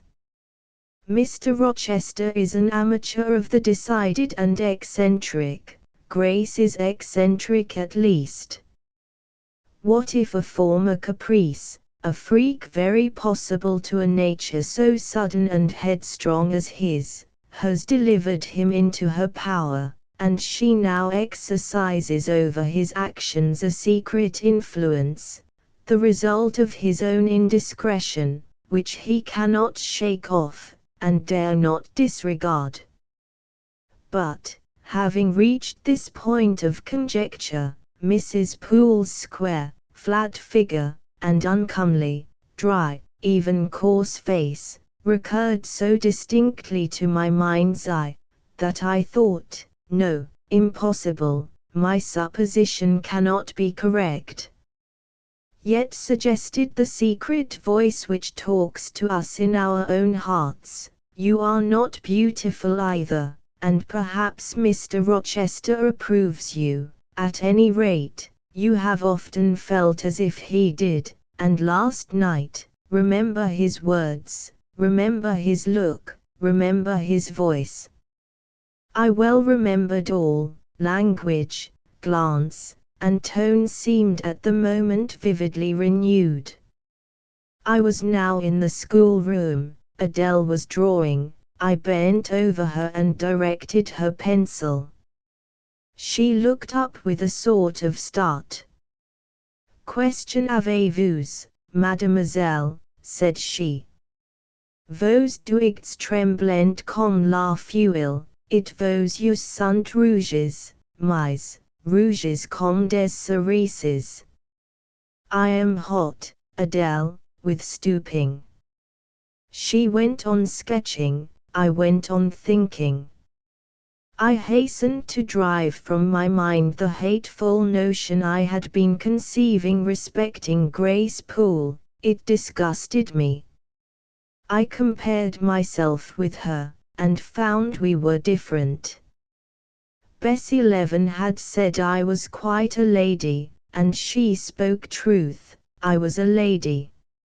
And now I looked much better than I did when Bessie saw me. I had more color and more flesh, more life, more vivacity, because I had brighter hopes and keener enjoyments. Evening approaches, said I, as I looked towards the window. I have never heard Mr. Rochester's voice or step in the house today, but surely I shall see him before night. I feared the meeting in the morning, now I desire it, because expectation has been so long baffled that it is grown impatient. When dusk actually closed, and when Adele left me to go and play in the nursery with Sophie, I did most keenly desire it. I listened for the bell to ring below, I listened for Leah coming up with a message, I fancied sometimes I heard Mr. Rochester's own tread, and I turned to the door, expecting it to open and admit him. The door remained shut, darkness only came in through the window. Still it was not late, he often sent for me at 7 and 8 o'clock, and it was yet but 6. Surely I should not be wholly disappointed tonight, when I had so many things to say to him. I wanted again to introduce the subject of Grace Poole, and to hear what he would answer. I wanted to ask him plainly if he really believed it was she who had made last night's hideous attempt, and if so, why he kept her wickedness a secret. It little mattered whether my curiosity irritated him. I knew the pleasure of vexing and soothing him by turns. It was one I chiefly delighted in, and a sure instinct always prevented me from going too far. Beyond the verge of provocation I never ventured, on the extreme brink I liked well to try my skill. Retaining every minute form of respect, every propriety of my station, I could still meet him in argument without fear or uneasy restraint. This suited both him and me. A tread creaked on the stairs at last. Leah made her appearance, but it was only to intimate that tea was ready in Mrs. Fairfax's room. Thither I repaired, glad at least to go downstairs, for that brought me, I imagined, nearer to Mr. Rochester's presence. "You must want your tea," said the good lady, as I joined her. "You ate so little at dinner." "I am afraid," she continued, "you are not well today, you look flushed and feverish." "Oh, quite well. I never felt better." "Then you must prove it by evincing a good appetite. Will you fill the teapot while I knit off this needle?" Having completed her task, she rose to draw down the blind, which she had hitherto kept up, by way, I suppose, of making the most of daylight, though dusk was now fast deepening into total obscurity. "It is fair tonight," said she, as she looked through the panes, "though not starlight. Mr. Rochester has, on the whole, had a favorable day for his journey." "Journey? Is Mr. Rochester gone anywhere?" "I did not know he was out." "Oh, he set off the moment he had breakfasted. He is gone to the Leas, Mr. Eshton's place, 10 miles on the other side Millcote." I believe there is quite a party assembled there, Lord Ingram, Sir George Lynn, Colonel Dent, and others. Do you expect him back tonight? No, nor tomorrow either. I should think he is very likely to stay a week or more. When these fine, fashionable people get together, they are so surrounded by elegance and gaiety, so well provided with all that can please and entertain, they are in no hurry to separate. Gentlemen especially are often in request on such occasions, and Mr. Rochester is so talented and so lively in society, that I believe he is a general favorite. The ladies are very fond of him, though you would not think his appearance calculated to recommend him particularly in their eyes, but I suppose his acquirements and abilities, perhaps his wealth and good blood, make amends for any little fault of look. Are there ladies at the Leas? There are Mrs. Eshton and her 3 daughters, very elegant young ladies indeed, and there are the Honourable Blanche and Mary Ingram, most beautiful women, I suppose. Indeed I have seen Blanche, 6 or 7 years since, when she was a girl of 18. She came here to a Christmas ball and party Mr. Rochester gave. You should have seen the dining room that day, how richly it was decorated, how brilliantly lit up. I should think there were 50 ladies and gentlemen present, all of the first county families, and Miss Ingram was considered the belle of the evening. You saw her, you say, Mrs. Fairfax. What was she like? Yes, I saw her. The dining-room doors were thrown open, and, as it was Christmas time, the servants were allowed to assemble in the hall, to hear some of the ladies sing and play. Mr. Rochester would have me to come in, and I sat down in a quiet corner and watched them. I never saw a more splendid scene. The ladies were magnificently dressed, most of them, at least most of the younger ones, looked handsome, but Miss Ingram was certainly the queen. And what was she like?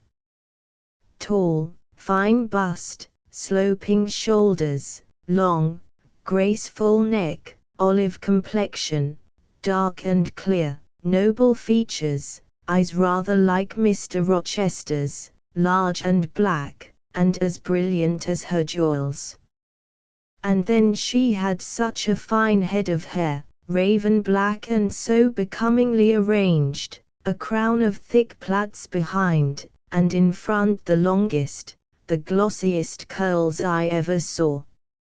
She was dressed in pure white. An amber-colored scarf was passed over her shoulder and across her breast, tied at the side, and descending in long, fringed ends below her knee.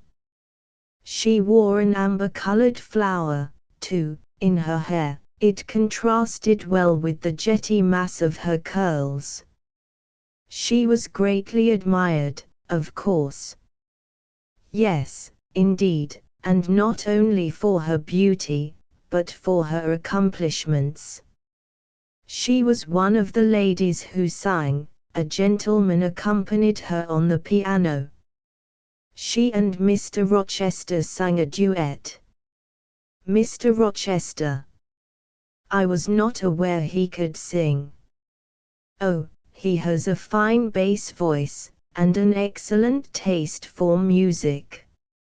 And Miss Ingram, what sort of a voice had she? A very rich and powerful one. She sang delightfully, it was a treat to listen to her, and she played afterwards. I am no judge of music, but Mr. Rochester is, and I heard him say her execution was remarkably good. And this beautiful and accomplished lady, she is not yet married. It appears not. I fancy neither she nor her sister have very large fortunes. Old Lord Ingram's estates were chiefly entailed, and the eldest son came in for everything almost. But I wonder no wealthy nobleman or gentleman has taken a fancy to her, Mr. Rochester, for instance. He is rich, is he not? Oh, yes. But you see there is a considerable difference in age. Mr. Rochester is nearly 40, she is but 25. What of that? More unequal matches are made every day. True, yet I should scarcely fancy Mr. Rochester would entertain an idea of the sort. But you eat nothing, you have scarcely tasted since you began tea. No, I am too thirsty to eat. Will you let me have another cup? I was about again to revert to the probability of a union between Mr. Rochester and the beautiful Blanche, but Adele came in, and the conversation was turned into another channel. When once more alone, I reviewed the information I had got, looked into my heart, examined its thoughts and feelings, and endeavored to bring back with a strict hand such as had been straying through imagination's boundless and trackless waste, into the safe fold of common sense.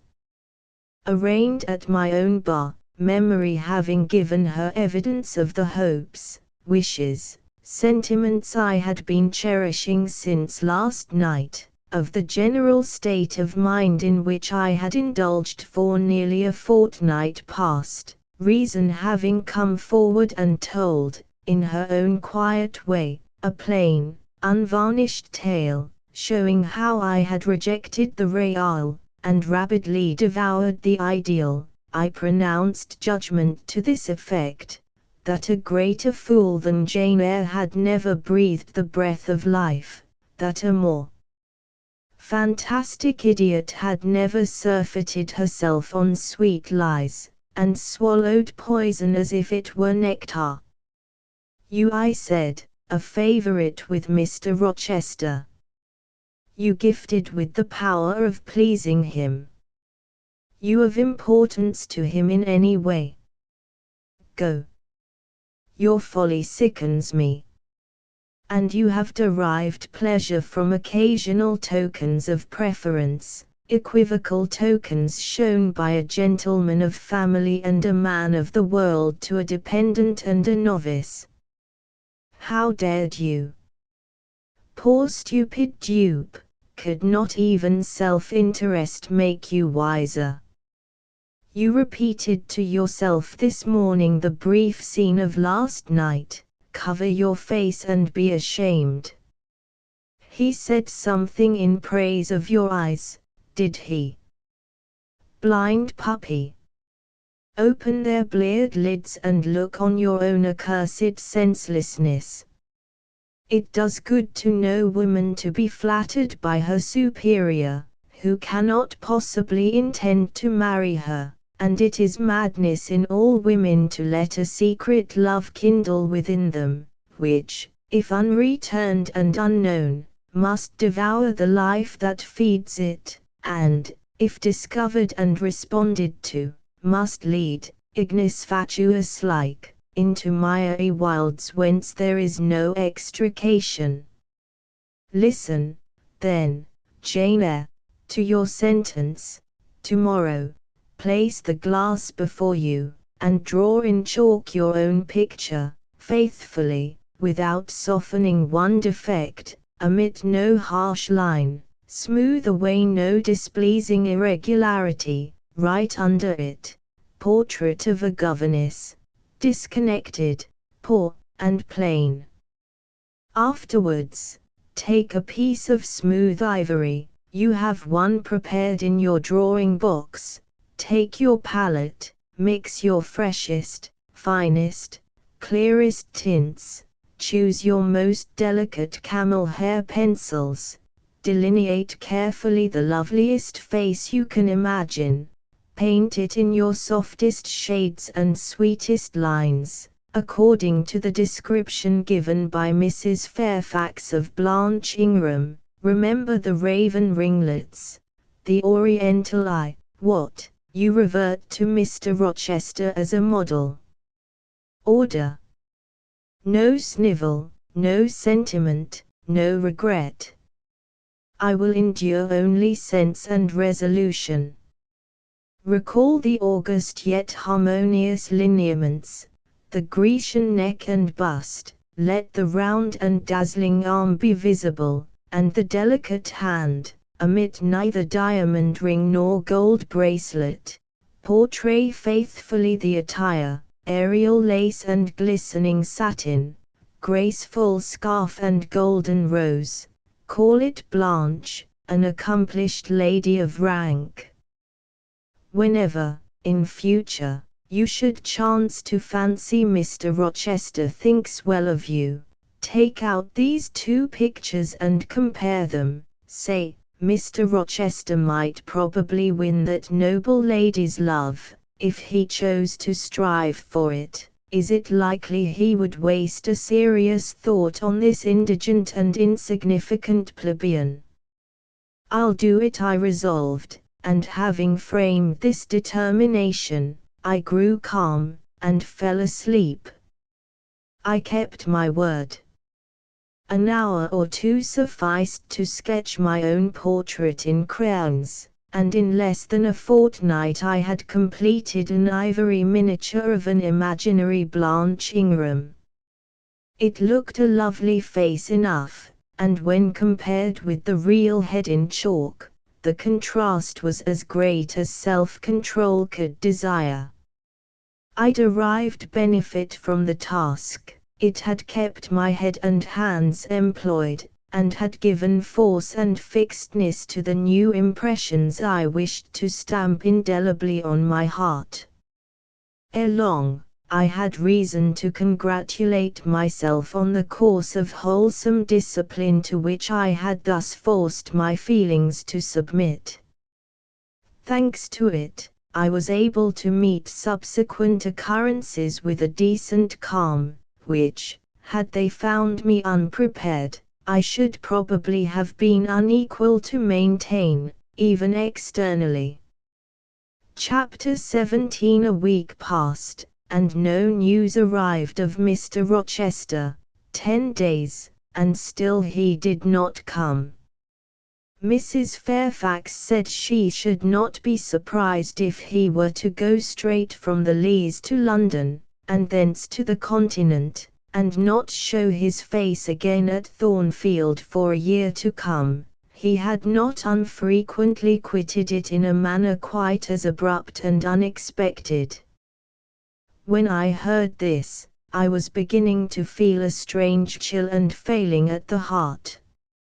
I was actually permitting myself to experience a sickening sense of disappointment, but rallying my wits, and recollecting my principles, I at once called my sensations to order, and it was wonderful how I got over the temporary blunder, how I cleared up the mistake of supposing Mr. Rochester's movements a matter in which I had any cause to take a vital interest.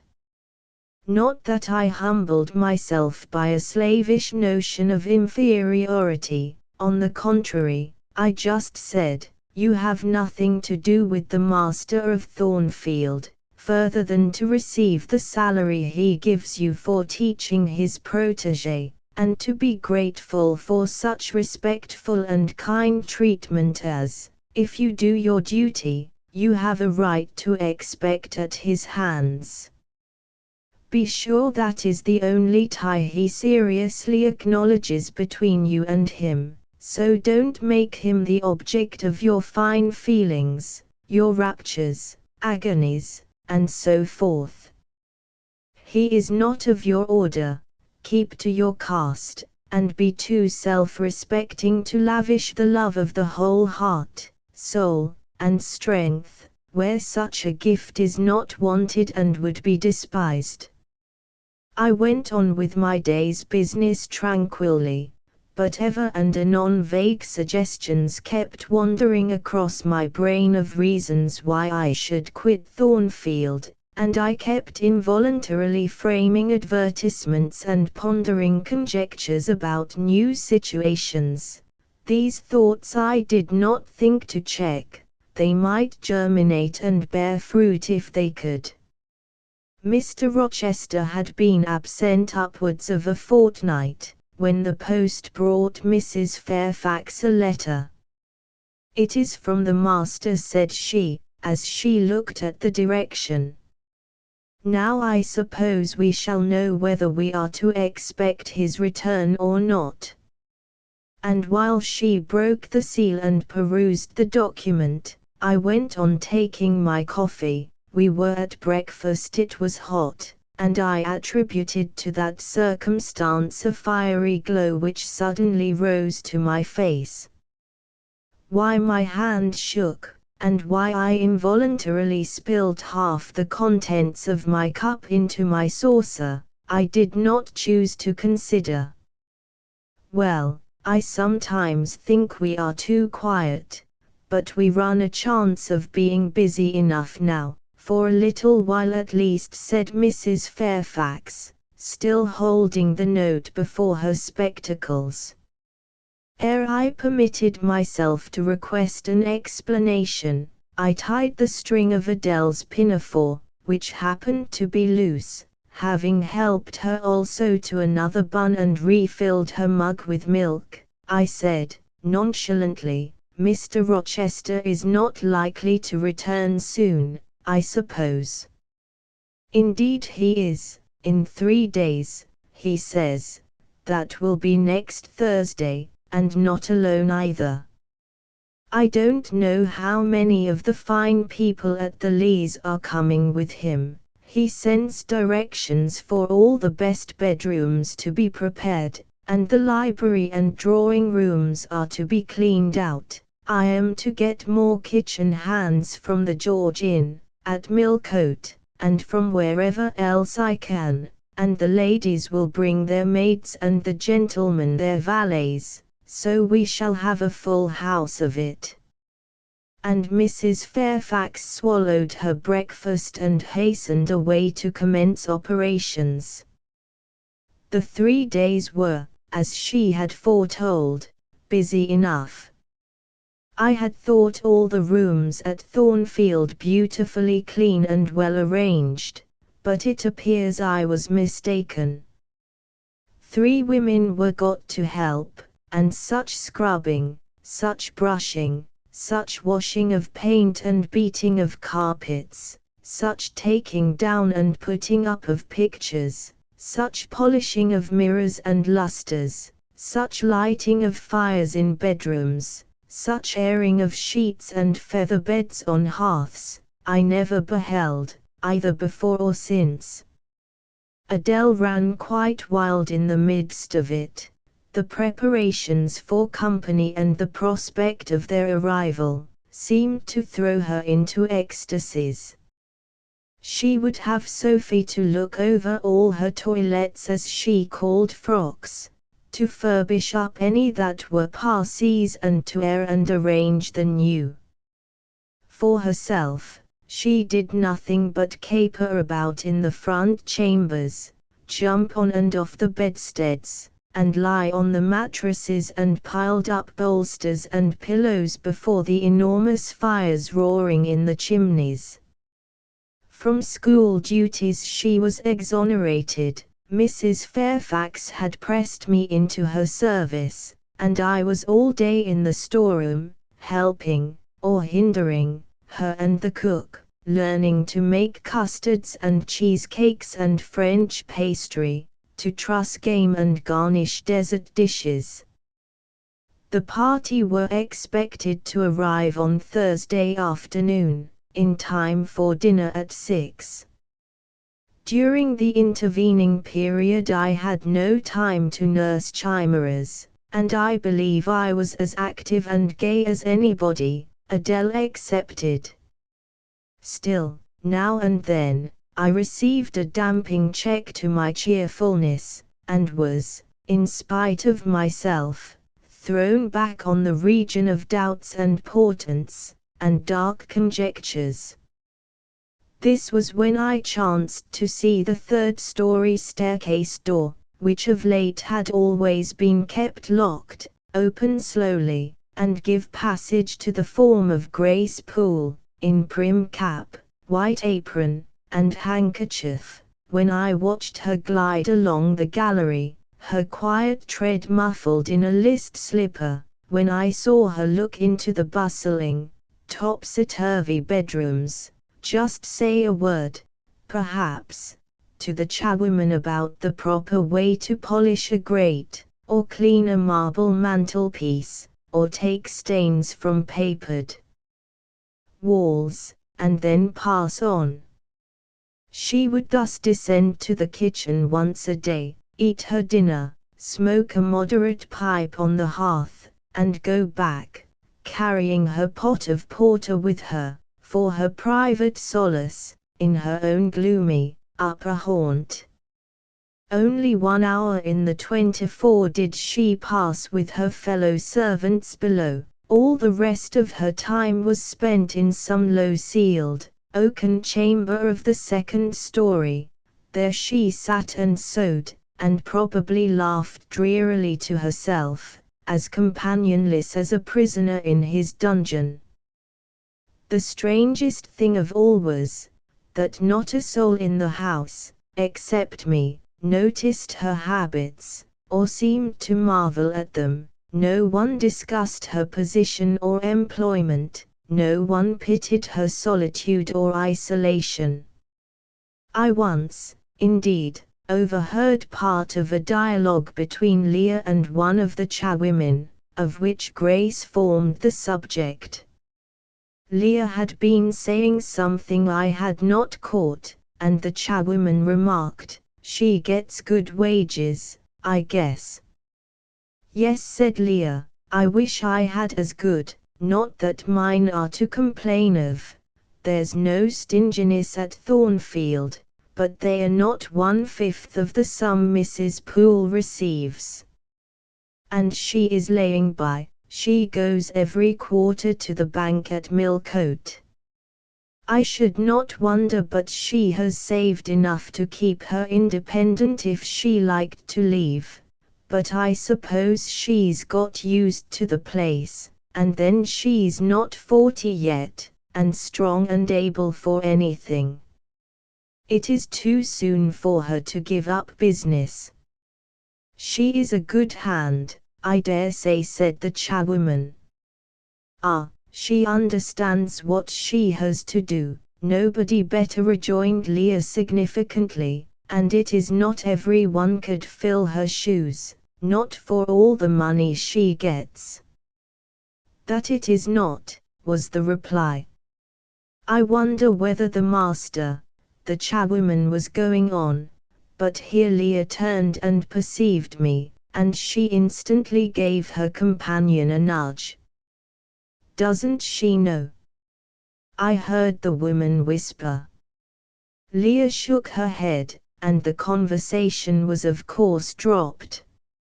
All I had gathered from it amounted to this, that there was a mystery at Thornfield, and that from participation in that mystery I was purposely excluded.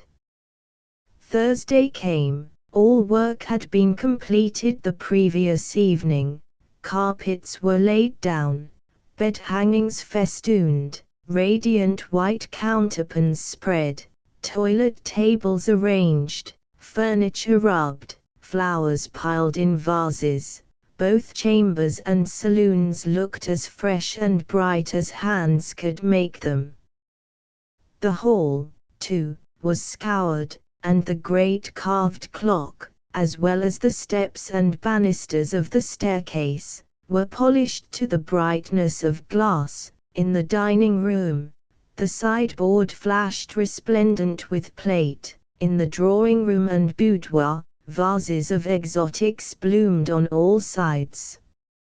Afternoon arrived, Mrs. Fairfax assumed her best black satin gown, her gloves, and her gold watch, for it was her part to receive the company, to conduct the ladies to their rooms, and see Adele, too, would be dressed, though I thought she had little chance of being introduced to the party that day at least. However, to please her, I allowed Sophie to apparel her in one of her short, full muslin frocks. For myself, I had no need to make any change. I should not be called upon to quit my sanctum of the schoolroom, for a sanctum it was now become to me, a very pleasant refuge in time of trouble. It had been a mild, serene spring day, one of those days which, towards the end of March or the beginning of April, rise shining over the earth as heralds of summer. It was drawing to an end now, but the evening was even warm, and I sat at work in the schoolroom with the window open. "It gets late," said Mrs. Fairfax, entering in rustling state. "I am glad I ordered dinner an hour after the time Mr. Rochester mentioned, for it is past 6 now. I have sent John down to the gates to see if there is anything on the road. One can see a long way from thence in the direction of Millcote." She went to the window. "Here he is," said she. "Well, John," leaning out, "any news?" "They're coming," was the answer. "They'll be here in 10 minutes." Adele flew to the window. I followed, taking care to stand on one side, so that, screened by the curtain, I could see without being seen. The 10 minutes John had given seemed very long, but at last wheels were heard, 4 equestrians galloped up the drive, and after them came 2 open carriages. Fluttering veils and waving plumes filled the vehicles. 2 of the cavaliers were young, dashing-looking gentlemen. The third was Mr. Rochester, on his black horse, Mizraw, pilot bounding before him. At his side rode a lady, and he and she were the first of the party. Her purple riding habit almost swept the ground, her veil streamed long on the breeze, mingling with its transparent folds, and gleaming through them, shone rich raven ringlets. "Miss Ingram!" exclaimed Mrs. Fairfax, and away she hurried to her post below. The cavalcade, following the sweep of the drive, quickly turned the angle of the house, and I lost sight of it. Adele now petitioned to go down, but I took her on my knee, and gave her to understand that she must not on any account think of venturing in sight of the ladies, either now or at any other time, unless expressly sent for, that Mr. Rochester would be very angry, and see some natural tears she shed on being told this. But as I began to look very grave, she consented at last to wipe them. A joyous stir was now audible in the hall. Gentlemen's deep tones and ladies' silvery accents blent harmoniously together, and distinguishable above all, though not loud, was the sonorous voice of the master of Thornfield Hall, welcoming his fair and gallant guests under its roof. Then light steps ascended the stairs, and there was a tripping through the gallery, and soft cheerful laughs, and opening and closing doors, and, for a time, a hush. "Elles changent de toilettes," said Adele, who, listening attentively, had followed every movement, and she sighed. "Shame a man," said she, "quand il y avait du monde, j'ai le sauvé partout, au salon et aux chambres, Souvent je regardais les femmes de chambre coiffer et habiller les dames, it c'était si amusant, comme cela on apprend. Don't you feel hungry, Adele? Mais oui, mademoiselle, voilà 5 ou 6 heures que nous en avons pas mange. Well now, while the ladies are in their rooms, I will venture down and get you something to eat. And issuing from my asylum with precaution, I sought a back stairs which conducted directly to the kitchen. All in that region was fire and commotion. The soup and fish were in the last stage of projection, and the cook hung over her crucibles in a frame of mind and body threatening spontaneous combustion. In the servants' hall 2 coachmen and 3 gentlemen stood or sat round the fire. The Abigails, I suppose, were upstairs with their mistresses. The new servants, that had been hired from Millcote, were bustling about everywhere. Threading this chaos, I at last reached the larder. There I took possession of a cold chicken, a roll of bread, some tarts, a plate or 2 and a knife and fork. With this booty I made a hasty retreat. I had regained the gallery, and was just shutting the back door behind me, when an accelerated hum warned me that the ladies were about to issue from their chambers. I could not proceed to the schoolroom without passing some of their doors, and running the risk of being surprised with my cargo of victuallage, so I stood still at this end, which, being windowless, was dark, quite dark now, for the sun was set and twilight gathering. Presently the chambers gave up their fair tenants one after another. Each came out gaily and airily, with dress that gleamed lustrous through the dusk. For a moment they stood grouped together at the other extremity of the gallery, conversing in a key of sweet subdued vivacity. They then descended the staircase almost as noiselessly as a bright mist rolls down a hill. Their collective appearance had left on me an impression of high-born elegance, such as I had never before received. I found Adele peeping through the schoolroom door, which she held ajar. "What beautiful ladies!" cried she in English. "Oh, I wish I might go to them. Do you think Mr. Rochester will send for us by and by, after dinner?" "No, indeed, I don't. Mr. Rochester has something else to think about. Never mind the ladies tonight. Perhaps you will see them tomorrow. Here is your dinner."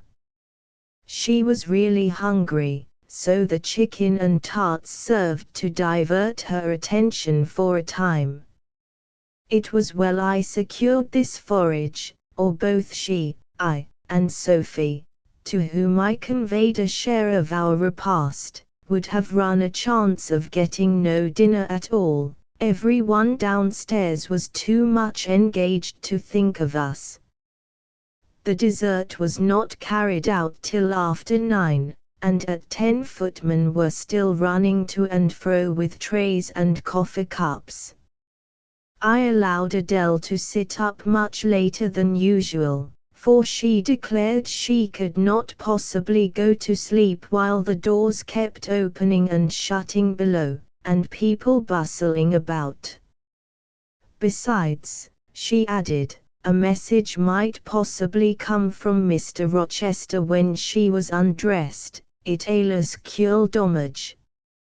I told her stories as long as she would listen to them, and then for a change I took her out into the gallery. The hall lamp was now lit, and it amused her to look over the balustrade and watch the servants passing backwards and forwards. When the evening was far advanced, a sound of music issued from the drawing-room, whither the piano had been removed. Adele and I sat down on the top step of the stairs to listen. Presently a voice blent with the rich tones of the instrument. It was a lady who sang, and very sweet her notes were. The solo over, a duet followed, and then a glee, a joyous conversational murmur filled up the intervals. I listened long. Suddenly I discovered that my ear was wholly intent on analyzing the mingled sounds, and trying to discriminate amidst the confusion of accents those of Mr. Rochester, and when it caught them, which it soon did, it found a further task in framing the tones, rendered by distance inarticulate, into words. The clock struck 11. I looked at Adele, whose head leant against my shoulder. Her eyes were waxing heavy, so I took her up in my arms and carried her off to bed. It was near 1 before the gentlemen and ladies sought their chambers. The next day was as fine as its predecessor. It was devoted by the party to an excursion to some site in the neighborhood. They set out early in the forenoon, some on horseback, the rest in carriages. I witnessed both the departure and the return. Miss Ingram, as before, was the only lady equestrian, and, as before, Mr. Rochester galloped at her side. The two rode a little apart from the rest. I pointed out this circumstance to Mrs. Fairfax, who was standing at the window with me. You said it was not likely they should think of being married, said I, but you see Mr. Rochester evidently prefers her to any of the other ladies. Yes, I dare say, no doubt he admires her. And she him, I added. Look how she leans her head towards him as if she were conversing confidentially. I wish I could see her face. I have never had a glimpse of it yet. You will see her this evening, answered Mrs. Fairfax. I happened to remark to Mr. Rochester how much Adele wished to be introduced to the ladies, and he said, "Oh, let her come into the drawing-room after dinner, and request Miss Eyre to accompany her." Yes, he said that from mere politeness, I need not go, I am sure, I answered. Well, I observed to him that as you were unused to company, I did not think you would like appearing before so gay a party, all strangers, and he replied, in his quick way, "Nonsense. If she objects, tell her it is my particular wish, and if she resists, say I shall come and fetch her in case of contumacy." I will not give him that trouble, I answered. I will go, if no better may be, but I don't like it. Shall you be there, Mrs. Fairfax? No, I pleaded off, and he admitted my plea. I'll tell you how to manage so as to avoid the embarrassment of making a formal entrance, which is the most disagreeable part of the business. You must go into the drawing-room while it is empty, before the ladies leave the dinner table. Choose your seat in any quiet nook you like. You need not stay long after the gentlemen come in, unless you please. Just let Mr. Rochester see you are there and then slip away. Nobody will notice you. Will these people remain long, do you think? Perhaps 2 or 3 weeks, certainly not more.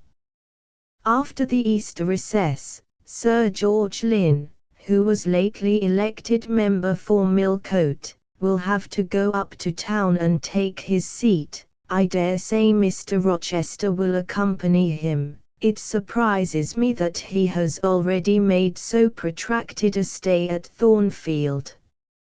It was with some trepidation that I perceived the hour approach when I was to repair with my charge to the drawing-room.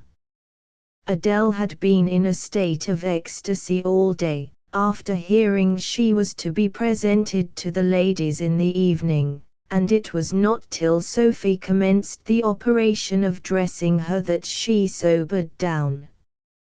Then the importance of the process quickly steadied her, and by the time she had her curls arranged in well-smoothed, drooping clusters, her pink satin frock put on, her long sash tied, and her lace mittens adjusted, she looked as grave as any judge. No need to warn her not to disarrange her attire. When she was dressed, she sat demurely down in her little chair, taking care previously to lift up the satin skirt for fear she should crease it, and assured me she would not stir thence till I was ready.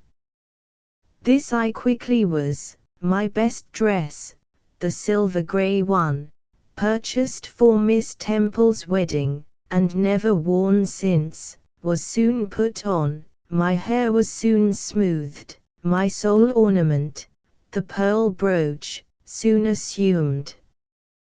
We descended. Fortunately there was another entrance to the drawing-room than that through the saloon where they were all seated at dinner. We found the apartment vacant, a large fire burning silently on the marble hearth, and wax candles shining in bright solitude, amid the exquisite flowers with which the tables were adorned. The crimson curtain hung before the arch. Slight as was the separation this drapery formed from the party in the adjoining saloon, they spoke in so low a key that nothing of their conversation could be distinguished beyond a soothing murmur. Adele, who appeared to be still under the influence of a most solemnizing impression, sat down, without a word, on the footstool I pointed out to her. I retired to a window seat, and taking a book from a table near, endeavored to read. Adele brought her stool to my feet, ere long she touched my knee. "What is it, Adele? Ist ceqjene puis pas prendre un seul de ces fleurs magnifiques, mademoiselle? Seulement pour compléter ma toilette." "You think too much of your toilette, Adele, but you may have a flower." And I took a rose from a vase and fastened it in her sash. She sighed a sigh of ineffable satisfaction, as if her cup of happiness were now full. I turned my face away to conceal a smile I could not suppress. There was something ludicrous as well as painful in the little Parisienne's earnest and innate devotion to matters of dress. A soft sound of rising now became audible. The curtain was swept back from the arch. Through it appeared the dining room, with its lit lustre pouring down light on the silver and glass of a magnificent dessert service covering a long table. A band of ladies stood in the opening. They entered, and the curtain fell behind them. There were but 8, yet, somehow, as they flocked in, they gave the impression of a much larger number. Some of them were very tall, many were dressed in white, and all had a sweeping amplitude of array that seemed to magnify their persons as a mist magnifies the moon. I rose and curtsied to them. 1 or 2 bent their heads in return, the others only stared at me. They dispersed about the room, reminding me, by the lightness and buoyancy of their movements, of a flock of white plumy birds. Some of them threw themselves in half-reclining positions on the sofas and ottomans. Some bent over the tables and examined the flowers and books. The rest gathered in a group round the fire, all talked in a low but clear tone which seemed habitual to them. I knew their names afterwards, and may as well mention them now. First, there was Mrs. Eshton and 2 of her daughters. She had evidently been a handsome woman, and was well preserved still. Of her daughters, the eldest, Amy, was rather little, naive, and childlike in face and manner, and piquant in form. Her white muslin dress and blue sash became her well. The second, Louisa, was taller and more elegant in figure, with a very pretty face, of that order the French term minois chiffon. Both sisters were fair as lilies. Lady Lynn was a large and stout personage of about 40, very erect, very haughty-looking, richly dressed in a satin robe of changeful sheen. Her dark hair shone glossily under the shade of an azure plume, and within the circlet of a band of gems. Mrs. Colonel Dent was less showy, but, I thought, more ladylike. She had a slight figure, a pale, gentle face, and fair hair. Her black satin dress, her scarf of rich foreign lace, and her pearl ornaments, pleased me better than the rainbow radiance of the titled dame. But the 3 most distinguished, partly, perhaps, because the tallest figures of the band, were the Dowager Lady Ingram and her daughters, Blanche and Mary. They were all 3 of the loftiest stature of women. The Dowager might be between 40 and 50, her shape was still fine, her hair, by candlelight at least, still black, her teeth, too, were still apparently perfect. Most people would have termed her a splendid woman of her age, and so she was, no doubt, physically speaking, but then there was an expression of almost insupportable haughtiness in her bearing and countenance. She had Roman features and a double chin, disappearing into a throat like a pillar. These features appeared to me not only inflated and darkened, but even furrowed with pride, and the chin was sustained by the same principle, in a position of almost preternatural erectness. She had, likewise, a fierce and a hard eye. It reminded me of Mrs. Reed's. She mouthed her words in speaking, her voice was deep, its inflections very pompous, very dogmatical, very intolerable, in short. A crimson velvet robe, and a shawl turban of some gold-wrought Indian fabric, invested her, I suppose she thought, with a truly imperial dignity. Blanche and Mary were of equal stature, straight and tall as poplars. Mary was too slim for her height, but Blanche was molded like a Dian. I regarded her, of course, with special interest. First, I wished to see whether her appearance accorded with Mrs. Fairfax's description, secondly, whether it at all resembled the fancy miniature I had painted of her, and thirdly, it will out, whether it were such as I should fancy likely to suit Mr. Rochester's taste.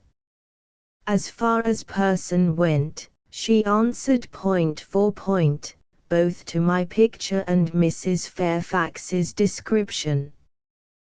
The noble bust, the sloping shoulders, the graceful neck, the dark eyes and black ringlets were all there, but her face. Her face was like her mother's, a youthful unfurrowed likeness, the same low brow, the same high features, the same pride. It was not, however, so saturnine a pride. She laughed continually, her laugh was satirical, and so was the habitual expression of her arched and haughty lip.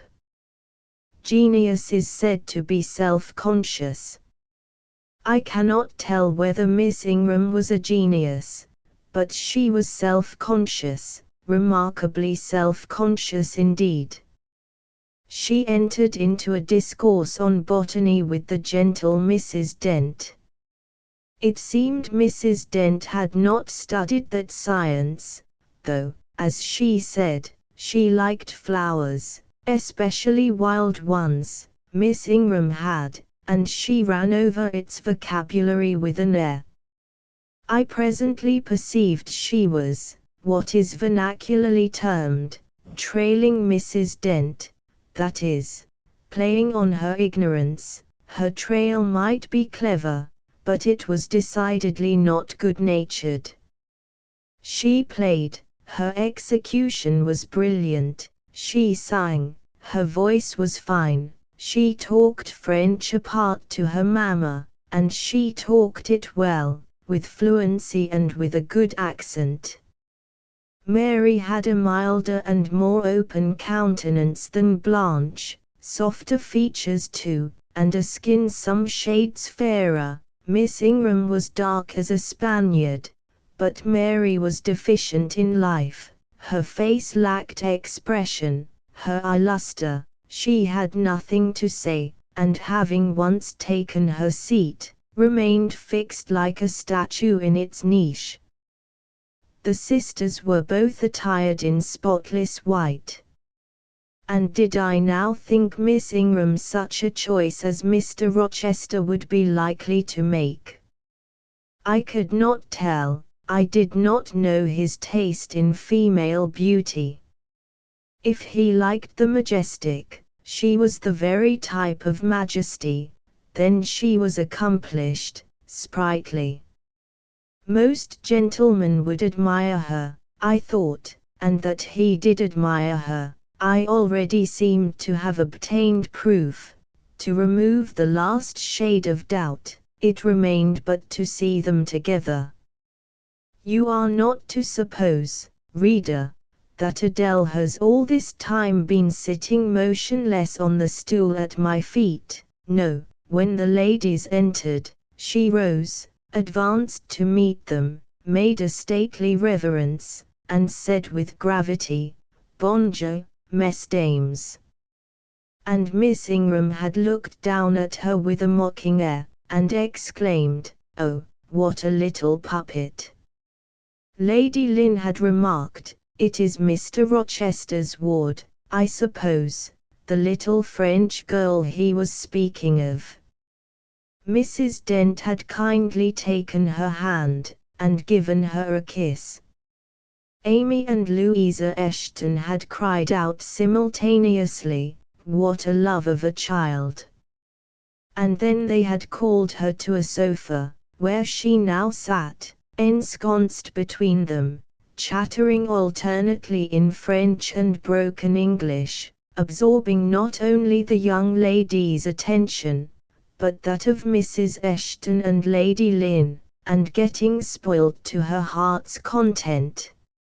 At last coffee is brought in, and the gentlemen are summoned.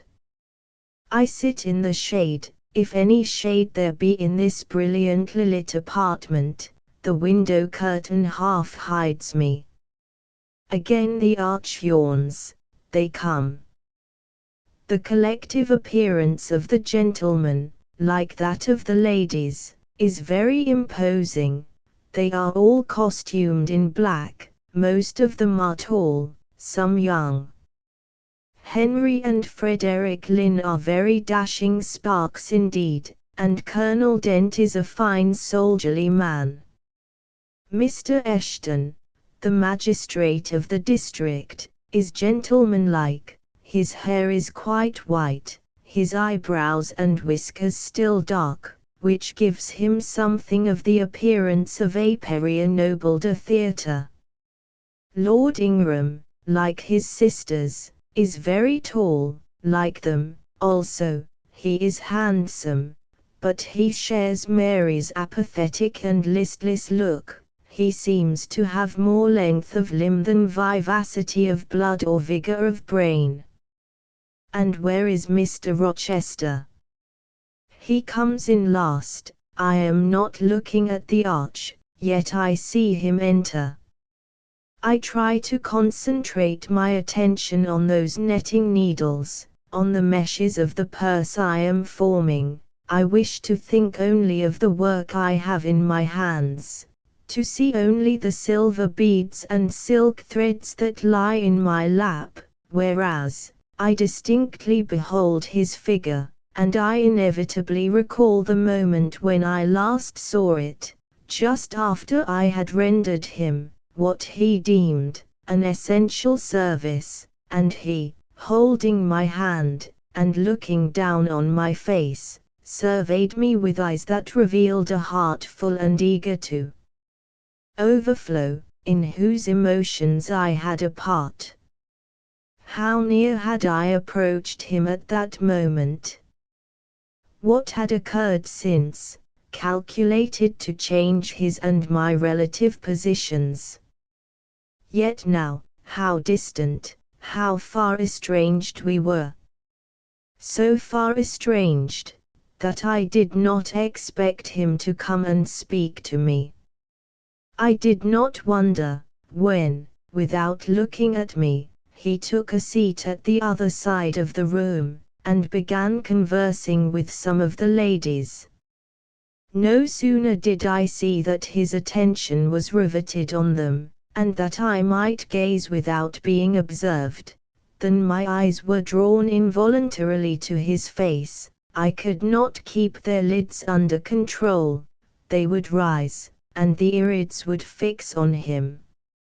I looked, and had an acute pleasure in looking, a precious yet poignant pleasure, pure gold, with a steely point of agony, a pleasure like what the thirst-perishing man might feel who knows the well to which he has crept is poisoned, yet stoops and drinks divine draughts nevertheless. Most true is it that beauty is in the eye of the gazer. My master's colourless, olive face, square, massive brow, broad and jetty eyebrows, deep eyes, strong features, firm, grim mouth, all energy, decision, will, were not beautiful, according to rule, but they were more than beautiful to me. They were full of an interest, an influence that quite mastered me, that took my feelings from my own power and fettered them in his. I had not intended to love him. The reader knows I had wrought hard to extirpate from my soul the germs of love there detected, and now, at the first renewed view of him, they spontaneously arrived, green and strong. He made me love him without looking at me. I compared him with his guests.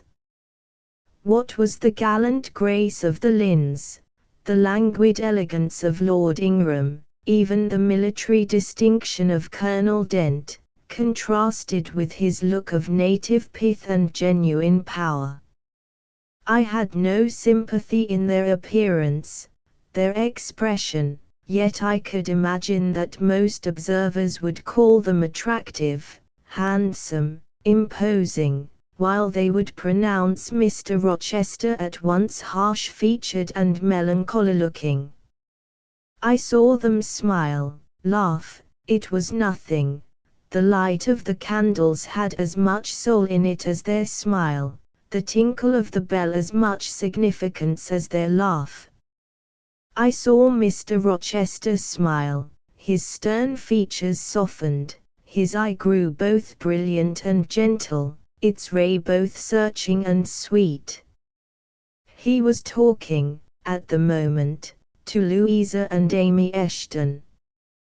I wondered to see them receive with calm that look which seemed to me so penetrating. I expected their eyes to fall, their color to rise under it, yet I was glad when I found they were in no sense moved. He is not to them what he is to me, I thought. he is not of their kind. I believe he is of mine, I am sure he is, I feel akin to him, I understand the language of his countenance and movements. The rank and wealth sever us widely, I have something in my brain and heart, in my blood and nerves, that assimilates me mentally to him. Did I say, a few days since, that I had nothing to do with him but to receive my salary at his hands? Did I forbid myself to think of him in any other light than as a paymaster? Blasphemy against nature. Every good, true, vigorous feeling I have gathers impulsively round him. I know I must conceal my sentiments, I must smother hope, I must remember that he cannot care much for me. For when I say that I am of his kind, I do not mean that I have his force to influence, and his spell to attract, I mean only that I have certain tastes and feelings in common with him. I must, then, repeat continually that we are forever sundered, and yet, while I breathe and think, I must love him. Coffee is handed. The ladies, since the gentlemen entered, have become lively as larks, conversation waxes brisk and merry. Colonel Dent and Mr. Eshton argue on politics, their wives listen. The two proud dowagers, Lady Lynn and Lady Ingram, confabulate together. Sir George, whom, by the by, I have forgotten to describe, a very big, and very fresh-looking country gentleman, stands before their sofa, coffee cup in hand, and occasionally puts in a word. Mr. Frederick Lynn has taken a seat beside Mary Ingram, and is showing her the engravings of a splendid volume. She looks, smiles now and then, but apparently says little. The tall and phlegmatic Lord Ingram leans with folded arms on the chair back of the little and lively Amy Eshton. She glances up at him, and chatters like a wren. She likes him better than she does Mr. Rochester. Henry Lynn has taken possession of an ottoman at the feet of Louisa. Adele shares it with him. He is trying to talk French with her, and Louisa laughs at his blunders. With whom will Blanche Ingram pair? She is standing alone at the table, bending gracefully over an album. She seems waiting to be sought, but she will not wait too long. She herself selects a mate.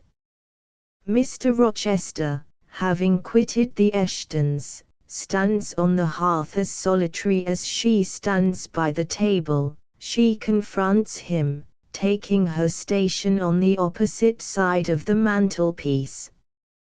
Mr. Rochester, I thought you were not fond of children. Nor am I. Then, what induced you to take charge of such a little doll as that? Pointing to Adele. Where did you pick her up? I did not pick her up, she was left on my hands. You should have sent her to school. I could not afford it, schools are so dear. Why, I suppose you have a governess for her. I saw a person with her just now. Is she gone? Oh, no. There she is still, behind the window curtain. You pay her, of course. I should think it quite as expensive, more so, for you have them both to keep in addition. I feared, or should I say, hoped, the allusion to me would make Mr. Rochester glance my way, and I involuntarily shrank farther into the shade, but he never turned his eyes. I have not considered the subject, said he indifferently. looking straight before him. No, you men never do consider economy and common sense. You should hear Mama on the chapter of governesses. Mary and I have had, I should think, a dozen at least in our day, half of them detestable and the rest ridiculous, and all in QB, were they not, Mama? Did you speak, my own? The young lady thus claimed as the dowager's special property, reiterated her question with an explanation. My dearest, don't mention governesses, the word makes me nervous. I have suffered a martyrdom from their incompetency and caprice. I thank heaven I have now done with them. Mrs. Dent here bent over to the pious lady and whispered something in her ear. I suppose, from the answer elicited, it was a reminder that one of the anathematist race was present. Tanned pies, said her ladyship, I hope it may do her good. Then, in a lower tone, but still loud enough for me to hear, I noticed her. I am a judge of physiognomy, and in hers I see all the faults of her class. What are they, madam? Inquired Mr. Rochester aloud. I will tell you in your private ear, replied she, wagging her turban 3 times with portentous significancy. But my curiosity will be past its appetite, it craves food now. Ask Blanche, she is nearer you than I. Oh, don't refer him to me, Mama. I have just one word to say of the whole tribe, they are a nuisance. Not that I ever suffered much from them, I took care to turn the tables. What tricks Theodore and I used to play on our Miss Wilsons, and Mrs. Greys, and Madame Jalbert's. Mary was always too sleepy to join in a plot with spirit. The best fun was with Madame Jalbert. Miss Wilson was a poor sickly thing, lachrymose and low-spirited, not worth the trouble of vanquishing, in short, and Mrs. Grey was coarse and insensible, no blow took effect on her. But poor Madame Jalbert! I see her yet in her raging passions, when we had driven her to extremities, spilt our tea, crumbled our bread and butter, tossed our books up to the ceiling, and played a charivari with the ruler and desk, the fender and fire irons. Theodore, do you remember those merry days? Yes, to be sure I do, drawled Lord Ingram, and the poor old stick used to cry out, "Oh, you villain's childs!" And then we sermonized her on the presumption of attempting to teach such clever blades as we were, when she was herself so ignorant. We did, and, Teddo, you know, I helped you in prosecuting, or persecuting, your tutor, whey-faced Mr. Vining, the parson in the pip, as we used to call him. He and Miss Wilson took the liberty of falling in love with each other, at least Teddo and I thought so. We surprised sundry tender glances and sighs which we interpreted as tokens of la belle passion, and I promise you the public soon had the benefit of our discovery. We employed it as a sort of lever to hoist our dead weights from the house. Dear Mama, there, as soon as she got an inkling of the business, found out that it was of an immoral tendency. Did you not, my lady mother? Certainly, my best. And I was quite right, depend on that. There are 1,000 reasons why liaisons between governesses and tutors should never be tolerated a moment in any well-regulated house. Firstly, oh, gracious, Mama! Spare us the enumeration. Or rest, we all know them. Danger of bad example to innocence of childhood, distractions and consequent neglect of duty on the part of the attached, mutual alliance and reliance, confidence thence resulting, insolence accompanying, mutiny and general blow-up. Am I right, Baroness Ingram, of Ingram Park? My lily flower, you are right now, as always. Then no more need be said, change the subject.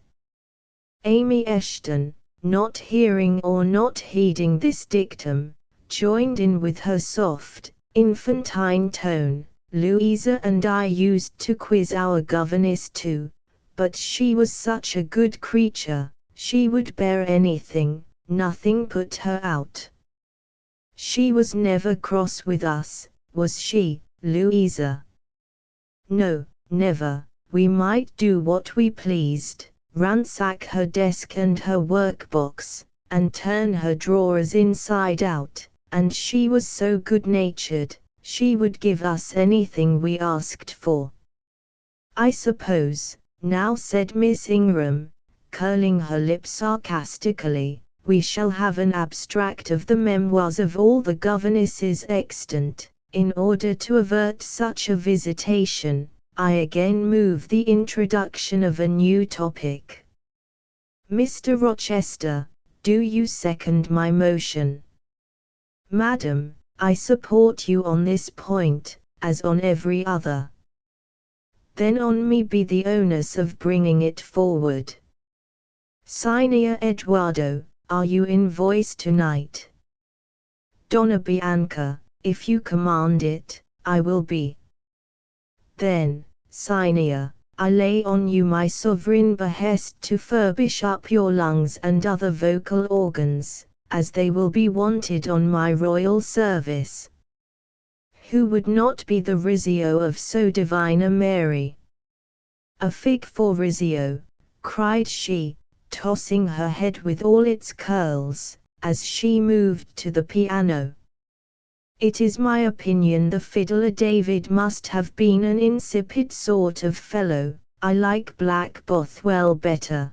To my mind a man is nothing without a spice of the devil in him, and history may say what it will of James Hepburn, but I have a notion, he was just the sort of wild, fierce, bandit hero whom I could have consented to gift with my hand. Gentlemen, you hear. Now which of you most resembles Bothwell? Cried Mr. Rochester. I should say the preference lies with you, responded Colonel Dent. On my honor, I am much obliged to you, was the reply. Miss Ingram, who had now seated herself with proud grace at the piano, spreading out her snowy robes in queenly amplitude, commenced a brilliant prelude, talking meantime. She appeared to be on her high horse tonight. Both her words and her air seemed intended to excite not only the admiration, but the amazement of her auditors. She was evidently bent on striking them as something very dashing and daring indeed. Oh, I am so sick of the young men of the present day, exclaimed she, rattling away at the instrument.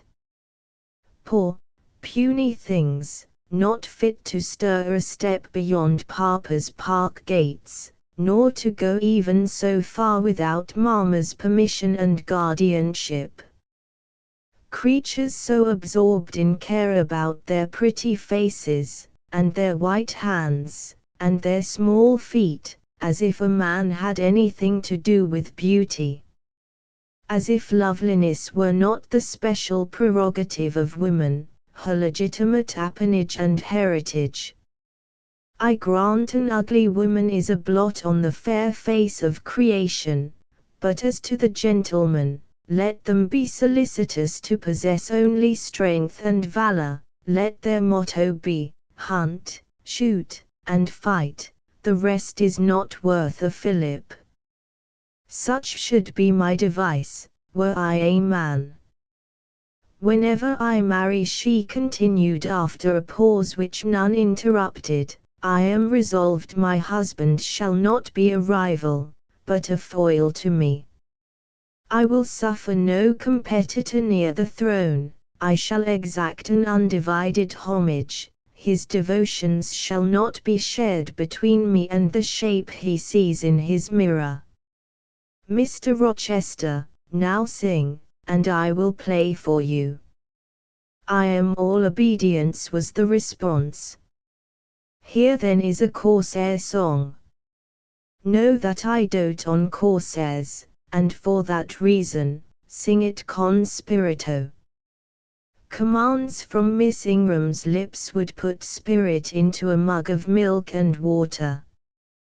Take care, then, if you don't please me, I will shame you by showing how such things should be done. That is offering a premium on incapacity, I shall now endeavor to fail. Gardez-vous enbn. If you err wilfully, I shall devise a proportionate punishment. Miss Ingram ought to be clement, for she has it in her power to inflict a chastisement beyond mortal endurance. Ha, explain, commanded the lady. Pardon me, madam, no need of explanation, your own fine sense must inform you that one of your frowns would be a sufficient substitute for capital punishment. Sing, said she, and again touching the piano, she commenced an accompaniment in spirited style. Now is my time to slip away, thought I, but the tones that then severed the air arrested me. Mrs. Fairfax had said Mr. Rochester possessed a fine voice, he did, a mellow, powerful bass, into which he threw his own feeling, his own force, finding a way through the ear to the heart, and their waking sensation strangely. I waited till the last deep and full vibration had expired, till the tide of talk, checked an instant, had resumed its flow. I then quitted my sheltered corner and made my exit by the side door, which was fortunately near. Thence a narrow passage led into the hall. In crossing it, I perceived my sandal was loose. I stopped to tie it, kneeling down for that purpose on the mat at the foot of the staircase. I heard the dining-room door unclose. A gentleman came out. Rising hastily, I stood face to face with him. It was Mr. Rochester. "How do you do?" he asked. "I am very well, sir." "Why did you not come and speak to me in the room?" I thought I might have retorted the question on him who put it, but I would not take that freedom. I answered, "I did not wish to disturb you, as you seemed engaged, sir." "What have you been doing during my absence?" "Nothing particular, teaching Adele as usual." "And getting a good deal paler than you were, as I saw at first sight." "What is the matter?" "Nothing at all, sir." "Did you take any cold that night? You half drowned me." "Not the least." "Return to the drawing room, you are deserting too early." "I am tired, sir." He looked at me for a minute. And a little depressed he said, "What about?" "Tell me." "Nothing, nothing, sir." "I am not depressed." "But I affirm that you are, so much depressed that a few more words would bring tears to your eyes. Indeed, they are there now, shining and swimming, and a bead has slipped from the lash and fallen onto the flag. If I had time, and was not in mortal dread of some prating prig of a servant passing, I would know what all this means. Well, tonight I excuse you, but understand that so long as my visitors stay, I expect you to appear in the drawing room every evening. It is my wish, don't neglect it. Now go, and send Sophie for Adele. Good night, He stopped, bit his lip, and abruptly left me. Chapter 18. Merry days were these at Thornfield Hall, and busy days too. How different from the first 3 months of stillness, monotony, and solitude I had passed beneath its roof. All sad feelings seemed now driven from the house, all gloomy associations forgotten. There was life everywhere, movement all day long. You could not now traverse the gallery, once so hushed, nor enter the front chambers, once so tenantless, without encountering a smart lady's maid or a dandy valet. The kitchen, the butler's pantry, the servants' hall, the entrance hall, were equally alive, and the saloons were only left void and still when the blue sky and halcyon sunshine of the genial spring weather called their occupants out into the grounds. Even when that weather was broken, and continuous rain set in for some days, no damp seemed cast over enjoyment. Indoor amusements only became more lively and varied, in consequence of the stop put to outdoor gaiety. I wondered what they were going to do the first evening a change of entertainment was proposed. They spoke of playing charades, but in my ignorance I did not understand the term. The servants were called in, the dining room tables wheeled away, the lights otherwise disposed, the chairs placed in a semicircle opposite the arch. While Mr. Rochester and the other gentlemen directed these alterations, the ladies were running up and down stairs ringing for their maids.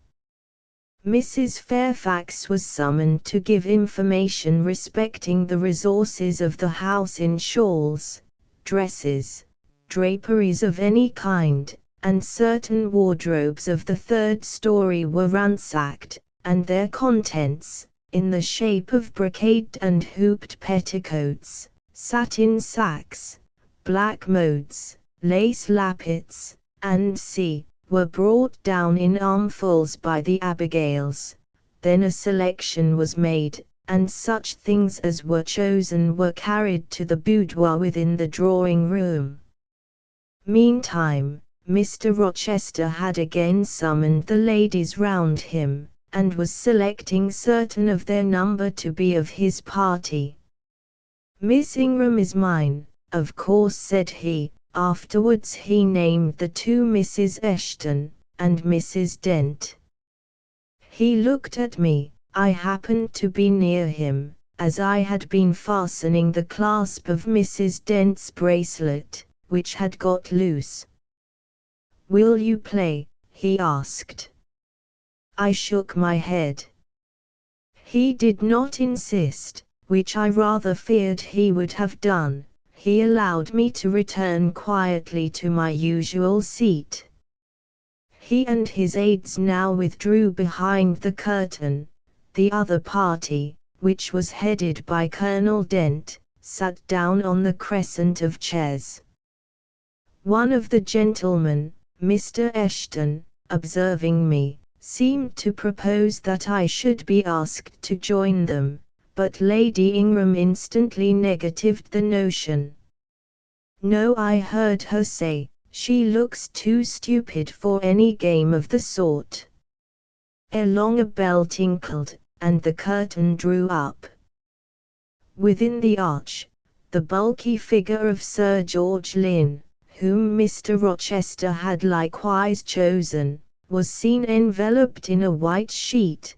Before him, on a table, lay open a large book, and at his side stood Amy Eshton, draped in Mr. Rochester's cloak, and holding a book in her hand. Somebody, unseen, rang the bell merrily, then Adele, who had insisted on being one of her guardian's party, bounded forward, scattering round her the contents of a basket of flowers she carried on her arm. Then appeared the magnificent figure of Miss Ingram, clad in white, a long veil on her head, and a wreath of roses round her brow. By her side walked Mr. Rochester, and together they drew near the table. They knelt, while Mrs. Dent and Louisa Eshton, dressed also in white, took up their stations behind them. A ceremony followed, in dumb show, in which it was easy to recognize the pantomime of a marriage. At its termination, Colonel Dent and his party consulted in whispers for 2 minutes, then the Colonel called out, "Bride." Mr. Rochester bowed, and the curtain fell. A considerable interval elapsed before it again rose. Its second rising displayed a more elaborately prepared scene than the last. The drawing-room, as I have before observed, was raised 2 steps above the dining-room, and on the top of the upper step, placed a yard or 2 back within the room, appeared a large marble basin, which I recognized as an ornament of the conservatory, where it usually stood, surrounded by exotics, and tenanted by goldfish, and whence it must have been transported with some trouble, on account of its size and weight. Seated on the carpet, by the side of this basin, was seen Mr. Rochester, costumed in shawls, with a turban on his head. His dark eyes and swarthy skin and Paynim features suited the costume exactly. He looked the very model of an Eastern emir, an agent or a victim of the bowstring. Presently advanced into view Miss Ingram. She, too, was attired in Oriental fashion, a crimson scarf tied sash-like round the waist, an embroidered handkerchief knotted about her temples, her beautiful emoulded arms bare, one of them upraised in the act of supporting a pitcher, poised gracefully on her head. Both her cast of form and feature, her complexion and her general air, suggested the idea of some Israelitish princess of the patriarchal days, and such was doubtless the character she intended to represent. She approached the basin, and bent over it as if to fill her pitcher. She again lifted it to her head. The personage on the well-brink now seemed to accost her, to make some request. She hastened, let down her pitcher on her hand, and gave him to drink. From the bosom of his robe he then produced a casket, opened it and showed magnificent bracelets and earrings. She acted astonishment and admiration. Kneeling, he laid the treasure at her feet. Incredulity and delight were expressed by her looks and gestures. The stranger fastened the bracelets on her arms and the rings in her ears. It was Eliza and Rebecca, the camels only were wanting. The divining party again laid their heads together. Apparently they could not agree about the word or syllable the scene illustrated. Colonel Dent, their spokesman, demanded the tableau of the whole, whereupon the curtain again descended. On its third rising only a portion of the drawing-room was disclosed, the rest being concealed by a screen, hung with some sort of dark and coarse drapery. The marble basin was removed. In its place stood a deal table and a kitchen chair, These objects were visible by a very dim light proceeding from a horn lantern, the wax candles being all extinguished. Amidst this sordid scene, sat a man with his clenched hands resting on his knees, and his eyes bent on the ground. I knew Mr. Rochester, though the begrimed face, the disordered dress, his coat hanging loose from one arm, as if it had been almost torn from his back in a scuffle, the desperate and scowling countenance, the rough, bristling hair might well have disguised him. As he moved, a chain clanked, to his wrists were attached fetters. "Bridule!" exclaimed Colonel Dent, and the charade was solved. A sufficient interval having elapsed for the performers to resume their ordinary costume, they re-entered the dining room. Mr. Rochester led in Miss Ingram. She was complimenting him on his acting. "Do you know," said she, "that, of the three characters, I liked you in the last best. Oh, had you but lived a few years earlier, what a gallant gentleman highwayman you would have made." "Is all the soot washed from my face?" he asked, turning it towards her. "Alas, yes, the more's the pity. Nothing could be more becoming to your complexion than that ruffian's rouge. You would like a hero of the road then?" "An English hero of the road would be the next best thing to an Italian bandit, and that could only be surpassed by a Levantine pirate."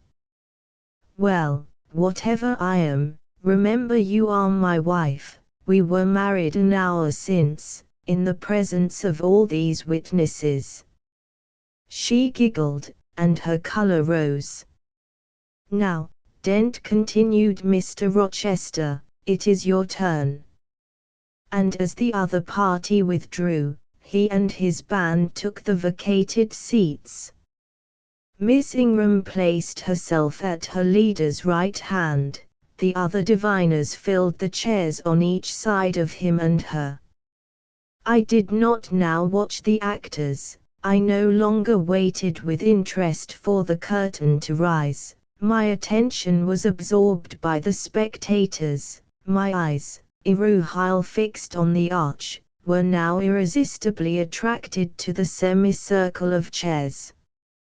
What charade Colonel Dent and his party played, what word they chose, how they acquitted themselves, I no longer remember, but I still see the consultation which followed each scene. I see Mr. Rochester turn to Miss Ingram, and Miss Ingram to him. I see her incline her head towards him, till the jetty curls almost touch his shoulder and wave against his cheek. I hear their mutual whisperings, I recall their interchanged glances, and something even of the feeling roused by the spectacle returns in memory at this moment.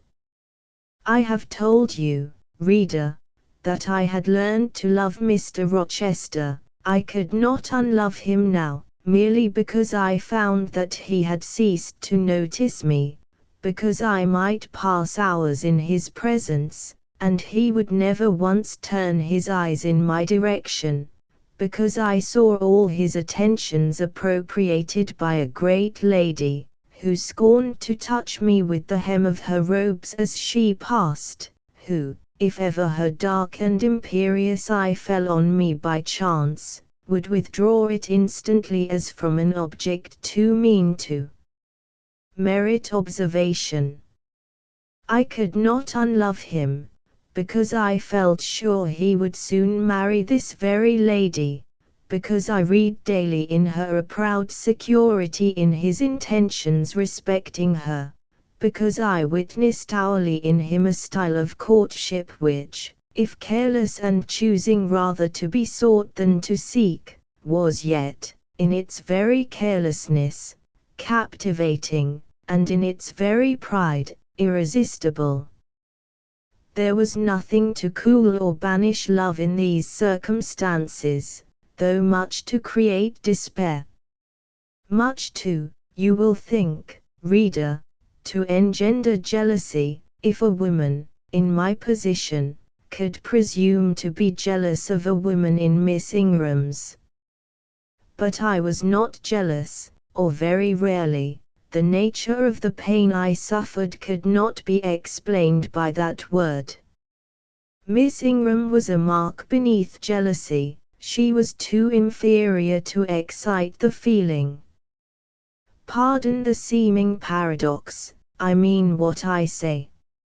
She was very showy, but she was not genuine. She had a fine person, many brilliant attainments, but her mind was poor, her heart barren by nature. Nothing bloomed spontaneously on that soil, no unforced natural fruit delighted by its freshness. She was not good, she was not original, she used to repeat sounding phrases from books, she never offered, nor had, an opinion of her own. She advocated a high tone of sentiment, but she did not know the sensations of sympathy and pity, tenderness and truth were not in her. Too often she betrayed this, by the undue vent she gave to a spiteful antipathy she had conceived against little Adele, pushing her away with some contumelious epithet if she happened to approach her, sometimes ordering her from the room, and always treating her with coldness and acrimony. Other eyes besides mine watched these manifestations of character, watched them closely, keenly, shrewdly. Yes, the future bridegroom, Mr. Rochester himself, exercised over his intended a ceaseless surveillance, and it was from this sagacity, this guardedness of his, this perfect, clear consciousness of his fair one's defects, this obvious absence of passion in his sentiments towards her, that my ever-torturing pain arose. I saw he was going to marry her, for family, perhaps political reasons, because her rank and connections suited him. I felt he had not given her his love, and that her qualifications were ill-adapted to win from him that treasure. This was the point, this was where the nerve was touched and teased, this was where the fever was sustained and fed. She could not charm him. If she had managed the victory at once, and he had yielded and sincerely laid his heart at her feet, I should have covered my face, turned to the wall, and, figuratively, have died to them. If Miss Ingram had been a good and noble woman, endowed with force, fervor, kindness, sense, I should have had one vital struggle with two tigers, jealousy and despair. Then, my heart torn out and devoured, I should have admired her, acknowledged her excellence, and been quiet for the rest of my days, and the more absolute her superiority, the deeper would have been my admiration, the more truly tranquil my quiescence. But as matters really stood, to watch Miss Ingram's efforts at fascinating Mr. Rochester, to witness their repeated failure, herself unconscious that they did fail, vainly fancying that each shaft launched hit the mark, and infatuatedly pluming herself on success, when her pride and self-complacency repelled further and further what she wished to allure. To witness this, was to be at once under ceaseless excitation and ruthless restraint. Because, when she failed, I saw how she might have succeeded. Arrows that continually glanced off from Mr. Rochester's breast and fell harmless at his feet, might, I knew, if shot by a surer hand, have quivered keen in his proud heart, have called love into his stern eye, and softness into his sardonic face, or, better still, without weapons a silent conquest might have been won. Why can she not influence him more, when she is privileged to draw so near to him? I asked myself. Surely she cannot truly like him, or not like him with true affection. If she did, she need not coin her smiles so lavishly, flash her glances so unremittingly, manufacture airs so elaborate, graces so multitudinous. It seems to me that she might, by merely sitting quietly at his side, saying little and looking less, get nigher his heart. I have seen in his face a far different expression from that which hardens it now while she is so vivaciously accosting him, but then it came of itself, it was not elicited by meretricious arts and calculated maneuvers, and one had but to accept it, to answer what he asked without pretension, to address him when needful without grimace, and it increased and grew kinder and more genial, and warmed one like a fostering sunbeam. How will she manage to please him when they are married? I do not think she will manage it, and yet it might be managed, and his wife might, I verily believe, be the very happiest woman the sun shines on. I have not yet said anything condemnatory of Mr. Rochester's project of marrying for interest and connections.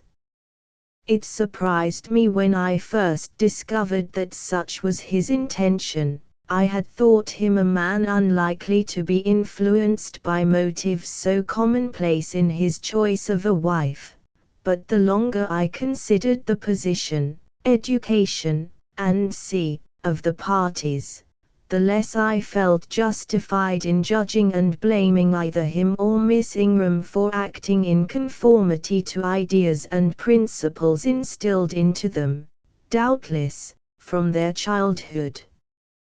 All their class held these principles, I supposed, then. They had reasons for holding them such as I could not fathom. It seemed to me that, were I a gentleman like him, I would take to my bosom only such a wife as I could love, but the very obviousness of the advantages to the husband's own happiness offered by this plan convinced me that there must be arguments against its general adoption of which I was quite ignorant. Otherwise I felt sure all the world would act as I wished to act. But in other points, as well as this, I was growing very lenient to my master. I was forgetting all his faults, for which I had once kept a sharp lookout. It had formerly been my endeavor to study all sides of his character, to take the bad with the good, and from the just weighing of both, to form an equitable judgment. Now I saw no bad. The sarcasm that had repelled, the harshness that had startled me once, were only like keen condiments in a choice dish. Their presence was pungent, but their absence would be felt as comparatively insipid. And as for the vague something, was it a sinister or a sorrowful, a designing or a desponding expression, that opened upon a careful observer, now and then, in his eye, and closed again before one could fathom the strange depth partially disclosed, that something which used to make me fear and shrink, as if I had been wandering amongst volcanic-looking hills, and had suddenly felt the ground quiver and seen it gape, that something, I, at intervals, beheld still, and with throbbing heart, but not with palsied nerves. Instead of wishing to shun, I longed only to dare, to divine it, and I thought Miss Ingram happy, because one day she might look into the abyss at her leisure, explore its secrets and analyze their nature. Meantime, while I thought only of my master and his future bride, saw only them, heard only their discourse, and considered only their movements of importance, the rest of the party were occupied with their own separate interests and pleasures.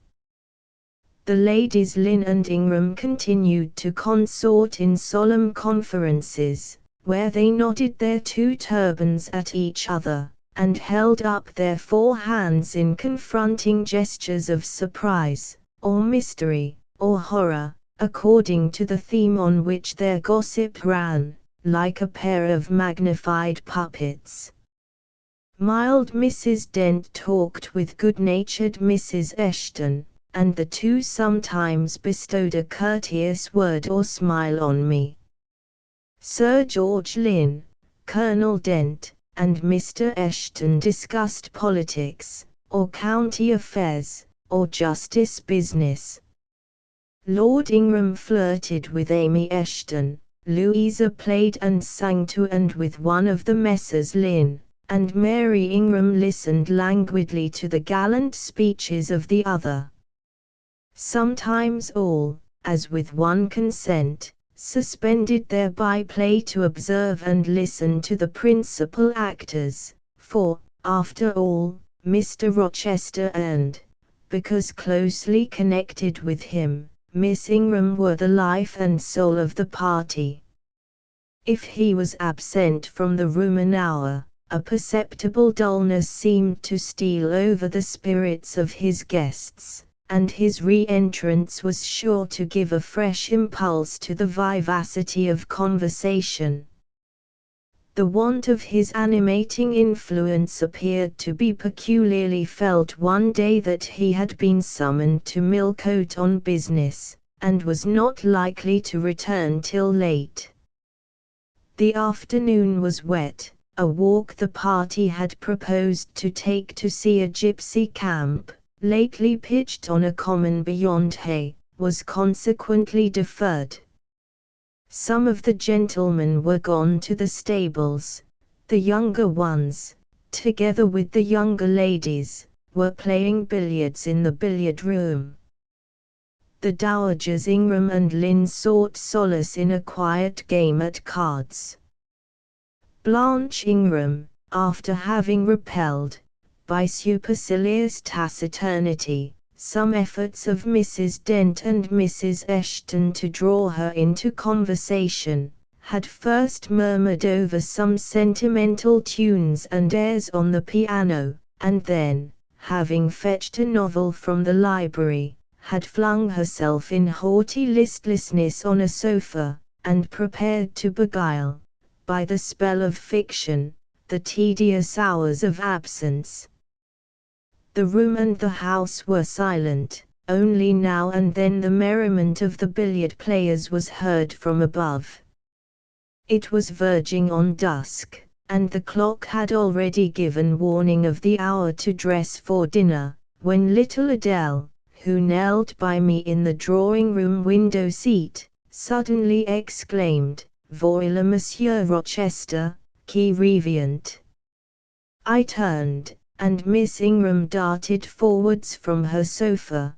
The others, too, looked up from their several occupations, for at the same time a crunching of wheels and a splashing tramp of horse hoofs became audible on the wet gravel. A post-chaise was approaching. "What can possess him to come home in that style?" said Miss Ingram. "He rode Mizraw, the black horse, did he not, when he went out, and Pilate was with him? What has he done with the animals?" As she said this, she approached her tall person and ample garments so near the window, that I was obliged to bend back almost to the breaking of my spine. In her eagerness she did not observe me at first, but when she did, She curled her lip and moved to another casement. The post-chaise stopped, the driver rang the doorbell, and a gentleman alighted attired in travelling garb. But it was not Mr. Rochester, it was a tall, fashionable-looking man, a stranger. "How provoking!" exclaimed Miss Ingram, "you tiresome monkey!" Apostrophizing Adele, who perched you up in the window to give false intelligence, and she cast on me an angry glance, as if I were in fault. Some parleying was audible in the hall, and soon the newcomer entered. He bowed to Lady Ingram, as deeming her the eldest lady present. "It appears I come at an inopportune time, madam," said he, "when my friend, Mr. Rochester, is from home, but I arrive from a very long journey, and I think I may presume so far on old and intimate acquaintance as to install myself here till he returns." His manner was polite. His accent, in speaking, struck me as being somewhat unusual, not precisely foreign, but still not altogether English. His age might be about Mr. Rochester's, between 30 and 40. His complexion was singularly sallow, otherwise he was a fine-looking man, at first sight especially. On closer examination, you detected something in his face that displeased, or rather that failed to please. His features were regular, but too relaxed. His eye was large and well cut, but the life looking out of it was a tame, vacant life, at least so I thought. The sound of the dressing bell dispersed the party. It was not till after dinner that I saw him again. He then seemed quite at his ease. But I liked his physiognomy even less than before. It struck me as being at the same time unsettled and inanimate. His eye wandered, and had no meaning in its wandering. This gave him an odd look, such as I never remembered to have seen.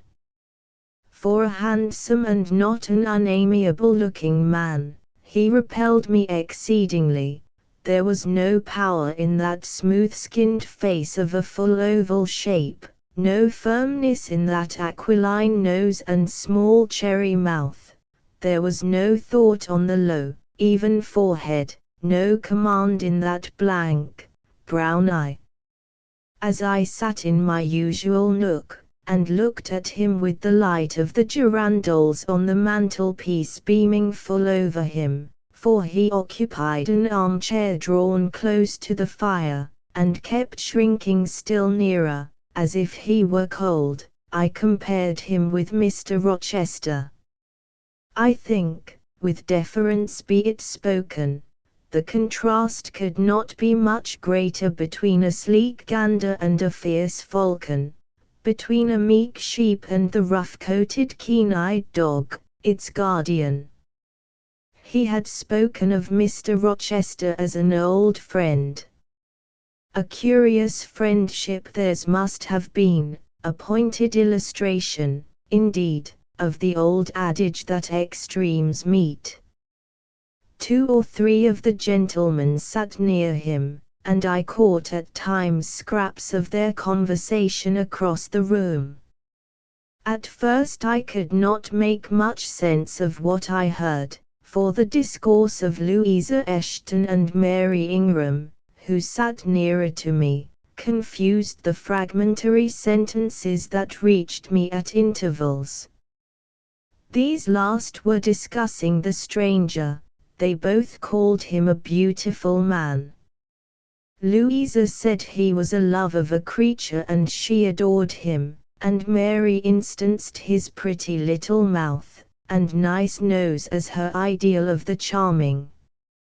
"And what a sweet-tempered forehead he has," cried Louisa, "so smooth, none of those frowning irregularities I dislike so much, and such a placid eye and smile. And then, to my great relief, Mr. Henry Lynn summoned them to the other side of the room, to settle some point about the deferred excursion to Hay Common. I was now able to concentrate my attention on the group by the fire, and I presently gathered that the newcomer was called Mr. Mason. Then I learned that he was but just arrived in England, and that he came from some hot country, which was the reason, doubtless, his face was so sallow, and that he sat so near the hearth, and wore a shirt out in the house. Presently the words Jamaica, Kingston, Spanish Town, indicated the West Indies as his residence, and it was with no little surprise I gathered, ere long, that he had there first seen and become acquainted with Mr. Rochester. He spoke of his friend's dislike of the burning heats, the hurricanes, and rainy seasons of that region.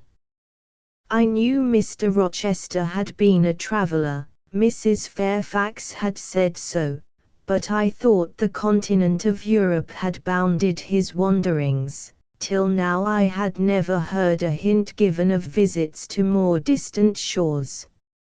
I was pondering these things, when an incident, and a somewhat unexpected one, broke the thread of my musings. Mr. Mason, shivering as someone chanced to open the door, asked for more coal to be put on the fire, which had burnt out its flame, though its mass of cinder still shone hot and red.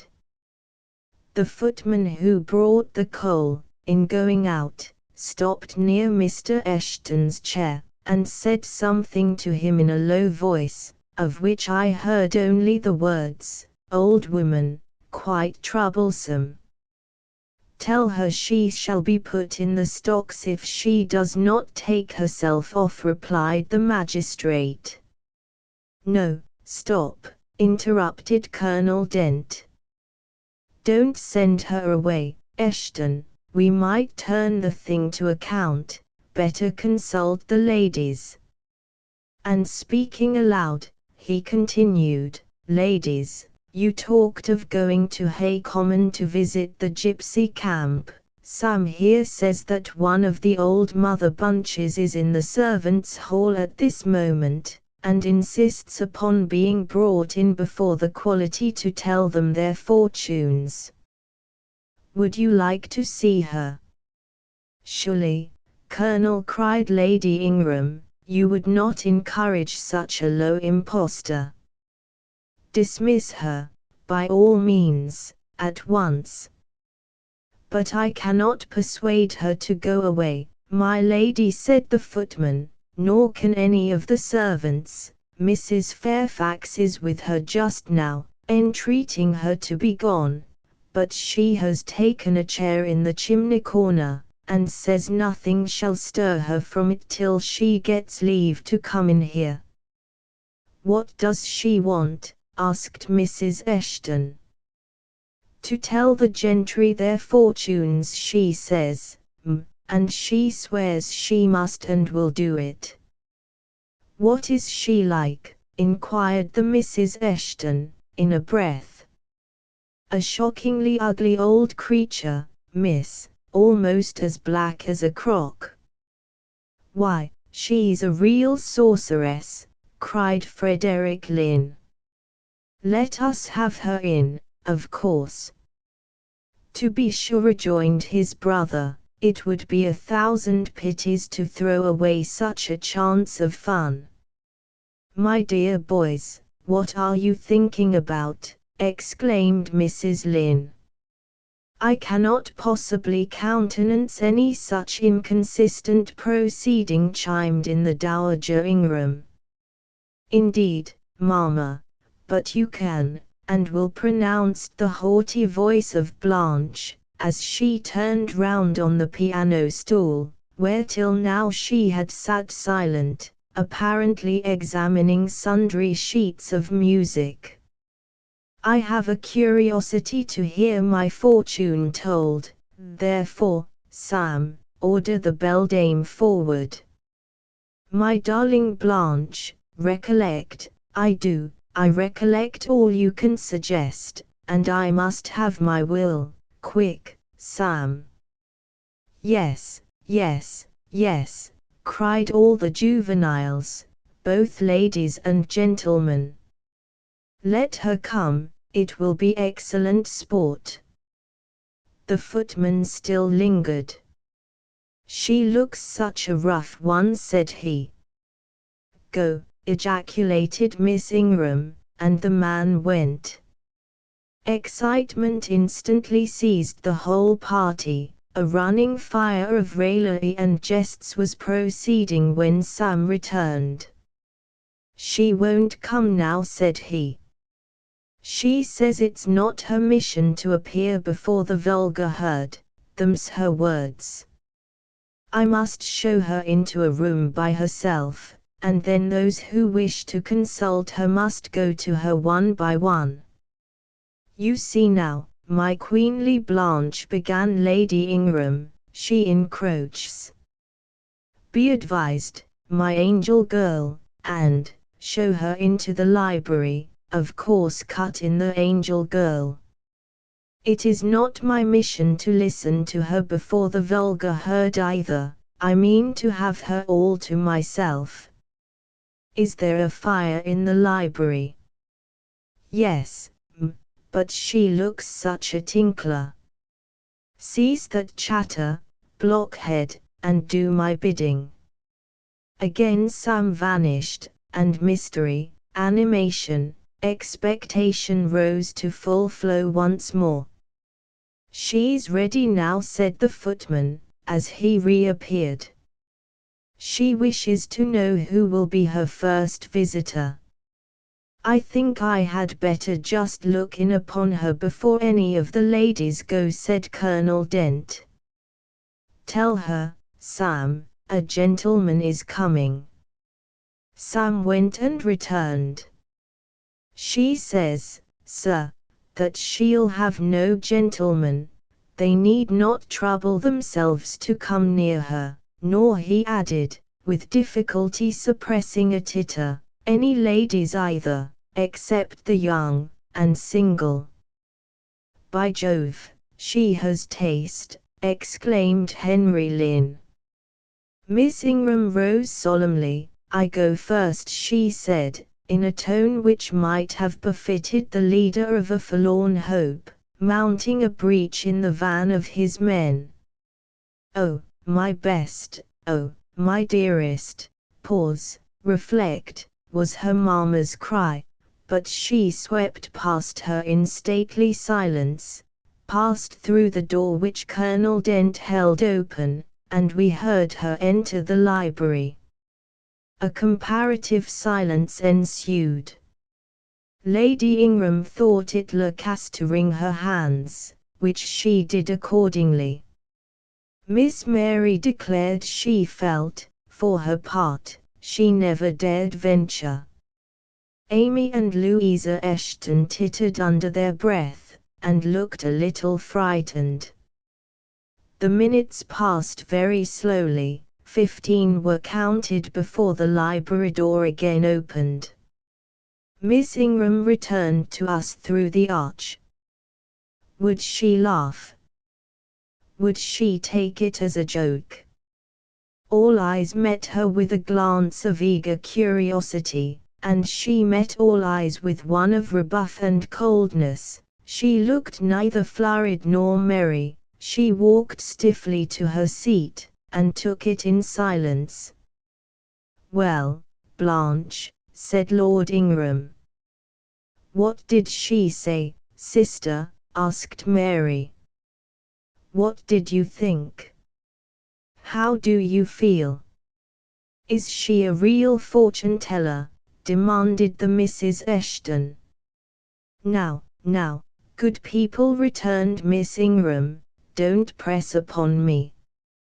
Really your organs of wonder and credulity are easily excited, you seem, by the importance of you all, my good mamma included, ascribe to this matter, absolutely to believe we have a genuine witch in the house, who is in close alliance with the old gentleman. I have seen a gypsy vagabond. She has practiced in hackneyed fashion the science of palmistry and told me what such people usually tell.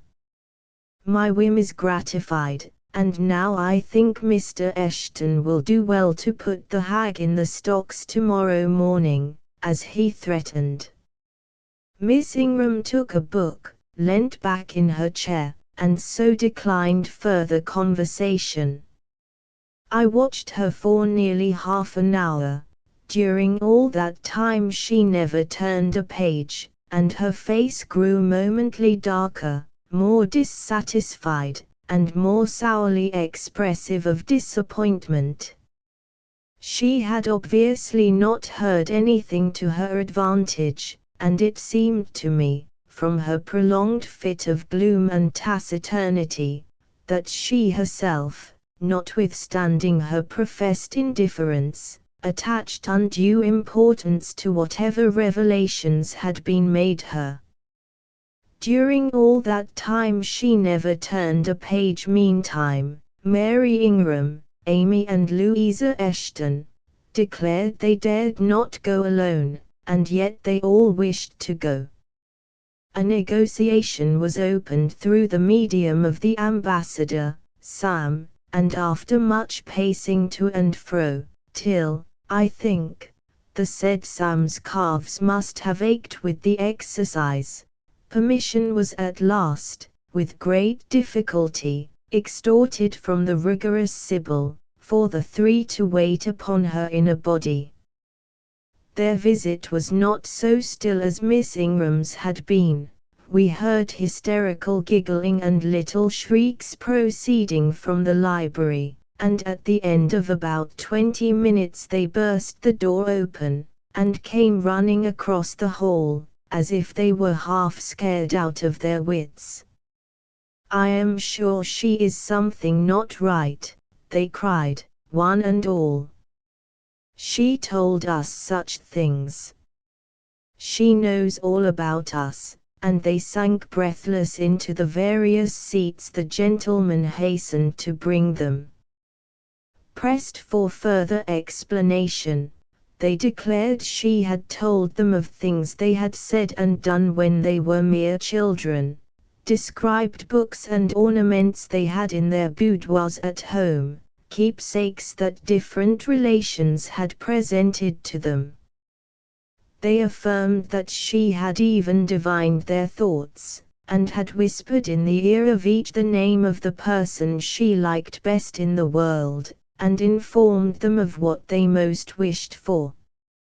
Here the gentleman interposed with earnest petitions to be further enlightened on these two last named points, but they got only blushes, ejaculations, tremors, and titters, in return for their importunity. The matrons, meantime, offered vinaigrettes and wielded fans, and again reiterated the expression of their concern that their warning had not been taken in time, and the elder gentlemen laughed, and the younger urged their services on the agitated fair ones. In the midst of the tumult, and while my eyes and ears were fully engaged in the scene before me, I heard a hem close at my elbow. I turned, and saw Sam. "If you please, miss, the gypsy declares that there is another young single lady in the room who has not been to her yet, and she swears she will not go till she has seen all. I thought it must be you. There is no one else for it. What shall I tell her?" "Oh, I will go by all means," I answered, and I was glad of the unexpected opportunity to gratify my much excited curiosity. I slipped out of the room, unobserved by any eye, for the company were gathered in one mass about the trembling trio just returned, and I closed the door quietly behind me. "If you like, miss," said Sam, "I'll wait in the hall for you, and if she frightens you, just call and I'll come in." "No, Sam, return to the kitchen, I am not in the least afraid." Nor was I, but I was a good deal interested and excited. Chapter 19. The library looked tranquil enough as I entered it, and the Sibyl, if Sibyl she were, was seated snugly enough in an easy-chair at the chimney corner. She had on a red cloak and a black bonnet, or rather, a broad-brimmed gypsy hat, tied down with a striped handkerchief under her chin. An extinguished candle stood on the table. She was bending over the fire, and seemed reading in a little black book, like a prayer book. By the light of the blaze, she muttered the words to herself, as most old women do, while she read. She did not desist immediately on my entrance. It appeared she wished to finish a paragraph. I stood on the rug and warmed my hands, which were rather cold with sitting at a distance from the drawing-room fire. I felt now as composed as ever I did in my life.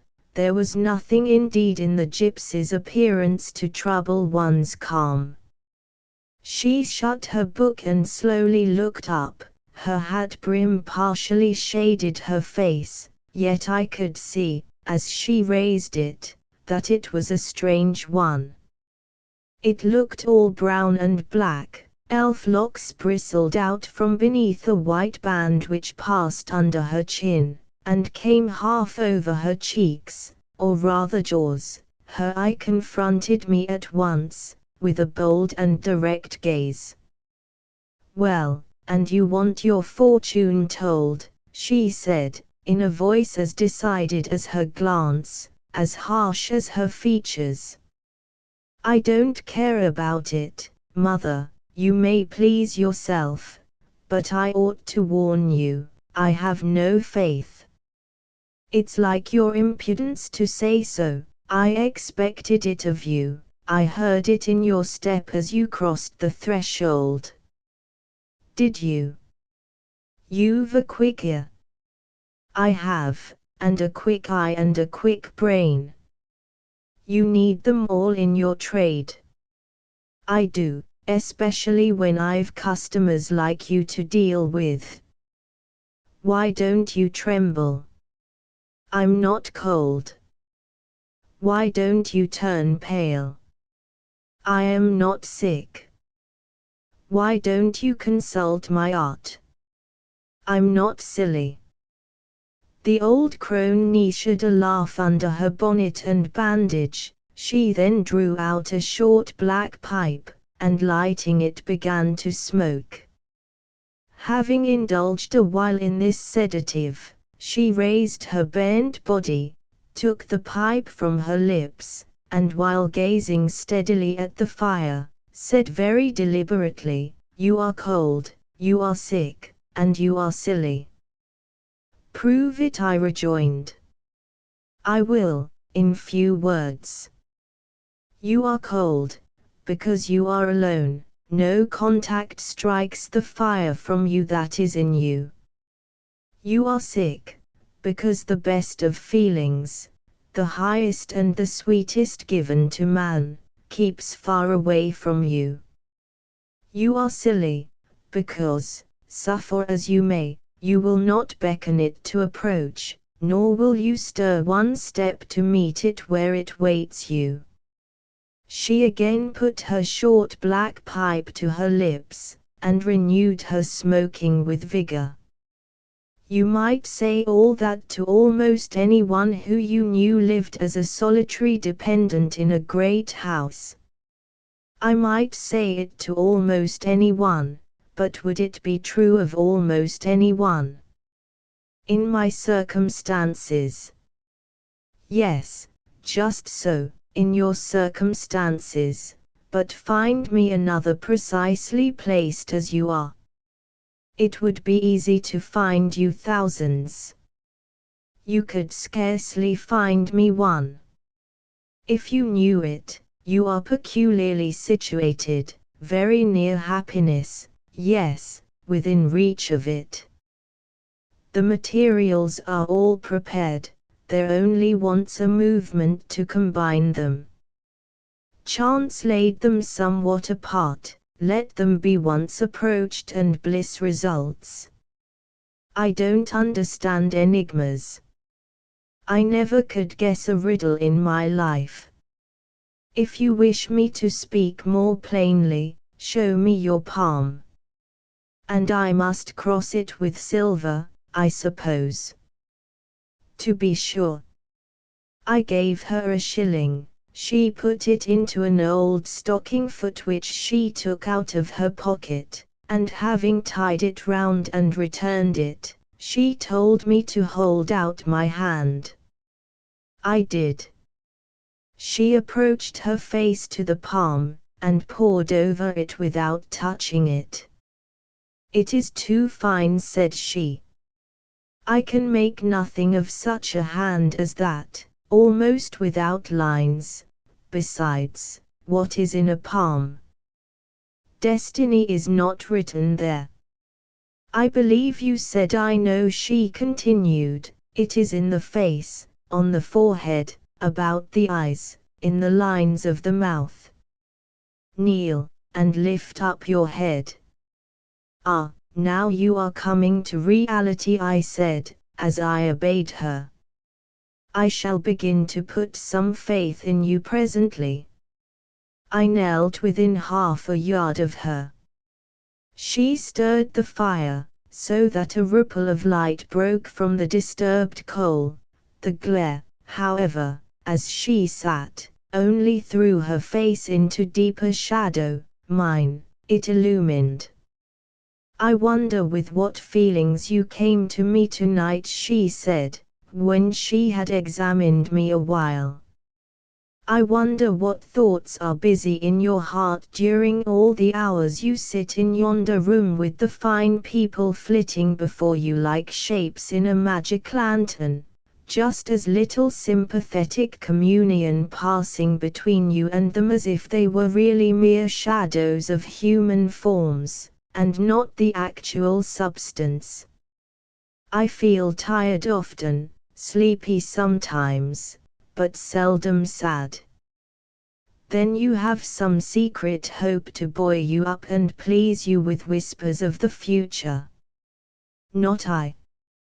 The utmost I hope is, to save money enough out of my earnings to set up a school some day in a little house rented by myself. A mean nutriment for the spirit to exist on, and sitting in that window seat, you see I know your habits, you have learned them from the servants. Ah, you think yourself sharp. Well, perhaps I have. To speak truth, I have an acquaintance with one of them, Mrs. Poole. I started to my feet when I heard the name. You have you, thought I, there is diablerie in the business after all, then. Don't be alarmed, continued the strange being, she's a safe hand is Mrs. Poole, close and quiet, anyone may repose confidence in her. But, as I was saying, sitting in that window seat, do you think of nothing but your future school? Have you no present interest in any of the company who occupy the sofas and chairs before you? Is there not one face you study? One figure whose movements you follow with at least curiosity? I like to observe all the faces and all the figures. But do you never single one from the rest, or it may be, two? I do frequently, when the gestures or looks of a pair seem telling a tale, it amuses me to watch them. What tale do you like best to hear? Oh, I have not much choice. They generally run on the same theme, courtship, and promise to end in the same catastrophe, marriage. And do you like that monotonous theme? Positively, I don't care about it, it is nothing to me. Nothing to you. When a lady, young and full of life and health, charming with beauty and endowed with the gifts of rank and fortune, sits and smiles in the eyes of a gentleman I what? You know, and perhaps think well of. I don't know the gentleman here. I have scarcely interchanged a syllable with one of them, and as to thinking well of them, I consider some respectable, and stately, and middle-aged, and others young, dashing, handsome, and lively, but certainly they are all at liberty to be the recipients of whose smiles they please, without my feeling disposed to consider the transaction of any moment to me. You don't know the gentleman here. You have not exchanged a syllable with one of them. Will you say that of the master of the house? He is not at home. A profound remark. A most ingenious quibble. He went to Millcote this morning, and will be back here tonight or tomorrow. Does that circumstance exclude him from the list of your acquaintance, blot him, as it were, out of existence? No, but I can scarcely see what Mr. Rochester has to do with the theme you had introduced.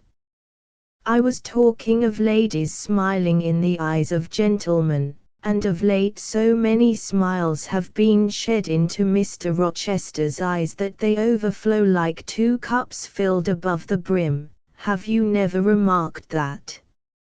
Mr. Rochester has a right to enjoy the society of his guests.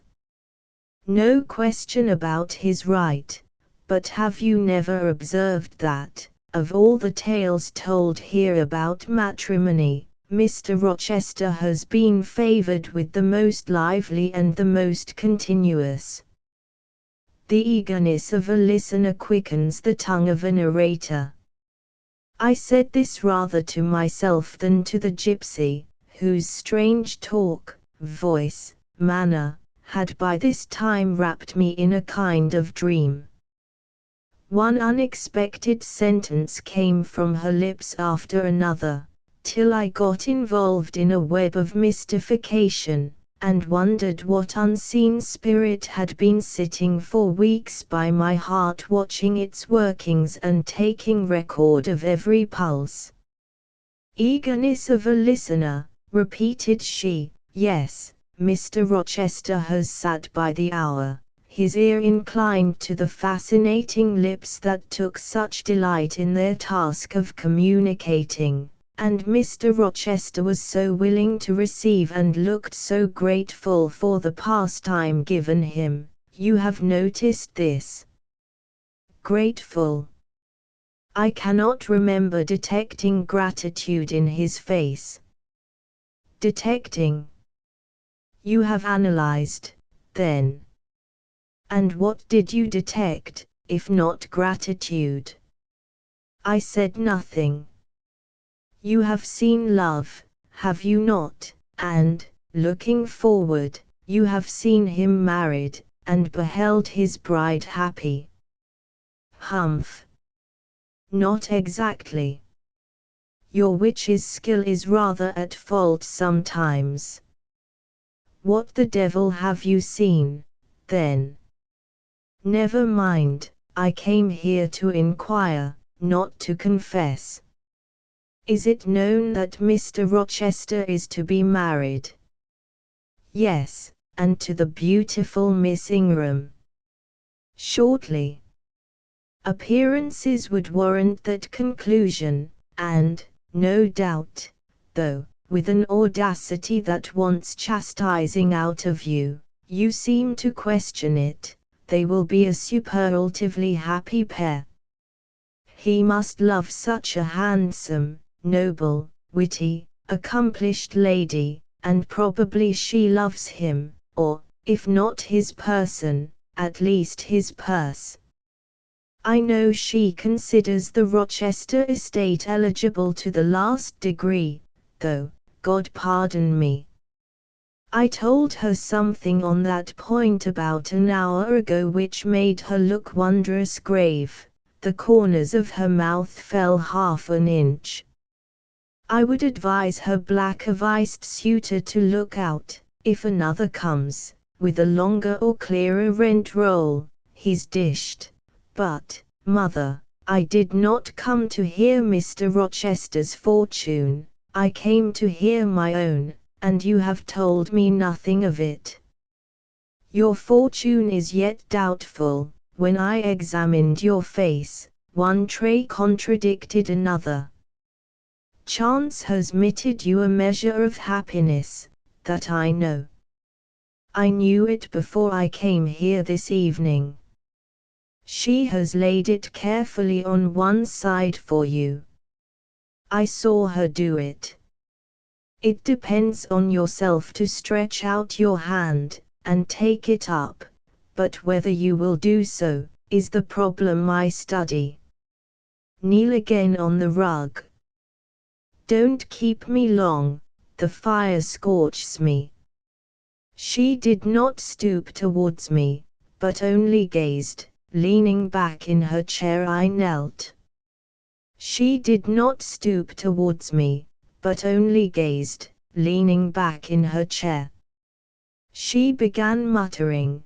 The flame flickers in the eye shines like dew, it looks soft and full of feeling, it smiles at my jargon, it is susceptible, impression follows impression through its clear sphere, where it ceases to smile, it is sad, an unconscious lassitude weighs on the lid, that signifies melancholy resulting from loneliness.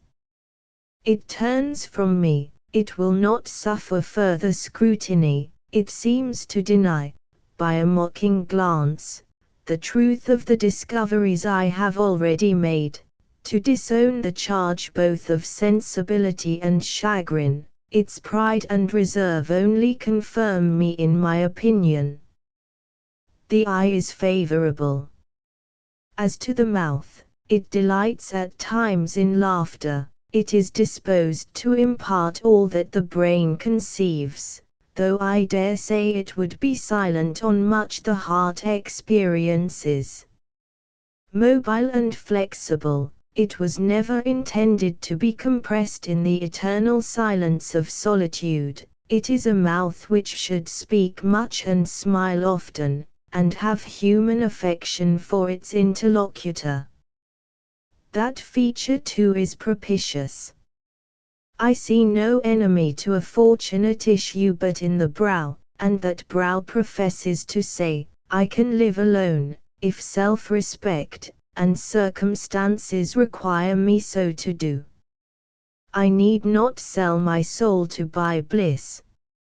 I have an inward treasure born with me, which can keep me alive if all extraneous delights should be withheld, or offered only at a price I cannot afford to give. The forehead declares, reason sits firm and holds the reins, and she will not let the feelings burst away and hurry her to wild chasms.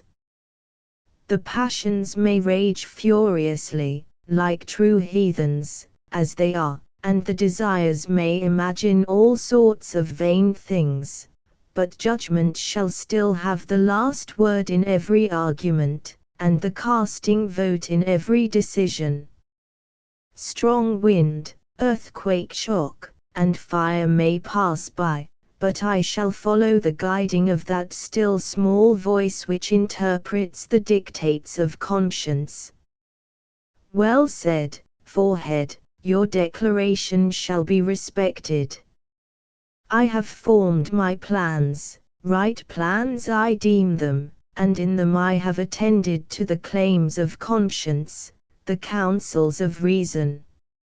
I know how soon youth would fade and bloom perish, if, in the cup of bliss offered, but one dredge of shame, or one flavor of remorse were detected, and I do not want sacrifice, sorrow, dissolution, such is not my taste.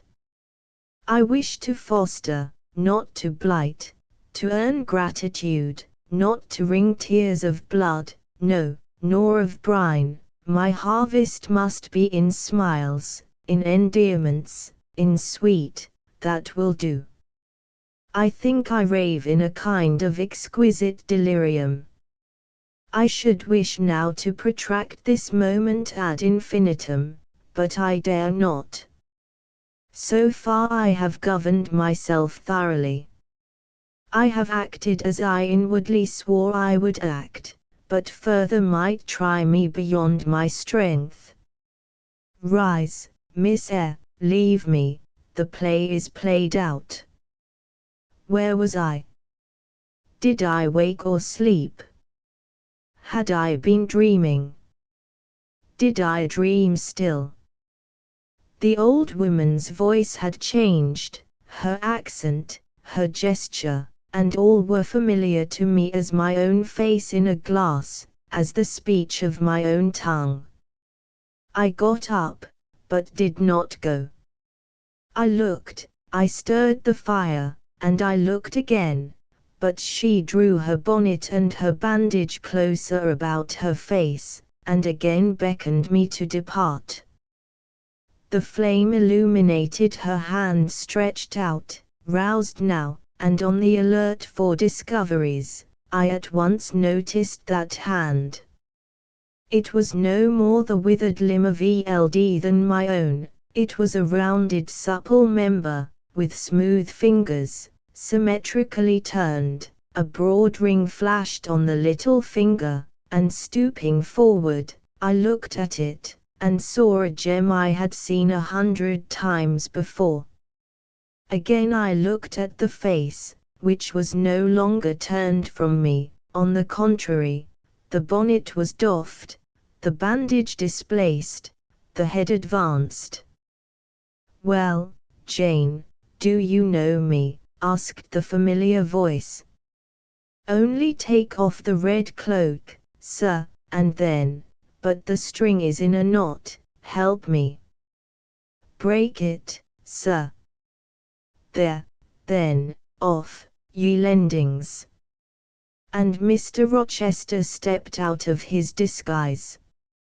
Now, sir, what a strange idea! But well carried out, eh? Don't you think so? With the ladies you must have managed well. But not with you. You did not act the character of a gypsy with me.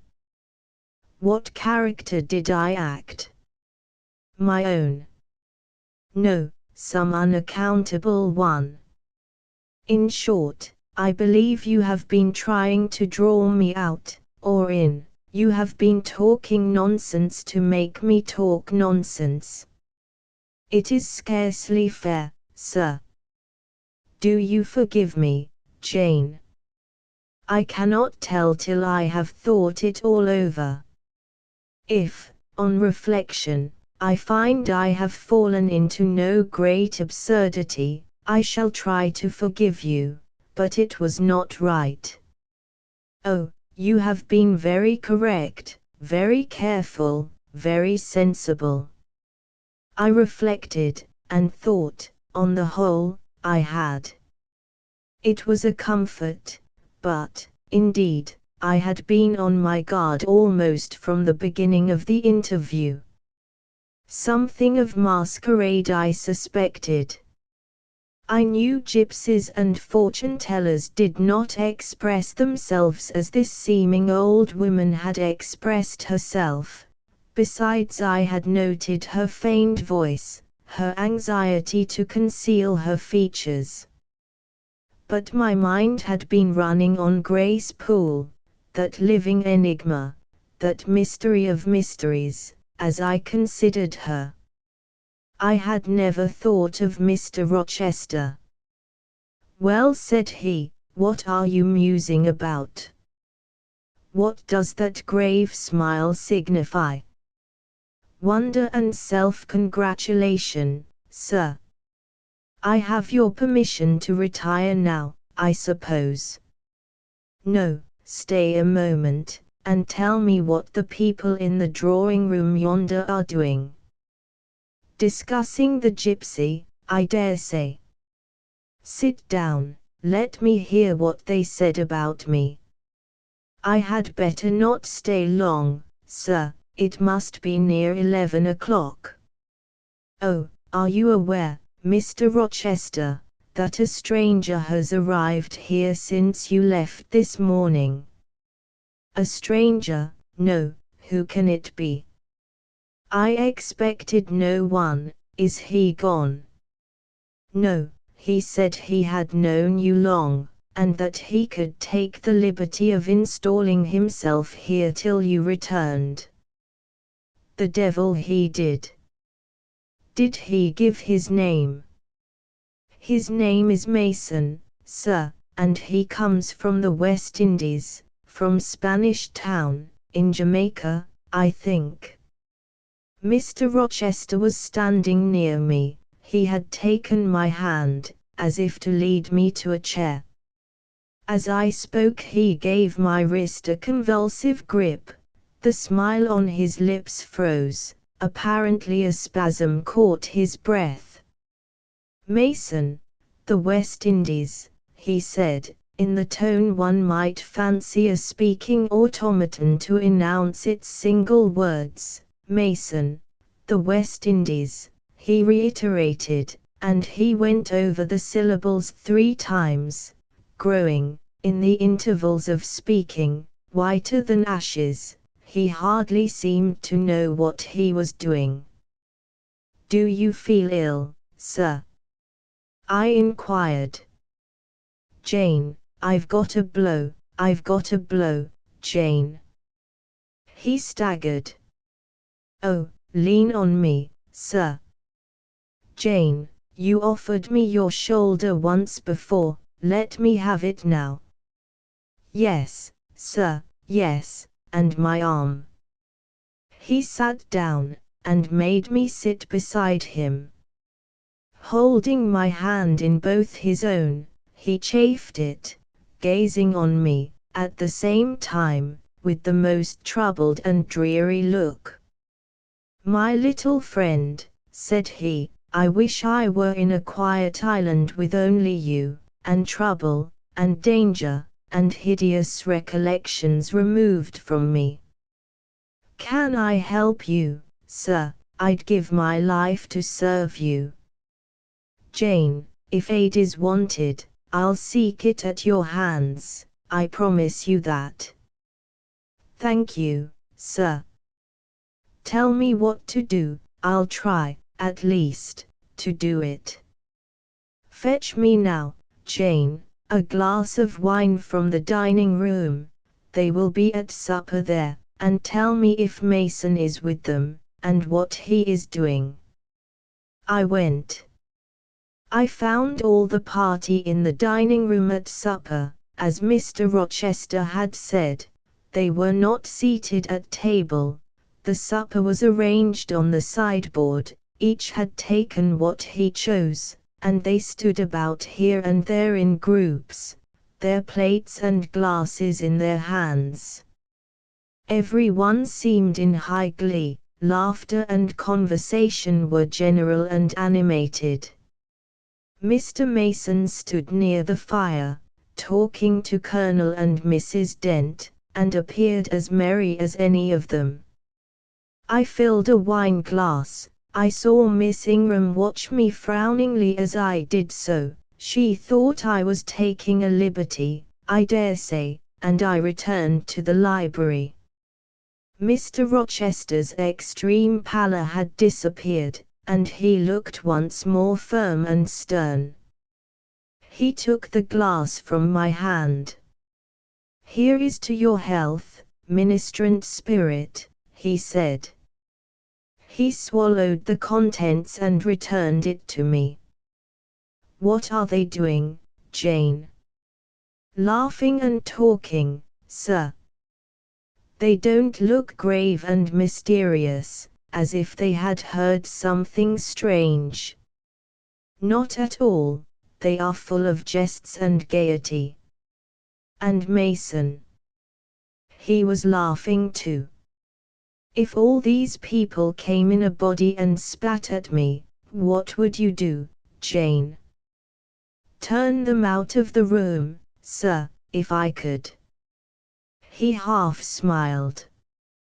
But if I were to go to them, and they only looked at me coldly, and whispered sneeringly amongst each other, and then dropped off and left me one by one, what then? Would you go with them? I rather think not, sir. I should have more pleasure in staying with you. To comfort me?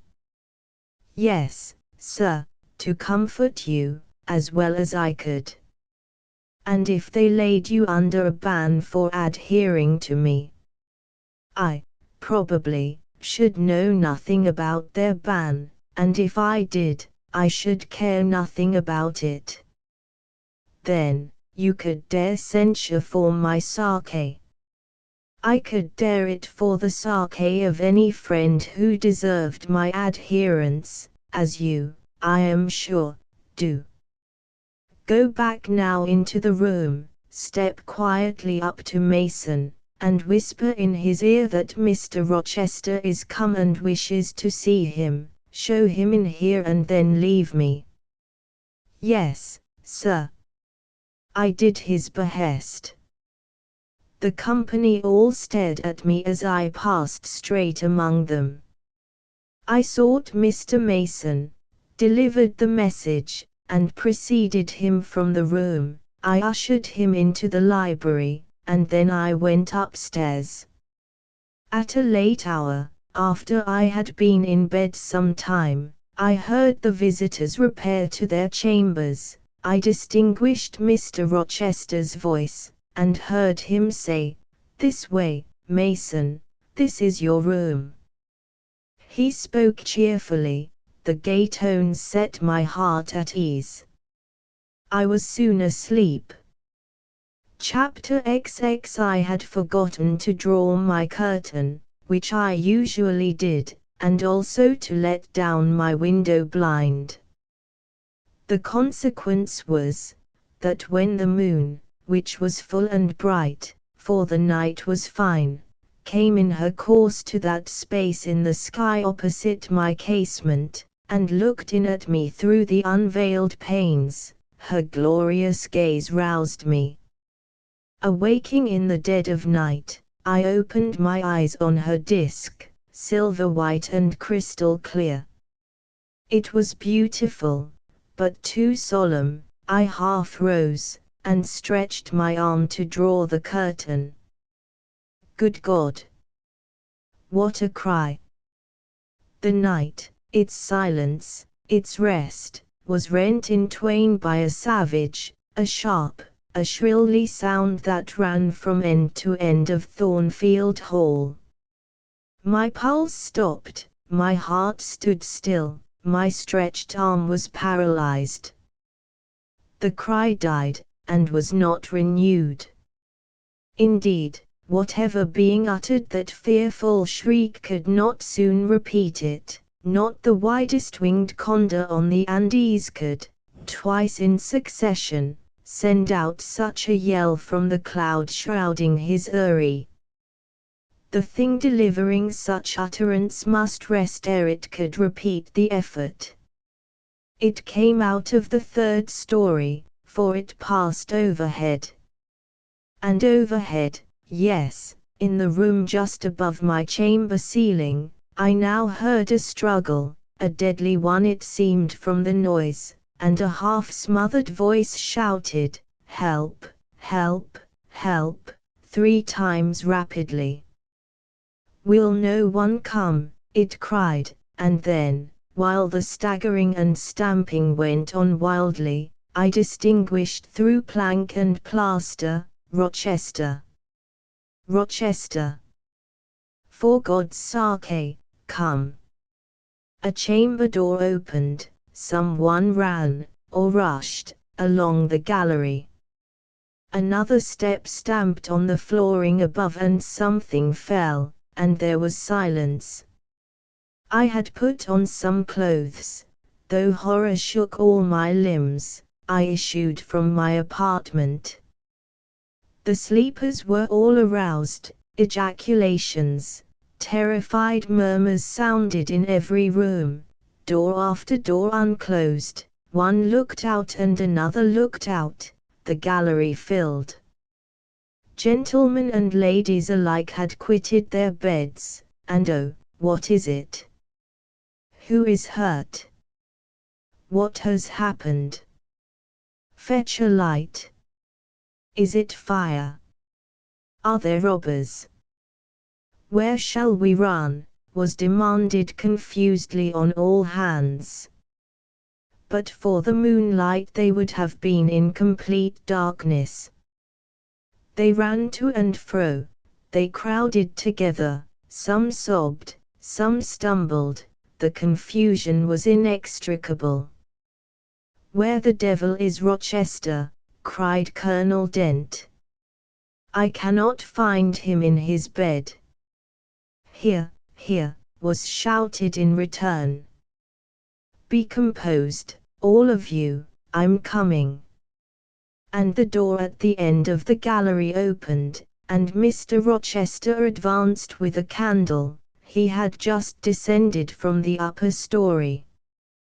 One of the ladies ran to him directly. She seized his arm. It was Miss Ingram.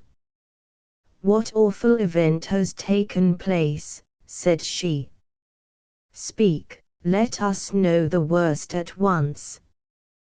"But don't pull me down or strangle me," he replied, for the Misses Eshton were clinging about him now, and the two dowagers, in vast white wrappers, were bearing down on him like ships in full sail. All's right, he cried. "It's a mere rehearsal of Much Ado About Nothing. Ladies, keep off, or I shall wax dangerous." And dangerous he looked, his black eyes darted sparks. Calming himself by an effort, he added, "A servant has had the nightmare, that is all. She's an excitable, nervous person. She construed her dream into an apparition, or something of that sort, no doubt, and has taken a fit with fright.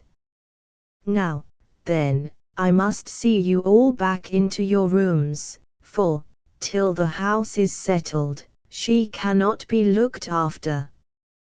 Gentlemen, have the goodness to set the ladies the example. Miss Ingram, I am sure you will not fail in evincing superiority to idle terrors. Amy and Louisa, return to your nests like a pair of doves, as you are. Messdames, to the dowagers, you will take cold to a dead certainty, if you stay in this chill gallery any longer."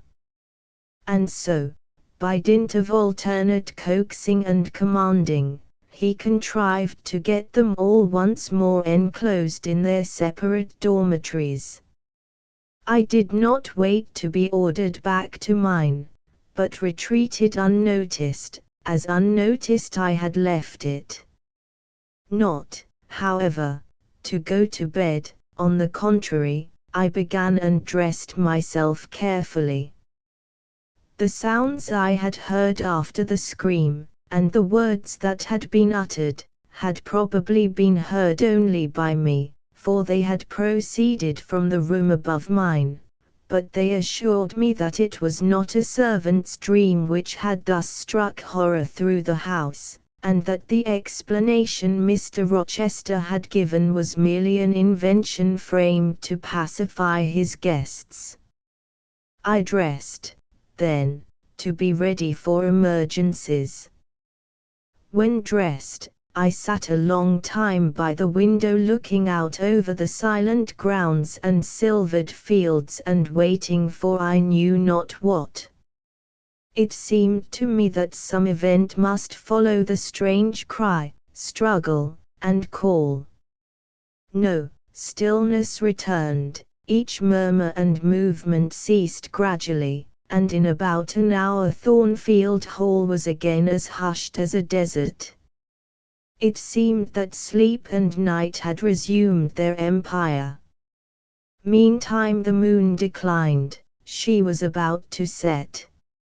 Not liking to sit in the cold and darkness, I thought I would lie down on my bed, dressed as I was. I left the window, and moved with little noise across the carpet. As I stooped to take off my shoes, a cautious hand tapped low at the door. "Am I wanted?" I asked. "Are you up?" asked the voice I expected to hear, viz., my master's. "Yes, sir." "And dressed?" "Yes." "Come out, then, quietly." I obeyed. Mr. Rochester stood in the gallery holding a light. "I want you," he said. "Come this way, take your time, and make no noise." My slippers were thin, I could walk the matted floor as softly as a cat. He glided up the gallery and up the stairs, and stopped in the dark, low corridor of the fateful third story. I had followed and stood at his side.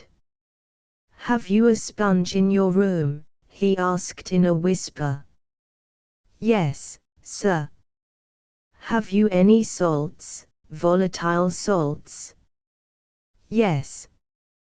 "Go back and fetch both." I returned, sought the sponge on the washstand, the salts in my drawer, and once more retraced my steps. He still waited. He held a key in his hand. Approaching one of the small, black doors, he put it in the lock. He paused, and addressed me again. "You don't turn sick at the sight of blood?" "I think I shall not. I have never been tried yet." I felt a thrill while I answered him, but no coldness, and no faintness. "Just give me your hand," he said. "It will not do to risk a fainting fit." I put my fingers into his. Warm and steady was his remark. He turned the key and opened the door.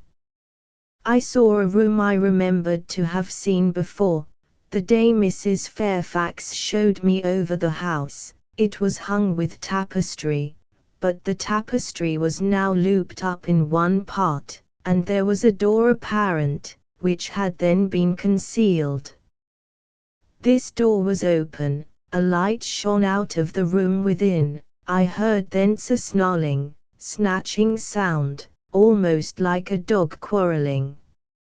Mr. Rochester, putting down his candle, said to me, "Wait a minute," and he went forward to the inner apartment. A shout of laughter greeted his entrance, noisy at first, and terminating in Grace Poole's own goblin ha! Ha! She then was there. He made some sort of arrangement without speaking, though I heard a low voice address him. He came out and closed the door behind him. "Here, Jane," he said, and I walked round to the other side of a large bed, which with its drawn curtains concealed a considerable portion of the chamber. An easy chair was near the bed head. A man sat in it, dressed with the exception of his coat. He was still, his head leant back, his eyes were closed. Mr. Rochester held the candle over him. I recognized in his pale and seemingly lifeless face the stranger, Mason. I saw too that his linen on one side, and one arm, was almost soaked in blood. "Hold the candle," said Mr. Rochester, and I took it. He fetched a basin of water from the washstand. "Hold that," said he. I obeyed. He took the sponge, dipped it in, and moistened the corpse-like face. He asked for my smelling bottle, and applied it to the nostrils. Mr. Mason shortly unclosed his eyes. He groaned. Mr. Rochester opened the shirt of the wounded man, whose arm and shoulder were bandaged. He sponged away blood, trickling fast down. "Is there immediate danger?" murmured Mr. Mason. "Pooh! No, a mere scratch." "Don't be so overcome, man, bear up. I'll fetch a surgeon for you now, myself. You'll be able to be removed by morning, I hope." "Jane," he continued. "Sir, I shall have to leave you in this room with this gentleman, for an hour, or perhaps 2 hours. You will sponge the blood as I do when it returns. If he feels faint, you will put the glass of water on that stand to his lips, and your salts to his nose. You will not speak to him on any pretext, and, Richard, it will be at the peril of your life if you speak to her. Open your lips, agitate yourself, and I'll not answer for the consequences." Again the poor man groaned. He looked as if he dared not move. Fear, either of death or of something else, appeared almost to paralyze him. Mr. Rochester put the now bloody sponge into my hand, and I proceeded to use it as he had done. He watched me a second, then saying, "Remember, no conversation," he left the room. I experienced a strange feeling as the key grated in the lock, and the sound of his retreating step ceased to be heard. Here then I was in the 3rd story, fastened into one of its mystic cells, night around me, a pale and bloody spectacle under my eyes and hands, a murderess hardly separated from me by a single door. Yes, that was appalling. The rest I could bear, but I shuddered at the thought of Grace Poole bursting out upon me. I must keep to my post, however. I must watch this ghastly countenance, these blue, still lips forbidden to unclose, these eyes now shut, now opening, now wandering through the room, now fixing on me, and ever glazed with the dullness of horror. I must dip my hand again and again in the basin of blood and water, and wipe away the trickling gore.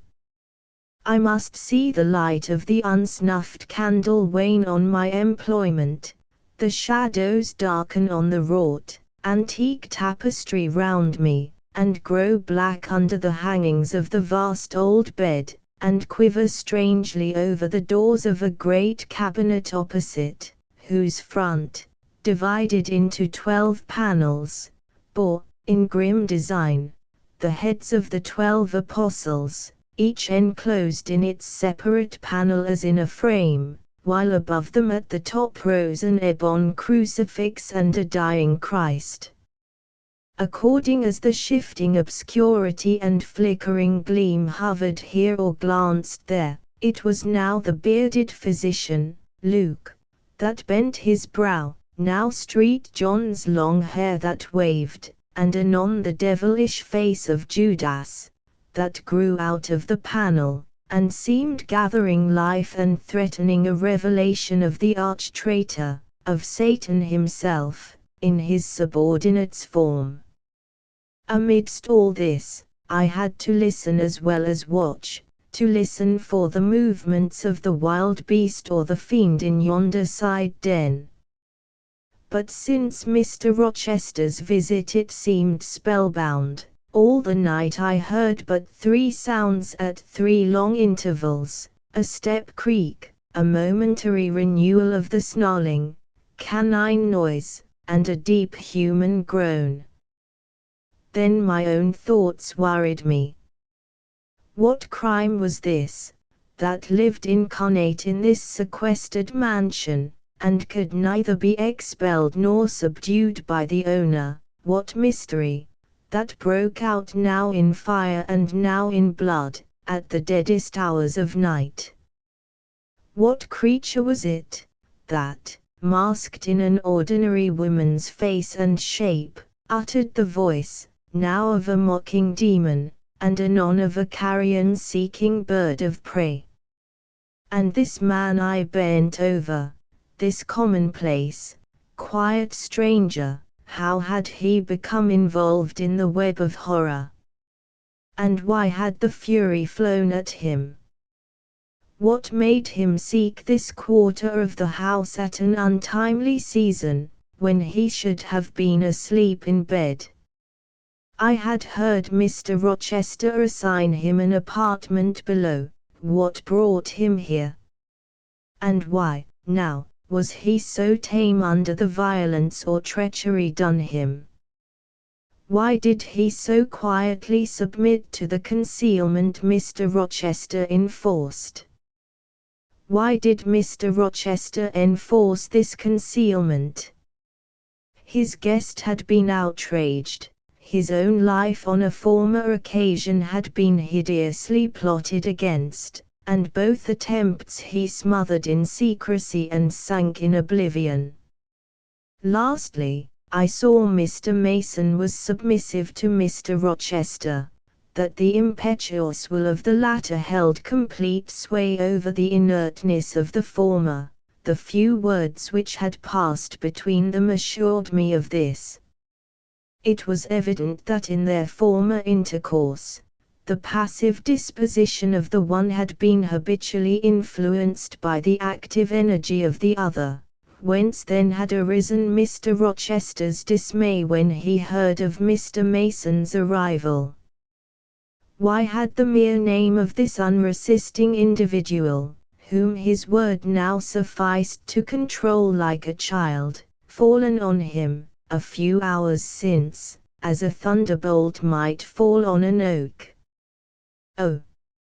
I could not forget his look and his paleness when he whispered, "Jane, I have got a blow, I have got a blow, Jane." I could not forget how the arm had trembled which he rested on my shoulder, and it was no light matter which could thus bow the resolute spirit and thrill the vigorous frame of Fairfax Rochester. When will he come? When will he come? I cried inwardly, as the night lingered and lingered, as my bleeding patient drooped, moaned, sickened, and neither day nor aid arrived. I had, again and again, held the water to Mason's white lips, again and again offered him the stimulating salts. My efforts seemed ineffectual. Either bodily or mental suffering, or loss of blood, or all three combined, were fast prostrating his strength. He moaned so, and looked so weak, wild, and lost, I feared he was dying, and I might not even speak to him. The candle, wasted at last, went out. As it expired, I perceived streaks of grey light edging the window curtains. Dawn was then approaching. Presently I heard Pilot bark far below. Out of his distant kennel in the courtyard, hope revived. Nor was it unwarranted. In 5 minutes more the grating key, the yielding lock, warned me my watch was relieved. It could not have lasted more than 2 hours, many a week has seemed shorter. Mr. Rochester entered, and with him the surgeon he had been to fetch. "Now, Carter, be on the alert," he said to this last. "I give you but half an hour for dressing the wound, fastening the bandages, getting the patient downstairs and all." "But is he fit to move, sir?" No doubt of it, it is nothing serious. He is nervous, his spirits must be kept up. Come, set to work. Mr. Rochester drew back the thick curtain, drew up the Holland blind, let in all the daylight he could, and I was surprised and cheered to see how far dawn was advanced, what rosy streaks were beginning to brighten the east. Then he approached Mason, whom the surgeon was already handling. "Now, my good fellow, how are you?" he asked. "She's done for me, I fear," was the faint reply. "Not a whit, courage. This day fortnight you'll hardly be a pin the worse of it, you've lost a little blood, that's all. Carter, assure him there's no danger." "I can do that conscientiously," said Carter, who had now undone the bandages, "only I wish I could have got here sooner, he would not have bled so much. But how is this?" "The flesh on the shoulder is torn as well as cut. This wound was not done with a knife, there have been teeth here." "She bit me," he murmured. "She worried me like a tigress, when Rochester got the knife from her." "You should not have yielded, you should have grappled with her at once," said Mr. Rochester. "But under such circumstances, what could one do?" returned Mason. "Oh, it was frightful," he added, shuddering. "And I did not expect it, she looked so quiet at first." "I warned you," was his friend's answer. "I said, be on your guard when you go near her. Besides, you might have waited till tomorrow, and had me with you. It was mere folly to attempt the interview tonight, and alone. I thought I could have done some good." You thought. "Yes, it makes me impatient to hear you. But, however, you have suffered, and are likely to suffer enough for not taking my advice, so I'll say no more. Carter, hurry. The sun will soon rise, and I must have him off." "Directly, sir, the shoulder is just bandaged. I must look to this other wound in the arm, she has had her teeth here too, I think. She sucked the blood, she said she'd drain my heart," said Mason. I saw Mr. Rochester shudder, a singularly marked expression of disgust, horror, hatred, warped his countenance almost to distortion, but he only said, "Come, be silent, Richard, and never mind her gibberish, don't repeat it." "I wish I could forget it," was the answer. "You will when you are out of the country, when you get back to Spanish Town, you may think of her as dead and buried, or rather, you need not think of her at all. Impossible to forget this night." "It is not impossible, have some energy, man.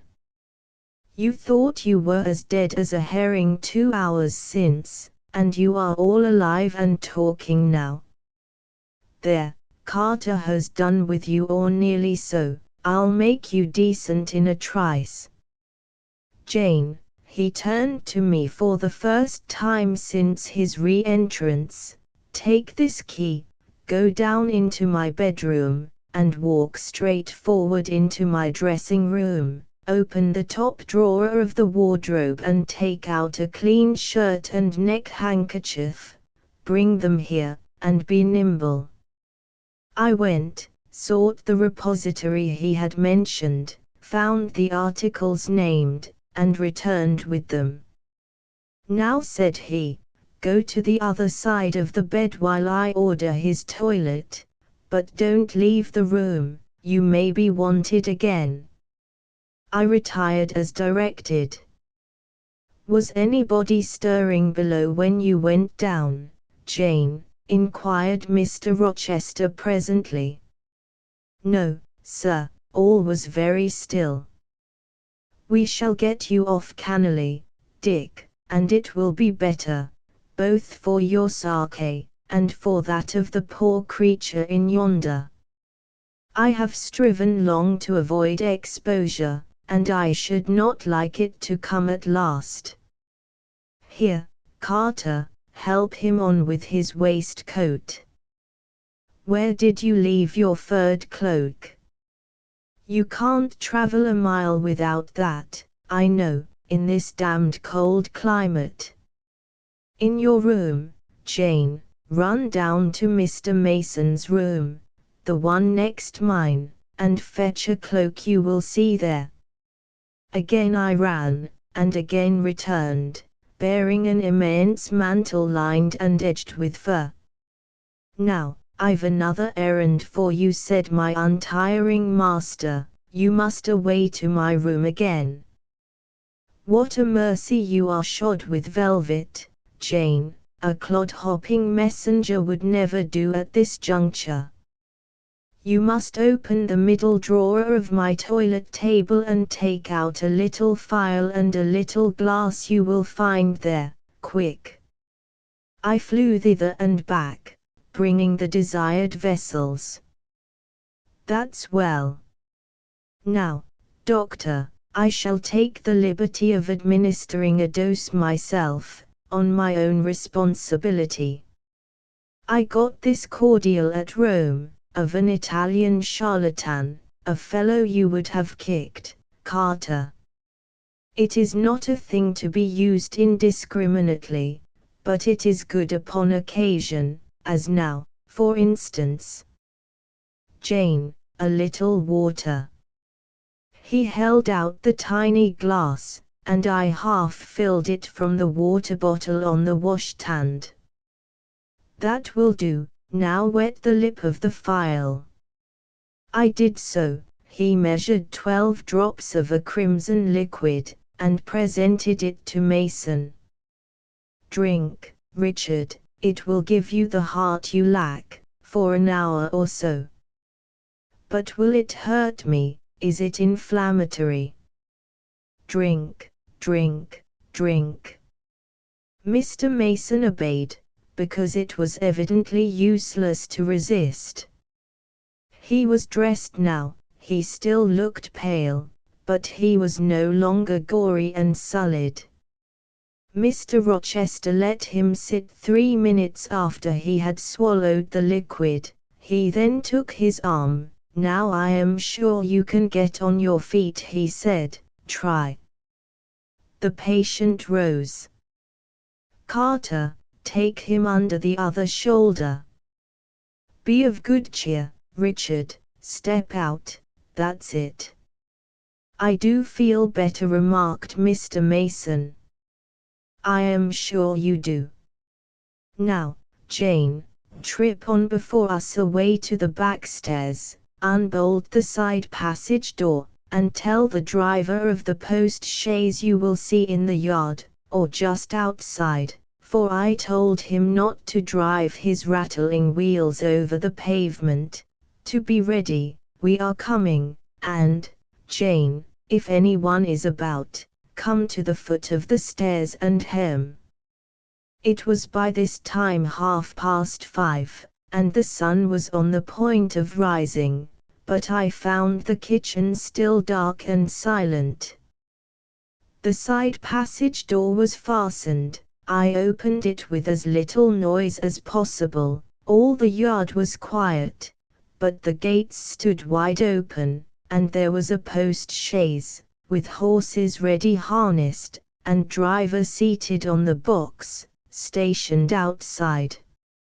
I approached him, and said the gentlemen were coming. He nodded, then I looked carefully round and listened. The stillness of early morning slumbered everywhere. The curtains were yet drawn over the servants' chamber windows, Little birds were just twittering in the blossom-blanched orchard trees, whose boughs drooped like white garlands over the wall enclosing one side of the yard. The carriage horses stamped from time to time in their closed stables. All else was still. The gentleman now appeared. Mason, supported by Mr. Rochester and the surgeon, seemed to walk with tolerable ease. They assisted him into the chaise. Carter followed. "Take care of him," said Mr. Rochester to the latter, "and keep him at your house till he is quite well. I shall ride over in a day or two to see how he gets on. Richard, how is it with you?" "The fresh air revives me, Fairfax." "Leave the window open on his side, Carter. There is no wind. Goodbye, Dick." "Fairfax, well, what is it?" "Let her be taken care of. Let her be treated as tenderly as may be. Let her—" He stopped and burst into tears. "I do my best, and have done it, and will do it," was the answer. He shut up the chaise door, and the vehicle drove away. "Yet would to God there was an end of all this," added Mr. Rochester, as he closed and barred the heavy yard gates. This done, he moved with slow step and abstracted air towards a door in the wall bordering the orchard. I, supposing he had done with me, prepared to return to the house. Again, however, I heard him call Jane. He had opened the portal and stood at it, waiting for me. "Come where there is some freshness." For a few moments he said, "That house is a mere dungeon, don't you feel it so?"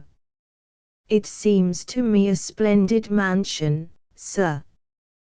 "The glamour of inexperience is over your eyes," he answered, "and you see it through a charmed medium. You cannot discern that the gilding is slime and the silk draperies cobwebs, that the marble is sordid slate, and the polished woods mere